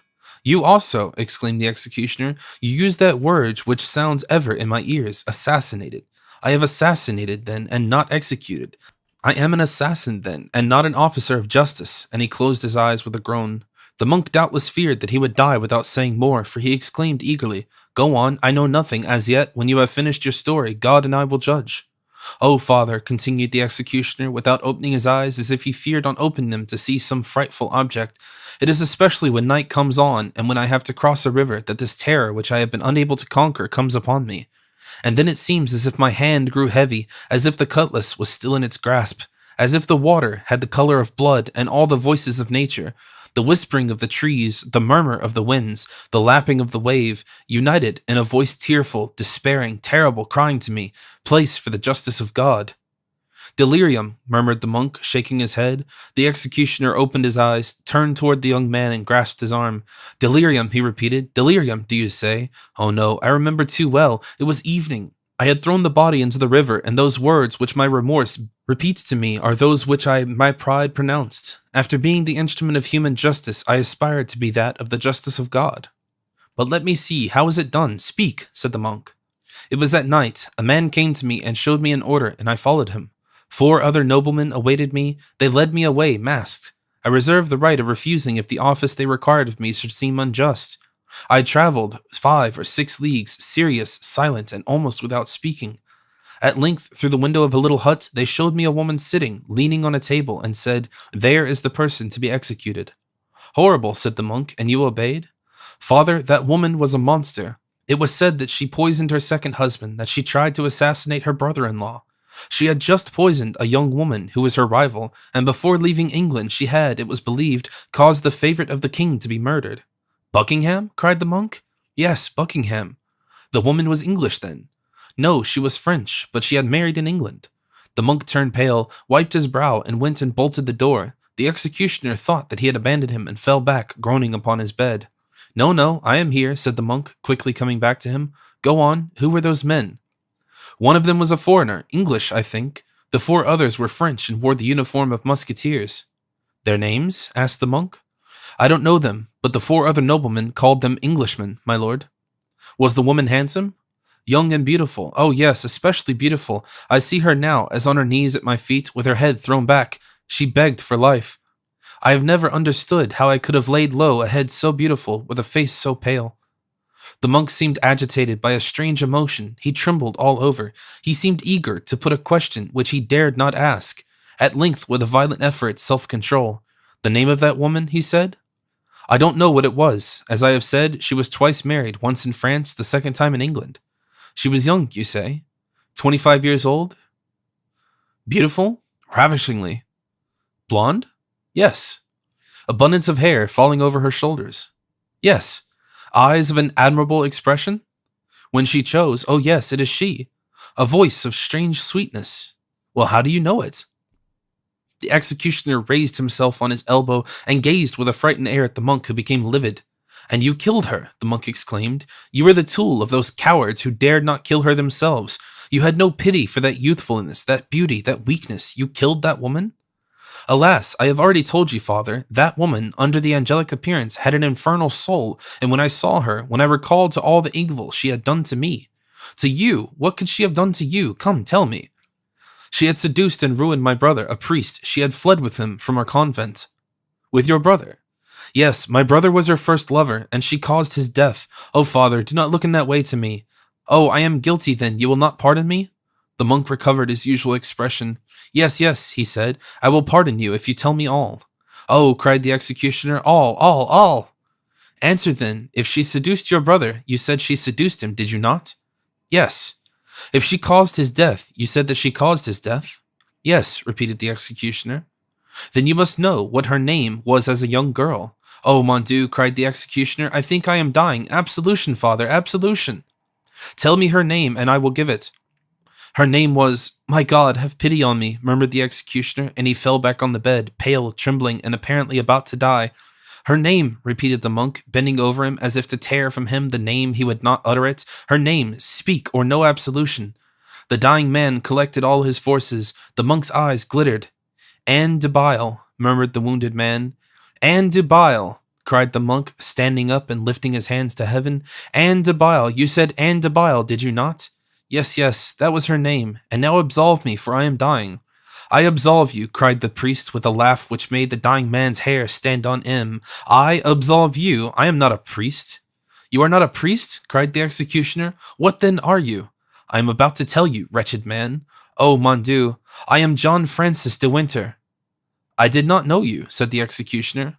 Wait, are you going to know me? I am John Francis de Winter, he repeated, and that woman— Well, that woman was my mother. The executioner uttered the first cry, that terrible cry which had been first heard.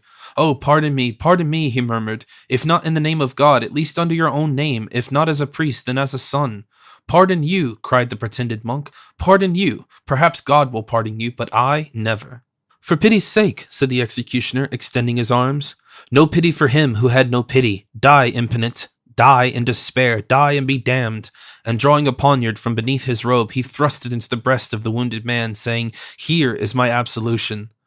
Then was heard that second cry, not so loud as the first, and followed by a long groan. The executioner, who had lifted himself up, fell upon his bed.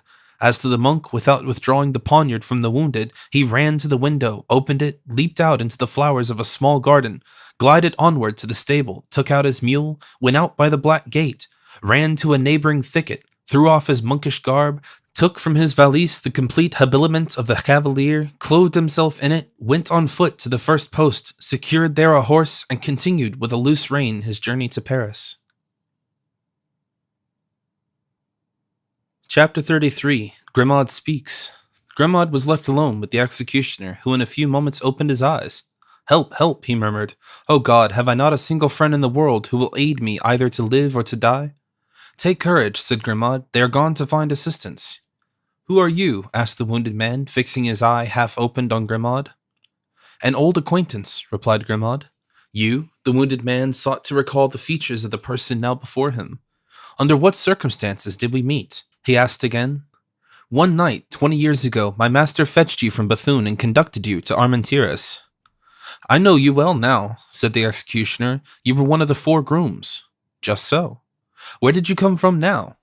I was passing by and drew up at this inn to rest my horse. They told me the executioner Bethune was here and wounded. Then you uttered 2 piercing cries. At first we ran to the door, and at the second force it opened. And the monk? Exclaimed the executioner. Did you see the monk? What monk? The monk that was shut in with me.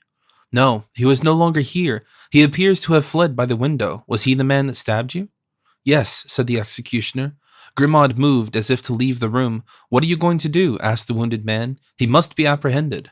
Do not attempt it. He has revenged himself and has done well. Now I hope that God will forgive me, since my crime is expiated. Explain yourself, said Grimaud. The woman whom you and your masters commanded me to kill, Milady?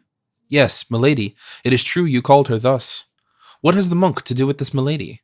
She was his mother. Grimaud trembled and stared at the dying man in a dull and leaden manner. His mother, he repeated. Yes, his mother. But does he know this secret, then? I mistook him for a monk and revealed it to him in confession. Unhappy man, cried Grimaud, whose face was covered with sweat at the bare idea of the evil results such a revelation might cause. Unhappy man, you named no one, I hope. I pronounced no name, for I knew none, except his mother's, as a young girl, and it was by this name that he recognized her. But he knows that his uncle was among her judges. Thus speaking, he fell back exhausted. Grimaud, wishing to relieve him, advanced his hand toward the hilt of the dagger. "Touch me not," said the executioner. "If this dagger is withdrawn, I shall die." Grimaud remained with his hand extended. Then, striking his forehead, he exclaimed, "Oh, if this man should ever discover the names of the other, my master is lost." "Haste, haste to him and warn him," cried the wounded man. "If he still lives, warn his friends too. My death, believe me, will not be the end of this atrocious misadventure." "Where was the monk going?" asked Grimaud. "Toward Paris." "And who stopped him?" "Two young gentlemen who were on their way to join the army, and the one of whom I heard his companion mention, the Viscount de Bergalona." "And it was this young man who brought the monk to you? Then it was the will of God that it should be so, and this is it which makes it all so awful," continued Grimaud. "And yet that woman deserved her fate, do you not think so?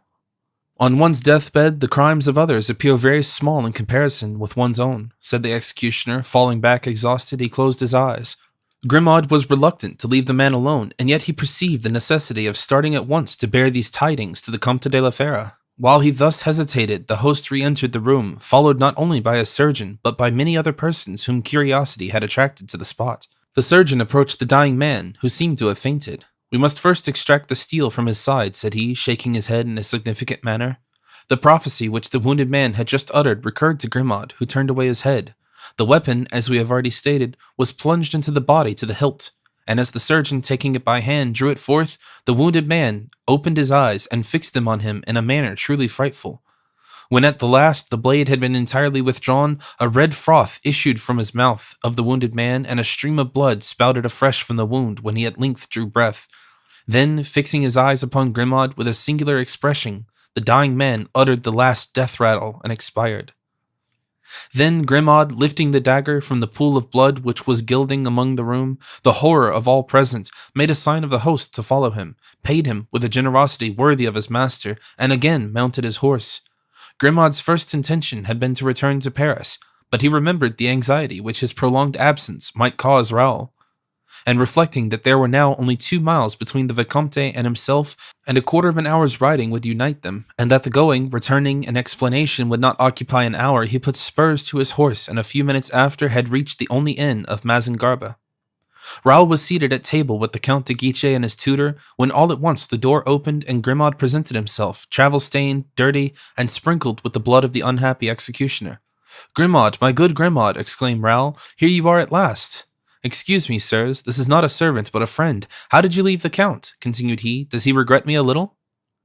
"Haven't you seen him since I left him? Answer, for I have many things to tell you too. Indeed, the last 3 days some odd adventures have happened. But what is the matter? How pale you are, and blood too. What is this?" "It is the blood of the unfortunate man whom you left at the inn and who died in my arms." "In your arms? That man, but know you who he was?" "He used to be the headsman of Bethune." "You knew him, and he is dead?" "Yes." "Well, sir," said Darmages, "it is the common lot. Even an executioner is not exempted. I had a bad opinion of him from the moment I saw his wound, and since he asked for a monk, you know it was his opinion too, that death would follow." At the mention of the monk, Grimaud became pale. Come, continued Darmages, to dinner, for like most men of his age and generation, he did not allow sentiment or sensibility to interfere with a repast. "You are right, sir," said Raoul. "Come, Grimaud, order dinner for yourself, and when you have rested a little, we can talk." "No, sir, no," said Grimaud. "I cannot stop a moment. I must start for Paris again immediately." "What? You start for Paris? You are mistaken. It is Olivain who leaves me. You are to remain." "On the contrary, Olivain is to stay, and I am to go. I have come for nothing else but to tell you so." "But what is the meaning of this change?" "I cannot tell you." "Explain yourself." "I cannot explain myself." "Come, tell me, what is the joke?" "Monsieur le Vicomte knows that I never joke." "Yes, but I know also that Monsieur le Comte de la Fere arranged that you were to remain with me, and that Olivain should return to Paris. I shall follow the Count's directions." "Not under present circumstances, monsieur." "Perhaps you mean to disobey me?" "Yes, monsieur, I must." "You persist, then?" "Yes, I am going. May you be happy, monsieur." And Grimaud saluted and turned toward the door to go out. Raoul, angry and at the same time uneasy, ran after him and seized him by the arm. "Grimaud," he cried, "remain, I wish it." "Then," replied Grimaud, "you wish me to allow Monsieur le Comte to be killed." He saluted and made a movement to depart. Grimaud, my friend, said the Viscount, will you leave me thus in such anxiety? Speak, speak in heaven's name. And Raoul fell back trembling upon his chair. I can tell you but one thing, sir, for the secret you wish to know is not my own. You met a monk, did you not? Yes. The young men looked at each other with an expression of fear. You conducted him to the wounded man, and you had time to observe him, and perhaps you would know him again, were you to meet him. Yes, yes, cried both men.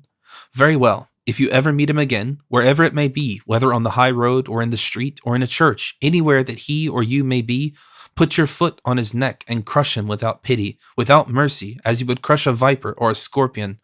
Destroy him utterly and quit him not until he is dead. The lives of 5 men are not safe, in my opinion, as long as he is on the earth. And without adding another word, Grimaud, profiting by the astonishment and terror into which he had thrown his auditors, rushed from the room. 2 minutes later, the thunder of a horse's hooves were heard upon the road. It was Grimaud on his way to Paris. When once in the saddle, Grimaud reflected on 2 things. First, that at the pace he was going, his horse would not carry him 10 miles, and secondly, that he had no money. But Grimaud's ingenuity was more prolific than his speech, and therefore, at the first halt, he sold his steed, and with the money obtained from the purchase, took post horses. Chapter 34. On the Eve of Battle. Raoul was aroused from his somber reflections by his host, who rushed into the apartment crying out, "The Spaniards! The Spaniards!" That cry was of such importance as to overcome all preoccupation. The young men made inquiries and ascertained that the enemy was advancing by way of Houdon and Bethune. While Monsieur d'Arminges gave orders for the horses to be made ready for departure, the 2 young men ascended the upper windows of the house and saw in the direction of Marsin and of Lens a large body of infantry and cavalry. This time, it was not a wandering troop of partisans, it was an entire army. There was therefore nothing for them to do but to follow the prudent advice of Monsieur d'Arminges and beat a retreat. They quickly went downstairs. Monsieur d'Arminges was already mounted. Olivain had readied the horses of the 2 young men, and the lackeys of the Count de Guiche guarded carefully between them the last Spanish prisoner, mounted on a pony which had been bought for his use. As a further precaution, they had bound his hands. The little company started off at a trot on the road to Cambrin, where they expected to find the prince, but he was no longer there, having withdrawn on the previous evening to La Bassée, misled by false intelligence of the enemy's movements. Deceived by this intelligence, he had concentrated his forces between Vale Chapel and Levinthi, and after a reconnaissance along the entire line, in company with Marshal de Grammont, he had returned and seated himself before a table, with his officers around him. He questioned them as to the news they had each been charged to obtain, but nothing positive had been learned. The hostile army had disappeared 2 days before and seemed to have gone out of existence. Now an enemy is never so near and consequently so threatening as when he has completely disappeared. The prince was therefore, contrary to his custom, gloomy and anxious when an officer entered and announced to Marshal de Grammont that someone wished to see him. The Duc de Grammont received permissions from the prince by a glance and went out. The prince followed him with his eyes and continued looking at the door. No one ventured to speak for fear of disturbing him. Suddenly a dull and heavy noise was heard. The prince leaped to his feet, extending his hand in the direction whence came the sound. There was no mistaking it. It was the noise of cannon. Everyone stood up. At that moment the door opened. "Monsieur," said Marshal de Grammont with a radiant face, "will your highness permit my son, Count de Guiche, and his traveling companion, Viscount de Barcelona, to come in and give news of the enemy, whom they have found while they were looking for him?" "What?" eagerly replied the prince. "Will I permit? I not only permit, I desire. Let them come in." The marshal introduced the 2 young men and placed them face to face with the prince. "Speak, gentlemen," said the prince, saluting them. "First speak. We shall have time afterward for the usual compliments. The most urgent thing now is to learn where our enemy is and what he is doing." It fell naturally to the Count de Guiche to make reply. Not only was he the elder, but he had presented to the prince by his father. Besides, he had long known the prince, whilst Raoul now saw him only for the first time. He therefore narrated to the prince what he had seen from the inn at Mazingarbe. Meanwhile, Raoul closely observed the young general, already made so famous by the battles of Rocroi, Fribourg, and Nordlingen. Louis de Bourbon, Prince de Conde, who since the death of his father, Henry de Bourbon, was called, in accordance with the custom of that period, Monsieur le Prince was a young man, not more than 26 or 27 years old, with the eye of an eagle, Egel, occhi grifani, as Dante says, Aquilina nose, long waving hair, of medium height, well-formed, possessed of all the qualities essential to the successful soldier. That is to say, the rapid glance, quick decision, fabulous courage. At the same time, he was a man of elegant manners and strong mind, so that in addition to the revolution he made in war, by his new contributions to his methods, he made also a revolution at Paris among the young noblemen of the court, whose natural chief he was, and who, in distinction from the social leaders of the ancient court, modeled after Bassompierre, Bellegarde, and the Duc d'Angoulême, were called the Petits Mateurs. At the first words of the Count de Guiche, the prince, having in mind the direction whence came the sound of cannon, had understood everything. The enemy was marching upon Lens with the intention, doubtless, of securing possession of that town and separating from France the army of France. But in what force was the enemy? Was it a corps sent out to make a diversion? Was it an entire army? To this question, de Guiche could not respond. Now, as to these questions involved matters of greatest consequence, it was these to which the prince had especially desired to answer, exact, precise, and positive. Raoul conquered the very natural feeling of timidity he experienced and approached the prince. "My lord," said he, "will you permit me to hazard a few words on that subject, which will perhaps relieve you of your uncertainty?" The prince turned and seemed to cover the young man with a single glance. He smiled on perceiving that he was a child hardly 15 years old. "Certainly, monsieur, speak," said he, softening his stern, accented tones as if he were speaking to a woman. "My lord," said Raoul, blushing, "might examine the Spanish prisoner." "Have you a Spanish prisoner?" cried the prince. "Yes, my lord." "Ah, that is true," said de Guiche. "I'd forgotten it." "That is easily understood. It was you who took him, Count," said Raoul, smiling. The old marshal turned toward the Viscount, grateful for that praise of his son, whilst the prince exclaimed, "The young man is right. Let the prisoner be brought in." Meanwhile, the prince took de Guiche aside and asked him how the prisoner had been taken and who this young man was. "Monsieur," said the prince, turning toward Raoul, "I know that you have a letter from my sister, Madame de Longueville, but I see that you have preferred commending yourself to me by giving good counsel." "My lord," said Raoul, coloring up, "I did not wish to interrupt your highness in a conversation so important as that in which you were engaged with the count, but here is the letter." "Very well," said the prince, "give it to me later. Here is the prisoner. Let us attend to what is most pressing." The prisoner was one of those military adventurers who sold their blood to whoever would buy, and grew old in stratagems and spoils. Since he had been taken, he had not uttered a word, so that it was not known to what country he belonged. The prince looked at him with unspeakable distrust. "Of what country are you?" asked the prince. The prisoner uttered a few words in a foreign tongue. "Aha! It seems that he is a Spaniard. Do you speak Spanish, Grammont?" "Faith, my lord, but indifferently." "I, not at all," said the prince, laughing. "Gentlemen," he said, turning to those who were near him, "can any one of you speak Spanish and serve me as interpreter?" "I can, my lord," said Raoul. "Ah, you speak Spanish?" "Enough, I think, to fulfill your highness's wishes on the occasion." Meanwhile, the prisoner had remained impassive, and as if he had no understanding of what was taking place. "My lord asks of what country you are," said the young man in the purest Castilian. "Ich bin ein Deutscher," replied the prisoner. "What in the devil does he say?" asked the prince. "What new gibberish is that?" "He says he is German, my lord," replied Raoul, "but I doubt it, for his accent is bad and his pronunciation defective." "Then you speak German also?" asked the prince. "Yes, my lord."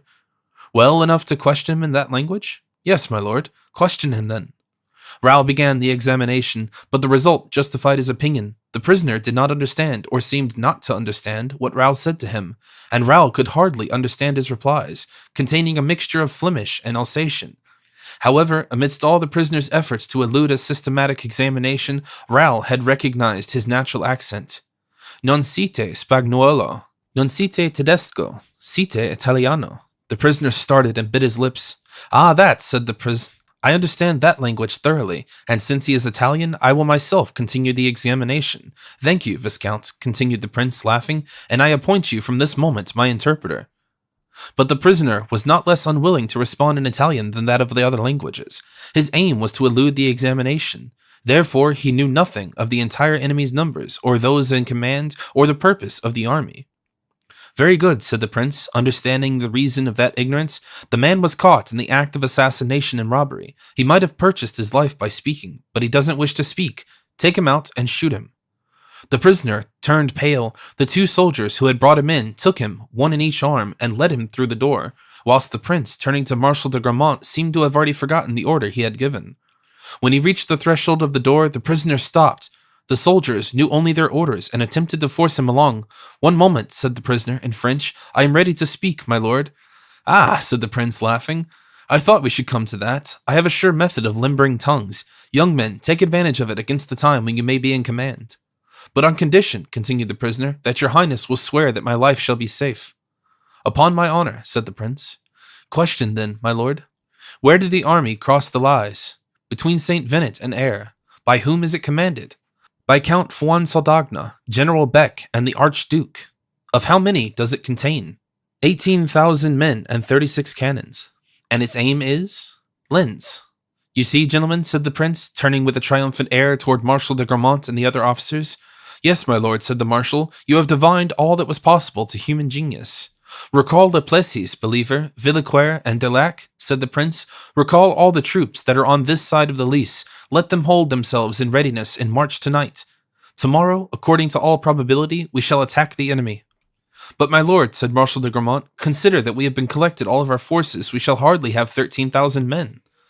Monsieur le Maréchal, said the prince, with that wonderful glance that was peculiar to him, it is with small armies that great battles are won. Then turning toward the prisoner, take away that man, he said, and keep him carefully in sight. His life is dependent on the information he has given us. If it is true, he shall be free. If false, let him be shot. The prisoner was led away. Count de Guiche, said the prince, it is a long time since you saw your father. Remain here with him, monsieur. He continued, addressing Raoul. You are not too tired. Follow me. To the end of the world, my lord, cried Raoul, feeling an unknown enthusiasm for that young general who seemed to him worthy of his renown. The prince smiled. He despised flatterers, but he appreciated enthusiasts. Come, monsieur, he said. You are in good counsel, as we have already discovered. Tomorrow we shall know if you are good in action. And I, said the marshal, what am I to do? Wait here to receive the troops. I shall either return to them myself or send a courier directing you to bring them to me. 20 guards, well mounted, are all that I shall need for my escort. That is very few, said the marshal. It is enough, replied the prince. Have you a good horse, Monsieur de Bragelonne? My horse was killed this morning, my lord. I am mounted provisionally on my lackeys.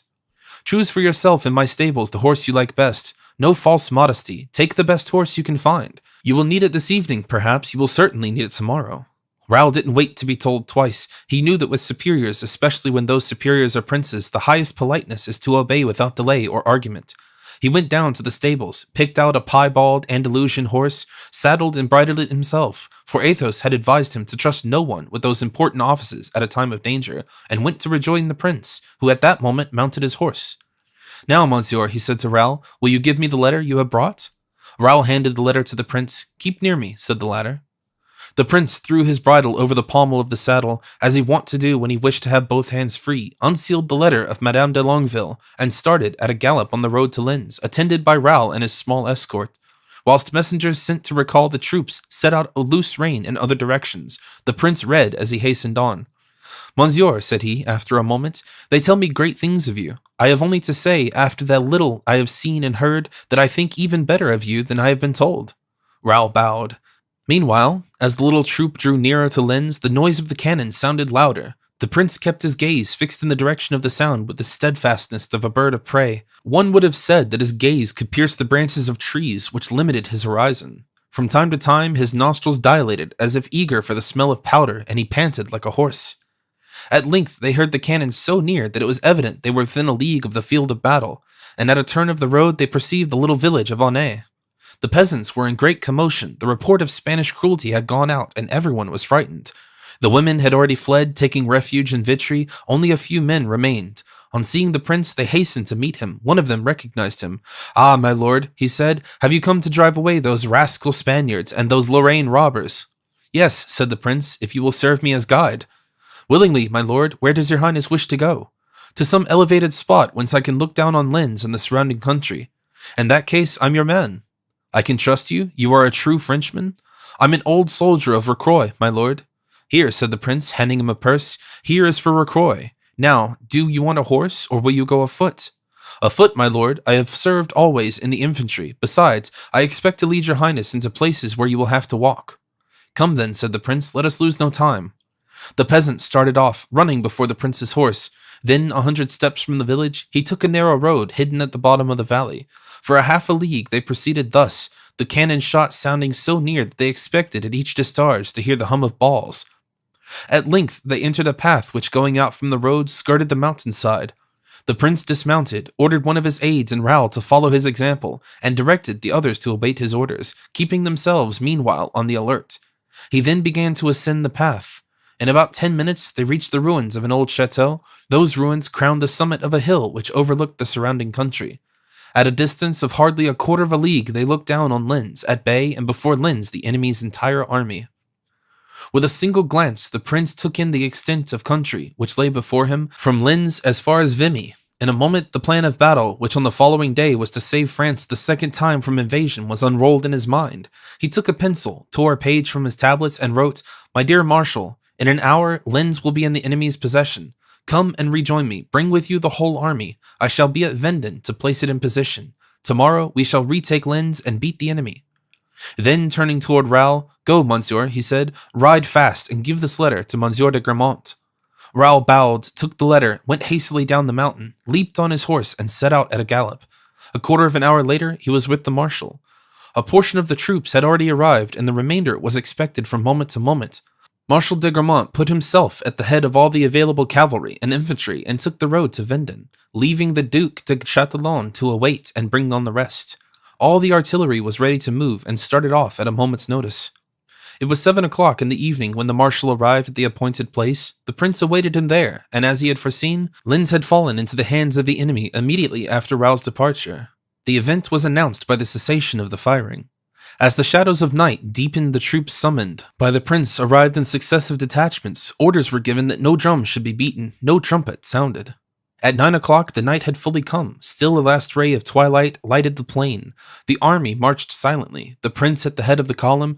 Presently, the army came in sight of Linz. 2 or 3 houses were in flames, and a dull noise was heard which indicated what suffering was endured by a town taken by assault. The prince assigned to everyone his post. Marshal de Gramont was to hold the extreme left, resting on Maricourt. The Duc de Chatillon commanded the center. Finally, the prince led the right wing, resting on Annay. The order of battle on the morrow was to be that of positions taken in the evening. Each one, on awakening, would find himself on the field of battle. The movement was executed in silence and with precision. At 10 o'clock, everyone was in his appointed position. At 10:30, the prince visited the post and gave his final orders for the following day. 3 things were especially urged upon the officers, who were to see that the soldiers observed them scrupulously. The first, that the different corps should so march that cavalry and infantry should be on the same line, and that each body should protect its gaps. The second, to go to the charge no faster than a walk. The third, to let the enemy fire first. The prince assigned the Count de Guiche to his father and kept Bragalona near his own person. But the 2 young men sought the privilege of passing the night together, and it was accorded to them. A tent was erected for them near that of the marshal. Although the day had been fatiguing, neither of them was inclined to sleep, and besides, even for old soldiers the evening before a battle is a serious time. It was so with greater reason to 2 young men who were about to witness for the first time that terrible spectacle.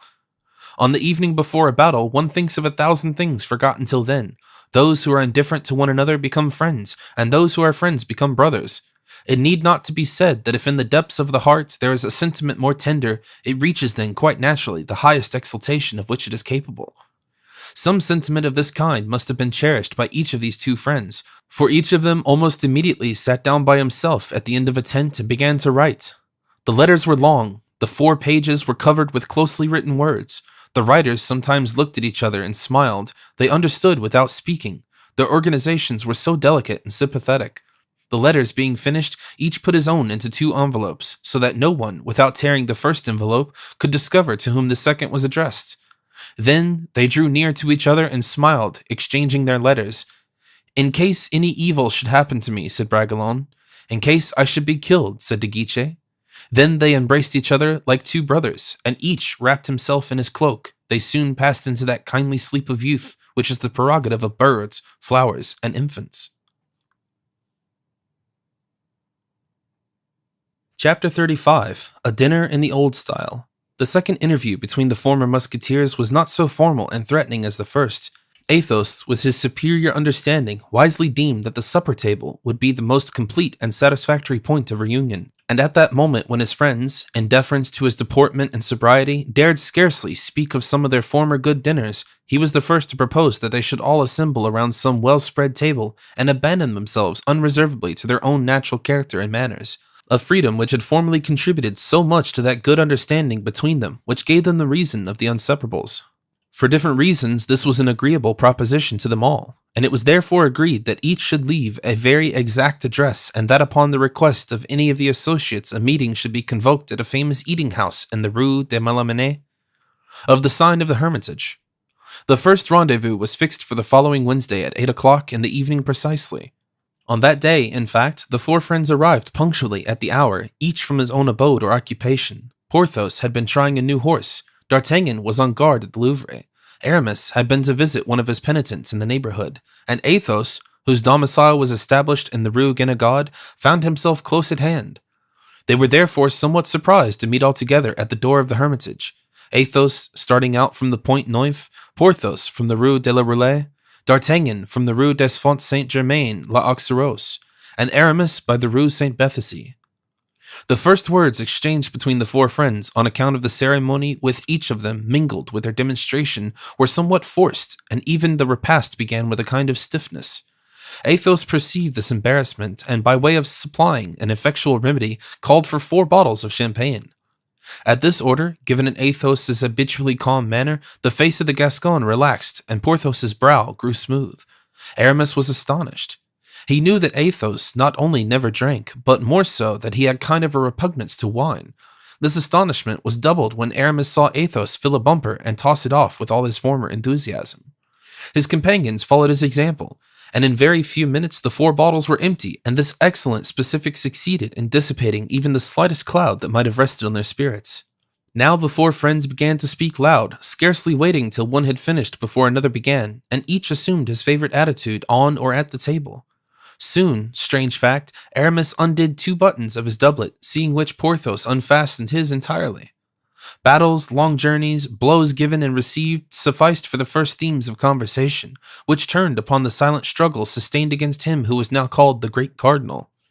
"Faith," said Aramis, laughing, "we have praised the dead enough. Let us revile the living a little. I should like to say something evil of Mazarin. Is it permissible?" Go on," replied D'Artagnan, laughing heartily. "Relate your story, and I will applaud it if it's a good one."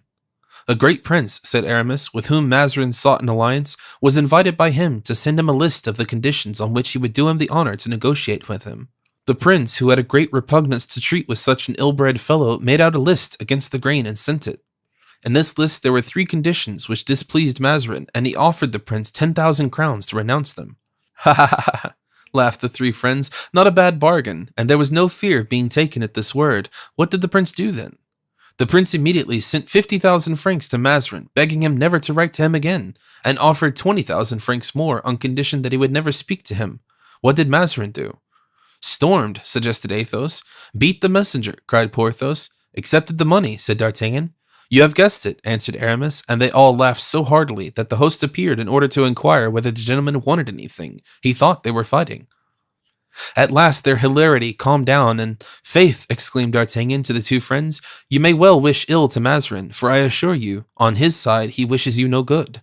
"Pooh, really?" asked Athos. "If I thought the fellow knew me by my name, I would be rebaptized, for fear it might be thought I knew him.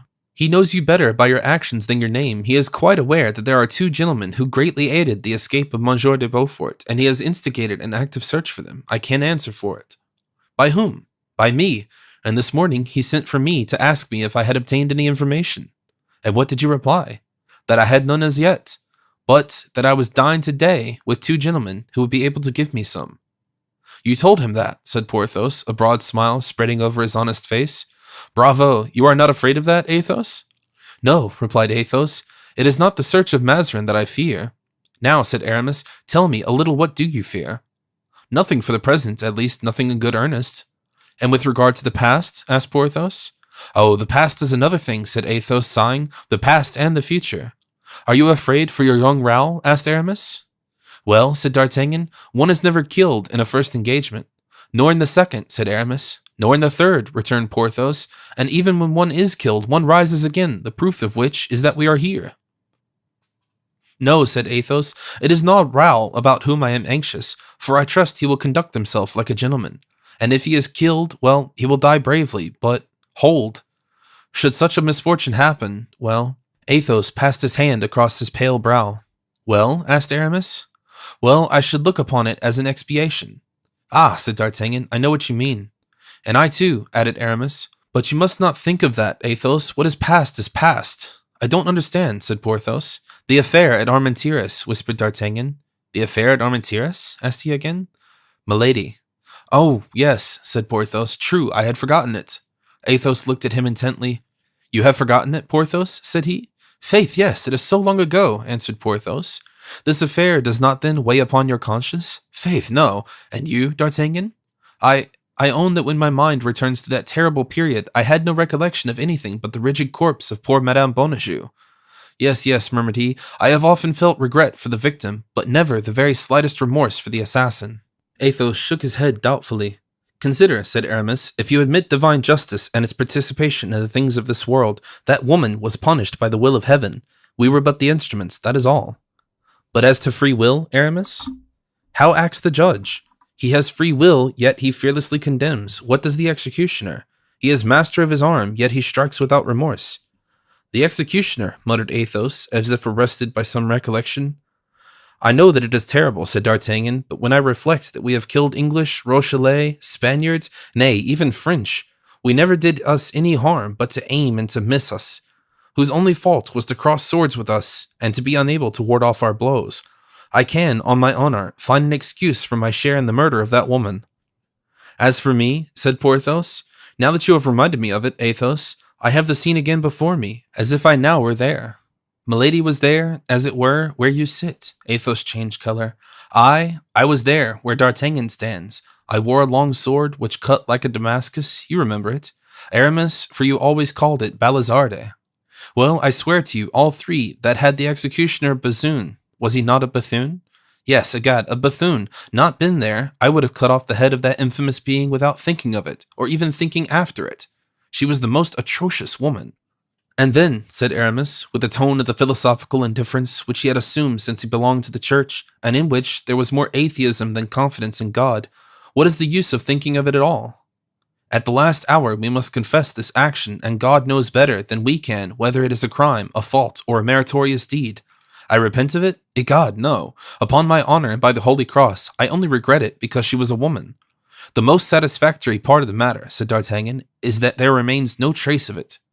She had a son, observed Athos.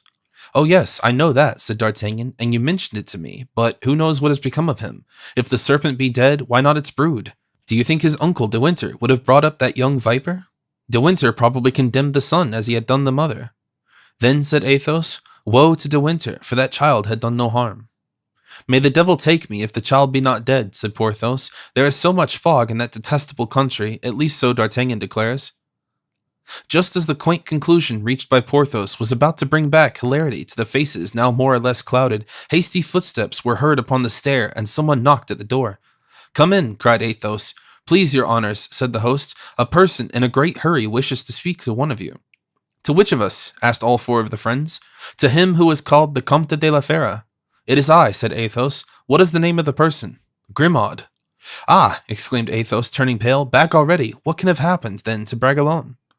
Let him enter, cried D'Artagnan. Let him come up.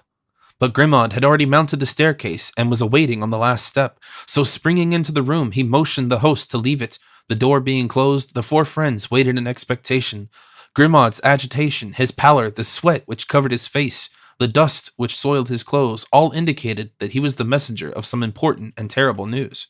Your honors, said he, that woman had a child. That child has become a man. The tigress had a little one. The tiger has roused himself. He is ready to spring upon you. Beware. Athos glanced around at his friends with a melancholy smile. Porthos turned to look at his sword, which was hanging on the wall. Aramis seized his knife, and D'Artagnan arose. What do you mean, Grimaud? He exclaimed. That Milady's son has left England, that he is in France on his road to Paris, if he not be here already. The devil he is, said Porthos. Are you sure of it? Certain, replied Grimaud. This announcement was received in silence. Grimaud was so breathless, so exhausted, that he had fallen back upon a chair. Athos filled a beaker with champagne and gave it to him. Well, after all, said D'Artagnan, supposing that he lives and that he comes to Paris, we have seen many others such. Let him come. Yes, echoed Porthos, glancing affectionately at his sword, still hanging on the wall. We can wait for him. Let him come. Moreover, he is but a child, said Aramis. Grimaud rose. A child, he exclaimed. Do you know what he has done, this child? Disguised as a monk, he discovered the whole history and confession from the executioner Bethune, and having confessed him, after having learned everything from him, he gave him absolution by planting this dagger into his heart. See, it is on fire yet with his hot blood, for it is not 30 hours since it was drawn from the wound. and Grimaud threw the dagger on the table. D'Artagnan, Porthos, and Aramis arose and in one spontaneous motion rushed to their swords. Athos alone remained seated, calm and thoughtful. And you say he is dressed as a monk, Grimaud? Yes, as an Augustine monk. What sized man is he? About my height, thin, pale, with light blue eyes and tawny flaxen hair. And he did not see Raoul? Asked Athos. Yes, on the contrary, they met, and that was the Viscount himself who conducted him to the bed of the dying man. Athos, in his turn, rising without speaking, went and unhooked his sword. Hi, sir, said D'Artagnan, trying to laugh. Do you know, we look very much like a flock of silly mouse-evading women, begin to tremble at the mention of a child. It is true, said Athos, but this child comes in the name of heaven. And very soon they left the inn. Chapter 36. A Letter from Charles I. The reader must now cross the Seine with us, and follow us to the door of Carmelita Convent in the Rue Saint-Jacques. It is 11 o'clock in the morning, and the pious sisters have just finished saying Mass for the success of the armies of King Charles I. Leaving the church, a woman and a young girl dressed in black, the one as a widow, the other as an orphan, have re-entered their cell. The woman kneels on a prie-dieu of painted wood, and a short distance from her stands the young girl, leaning against a chair, weeping. The woman must have been handsome, but traces of sorrow have aged her. The young girl is lovely, and her tears only embellish her. The lady appears to be about 40 years of age, the girl about 14. "O God," prayed the kneeling suppliant, "protect my husband, guard my son, and take my wretched life instead." "O God," murmured the girl, "leave me my mother." "Your mother can be of no use to you in this world, Henrietta," said the lady, turning around. "Your mother has no longer either throne or husband. She has neither son, money, nor friends. The whole world, my poor child, has abandoned your mother." And she fell back, weeping, into her daughter's arms. "Courage, take courage, my dear mother," said the girl. "Ah, 'tis an unfortunate year for kings," said the mother, "and no one thinks of us in this country, for each must think of his own affairs. As long as your brother was with me, he kept me up. But he is gone and can no longer send us news of himself, either to me or to your father. I have pledged my last jewels, sold your clothes, and my own to pay his servants, who refused to accompany him unless I made this sacrifice. We are now reduced to live at the expense of these daughters of heaven. We are the poor, succored by God." "But why not address yourself to your sister, the queen?" asked the girl. "Alas, the queen, my sister, is no longer queen, my child. Another reigns in her name. One day you will be able to understand how all this is." "Well then, to the king, your nephew, shall I speak to him? You know how much he loves me, my mother." "Alas, my nephew is not yet king, and you know Laporte has told us 20 times that he himself is in need of almost everything." "Then let us pray to heaven," said the girl. The two women thus knelt in united prayer were the daughter and granddaughter of Henry IV, the wife and daughter of Charles I. They had just finished their double prayer when a nun softly tapped at the door of the cell. "Enter, my sister," said the queen. "I trust your majesty will pardon this intrusion on our meditations, but a foreign lord has arrived from England and waits in the parlor, demanding the honor of presenting a letter to your majesty." "Oh, a letter?" "A letter from the king, perhaps. News from your father. Do you hear, Henrietta? And the name of this lord?" "Lord de Winter." "Lord de Winter!" exclaimed the king. "The friend of my husband. Oh, bid him enter." And the queen advanced to meet the messenger, whose hand she seized affectionately whilst he knelt down and presented a letter to her, contained in a case of gold. "Ah, my lord," said the queen, "you bring us 3 things which we have not seen for a long time: gold, a devoted friend, and a letter from the king, our husband and master." De Winter bowed again, unable to reply from excess of emotion. On their side, the mother and daughter retired into the embrasure of a window to read eagerly the following letter. "Dear wife, we have now reached the moment of decision. I have concentrated here at Naseby camp all the resources heaven has left me, and I write to you in haste from thence. Here I await the army of my rebellious subjects. I am about to struggle for the last time with them. If victorious, I shall continue the struggle. If beaten, I am lost. I shall try, in the latter case, alas, in our position one must provide for everything. I shall try to gain the coast of France, but will they receive an unhappy king, who will bring such a sad story into a country already agitated by civil discord? Your wisdom and your affection must serve me as guides. The bearer of this letter will tell you, madame, what I dare not trust to pen and paper, and the risks of transit. He will explain to you the steps that I expect you to pursue. I charge him also with my blessing for my children, and the sentiment of my soul for yourself, my dearest sweetheart." The letter bore the signature not of Charles King, but of Charles still King. "And let him be no longer king," cried the queen. "Let him be conquered, exiled, proscribed, provided he still lives. Alas, in these days the throne is too dangerous a place for me to wish him to retain it." "But my lord, tell me," she continued, "hide nothing from me. What is, in truth, the king's position? Is it as hopeless as he thinks?" "Alas, madame, more hopeless than he thinks. His Majesty has so good a heart that he cannot understand hatred, is so loyal that he does not suspect treason. England is torn in twain by a spirit of disturbance, which I greatly fear blood alone can exorcise."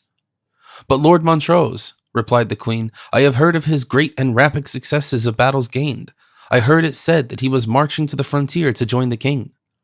"Yes, madame, but on the frontier he was met by Leslie. He had tried victory by means of superhuman undertakings. Now victory has abandoned him. Montrose, beaten at Philiphaugh, was obliged to disperse the remains of his army and to fly, disguised as a servant. He is at Bergen, in Norway." "Heaven preserve him," said the queen. "It is at least a consolation to know that some who have so often risked their lives for us are safe. And now, my lord, that I see how hopeless the position of the king is, tell me, with what are you charged on part of my royal husband?" "Well then, madame," said De Winter, "the king wishes you to try and discover the dispositions of the king and queen towards him. Alas, you know that even now the king is but a child and the queen a weak woman enough. Here, Monsieur Mazarin is everything. Does he desire to play the part in France that Cromwell plays in England? Oh no, he is a subtle, conscienceless Italian, who though he very likely dreams of crime dares not commit it. And unlike Cromwell, who disposes of both houses, Mazarin has had the queen to support him in his struggle with the parliament. More reason then he should protect a king pursued by parliament." The queen shook her head despairingly. "If I judge for myself, my lord," she said, "the cardinal will do nothing, and will even, perhaps, act against us. The presence of my daughter and myself in France is already irksome to him. Much more so would be that of the king. My lord," added Henrietta, with a melancholy smile, "it is sad and almost shameful to be obliged to say that we have passed the winter in the Louvre without money, without linen, almost without bread, and often not rising from bed because we wanted fire." "Horrible!" cried De Winter, "the daughter of Henry IV and the wife of King Charles. Wherefore did you not apply, then, madame, to the first person you saw from us?" "Such is the hospitality shown to a queen by the minister from whom a king demands it." "But I heard that a marriage between the Prince of Wales and Mademoiselle de Orleans was spoken of," said De Winter. "Yes, for an instant I hoped it was so. The young people felt a mutual esteem, but the queen, who at first sanctioned their affection, changed her mind. And Monsieur the Duc de Orleans, who had encouraged the familiarity between them, had forbidden his daughter to think any more about the union. Oh, my lord," continued the queen without restraining her tears, "it is better to fight as the king has done, and to die, as perhaps he will, than live in beggary like me." "Courage, madame, courage, do not despair. The interests of the French crown, endangered at this moment, are to discountenance rebellion, and in a neighboring nation. Mazarin, as a statesman, will understand the politic necessary." "Are you sure," said the queen doubtfully, "that you have not been forestalled?" "By whom?" "By the Joyces, the Prinns, the Cromwells?" "By a tailor, a coachmaker, a brewer. Ah, I hope, madame, that the cardinal will not enter into negotiations with such men." "Ah, what is he himself?" asked Madame Henrietta. "But for the honor of the king, of the queen." "Well, let us hope he will do something for the sake of their honor," said the queen. "A true friend's eloquence is so powerful, my lord, that you have reassured me. Give me your hand, and let us go to the minister. And yet," she added, "suppose he should refuse, and that the king loses the battle. His Majesty will then take refuge in Holland, where I will hear his Highness the Prince of Wales now is." "And can his Majesty count upon many subjects as yourself for his flight?"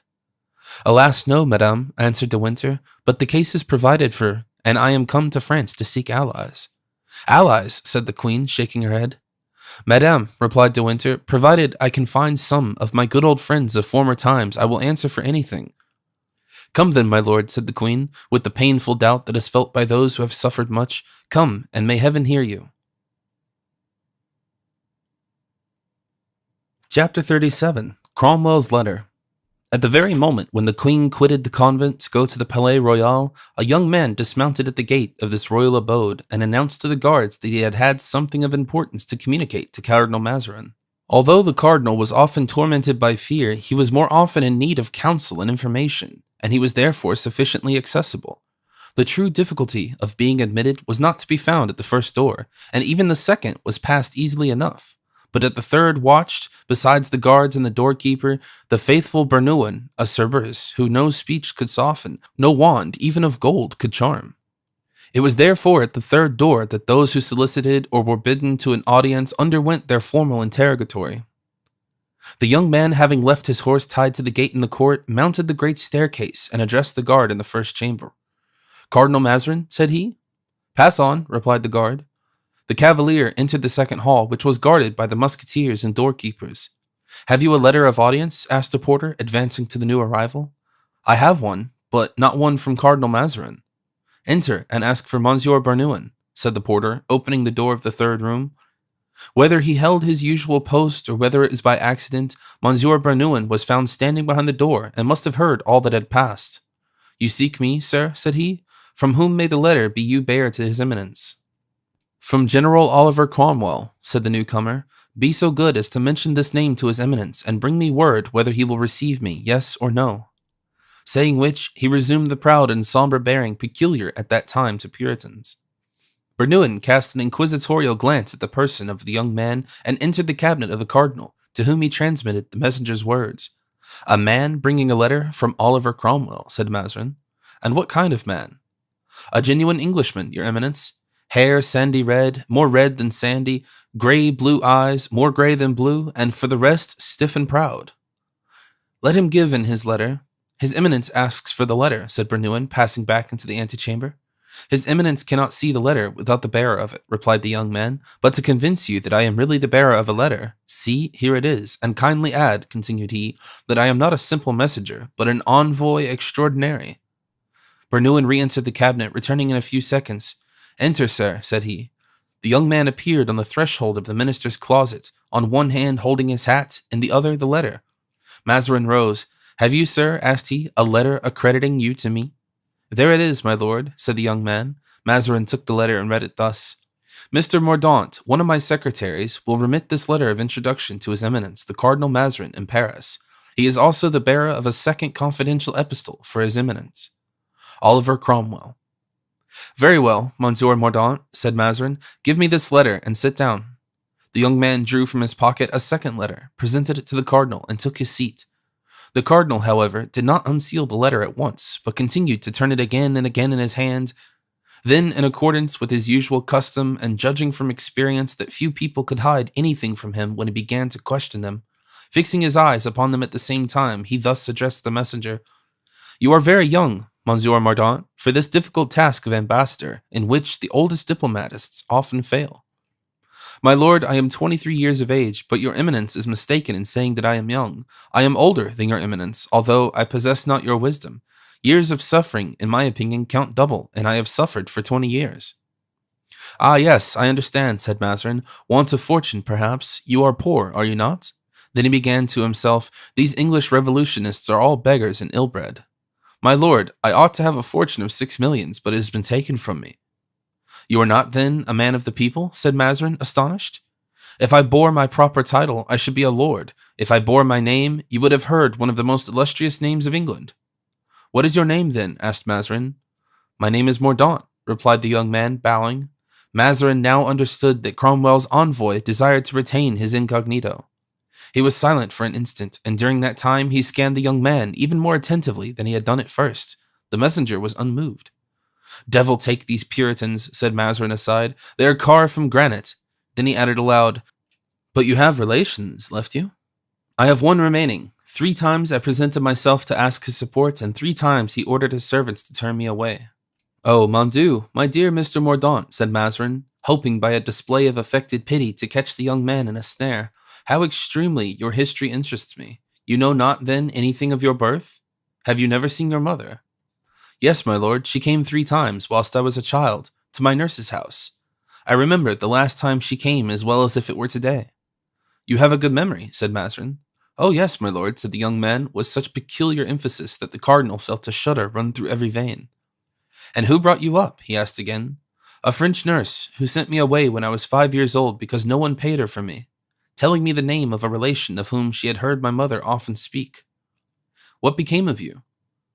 "Well, as I was weeping and begging on the high road, a minister from Kingston took me in, instructed me in the Calvinistic faith, taught me all he knew himself, and aided me in my researches after my family. And these researches were fruitless. Chance did everything. You discovered what had become of your mother? I learned she had been assassinated by my relation, aided by 4 friends, and I was already aware that I had been robbed of my wealth and degraded from my nobility by King Charles I. Oh, I now understand why you are in the service of Cromwell. You hate the king. Yes, my lord, I hate him, said the young man. Mazarin marked with surprise the diabolical expression with which the young man uttered these words. Just as, ordinarily, faces are colored by blood, this face seemed dyed by hatred and became livid. Your history is a terrible one, Mr. Mordaunt, and touches me keenly, but happily for you, you serve an all-powerful master. He ought to aid you in your search. We have so many means of gaining information. My lord, to a well-bred dog it is only necessary to show one end of a track. He is certain to reach the other. But this relation you mentioned, do you wish me to speak to him? Said Mazarin, who was anxious to make a friend about Cromwell's person. Thanks, my lord. I will speak to him myself. He will treat me better the next time I see him. You have the means, then, of touching him? I have the means of making myself feared. Mazarin looked at the young man, but at the fire which shot from his glance he bent his head. Then, embarrassed how to continue such a conversation, he opened Cromwell's letter. The young man's eyes gradually resumed their dull and glassy appearance, and he fell into a profound reverie. After reading the first lines of the letter, Mazarin gave a side glance at him to see if he was watching the expression of his face as he read. Observing his indifference, he shrugged his shoulders, saying, Send on your business, those who do theirs at the same time. Let us see what this letter contains. We here present the letter verbatim. To His Eminence, Monsieur le Cardinal Mazarini, to have wished, Monsieur, to learn your intentions relating to the existing state of affairs in England. The 2 kingdoms are so near that France must be interested in our situation, as we are interested in that of France. The English are almost of one mind in contending against the tyranny of Charles and his adherents.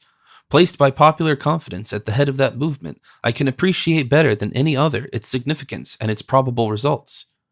I am at present in the midst of war, and am about to deliver a decisive battle against King Charles. I shall gain it, for the hope of the nation and the spirit of the Lord are with me.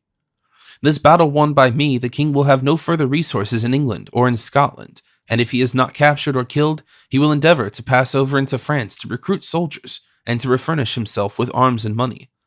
France has already received Queen Henrietta, and unintentionally, doubtless, has maintained a center of inextinguishable civil war in my country. But Madame Henrietta is a daughter of France and was entitled to the hospitality of France. As to King Charles, the question must be viewed differently. In receiving and aiding him, France will censure the acts of the English nation, and thus so essentially harm England, and especially the well-being of the government, that such a proceeding will be equivalent to pronounced hostilities. At this moment, Mazarin became very uneasy at the turn which the letter was taking, and paused to glance under his eyes at the young man. The latter continued in thought. Mazarin resumed his reading. It is important, therefore, monsieur, that I should be informed as to the intentions of France, the interests of that kingdom, and those of England, though taking now diverse directions, are very nearly the same. England needs tranquility at home in order to consummate the expulsion of her king. France needs tranquility to establish on solid foundations the throne of her young monarch. You need, as much as we do, that inferior condition of repose which, thanks to the energy of our government, we are about to attain. Your quarrels with the Parliament, your noisy dissensions with the princes, who fight you today and tomorrow will fight against you, the popular following directed by the coadjutor, President Blancmesnil, and Councillor Broussel, all that disorder, in short, which pervade the several departments of the state, must lead you to view with uneasiness the possibility of a foreign war. For in that event England, exalted by the enthusiasm of new ideas, will ally herself with Spain, already seeking that alliance. I have therefore believed, monsieur, knowing your prudence and your personal relation to the events of the present time, that you will choose to hold your forces concentrated in the interior of the French kingdom, and leave to her own the new government of England. That neutrality consists simply in excluding King Charles from the territory of France, and in refraining from helping him, a stranger to your country, with arms, with money, or with troops. My letter is private and confidential, and for that reason I send it to you by a man who shares my most intimate counsels. It anticipates, through a sentiment which your eminence will appreciate, measures to be taken after the events. Oliver Cromwell considered it more expedient to declare himself to a mind as intelligent as Mazarin's than to a queen admirable for firmness, without doubt, but too much guided by vain prejudices of birth and divine right. Farewell, monsieur. Should I not receive a reply in the space of 15 days, I shall presume my letter will have miscarried. Oliver Cromwell. Mr. Mordaunt, said the cardinal, raising his voice as if to arouse the dreamer, my reply to this letter will be more satisfactory to General Cromwell if I am convinced that all are ignorant of my having given one. Go, therefore, and await it at Boulogne-sur-Mer, and promise me to set out tomorrow morning. I promise, my lord, replied Mordaunt, but how many days does your eminence expect me to await your reply? If you do not receive it in 10 days, you can leave. Mordaunt bowed. That is not all, sir, continued Mazarin. Your private adventures have touched me to the quick. Besides, the letter from Mr. Cromwell makes you an important person as ambassador. Come, tell me, what can I do for you? Mordaunt reflected a moment, and after some hesitation was about to speak when Bernouin entered hastily, bending down to the ear of the cardinal and whispered, My lord, the Queen Henrietta Maria, accompanied by an English noble, is entering the Palais Royal at this moment. Mazarin made a bound from his chair which did not escape the attention of the young man and suppressed the confidence he was about to make. Sir, said the cardinal, you have heard me? I fix on Boulogne because I presume that every town in France is indifferent to you. If you prefer another, name it. But you can easily conceive that surrounded as I am by influences, I can only muzzle by discretion. I desire your presence in Paris to be unknown. I go, sir, said Mordaunt, advancing a few steps to the door by which he had entered. No, not that way, I beg, sir, quickly exclaimed the cardinal. Be so good as to pass by yonder gallery, by which you can regain the hall. I do not wish you to be seen leaving. Our interview must be kept secret. Mordaunt followed Bernouin, who led him through the adjacent chamber and left him with a doorkeeper, showing him the way out. Chapter 38. Henrietta, Maria, and Mazarin. The cardinal rose and advanced in haste to receive the Queen of England. He showed the more respect to this queen, deprived of every mark of pomp and stripped of followers, and as he felt some self-reproach for his own want of heart and his avarice. But supplicants for favor know how to accommodate the expression of their features, and the daughter of Henry IV smiled as she advanced to meet a man she hated and despised. Ah, said Mazarin to himself, what a sweet face. Does she come to borrow money of me? And he threw an uneasy glance at his strong box. He even turned inside the bevel of the magnificent diamond ring, the brilliancy of which drew every eye upon his hand, which indeed was white and handsome. Your Eminence, said the august visitor, it was my first intention to speak of the matters that have brought me here to the Queen, my sister, but I have reflected that political affairs are more especially the concern of men. Madame, said Mazarin, your Majesty overwhelms me with flattering distinction. He is very gracious, thought the Queen. Can he have guessed my errand? Give, continued the cardinal, your commands to the most respectful of your servants. Alas, sir, replied the Queen, I have lost the habit of commanding, and have adopted instead that of making petitions. I am here to petition you, too happy should my prayer be favorably heard. I am listening, madame, with the greatest interest, said Mazarin. Your Eminence, it concerns the war which the king, my husband, is now sustaining against his rebellious subjects. You are perhaps ignorant that they are fighting in England, added she with a melancholy smile, and that in a short time they will fight in a much more decided fashion than they have done hitherto. I am completely ignorant of it, madame, said the cardinal, accompanying his words with a slight shrug of the shoulders. Alas, our own wars quite absorb the time and the mind of a poor, incapable, infirm old minister like me. Well then, your Eminence, said the Queen, I must inform you that Charles I, my husband, is on the eve of a decisive engagement. In case of a check, Mazarin made a slight movement, one must foresee everything in the case of a check. He desires to retire into France and to live here as a private individual. What do you say to this project?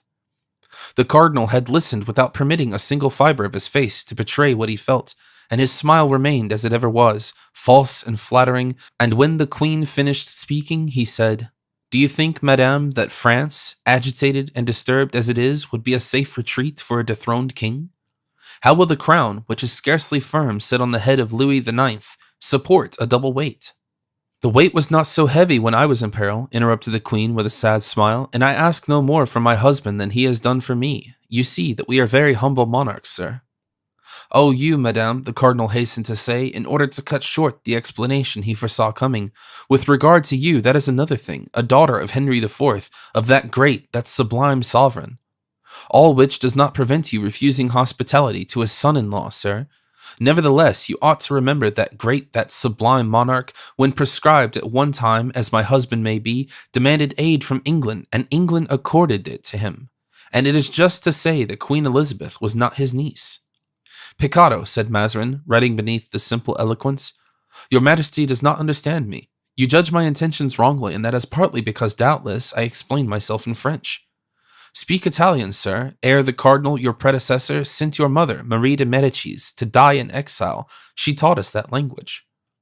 If anything yet remains of that great, that sublime king, Henry, of whom you have just spoken, he would be much surprised at so little pity for his family being united to such a profound admiration of himself. That perspiration stood in large drops on Mazarin's brow. That admiration is, on the contrary, so great, so real, madame, returned Mazarin, without noticing the change of language offered him by the queen, that if the king, Charles I, whom heaven protected from evil, came into France, I would offer him my house, my own house. But alas, it would be but an unsafe retreat. Some day the people will burn that house, as they burned that of the Maréchal d'Ancre, poor Concino Concini, and yet he but desired the good of the people. Yes, my lord, like yourself, said the queen ironically. Mazarin pretended not to understand the double meaning of his own sentence, but continued to compassionate the fate of Concino Concini. Well then, your eminence, said the queen, becoming impatient, what is your answer? Madam, cried Mazarin, more and more moved, will your majesty permit me to give you counsel? Speak, sir, replied the queen. The counsels of so prudent a man as yourself ought certainly to be available. Madam, believe me, the king ought to defend himself to the last. He has done so, sir, and this last battle, which he encounters with resources much inferior to those of the enemy, proves that he will not yield without a struggle. But in case he is beaten? Well, madame, in that case, my advice, I know that I am very bold to offer advice to your majesty. My advice is that the king should not leave his kingdom. Absent kings are very soon forgotten. If he passes over into France, his cause is lost. But, persisted the queen, if such be your advice and you have his interest at heart, send him help of men and money, for I can do nothing for him. I have sold even to my last diamond to aid him. If I had a single ornament left, I should have bought wood this winter to make a fire for my daughter and myself. Oh, madame, said Mazarin, your majesty knows not what you ask. On the day when foreign succor follows in the train of the king to replace him on his throne, it is an avowal that he no longer possesses the help and love of his own subjects. To the point, sir, said the queen, to the point, and answer me, yes or no, if the king persists in remaining in England, will you send him succor? If he comes to France, will you accord him hospitality? What do you intend to do? Speak.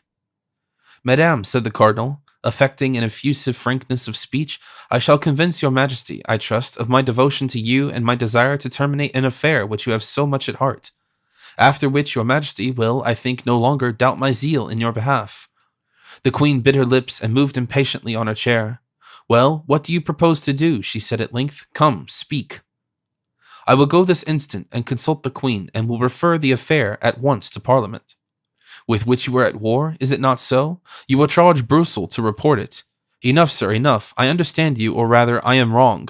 Go to Parliament, for it was from this Parliament, the enemy of monarchs, that the daughter of the great, the sublime Henry IV, whom you so much admire, received the only relief this winter which prevented her from dying of hunger and cold. And with these words Henrietta rose in majestic indignation, whilst the cardinal, raising his hands clasped towards her, exclaimed, Ah, madame, madame, how little you know me, mon Dieu! But Queen Henrietta, without even turning toward him, who made these hypocritical pretensions, crossed the cabinet, opened the door for herself, and passing through the midst of the cardinal's numerous guards, courtiers eager to pay homage, the luxurious show of a competing royalty, she went and took the hand of De Winter, who stood apart in isolation. Poor queen, already fallen. Though all bowed before her, as etiquette required, she had now but a single arm on which she could lean. It signifies little, said Mazarin, when he was alone. It gave me pain, and it was an ungracious part to play, but I have said nothing either to one or the other. Bernouin. Bernouin entered. See if the young man with the black doublet and the short hair who was with me just now is still in the palace. Bernouin went out, and soon returned with Comminges, who was on guard. Your eminence, said Comminges, I was reconducting the young man for whom you have asked. He approached the glass door of the gallery and gazed intently upon some object, doubtless the picture by Raphael, which is opposite the door. He reflected for a second and then descended the stairs. I believe I saw him mount a grey horse and leave the palace court. But is not your eminence going to the queen? For what purpose? Monsieur de Guitant, my uncle, has just told me that her majesty had received news of the army. It is well, I will go. Comminges had seen rightly, and Mordaunt had really acted as he had related. In crossing the gallery parallel to the large glass gallery, he perceived De Winter, who was waiting until the queen had finished her negotiation. At this sight, the young man stopped short, not in admiration of Raphael's picture, but as if fascinated at the sight of some terrible object. His eyes dilated and a shudder ran through his body. One would have said that he longed to break the wall of glass which separated him from his enemy, for if Comminges had seen what an expression of hatred the eyes of this young man were fixed upon De Winter, he would not have doubted for an instant that the Englishman was his eternal foe. But he stopped, doubtless to reflect, for instead of allowing his first impulse, which he had gone straight to Lord de Winter, to carry him away, he leisurely descended the staircase, left the palace with his head down, mounted his horse, which he reined in at the corner of Rue Richelieu, and with his eyes fixed on the gate, waited until the queen's carriage had left the court. He had not long to wait, for the queen scarcely remained a quarter of an hour with Mazarin, but this quarter of an hour of expectation appeared a century to him. At last the heavy machine, which was called a chariot in those days, came out, rumbling against the gates, and De Winter, still on horseback, bent again to the door to converse with their majesty. The horses started on a trot and took the road to the Louvre, which they entered. Before leaving the convent of the Carmelitas, Henrietta had desired her daughter to attend her at the palace, which she had inhabited for a long time, and which she only left because their poverty seemed to be more difficult to bear in gilded chambers. Mordaunt followed the carriage, and when he had watched it drive beneath the sombre arches, he went and stationed himself under a wall which the shadow was extended, and remained motionless amidst the mouldings of Jean Jujon, like a bas relievo representing an equestrian statue. Chapter 39. How sometimes the unhappy mistake chance for providence. "Well, madame," said De Winter, when the queen had dismissed her attendants. "Well, my lord, what I foresaw has come to pass." "What? Does the cardinal refuse to receive the king? France refuse hospitality to an unfortunate prince. Aye, but it is for the first time, madame." "I did not say France, my lord. I said the cardinal, and the cardinal is not even a Frenchman." "But did you see the queen?" "It is useless," replied Henrietta. "The queen will not say yes when the cardinal says no. Are you not aware that this Italian directs everything, both indoors and out? And moreover, I should not be surprised had we been forestalled by Cromwell. He was embarrassed while speaking to me, and yet quite firm in his determination to refuse. Then did you not observe the agitation in the Palais Royal, the passing to and fro of busy people? Can they have received any news, my lord?" "Not from England, madame. I made such haste that I am certain of not having been forestalled. I set out 3 days ago, passing miraculously through the Puritan army, and I took post horses with my servant Tony. The horses upon which we were mounted were bought in Paris. Besides, the king, I am certain, awaits your majesty's reply before risking anything." "You will tell him, my lord," resumed the queen despairingly, "that I can do nothing, that I have suffered as much as himself, more than he has, obliged as I am to eat the bread of exile and to ask hospitality from false friends who smile at my tears. And as regards his royal person, he must sacrifice it generously and die like a king. I shall go and die by his side." "Madame, madame," exclaimed De Winter, "your majesty abandons yourself to despair, and yet perhaps there still remains some hope." "No friends left, my lord, no other friends left in the whole wide world but yourself." "O God," exclaimed the poor queen, raising her eyes to heaven, "have you, indeed, taken back all the generous hearts that once existed in this world?" "I hope not, madame," replied De Winter thoughtfully. "I once spoke to you of 4 men. What can be done with 4 men? 4 devoted, resolute men can do much, assure yourself, madame, and those whom I speak perform great things at one time. And where are these 4 men? Ah, that is what I do not know. It is 20 years since I last saw them, and yet whenever I have seen the king in danger, I have thought of them. And these men were your friends? One of them held my life in his hands and gave it to me. I know not whether he is still my friend, but since that time I have remained his. And these men are in France, my lord?" "I believe so." "Tell me their names. Perhaps I may have heard mentioned, and might be able to aid you in finding them." "One of them was called the Chevalier d'Artagnan." "Ah, my lord, if I mistake not, the Chevalier d'Artagnan is lieutenant of royal guards. But take care, for I fear that this man is entirely devoted to the cardinal." "That would be a misfortune," said De Winter, "and I shall begin to think that we are really doomed." "But the others," said the queen, who hung to this last hope as a shipwrecked man clings to the hull of his vessel. "The others, my lord." "The second, I heard his name by chance, for before fighting us, these 4 gentlemen told us their names. The second was called the Comte de la Fera. As for the other 2, I had so much the habit of calling them by nicknames that I had forgotten their real ones." "Oh, mon Dieu, it is a matter of the greatest urgency to find them out," said the queen, "since you think these worthy gentlemen might be so useful to the king." Oh yes, said De Winter, for they are the same men. Listen, madame, and recall your remembrances. Have you never heard that Queen Anne of Austria was once saved from the greatest danger ever incurred by a queen? Yes, at the time of her relations with Monsieur de Buckingham. It had to do in some way with certain studs and diamonds. Well, it was that affair, madame. These men are the ones who saved her, and I smile with pity when I reflect that if the names of these gentlemen are unknown to you, it is because the queen has forgotten them, who ought to have made them the first noblemen of the realm.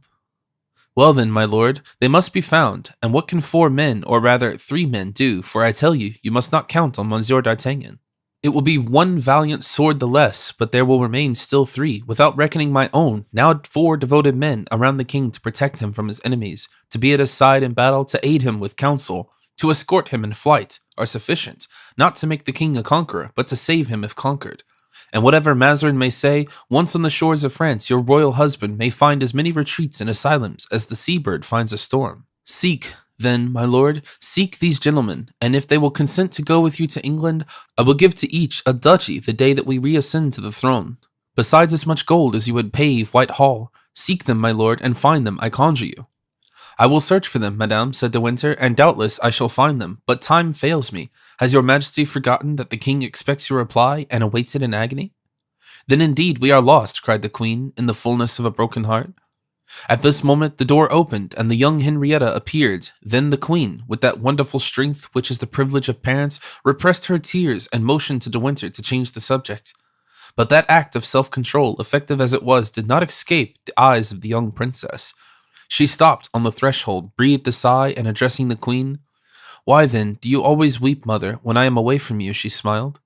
The queen smiled, but instead of answering, "See, De Winter," she said, "I have at last gained one thing in being only half a queen, and that is that my children call me mother instead of madame." Then turning toward her daughter, "What do you want, Henrietta?" she demanded. "My mother," replied the young princess, "a cavalier has just entered the Louvre and wishes to present his respects to your majesty. He arrives from the army and has, he says, a letter to remit to you on the part of the Maréchal de Gramont, I think." "Ah," said the queen to De Winter, "he is one of my faithful adherents. But do you not observe, my dear lord, that we are so poorly served that it is left to my daughter to fill the office of doorkeeper?" "Madame, have pity on me," exclaimed De Winter, "you wring my heart." "And who is this cavalier, Henrietta?" asked the queen. "I saw him from the window, madame. He is a young man that appears scarce 16 years of age, and he is called the Viscount de Bragelonne." The queen, smiling, made a sign with her hand. The young princess opened the door, and Raoul appeared on the threshold. Advancing a few steps from the queen, he knelt down. "Madame," said he, "I bear to your majesty a letter from my friend the Comte de Guiche, who has told me he had the honor of being your servant. This letter contains important news and the expression of his respect." At the name of the Count de Guiche, a blush spread over the cheeks of the young princess, and the queen glanced at her with some degree of severity. "You told me that the letter was from the Maréchal de Gramont, Henrietta," said the queen. "I thought so, madame," stammered the young girl. "It is my fault, madame," said Raoul. "I did announce myself, in truth, as coming on the part of Maréchal de Gramont, but being wounded in the right arm, he was unable to write, and therefore the Count de Guiche acted as his secretary." "There has been fighting, then?" asked the queen, motioning to Raoul to rise. "Yes, madame," said the young man. At this announcement of a battle having taken place, the princess opened her mouth as though to ask a question of interest, but her lips closed again without articulating a word, while the color gradually faded from her cheeks. The queen saw this, and doubtless her maternal heart translated the emotion, for addressing Raoul again, "And no evil has happened to the young Count de Guiche?" she asked, "for not only is he our servant, as you say, sir, but more, he is one of our friends." "No, madame," replied Raoul. "On the contrary, he gained great glory, and had the honor of being embraced by his highness the prince on the field of battle." The young princess clapped her hands, and then, ashamed of having been betrayed into such a demonstration of joy, she half turned away and bent over a vase of roses, as if to inhale their odor. "Let us see," said the queen, "what the count says," and she opened the letter and read, "Madame, being unable to have the honor of writing to you myself, by reason of a wound I have received in my right hand, I have commanded my son, the Count de Guiche, who, with his father, is equally your humbled servant, to write to you to tell that we have just gained the battle of Lens, and that this victory cannot fail to give great power to Cardinal Mazarin and to the Queen over the affairs of Europe. If her majesty will have faith in my counsel, she ought to profit by this event to address at this moment in favor of her august husband the court of France, The Vicomte de Bragelonne, who will have the honor of remitting this letter to your majesty, is the friend of my son, who owes to him his life. He is a gentleman in whom your majesty may confide entirely, in case your majesty has some verbal or written order to remit to me. I have the honor to be, with respect, etc., Maréchal de Gramont. At the moment mention occurred of having his rendered a service to the Count, Raoul could not help turning his glance toward the young princess, and then he saw in her eyes an expression of infinite gratitude to the young man. He no longer doubted that the daughter of Charles I loved his friend. The battle of Lens gained, said the queen. They are lucky here indeed. They can gain battles. Yes, the Maréchal de Gramont is right. This will change the aspect of French affairs. But I much fear it will do nothing for English, even if it does not harm them. This is recent news, sir, continued she, and I thank you for having made such haste to bring it to me. Without this letter I should not have heard till tomorrow, perhaps after tomorrow, the last of all Paris. Madame, said Raoul, the Louvre is but the second palace this news has reached. It is as yet unknown to all, and I had sworn to the Count de Guiche to remit this letter to your majesty before even I should embrace my guardian. Your guardian? Is he too a Bragelonne? Asked Lord de Winter. I once knew a Bragelonne. Is he still alive? No, sir, he is dead, and I believe it is from him my guardian, whose near relation he was, inherited the estate from which I take my name. And your guardian, sir, asked the queen, who could not help feeling some interest in the handsome young man before her. What is his name? The Comte de la Fère, madame, replied the young man, bowing. De Winter made a gesture of surprise, and the queen turned to him with a start of joy. The Comte de la Fère, she cried, have you not mentioned that name to me? As for De Winter, he could scarcely believe that he had heard aright. The Comte de la Fère, he cried in his turn. Oh, sir, reply, I entreat you. Is not the Comte de la Fère a noble whom I remember handsome and brave, a musketeer under Louis VIII, who must be now about 47 or 48 years of age? Yes, sir, you are right in every particular. And who served under an assumed name? Under the name of Athos. Latterly, I heard his friend Monsieur d'Artagnan give him that name. That is it, madame, that is the same. God be praised, and he is in Paris, continued he, addressing Raoul, then turning to the queen. We may still hope. Providence has declared for us, since I have found this brave man again in so miraculous a manner. And, sir, where does he reside, pray? The Comte de la Fère lodges in the Rue Guénégaud, Hotel du Grand Roi Charlemagne. Thanks, sir. Inform this dear friend that he may remain within, and that I shall go and see him immediately. Sir, I obey with pleasure, if her majesty will permit me to depart. Go, Monsieur de Bragelonne, said the queen, and rest assured of our affection. Raoul bent respectfully before the two princesses, and bowing to De Winter, he departed. The queen and De Winter continued to converse for some time in low voices, in order that the young princess should not overhear them. But the precaution was needless. She was in a deep converse with her own thoughts. Then, when De Winter rose to take leave, Listen, my lord, said the queen, I have preserved this diamond cross which came from my mother, and this order of St. Michael which came from my husband. They are worth about 50,000 pounds. I had sworn to die of hunger rather than to part with these precious pledges, but now that this ornament may be useful to him or his defenders, everything must be sacrificed. Take them, and if you need money for your expedition, sell them fearlessly, my lord. But should you find the means of retaining them, remember, my lord, that I shall esteem you as having rendered the greatest service that a gentleman can render to a queen. And in the day of my prosperity, he who brings me this order and this cross shall be blessed by me and my children. Madame, replied De Winter, your majesty will be served by a man devoted to you. I hasten to deposit these two objects in a safe place, nor should I accept them if the resources of our ancient fortune were left to us. But our estates are confiscated, our ready money is exhausted, and we are reduced to turn to service everything we possess. In an hour hence I shall be with the Comte de la Fère, and tomorrow your majesty shall have a definitive reply. The queen tendered her hand to Lord de Winter, who, kissing it respectfully, went out and traversed alone and unconducted those large, dark, and deserted apartments, brushing away tears which, blazed as he was by 50 years spent as a courier, he could not withhold as the spectacle of royal distress so dignified yet so intense. Chapter 40. Uncle and Nephew. The horse and servant belonging to De Winter were waiting for him at the door. He proceeded toward his abode very thoughtfully, looking behind him from time to time to contemplate the dark and silent frontage of the Louvre. It was then that he saw a horseman, as it were, detach himself from the wall and follow him a little distance. In leaving the Palais Royal, he remembered to have observed a similar shadow. Tony, he said, mentioning to his groom to approach, here I am, my lord. Did you remark that man who is following us? Yes, my lord. And who is he? I do not know, only he has followed your grace from the Palais Royal, stopped at Louvre to wait for you, and now leaves the Louvre with you. Some spy of the cardinal, said de Winter to himself aside. Let us pretend not to notice that he is watching. And spurring on, he plunged into the labyrinth of streets which led to his hotel, situated near the Marais. For having for so long a time lived near the Palais Royal, Lord de Winter naturally returned to lodge near his ancient dwelling. The unknown spurred his horse to a gallop. De Winter dismounted at his hotel and went up to this apartment, intending to watch the spy, but as he was about to place his gloves and hat on a table, he saw reflected in a glass opposite him a figure which stood on the threshold of the room. He turned around, and Mordaunt stood before him. There was a moment of frozen silence between these two. Sir, said De Winter, I thought I had already made you aware that I am weary of this persecution. Withdraw then, or I shall call and have you turned out as you were in London. I am not your uncle, I know you not. My uncle, replied Mordaunt, with his harsh and bantering tone, you are mistaken. You will not have me turned out this time as you did in London. You dare not. As for denying that I am your nephew, you will think twice about it, now that I have learned some things of which I was ignorant a year ago. And how does it concern me what you have learned? Said De Winter. Oh, it concerns you very closely, my uncle, I am sure, and as you will soon be of my opinion, added he with a smile which sent a shudder through the veins of him he thus addressed.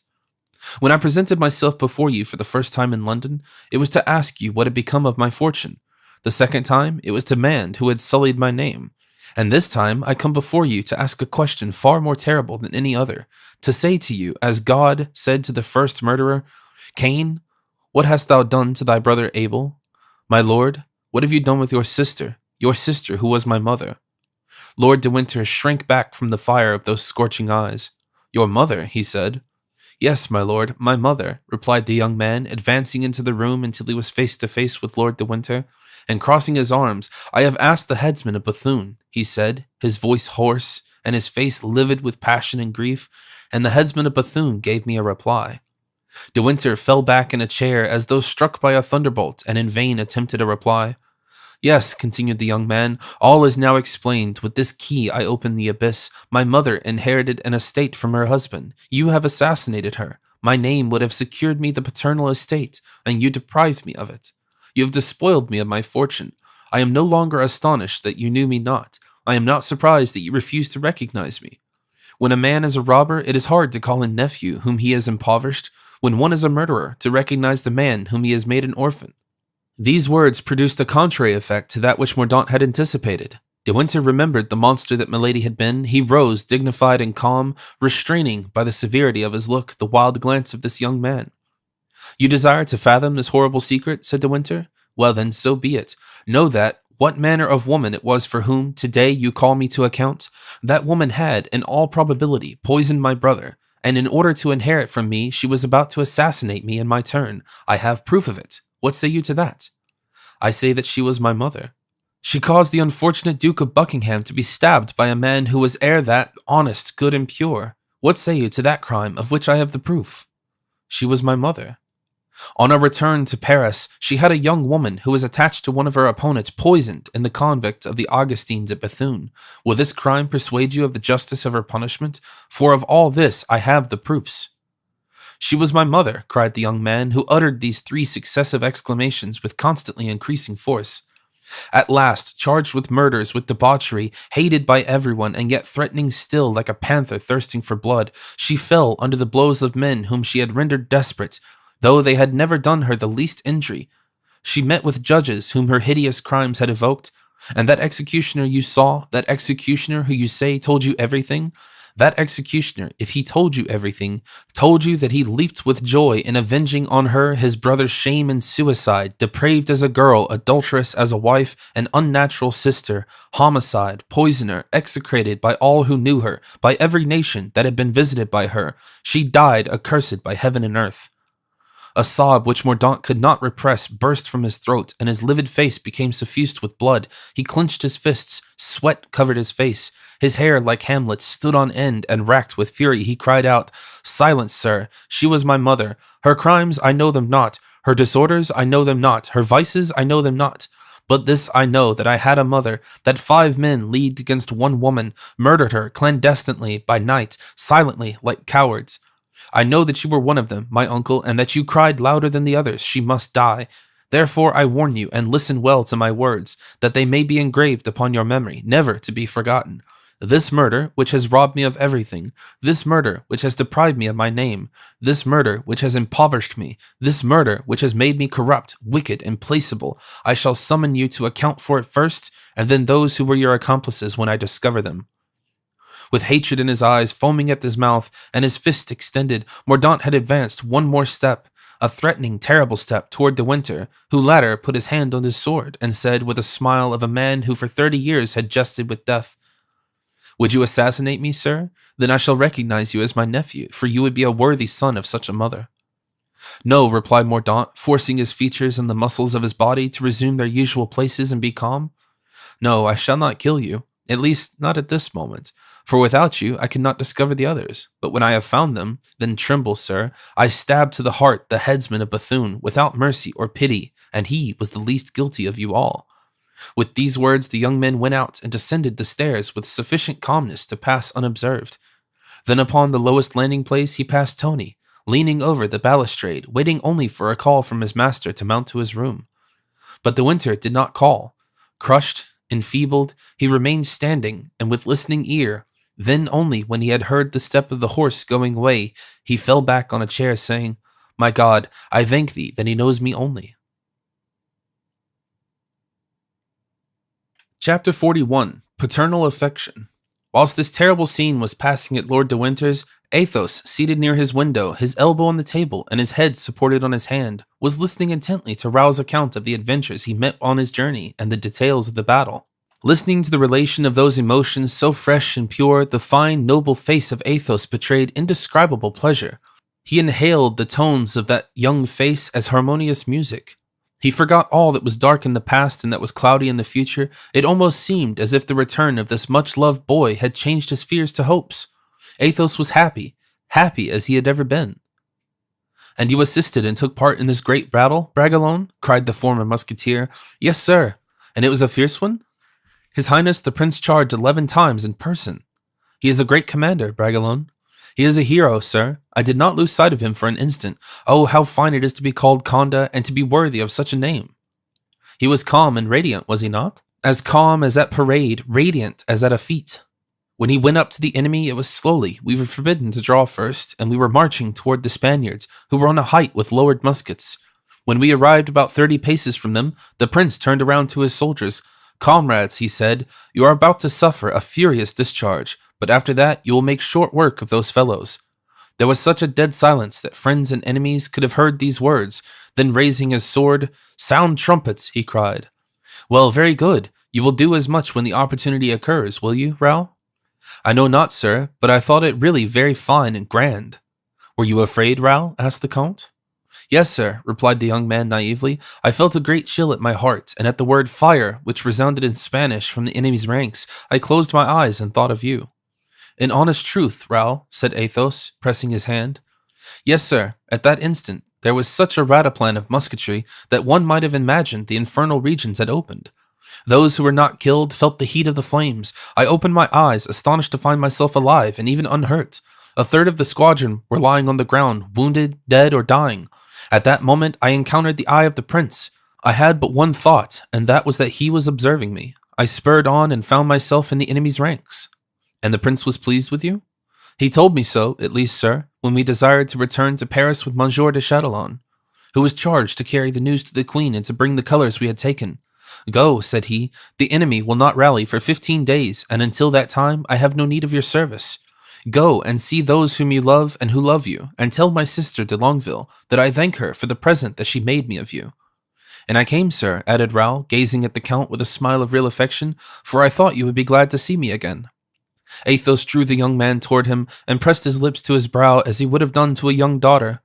"And now, Raoul," said he, "you are launched. You have dukes for friends, a marshal of France for godfather, a prince of the blood as commander, and on the day of your return you have been received by 2 queens. It is not so bad for a novice." "Oh, sir," said Raoul suddenly, "you recall something which, in my haste to relate my exploits, I had forgotten. It is that there with Her Majesty the Queen of England, a gentleman who, when I pronounced your name, uttered a cry of surprise and joy.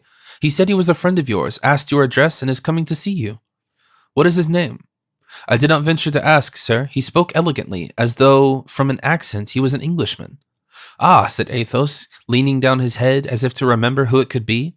Then, when he raised it again, he was struck by the presence of a man who was standing at the open door and was gazing at him with a compassionate air. Lord de Winter, exclaimed the Count. Athos, my friend. And the two gentlemen were for an instant locked in each other's arms. Then Athos, looking into his friend's face and taking him by both hands, said, What ails you, my lord? You appear as unhappy as I am the reverse. Yes, truly, dear friend, and I may even say the sight of you increases my dismay. And De Winter, glancing around him, Raoul quickly understood that the two friends wished to be alone, and he therefore left the room unaffectedly.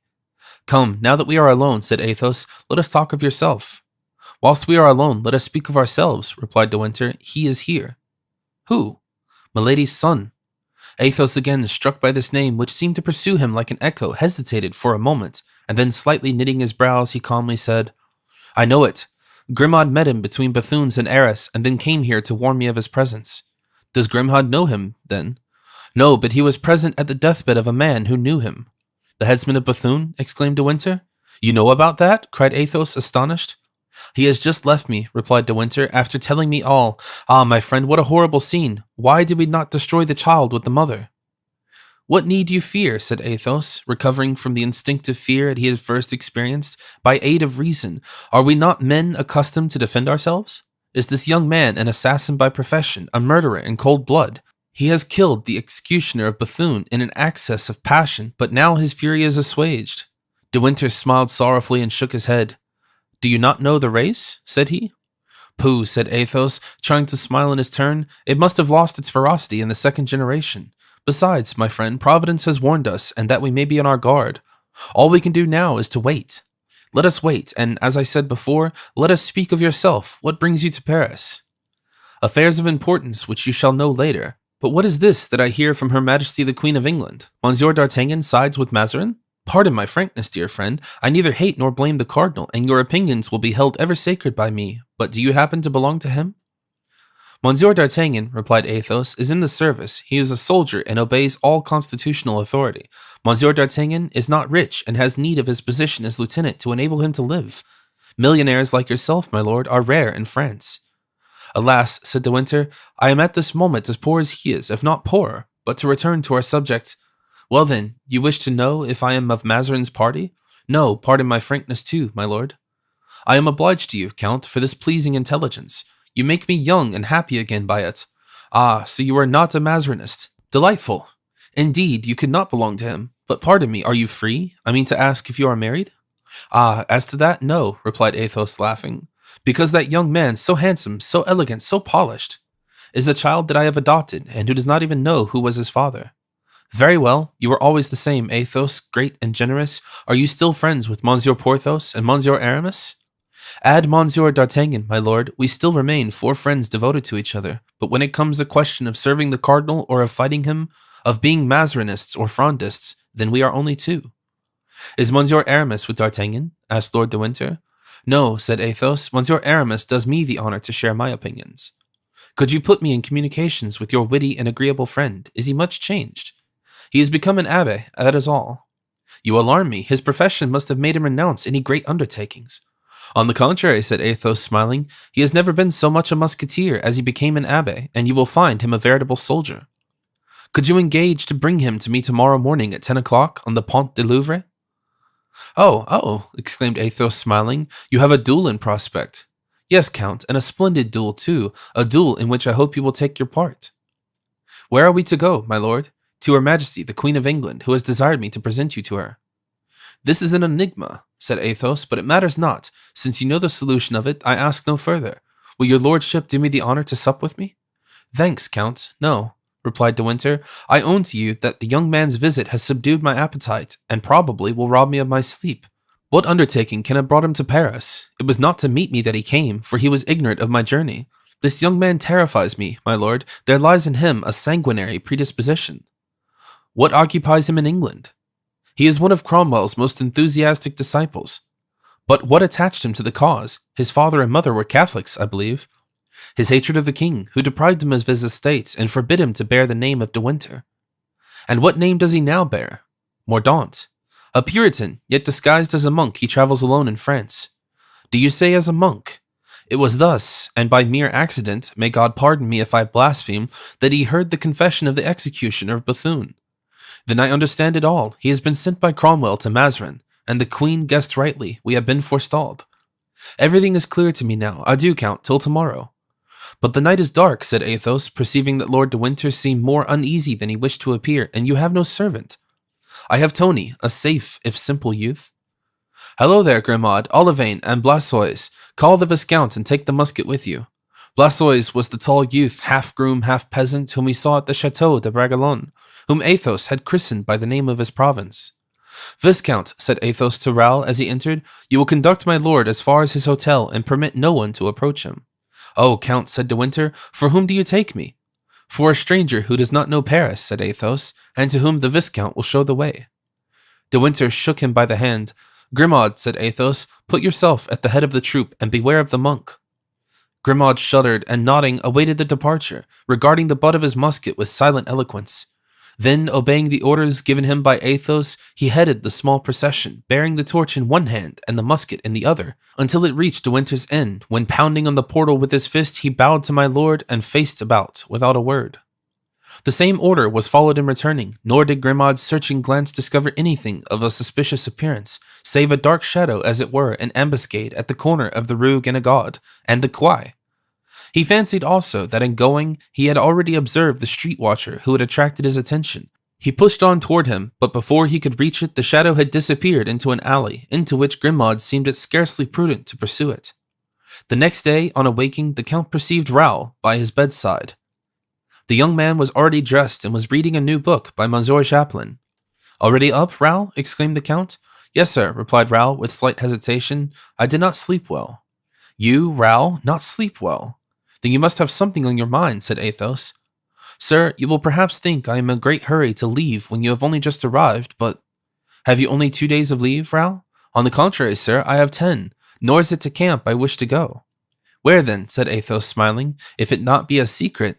You are now almost a man, since you have made your first passage of arms, and have inquired the right to go where you will without consulting me.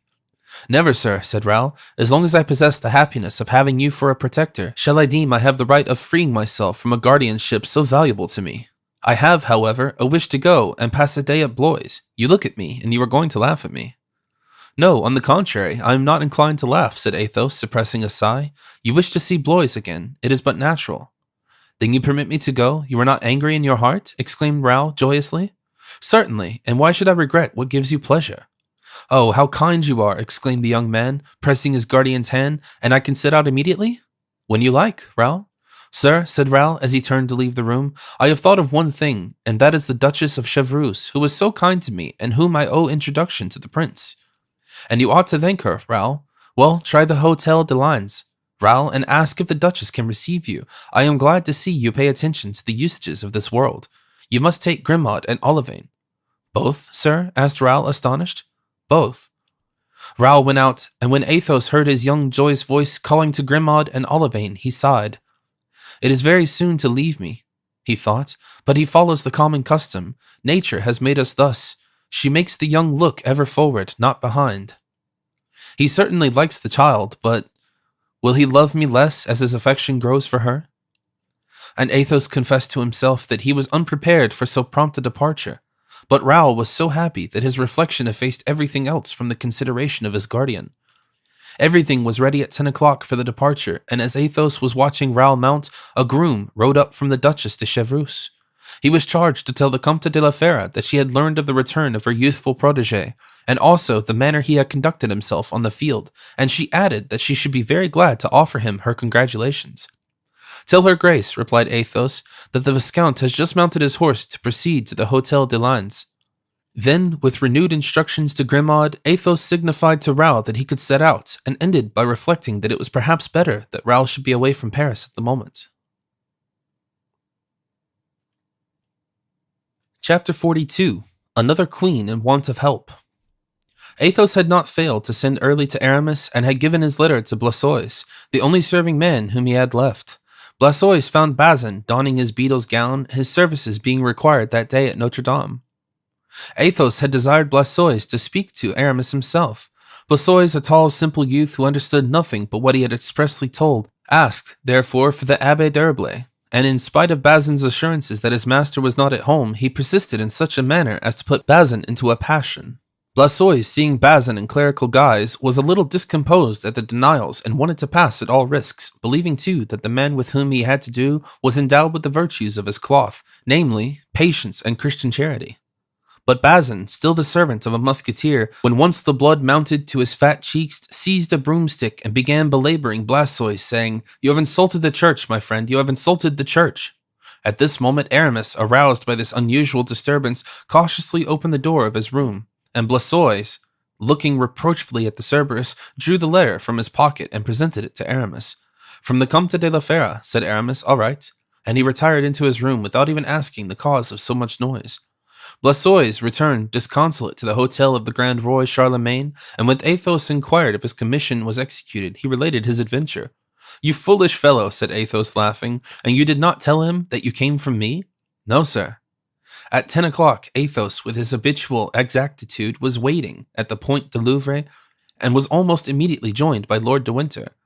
They waited 10 minutes, and then his lordship began to fear Aramis was not coming to join them. "Patience," said Athos, whose eyes were fixed in the direction of the Rue de Bac. "Patience, I see an abbé cuffing a man, then bowing to a woman. It must be Aramis." It was indeed Aramis. Having run against a young shopkeeper who was gaping at the crows and who had splashed him, Aramis, with one of his fists, had distanced him 10 paces. At this moment, one of his penitents passed, and as she was young and pretty, Aramis took off his cap to her with his most gracious smile. A most affectionate greeting, as one can well believe, took place between him and Lord de Winter. "Where are we going?" inquired Aramis. "Are we going to fight, perchance? I carry no sword this morning, and cannot return home to procure one." "No," said Lord de Winter, "we are going to pay a visit to Her Majesty, the Queen of England." "Oh, very well," replied Aramis. Then bending his face down to Athos's ear, "What is the object of this visit?" continued he. "Nay, I know not. Some evidence required from us, perhaps." "May it not be about that cursed affair?" asked Aramis, "in which case I do not greatly care to go, for it would be to pocket a lecture, and since it is my function to give them to others, I am rather averse to receiving them myself." "If it were so," answered Athos, "we should not be taken there by Lord de Winter, for he would come in his share, he was one of us." "You're right, let us go." On arriving at the Louvre, Lord de Winter entered first. Indeed, there was but one porter there to receive them at the gate. It was impossible in daylight, for the impoverished state of the habitation, grudging charity, had conceded to the unfortunate queen to pass unnoticed by Athos, Aramis, and even the Englishman. Large rooms, completely stripped of furniture, bare walls upon which here and there shone the old gold moldings which had resisted time and neglect, and windows with broken panes, impossible to close. No carpets, neither guards nor servants. This is what first met the eyes of Athos, to which he, touching his companion's elbow, directed his attention by his glances. "Mazarin is better lodged," said Aramis. "Mazarin is almost king," answered Athos. "Madame Henrietta is almost no longer queen." "If you would condescend to be clever, Athos," observed Aramis, "I really do think you would be wittier than poor Monsieur de Voiture." Athos smiled.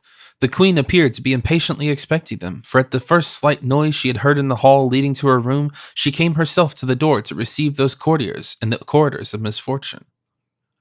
"Enter, you are welcome, gentlemen," she said. The gentlemen entered and remained standing, but at a motion from the queen they seated themselves. Athos was calm and grave, but Aramis was furious. The sight of such royal misery exasperated him, and his eyes examined every new trace of poverty that presented itself. "You are examining the luxury I enjoy," said the queen, glancing sadly around her. "Madame," replied Aramis, "I must ask your pardon, but I know not how to hide my indignation at seeing how a daughter of Henry IV is treated at the court of France." "Monsieur Aramis is not an officer?" asked the queen of Lord de Winter. "That gentleman is the Abbé d'Herblay," replied he. Aramis blushed. "Madame," he said, "I am an abbé, it is true. I am so against my will. I never had a vocation for the bands, my cassock is fastened by one button only, and I am always ready to become a musketeer once more. This morning, being ignorant that I should have the honor of seeing your majesty, I encumbered myself with this dress, but you will find me none the less a man devoted to your majesty's service, in whatever way you may see fit to use me." "The Abbé d'Herblay," resumed de Winter, "is one of those gallant musketeers formerly belonging to his majesty King Louis VIII, of whom I have spoken to you, madame." Then turning to Athos, he continued, "And this gentleman is that noble Comte de la Fera, whose high reputation is so well known to your majesty."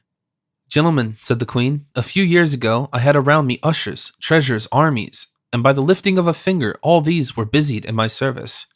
Today, look around you, and it may astonish you that in order to accomplish a plan which is dearer to me than life, I have only Lord de Winter, the friend of 20 years, and you, gentlemen, whom I see for the first time, and who I know but as my countrymen." "It is enough," said Athos, bowing low, "if the lives of 3 men can purchase yours, madame." "I thank you, gentlemen, but hear me," continued she. "I am not only the most miserable of queens, but the most unhappy of mothers, and the most wretched of wives. My children, 2 of them at least, the Duke of York and the Princess Elizabeth, are far away from me, exposed to the blows of the ambitious and our foes. My husband, the king, is leading in England so wretched an existence that there is no exaggeration to aver that he seeks death as a thing to be desired. Hold, gentlemen, here is the letter conveyed to me by my Lord de Winter. Read it." Obeying the queen, Athos read aloud the letter which had already been seen, in which King Charles demanded to know whether the hospitality of France would be accorded him. "Well?" asked Athos, when he had closed the letter. "Well," said the queen, "it has been refused." The 2 friends exchanged a smile of contempt. "And now," said Athos, "what is to be done? I have the honor to inquire from your majesty what you desire Monsieur d'Herblay and myself to do in your service. We are ready." "Ah, sir, you have a noble heart," exclaimed the queen with a burst of gratitude, whilst Lord de Winter turned to her with a glance which said, "Did I not answer for them?" "But you, sir?" said the queen to Aramis. "I, madame," replied he, "follow Monsieur de la Fera wherever he leads, even were it unto death, without demanding wherefore, and when it concerns your majesty's service, then," added he, looking at the queen with all the grace of former days, "I precede the count." "Well then, gentlemen," said the queen, "since it is thus, and since you are willing to devote yourselves to the service of a poor princess whom the whole world has abandoned, this is what is required to be done for me. The king is alone with a few gentlemen, whom he fears to lose every day, surrounded by the Scotch, whom he distrusts, although he be himself a Scotchman. Since Lord de Winter left him, I am distracted, sirs. I ask much, too much, perhaps, for I have no title to request it. Go to England, join the king, be his friends, protectors, march to battle at his side, and be near him in his house, where conspiracies, more dangerous than the perils of war, are hatching every day. And in exchange for the sacrifice that you make, gentlemen, I promise, not to reward you, I believe the word would offend you, but to love you as a sister, to prefer you next to my husband and my children, to everyone. I swear it before heaven." And the queen raised her eyes solemnly upward. "Madame," said Athos, "when must we set out?" "You consent, then?" exclaimed the queen joyfully. "Yes, madame, only it seems to me that your majesty goes too far in engaging to load us with a friendship so far above our merits. We render service to God, madame, in serving a prince so unfortunate, a queen so virtuous. Madame, we are yours, body and soul." "Oh, sirs," said the queen, moved even to tears, "this is the first time for 5 years I have felt the least approach to joy or hope. God, who can read my heart, all the gratitude I feel, I reward you. Save my husband, save the king, and although you care not for the price that is placed upon a good action in this world, leave me the hope that we shall meet again, when I may be able to thank you myself. In the meantime, I remain here. Have you anything to ask of me? From this moment, I become your friend, and since you are engaged in my affairs, I ought to occupy myself in yours." "Madame," replied Athos, "I have only to ask your majesty's prayers." "And I," said Aramis, "I am alone in the world, and have only your majesty to serve." The queen held out her hand, which they kissed, and she said in a low tone to De Winter, "If you need money, my lord, separate the jewels I have given you, detach the diamonds, and sell them to some Jew. You will receive them for 50 or 60,000 francs. Spend them if necessary, but let these gentlemen be treated as they deserve, that is to say, like kings." The queen had 2 letters ready, one written by herself, the other by her daughter, the Princess Henrietta. Both were addressed to King Charles. She gave the first to Athos and the other to Aramis, so that they should be separated by chance, they might make themselves known to the king, after which they withdrew. At the foot of the staircase, De Winter stopped. "Not to arouse suspicions, gentlemen," said he, "go your way, and I will go mine, and this evening at 9 o'clock we will assemble again at the Gate St. Denis. We will travel on horseback as far as our horses can go, and afterward we can take the posts. Once more let me thank you, my good friends, both in my name and the queen's." The 3 gentlemen then shook hands, Lord de Winter taking the Rue Saint-Honor, and Athos and Aramis remaining together. "Well," said Aramis, when they were alone, "what do you think of this business, my dear count?" "Bad," replied Athos, "very bad. But you receive it with enthusiasm." as I shall ever receive the defense of a great principle, my dear Herblay. Monarchs are only strong by the assistance of the aristocracy, but the aristocracy cannot survive without the continence of monarchs. Let us then support monarchy in order to support ourselves. We shall be murdered there, said Aramis. I hate the English. They are coarse, like every nation that swills beer.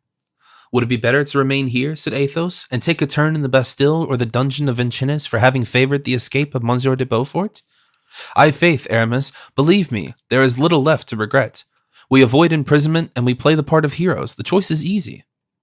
It is true, but in everything, friend, one must always return to the same question. A stupid one, I admit, but very necessary. Have you any money?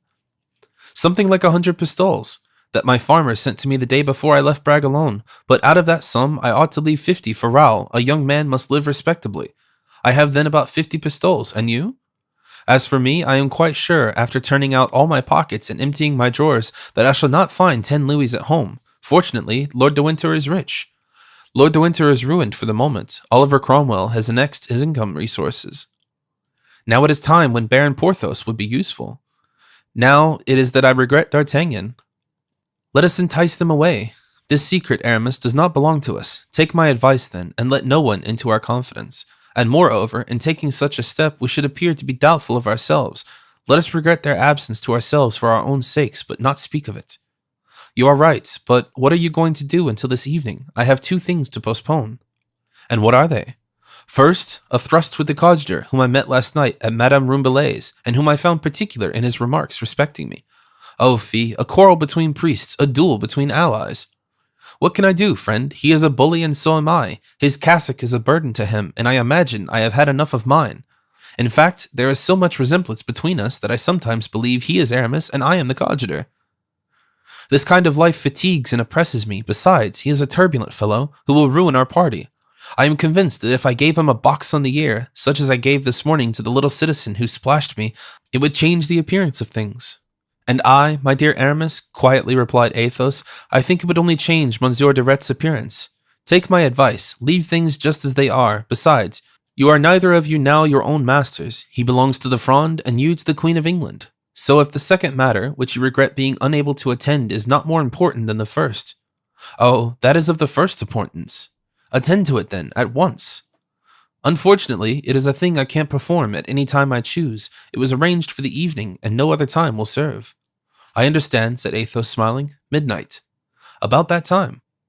But my dear fellow, those are things that bear postponement, and you must put it off, especially with so good an excuse to give on your return. Yes, if I return. If you do not return, how does it concern you? Be reasonable. Come, you are no longer 20 years old. To my great regret, Mordieu. Ah, if I were but 20 years old. Yes, said Athos, doubtless you would commit great follies, but now we must part. I have 1 or 2 visits to make and a letter to write. Call for me at 8 o'clock, and I shall wait supper for you at 7. That will do very well, said Aramis. I have 20 visits to make and as many letters to write. Then they separated. Athos went to pay a visit to Madame de la Vendôme, left his name at Madame de Chevreuse's, and wrote the following letter to D'Artagnan. Dear friend, I am about to set off with Aramis on important business. I wish to make my adieu to you, but time does not permit. Remember that I will write to you now to repeat how much affection for you I still cherish. Raoul is gone to Blois and is ignorant of my departure. Watch over him in my absence as much as you possibly can, and if by chance you receive no news of me in 3 months hence, tell him to open a packet which he will find addressed to him in my bronze casket at Blois, of which I now send you the key. Embrace Porthos from Aramis and myself. Adieu, perhaps farewell. At the hour agreed upon, Aramis arrived. He was dressed as an officer and had the old sword at his side which he had drawn so often, and which was now more than ever ready to draw. By the by, he said, I think we are decidedly wrong to depart thus, without leaving a line for Porthos and D'Artagnan. The thing is done, my dear friend, said Athos. I foresaw that, and have embraced them both from you and myself. You are a wonderful man, my dear Count, said Aramis. You think of everything. Well, have you made up your mind to this journey? Quite, and now I reflect about it. I am glad to leave Paris at this moment. And so am I, replied Athos. My only regret is not having seen D'Artagnan, but the rascal is so cunning he might have guessed our project. When supper was over, Blaisois entered. Sir, he said, here is Monsieur D'Artagnan's answer. But I did not tell you that there would be an answer, stupid, said Athos. And I set off without waiting for one, but he called me back and gave me this. He presented a little leather bag, plump and given out a golden jingle. Athos opened it and began by drawing forth a little note written in these terms. My dear Count, when one travels, and especially for 3 months, one never has a superfluity of money. Now, recalling former times of mutual distress, I send you half my purse. It is money to obtain which I made Mazarin sweat. Don't make a bad use of it, I entreat you. As to what you said about not seeing you again, I believe not a word of it. With such a heart as yours and such a sword, one passes through the valley of the shadow of death a dozen times, unscathed and unalarmed. Au revoir, not farewell. It is unnecessary to say that from the day I saw Raoul I loved him. Nevertheless, believe that I heartily pray that I may not become him a father. However, much I might be proud of such a son. Your D'Artagnan. P.S. Be it well understood that the 50 louis which I send are equally for Aramis as for you as Aramis. Athos smiled, and his fine eye was dimmed by a tear. D'Artagnan, who had loved him so tenderly, loved him still, although a Mazarinist. There are the 50 louis, I' faith, said Aramis, emptying the purse on the table, all bearing the effigy of Louis VIII. Well, what shall you do with this money, Count? Shall you keep it or send it back? I shall keep it, Aramis, and even though I had no need of it, I still should keep it. What is offered from a generous heart should be accepted generously. Take 25 of them, Aramis, and give me the remaining 25. All right, I am glad to see you are of my opinion. There now, shall we start? When you like, but have you no groom? No, that idiot Bazin had the folly to make himself verger, as you know, and therefore cannot leave Notre Dame. Very well, take Blaisois, with whom I do not know what to do, since I already have Grimaud. Willingly, said Aramis. At this moment Grimaud appeared at the door. Ready, said he, with his usual curtness. Let us go then, said Athos. The two friends mounted, as did their servants. At the corner of the quay they encountered Bazin, who was running breathlessly. Oh, sir, exclaimed he, thank heaven I have arrived in time. Monsieur Porthos has just been to your house and has left this for you, saying that the letter was important and must be given to you before you left. Good, said Aramis, taking a purse which Bazin presented to him. What is this? Wait, your reverence, there is a letter. You know I have already told you that if you ever call me anything but chevalier, I will break every bone in your body. Give me the letter. What can you read? Asked Athos. It is as dark as a cold oven. Wait, said Bazin, striking a flint and setting fire a twisted wax light, which he started the church candles. Thus illumined, Aramis read the following epistle. My dear D'Herblay, I learned from D'Artagnan, who has embraced me on the part of the Comte de la Fère and yourself, that you are setting out on a journey which may perhaps last 2 or 3 months. As I know that you do not like to ask money of your friends, I offer you some of my own accord. Here are 200 pistoles, which you can dispose of as you wish and return to me when opportunity occurs. Do not fear that you put me to inconvenience. If I want money, I can send for some to any of my chateaux. But Braxieux alone, I have 20,000 francs in gold. So, if I do not send you more, it is because I fear you would not accept a larger sum. I address you because you know that although I esteem him from my heart, I am a little awed by the Comte de la Fère, but it is understood that what I offer you, I offer him at the same time.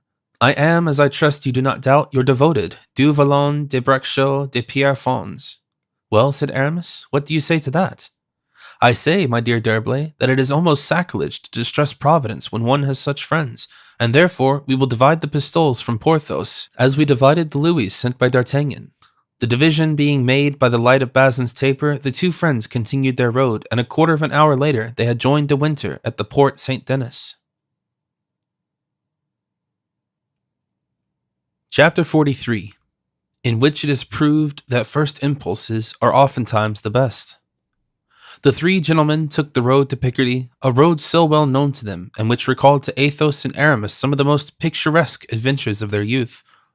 If Mousqueton were with us, observed Athos, on reaching the spot where they had a dispute with the Paviers, how he would tremble at passing this. Do you remember, Aramis, that it was here he received that famous bullet wound? By my faith, 'twill be excusable in him to tremble, replied Aramis, for even I feel a shudder at the recollection. Hold, just above that tree is the little spot where I thought I was killed. It was soon time for Grimaud to recall the past, arriving before the inn at which his master and himself had made such an enormous repast. He approached Athos and said, showing him the air hole of the cellar, "Sausages." Athos began to laugh, for this juvenile escapade of his appeared to be as amusing as if someone had related it to another person. At last, after traveling 2 days and a night, they arrived at Boulogne toward the evening, favored by magnificent weather. Boulogne was a strong position. Then, almost a deserted town, built entirely on the heights, what is now called the lower town, did not exist. Gentlemen, said De Winter, on reaching the gate of the town, let us do here as at Paris. Let us separate to avoid suspicion. I know an inn, little frequented, but of which the host is entirely devoted to me. I will go there, where I expect to find letters, and you go to the first tavern in the town. To let Epée du Grand Henry, for instance, refresh yourselves, and in 2 hours be upon the jetty. Our boat is waiting for us there. The matter being thus decided, the two friends found, about 200 paces further, the tavern indicated. Their horses were fed, but not unsaddled. The grooms supped, for it was already late, and their two masters, impatient to return, appointed a place of meeting with them on the jetty, and desired of them no account on exchange of word with anyone. It is needless to say that this caution concerned Blaisois alone, long enough since it had been a useless one to Grimaud. Athos and Aramis walked down toward the port, from their dress covered with dust, and from a certain easy manner by means of which a man accustomed to travel is always recognizable. The two friends excited the attention of a few promenaders. There was more especially one upon whom their arrival had produced a decided impression. This man, whom they had noticed from the first for the same reason they had themselves been remarked by the others, was walking in a listless way up and down the jetty. From the moment he perceived them, he did not cease to look at them, and seemed to burn with the wish to speak to them.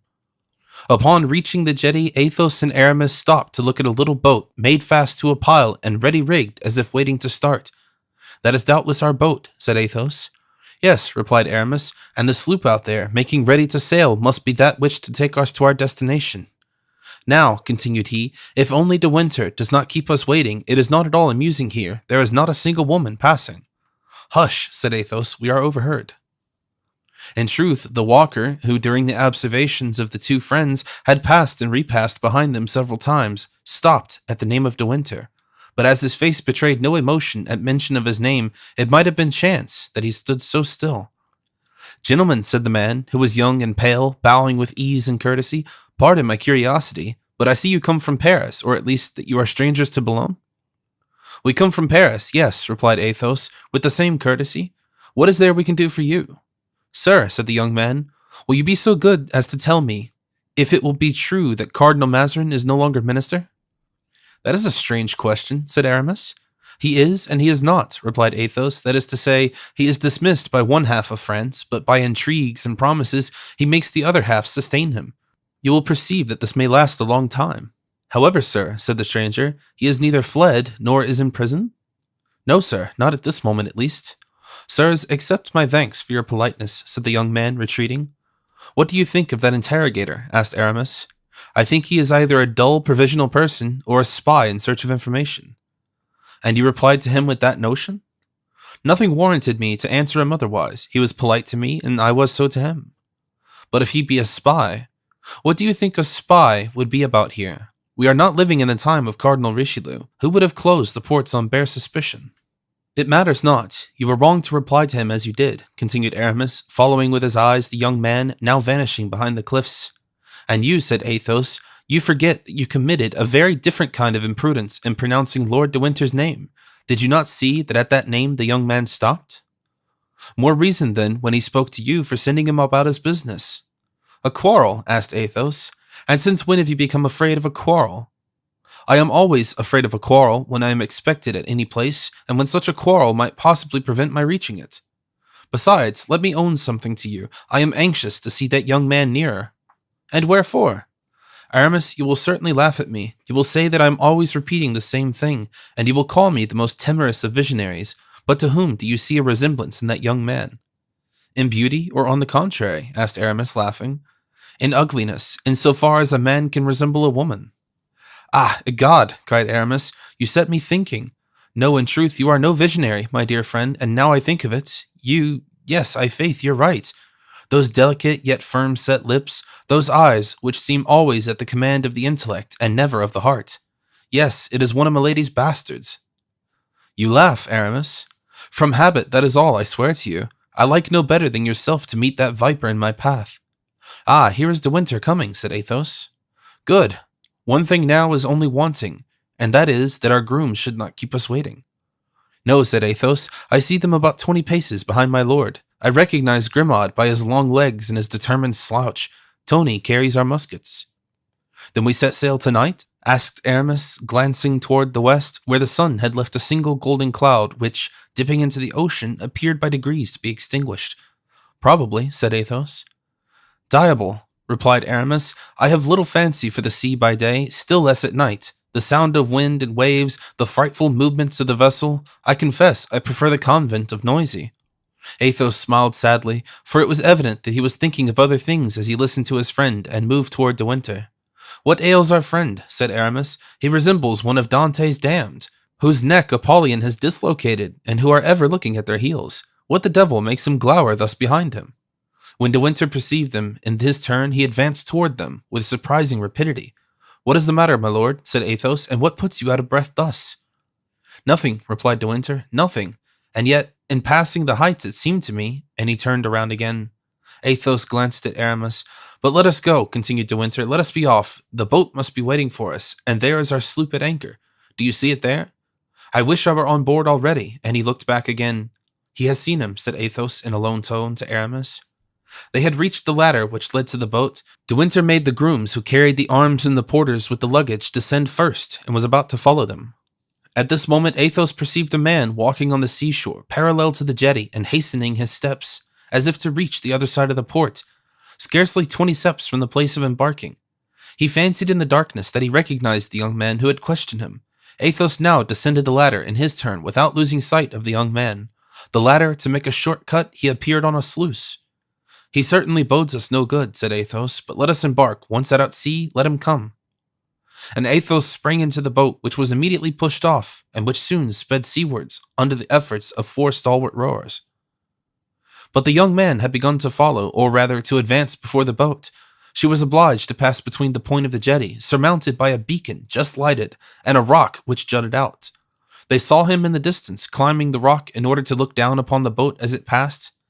Aye, but, said Aramis, that young fellow is decidedly a spy. Which is the young man? Asked De Winter, turning around. He who followed us and spoke to us awaits us there. Behold. De Winter turned and followed the direction of Aramis's finger. The beacon bathed with light the little strait through which they were about to pass, and the rock where the young man stood with bare head and crossed arms. It is he, exclaimed De Winter, seizing the arm of Athos. It is he. I thought I recognized him, and I was not mistaken. Whom do you mean? Asked Aramis. Milady's son, replied Athos. The monk, exclaimed Glemrod. The young man heard these words and bent so forward over the rock that one might have supposed he was about to precipitate himself from it.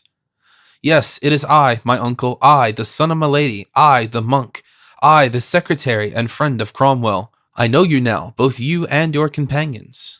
In that boat sat 3 men, unquestionably brave, whose courage no man would have dared dispute.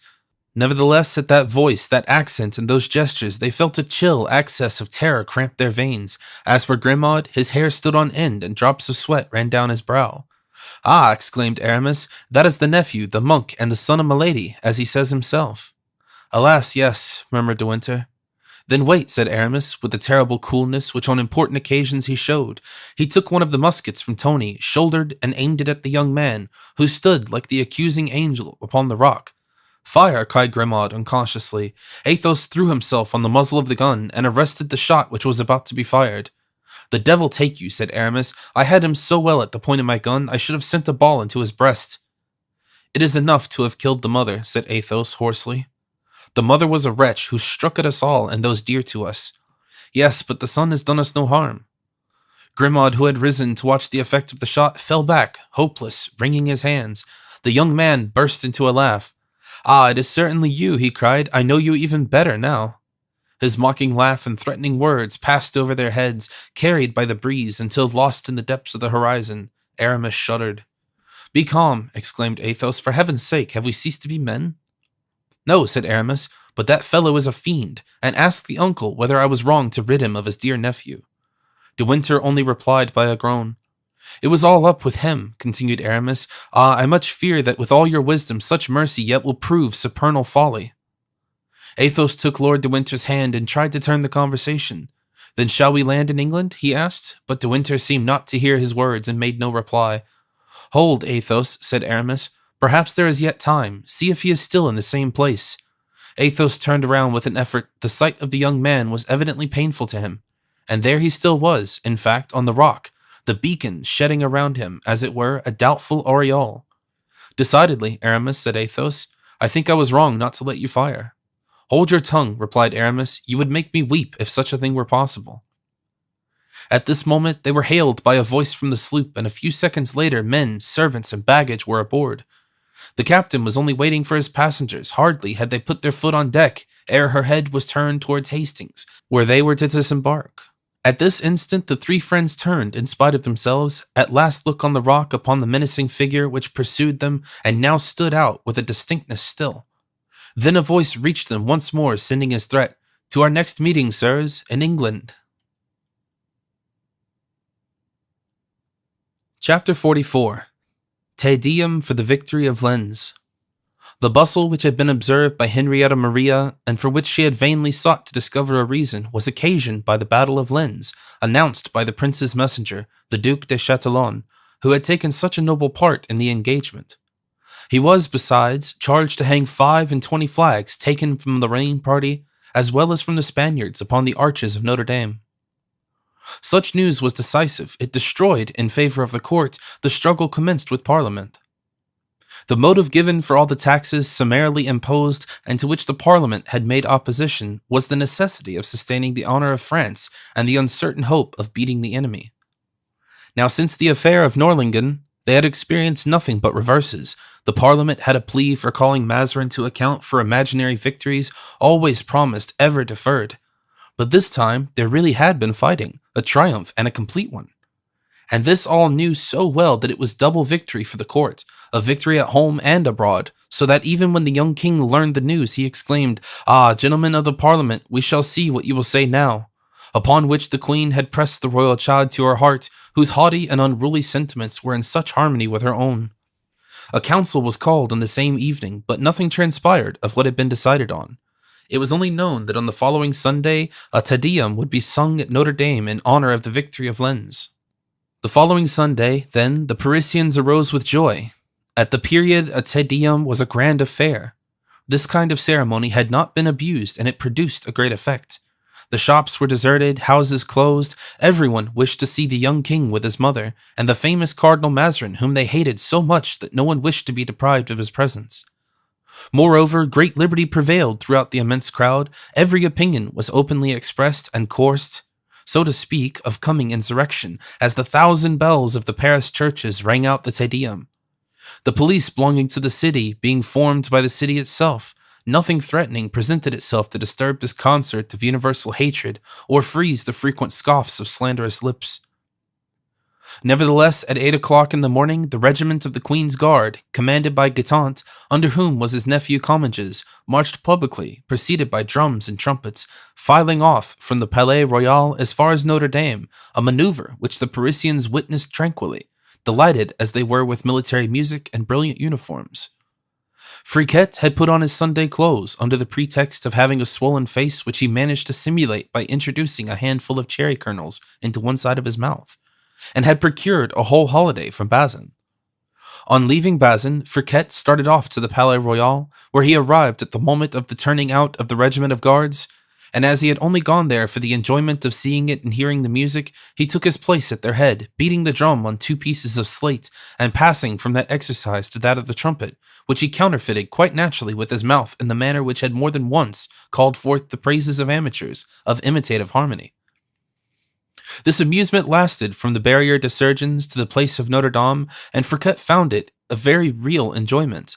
But when at last the regiment separated, penetrated the heart of the city, and placed itself at the extremity of the Rue Saint-Christophe, near the Rue Cocatrix in which Broussel lived, then Friquet remembered that he had not had breakfast, and after thinking in which direction he had better turn his steps in order to accomplish this important act of the day, he reflected deeply and decided that Councillor Broussel should bear the cost of his repast. In consequence, he took to his heels, arrived breathlessly at the councillor's door, and knocked violently. His mother, the councillor's old servant, opened it. "What doest thou here, good for nothing?" she said, "and why art thou not at Notre Dame?" "I have been there, mother," said Friquet, "but I saw things happen of which Master Broussel ought to be warned, and so with Monsieur Bazin's permission, you know, mother, Monsieur Bazin the verger, I came to speak to Monsieur Broussel." "And what hast thou to say, boy, to Monsieur Broussel?" I wish to tell him, replied Friquet, screaming with all his might, that there is a whole regiment of guards coming this way, and as I hear everywhere that at the court they are ill disposed to him, I wish to warn him that he may be on his guard. Brussel heard the scream of the young oddity, and enchanted with this excess of zeal, came down to the first floor, for he was, in truth, working in his room on the second. Well, said he, friend, what matters the regiment of guards to us, and art thou not mad to make such a disturbance? Knowest thou not that it is the custom of these soldiers to act thus, and that it is usual for the regiment to form themselves into two solid walls when the king goes by? Friquet counterfeited surprise, and twisted his new cap around his fingers, said, It is not astonishing for you to know it, Monsieur Brussel, who knows everything, but as for me, by holy truth, I did not know it, and I thought that I would give you good advice. You must not be angry with me for that, Monsieur Brussel. On the contrary, my boy, on the contrary, I am pleased with your zeal. Dame Nanette, look for those apricots which Madame de Longueville sent us yesterday, from Noisy, and give half a dozen of them to your son, with a crust of new bread. Oh, thank you, sir, thank you, Monsieur Brussel, said Friquet, I am so fond of apricots. Brussel then proceeded to his wife's room and asked for breakfast. It was 9 o'clock. The councillor placed himself at the window. The street was completely deserted, but in the distance was heard, like the noise of the tide rushing in, the deep hum of a populous waves increasing now around Notre Dame. This noise redoubled when D'Artagnan, with a company of musketeers, placed himself at the gate of Notre Dame to secure the service of the church.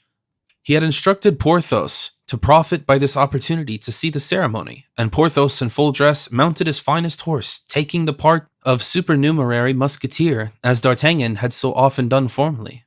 The sergeant of his company, a veteran of the Spanish wars, had recognized Porthos, his old companion, and very soon all those who served under him were placed in possession of startling facts concerning the honor of the ancient musketeers of Treville. Porthos had not only been well received by the company, but he was moreover looked on with great admiration. At 10 o'clock, the guns of the Louvre announced the departure of the king, and then a movement similar to that of trees in a stormy wind that bend and writhe with agitated tops ran through the multitude, which was compressed behind the immovable muskets of the guard. At last the king appeared with the queen in a gilded chariot. 10 other carriages followed, containing the ladies of honor, the officers of the royal household, and the court. God save the king, was the cry in every direction. The young monarch gravely put his head out of the window, looked sufficiently grateful, and even bowed, at which the cries of the multitude were renewed. Just as the court was settling down in the cathedral, a carriage bearing the arms of Comminges quitted the line of the court carriages and proceeded slowly to the end of the Rue Saint-Christophe, now entirely deserted. When it arrived there, 4 guards and a police officer, who accompanied it, mounted into the heavy machine and closed the shutters. Then, through an opening cautiously made, the policeman began to watch the length of the Rue Cocatrix, as if he was waiting for someone. All the world was occupied with the ceremony, so that neither the chariot nor the precautions taken by those who were within it had been observed. Friquet, whose eye, ever on the alert, could alone have discovered him, had gone to devour his apricots upon the entablature of a house in the square of Notre Dame. Thence he saw the king, the queen, and Monsieur Mazarin, and heard the mass as well as he had been on duty. Toward the end of the service, the queen, seeing Comminges standing near her, waiting for a confirmation of the order she had given him before quitting the Louvre, said in a whisper, "Go, Comminges, and may God aid you." Comminges immediately left the church and entered the Rue Saint-Christophe. Friquet, seeing this fine officer thus walk away, followed by 2 guards, amused himself by pursuing them, and did this so much more the gladly as the ceremony ended at that instant, and the king remounted his carriage. Hardly had the police officer observed Comminges at the end of the Rue Cocatrix when he said one word to the coachman, who at once put his vehicle into motion and drove up before Brussel's door. Comminges knocked at the door at the same moment, and Friquet was waiting behind Comminges until the door should be open. "What doest thou here, rascal?" asked Comminges. "I want to go into Master Brussel's house, captain," replied Friquet, in that wheedling way the gamins of Paris know so well how to assume when necessary. "And on what floor does he live?" asked Comminges. "In the whole house," said Friquet. "The house belongs to him. He occupies the 2nd floor when he works, and descends to the 1st to take his meals. He must be at dinner now. It is noon." "Good," said Comminges. At this moment the door was opened, and having questioned the servant, the officer learned that Master Brussel was at home and at dinner. Brussel was seated at the table with his family, having his wife opposite to him, his 2 daughters by his side, and his son, Louvirez, whom we have already seen when the accident happened to the councillor, an accident from which he had quite recovered, at the bottom of the table. The worthy man, restored to perfect health, was tasting the fine fruit which Madame de Longueville had sent him. At sight of the officer, Broussel was somewhat moved, but seeing him bow politely, he rose and bowed also. Still, in spite of this reciprocal politeness, the countenances of the women betrayed a certain amount of uneasiness.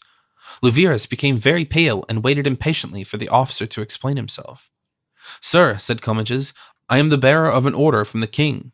"Very well, sir," replied Broussel. "What is this order?" And he held out his hand. "I am commissioned to seize your person, sir," said Comminges, in the same tone and with the same politeness. "And if you will believe me, you had better spare yourself the trouble of reading that long letter and follow me." A thunderbolt falling in the midst of these good people so peacefully assembled there would not have produced a more appalling effect. It was a horrible thing at that period to be imprisoned by the enmity of the king. Louviers sprang forward to snatch his sword, which stood against a chair in the corner of the room, but a glance from the worthy Broussel, who in the midst of it all did not lose his presence of mind, checked this foolhardy action of despair.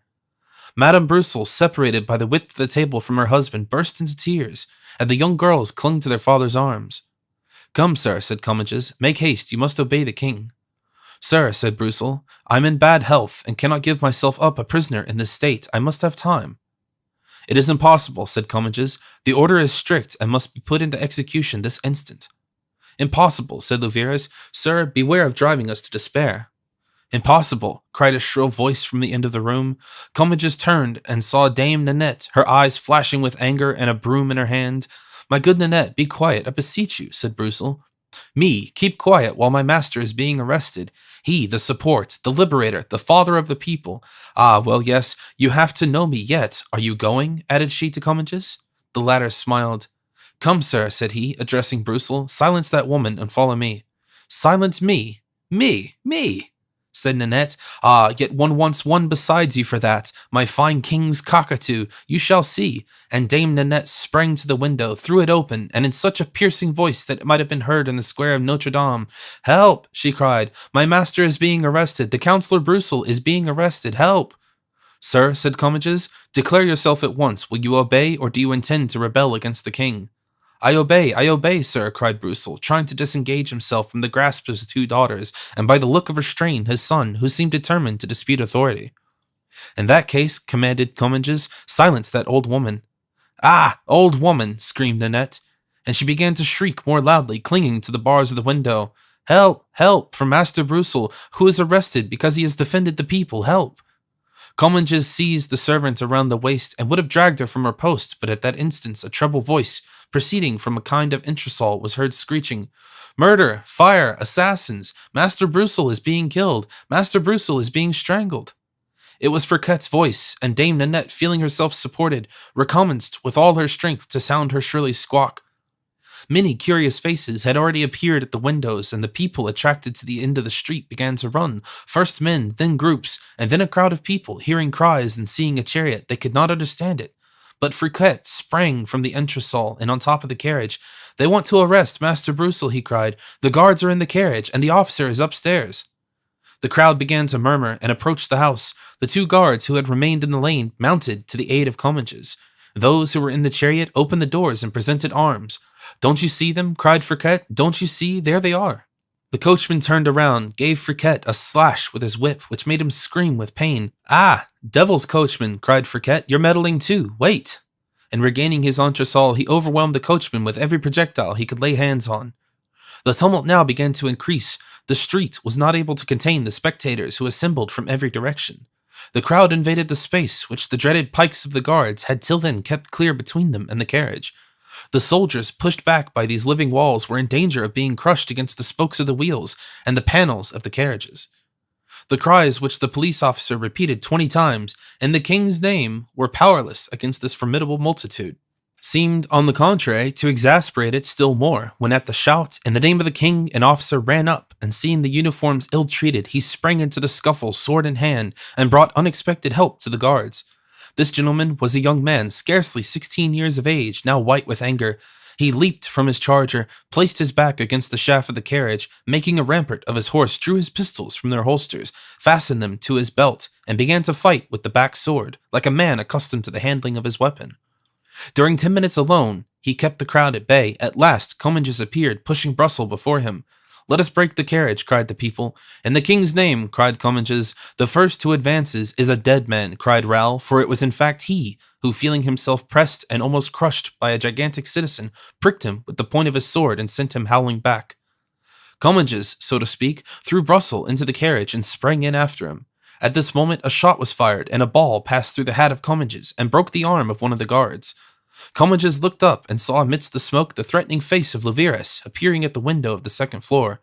"Very well," said Comminges, "you shall hear of this anon." "And you of me, sir," said Louverus, "and we shall see then who can speak the loudest." Friquet and Nanette continued to shout. The cries, the noise of the shot, and the intoxicating smell of powder produced their usual maddening effects. "Down with the officer! Down with him!" was the cry.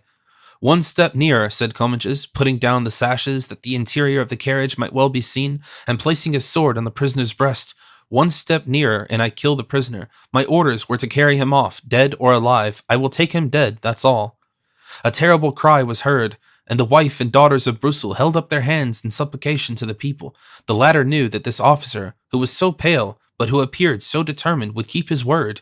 They continued to threaten, but they began to disperse. "Drive to the palace," said Comminges to the coachman, who was then more dead than alive. The man whipped his animals, which cleared a way through the crowd, but on arriving at the quay, they were obliged to stop. The carriage was upset, the horses carried off, stifled, mangled by the crowd. Raoul on foot, for he had no time to mount his horse again, tired, like the guards, of distributing blows with the flat of his sword, had recourse to its point.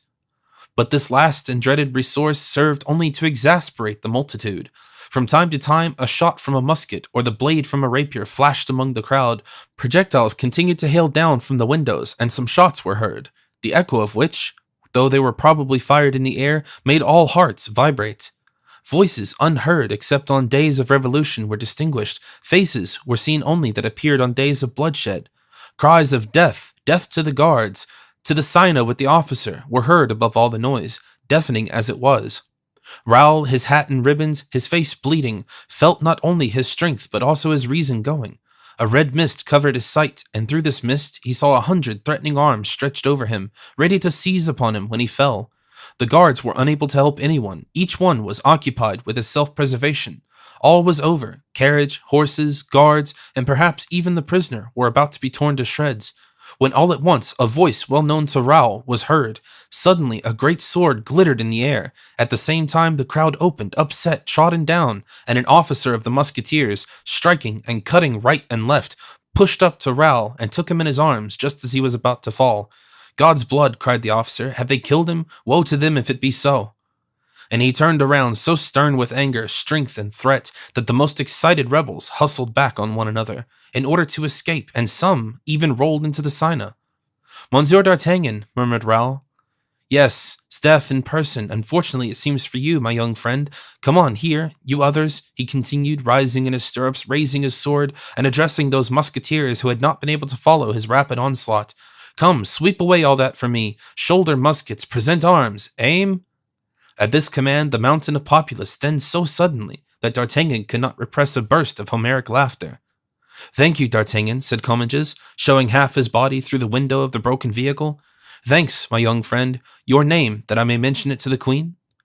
Raoul was about to reply when D'Artagnan bent down to his ear. "Hold your tongue," said he. "Let me answer. Do not lose time, Comminges," he continued. "Get out of the carriage if you can, and make another draw up. Be quick, or in 5 minutes the mob will be on us again with swords and muskets, and you will be killed. Hold, there's a carriage coming over yonder." Then bending again to Raoul, he whispered, "Above all things, do not divulge your name." "That's right, I will go," said Comminges, "and if they come back, fire." "Not at all, not at all," replied D'Artagnan. "Let no one move. On the contrary, one shot at this moment would be paid for dearly tomorrow."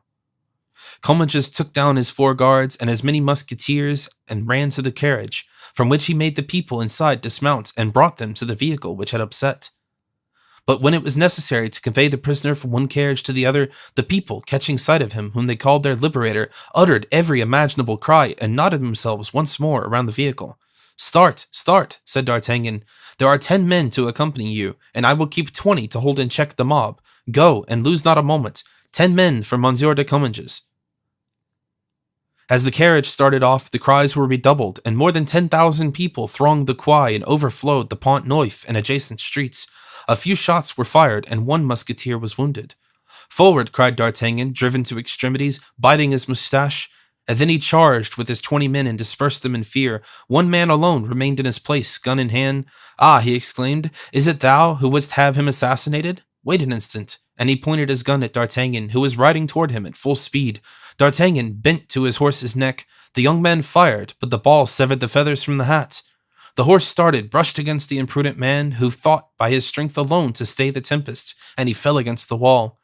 D'Artagnan pulled up his horse, and whilst his musketeers continued to charge, he returned and bent with sword drawn over the man he had knocked down.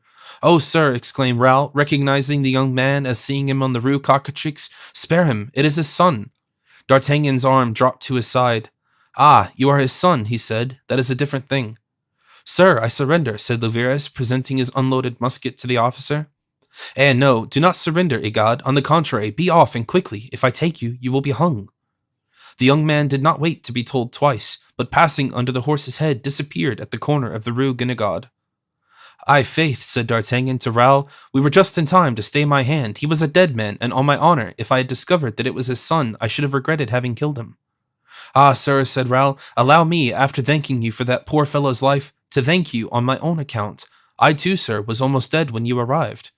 Wait, young man, do not fatigue yourself with speaking. We can talk of it after." Then, seeing that the musketeers had cleared the quay from the Pont Neuf to the Quai Saint-Michel, he raised his sword for them to double their speed. The musketeers trotted up, and at the same time the 10 men whom D'Artagnan had given to Comminges appeared. "Hello," cried D'Artagnan, "has something fresh happened?" Sir," replied the sergeant, "their vehicle has broken down a second time. It really must be doomed." "They are bad managers," said D'Artagnan, shrugging his shoulders. "When a carriage is chosen, it ought to be strong. The carriage in which a Broussel is to be arrested ought to be able to bear 10,000 men. What are your commands, Lieutenant?" "Take the detachment and conduct him to his place." "But you will be left alone." "Certainly. So you suppose I have need of an escort? Go." The musketeers set off, and D'Artagnan was left alone with Raoul. "Now," he said, "are you in pain?" "Yes, my head is not only swimming, but burning." "What's the matter with his head?" said D'Artagnan, raising his battered hat. "Ah, a bruise." "Yes, I think I received a flower pot on my head." "Brutes," said D'Artagnan. "But were you not on horseback? You have spurs." "Yes, but I got down to defend Monsieur de Comminges, and my horse was taken away. Here it is, I see." At this very moment Friquet passed, mounted on Raoul's horse, waving his party-colored hat, and crying, "Broussel, Broussel." "Hallo, stop, rascal," cried D'Artagnan. "Bring hither that horse." Friquet heard perfectly, but he pretended not to do so, and tried to continue his road. D'Artagnan felt inclined for an instant to pursue Master Friquet, but not wishing to leave Raoul alone, he contented himself with taking a pistol from the holster and cocking it. Friquet had a quick eye and a fine ear. He saw D'Artagnan's movement, heard the sound of the click, and stopped at once. "Ah, it is you, your honor," he said, advancing toward D'Artagnan. "I am truly pleased to meet you." D'Artagnan looked attentively at Friquet, and recognized the little chorister of the Rue de la Calandre. "Ah, 'tis thou, rascal," said he. "Come here. So thou hast changed thy trade. Thou art no longer a choir boy, nor a tavern boy. Thou hast become a horse stealer." "Ah, your honor, how can you say so?" exclaimed Friquet. "I was seeking the gentleman to whom this horse belongs, an officer brave and handsome as a youthful Caesar, then pretending to see Raoul for the first time." "Ah, but if I mistake not," continued he, "here he is. You won't forget the boy, sir." Raoul put his hand in his pocket. "What are you about?" asked D'Artagnan. "To give 10 francs to this honest fellow," replied Raoul, taking a pistol from his pocket. 10 kicks on his back," said D'Artagnan. "Be off, you little villain, and forget not that I have your address." Friquet, who did not expect to be let off so cheaply, bounded off like a gazelle upon the Quai à la Rue Dauphine, and disappeared. Raoul mounted his horse, and both leisurely took their way to the Rue Tiquetonne. D'Artagnan watched over the youth as if he had been his own son. They arrived without accident at the Hôtel de la Chevrette. The handsome Madeleine announced to D'Artagnan that Planchet had returned, bringing Mousqueton with him, who had heroically borne the extraction of the ball, and was as well as his state would permit. D'Artagnan desired Planchet to be summoned, but he had soon disappeared. "Then bring some wine," said D'Artagnan. "You are much pleased with yourself," said he to Raoul when they were alone, "are you not?" "Well, yes," replied Raoul. "It seems to me I did my duty. I defended the king." "And who told you to defend the king?" "The Comte de la Fère himself." "Yes, the king, but today you have not fought for the king. You have fought for Mazarin, which is not quite the same thing." "But you yourself?" "Oh, for me, that is another matter. I obey my captain's orders. As for you, your captain is the prince. Understand that rightly, you have no other." But has no one ever seen such a wild fellow, continued he, making himself a Mazarin nest and helping to arrest Broussel? Breathe not a word of that, or the Comte de la Fera will be furious. You think the Count will be angry with me? Think it? I am certain of it. Were it not for that, I should thank you, for you have worked for us. However, I scold you instead of him, and in his place the storm will blow over more easily. Believe me, and moreover, my dear child, continued D'Artagnan, I am making use of the privilege conceded to me by your guardian. I do not understand you, sir, said Raoul. D'Artagnan rose and taking the letter from his writing desk presented it to Raoul. The face of the letter became serious when he had cast his eyes upon the paper. Oh, mon Dieu, said he, raising his fine eyes to D'Artagnan, moist with tears, the Count has left Paris without seeing me? He left 4 days ago, said D'Artagnan, but this letter seems too intimate that he is about to incur danger, perhaps death. He incur danger of death? No, be not anxious. He is traveling on business and will return ere long. I hope you have no repugnance to accept me as your guardian on the interim. Oh no, Monsieur D'Artagnan, said Raoul. You are such a brave gentleman, and the Comte de la Fera has so much affection for you.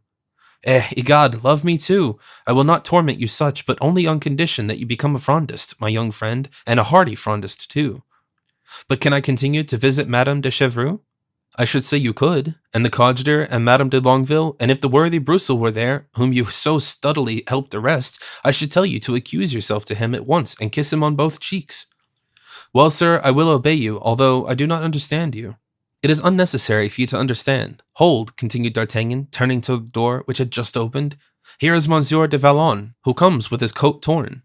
Yes, but in exchange, said Porthos, covered with perspiration and soiled by dust, in exchange I have torn many skins. Those wretches wanted to take away my sword. Deuce take them. What a popular commotion, continued the giant in his quiet manner. But I knocked down more than 20 with the hilt of Balizarde.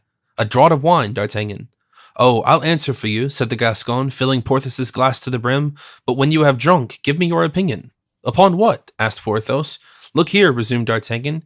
Here is Monsieur de Bragelonne, who determined at all risk to aid the arrest of Broussel, and whom I had great difficulty to prevent defending Monsieur de Comminges. The devil, said Porthos, and his guardian, what would he have said to that?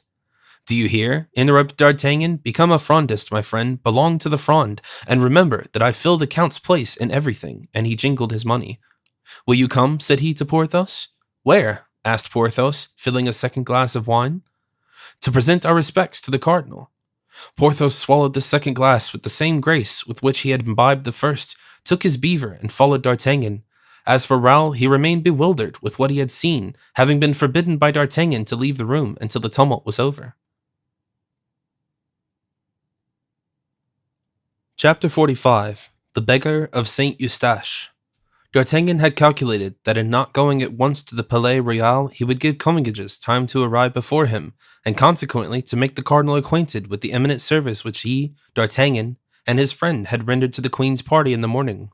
They were indeed admirably received by Mazarin, who paid them numerous compliments and announced that they were much more than halfway on their way to obtain what they desired, namely D'Artagnan his captaincy, Porthos his barony. D'Artagnan would have preferred money in hand to all that fine talk, for he knew well that to Mazarin it was easy to promise and hard to perform. But though he held the cardinal's promises as of little worth, he affected to be completely satisfied, for he was unwilling to discourage Porthos. Whilst the two friends were with the cardinal, the queen sent for him. Mazarin, thinking that it would be the means of increasing the zeal of his two defenders if he procured them personal thanks from the queen, motioned them to follow him. D'Artagnan and Porthos pointed to their dusty and torn dresses, but the cardinal shook his head. Those costumes, he said, are of more worth than most of those which you will see on the backs of the queen's courtiers. They are costumes of battle. D'Artagnan and Porthos obeyed. The court of Anne of Austria was full of gaiety and animation, for, after having gained a victory over the Spaniard, it had just gained another over the people. Broussel had been conducted out of Paris without further resistance, and was at this time in the prison of Saint-Germain, while Blancmesnil, who was arrested at the same time, but whose arrest had been made without difficulty or noise, was safe in the castle Vincennes. Comminges was near the queen, who was questioning him upon the details of his expedition, and everyone was listening to his account, when D'Artagnan and Porthos were perceived at the door behind the cardinal. Ah, madame, said Comminges, hastening to D'Artagnan, here is one who can tell you better than myself, for he was my protector. Without him, I should probably at this moment be a dead fish in the nets at St. Cloud, for it was the question of nothing less than throwing me into the river. Speak, D'Artagnan, speak. D'Artagnan had been 100 times in the same room with the queen since he had become lieutenant of the musketeers, but her majesty had never once spoken to him. "Well, sir," at last said Anne of Austria, "you are silent after rendering such a service?" "Madame," said D'Artagnan, "I have naught to say, save that my life is ever at your majesty's service, and that I shall only be happy the day I lose it for you." "I know that, sir, I have known that," said the queen, "a long time. Therefore, I am delighted to be able to thus publicly to mark my gratitude and my esteem. Permit me, madam," said D'Artagnan, "to reserve a portion for my friend, like myself." He laid an emphasis on these words, "an ancient musketeer of the company of Treville. He has done wonders." "His name?" asked the queen. "In the regiment," said D'Artagnan, "he was called Porthos." The queen started, "But his true name is the Chevalier de Villon." "De Braxeau de Pierrefonds," added Porthos. "These names are too numerous for me to remember them all, and I will content myself with the first," said the queen graciously. Porthos bowed. At this moment the coadjutor was announced. A cry of surprise ran through the royal assemblage. Although the coadjutor had preached that same morning, it was well known that he leaned much to the side of the Fronde, and Mazarin, in requesting the Archbishop of Paris to make his nephew preach, had evidently had the intention of administering to Monsieur de Retz one of those Italian kicks he so much enjoyed giving. The fact was, in leaving Notre Dame, the coadjutor had learned the event of the day. Although almost engaged to the leaders of the Fronde, he had not gone so far, but that retreat was possible should the court offer him the advantages for which he was ambitious, and to which the coadjutorship was but a stepping stone. Monsieur de Retz wished to become archbishop in his uncle's place, and cardinal like Mazarin, and the popular party could with difficulty accord him favors so entirely royal. He therefore hastened to the palace to congratulate the queen on the Battle of Lens, determined beforehand to act with or against the court, as his congratulations were well or ill received. The coadjutor possessed, perhaps, as much wit as all those put together who were assembled at the court to laugh at him. His speech, therefore, was so well turned that in spite of the great wish felt by the courtiers to laugh, they could find no point on which to vent their ridicule. He concluded by saying that he placed his feeble influence at Her Majesty's command. During the whole time he was speaking, the queen appeared to be well pleased with the coadjutor's harangue, but terminating, as it did with such a phrase, the only one which could be caught at by the jokers, Anne turned around and directed a glance toward her favorites, which announced that she would deliver up to the coadjutor their tender mercies. Immediately the wits of the court plunged into satire. Nogent Bortune, the fool of the court, exclaimed that the queen was very happy to have the succor of religion at such a moment. This caused a universal burst of laughter. The Count de Villeroy said that he did not know how any fear could be entertained for a moment when the court had to defend itself against the Parliament and the citizens of Paris, His Holiness the Coadjutor, who by a signal could raise an army of curates, church porters, and vergers. The Maréchal de Meilleraye added, in that in a case the coadjutor should appear on the field of battle, it would be a pity that he should not be distinguished in the melee by wearing a red hat as Henry IV, and had been distinguished by his white plume on the Battle of Ivry. During this storm, Gondy, who had it in his power to make it most unpleasant for the jesters, remained calm and stern. The queen at last asked him if he had anything to add to the fine discourse he had just made to hear. "Yes, madame," replied the coadjutor, "I have to beg you to reflect twice ere you cause a civil war in the kingdom." The queen turned her back, and the laughing recommenced. The coadjutor bowed and left the palace, casting upon the cardinal such a glance as is best understood by mortal foes. That glance was so sharp that it penetrated the heart of Mazarin, who, reading it in a declaration of war, seized D'Artagnan by the arm and said, "If occasion requires, monsieur, will you remember that man who has just gone out, will you not?" "Yes, my lord," he replied. Then turning toward Porthos, "The devil," said he, "this has a bad look. I dislike these quarrels among men of the church." Gondy withdrew, distributing benedictions on his way, and finding a malicious satisfaction in causing the adherents of his foes to prostrate themselves at his feet. "Oh," he murmured as he left the threshold of the palace, "ungrateful court, faithless court, cowardly court, I will teach you to laugh tomorrow, but in another manner."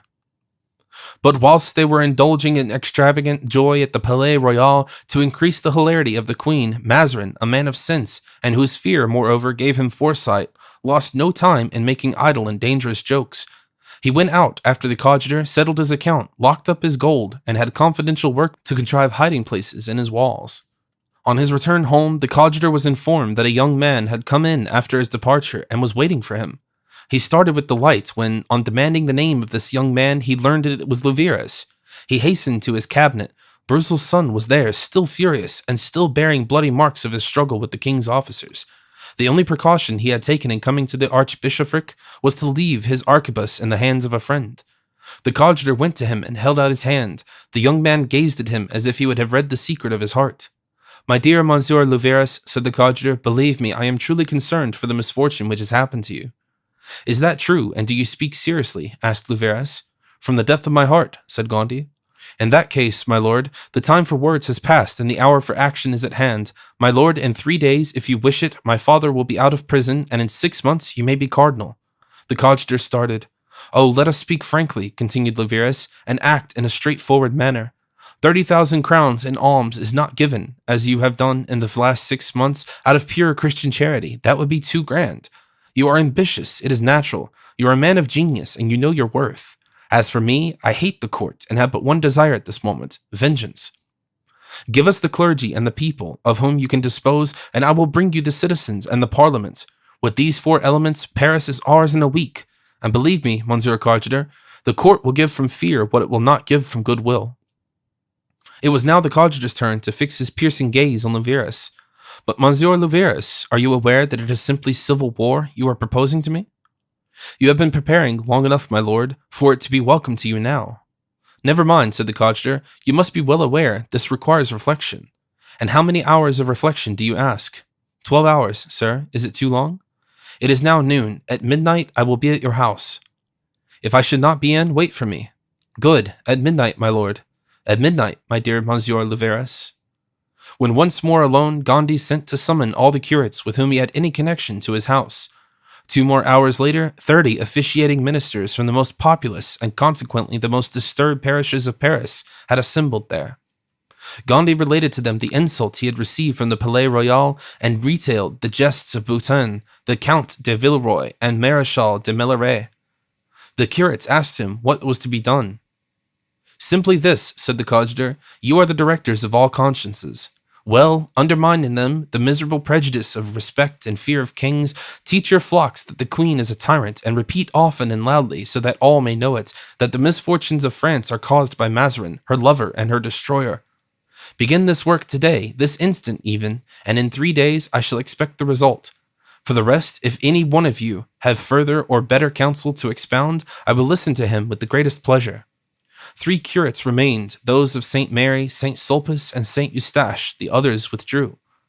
"You think, then, that you can help me more efficaciously than your brothers?" said Gondy. "We hope so," answered the curates. "Let us hear. Monsieur de St. Mary, you begin." "My lord, I have in my parish a man who might be of the greatest use to you." "Who and what is this man?" "A shopkeeper in the Rue des Lombards, who has great influence upon the commerce of his quarter." "What was his name?" "His name is Planchet, who himself caused a rising about 6 weeks ago, but as he was searched for after his emeute, he disappeared." "And can you find him?" "I hope so. I think he has not been arrested, and as I am his wife's confessor, if she knows where he is, I shall know it too." "Very well, sir. Find this man, and when you have found him, bring him to me." "We will be with you at 6 o'clock, my lord." "Go, my dear curate, and may God assist you." "And you, sir," continued Gondy, turning to the curate of St. Sulpice. "I, my lord," said the latter, "I know a man who has rendered great services to a very popular prince and who would make an excellent leader of revolt. Him I can place at your disposal. It is Count de Rochefort." "I know him also, but unfortunately he is not in Paris." "My lord, he has been for 3 days at Rue Cassette." "And wherefore has he not been to see me?" "He was told, my lord will pardon me." "Certainly, speak." "That your lordship was about to treat with the court." Gondy bit his lips. "They are mistaken. Bring him here at 8 o'clock, sir, and may heaven bless you as I bless you." "And now 'tis your turn," said the coadjutor, turning to the last that remained. "Have you anything as good to offer me as the last 2 gentlemen who have left us?" "Better, my lord." "Diable! Think what a solemn engagement you are making. One has offered a wealthy shopkeeper, the other a count. You are going then to offer a prince, are you?" "I offer you a beggar, my lord." "Ah," said Gondy, reflecting, "you are right, sir. Someone could raise the legion of paupers who choke up on the crossings of Paris. Someone who would know how to cry aloud to them, that all France might hear it. That is a Mazarin who has reduced them to poverty." "Exactly your man." "Bravo! And the man?" "A plain and simple beggar, as I have said, my lord, who exists for alms, as he gives holy water, a practice he has carried on for 6 years on the steps of St. Eustache." "And you say that he has a great influence over his compeers?"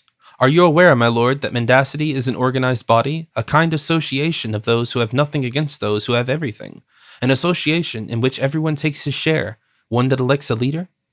Yes, I have heard it said, replied the coadjutor. Well, the man whom I offer you is a general syndic. And what do you know of him? Nothing, my lord, except that he is tormented with remorse. What makes you think so? On the 28th of every month, he makes me say a mass for the repose of the soul of one who died a violent death. Yesterday, I said this mass again. And his name? My lord, but I do not think it is his right one. And think you that we should find him at this hour at his post? Certainly. Let us go and see your beggar, sir, and if he is such as you describe him, you are right. It will be you who have discovered the true treasure. Gandhi dressed himself as an officer, put on a felt cap with a red feather, hung on a long sword, buckled spurs to his boots, wrapped himself in an ample cloak, and followed the curate.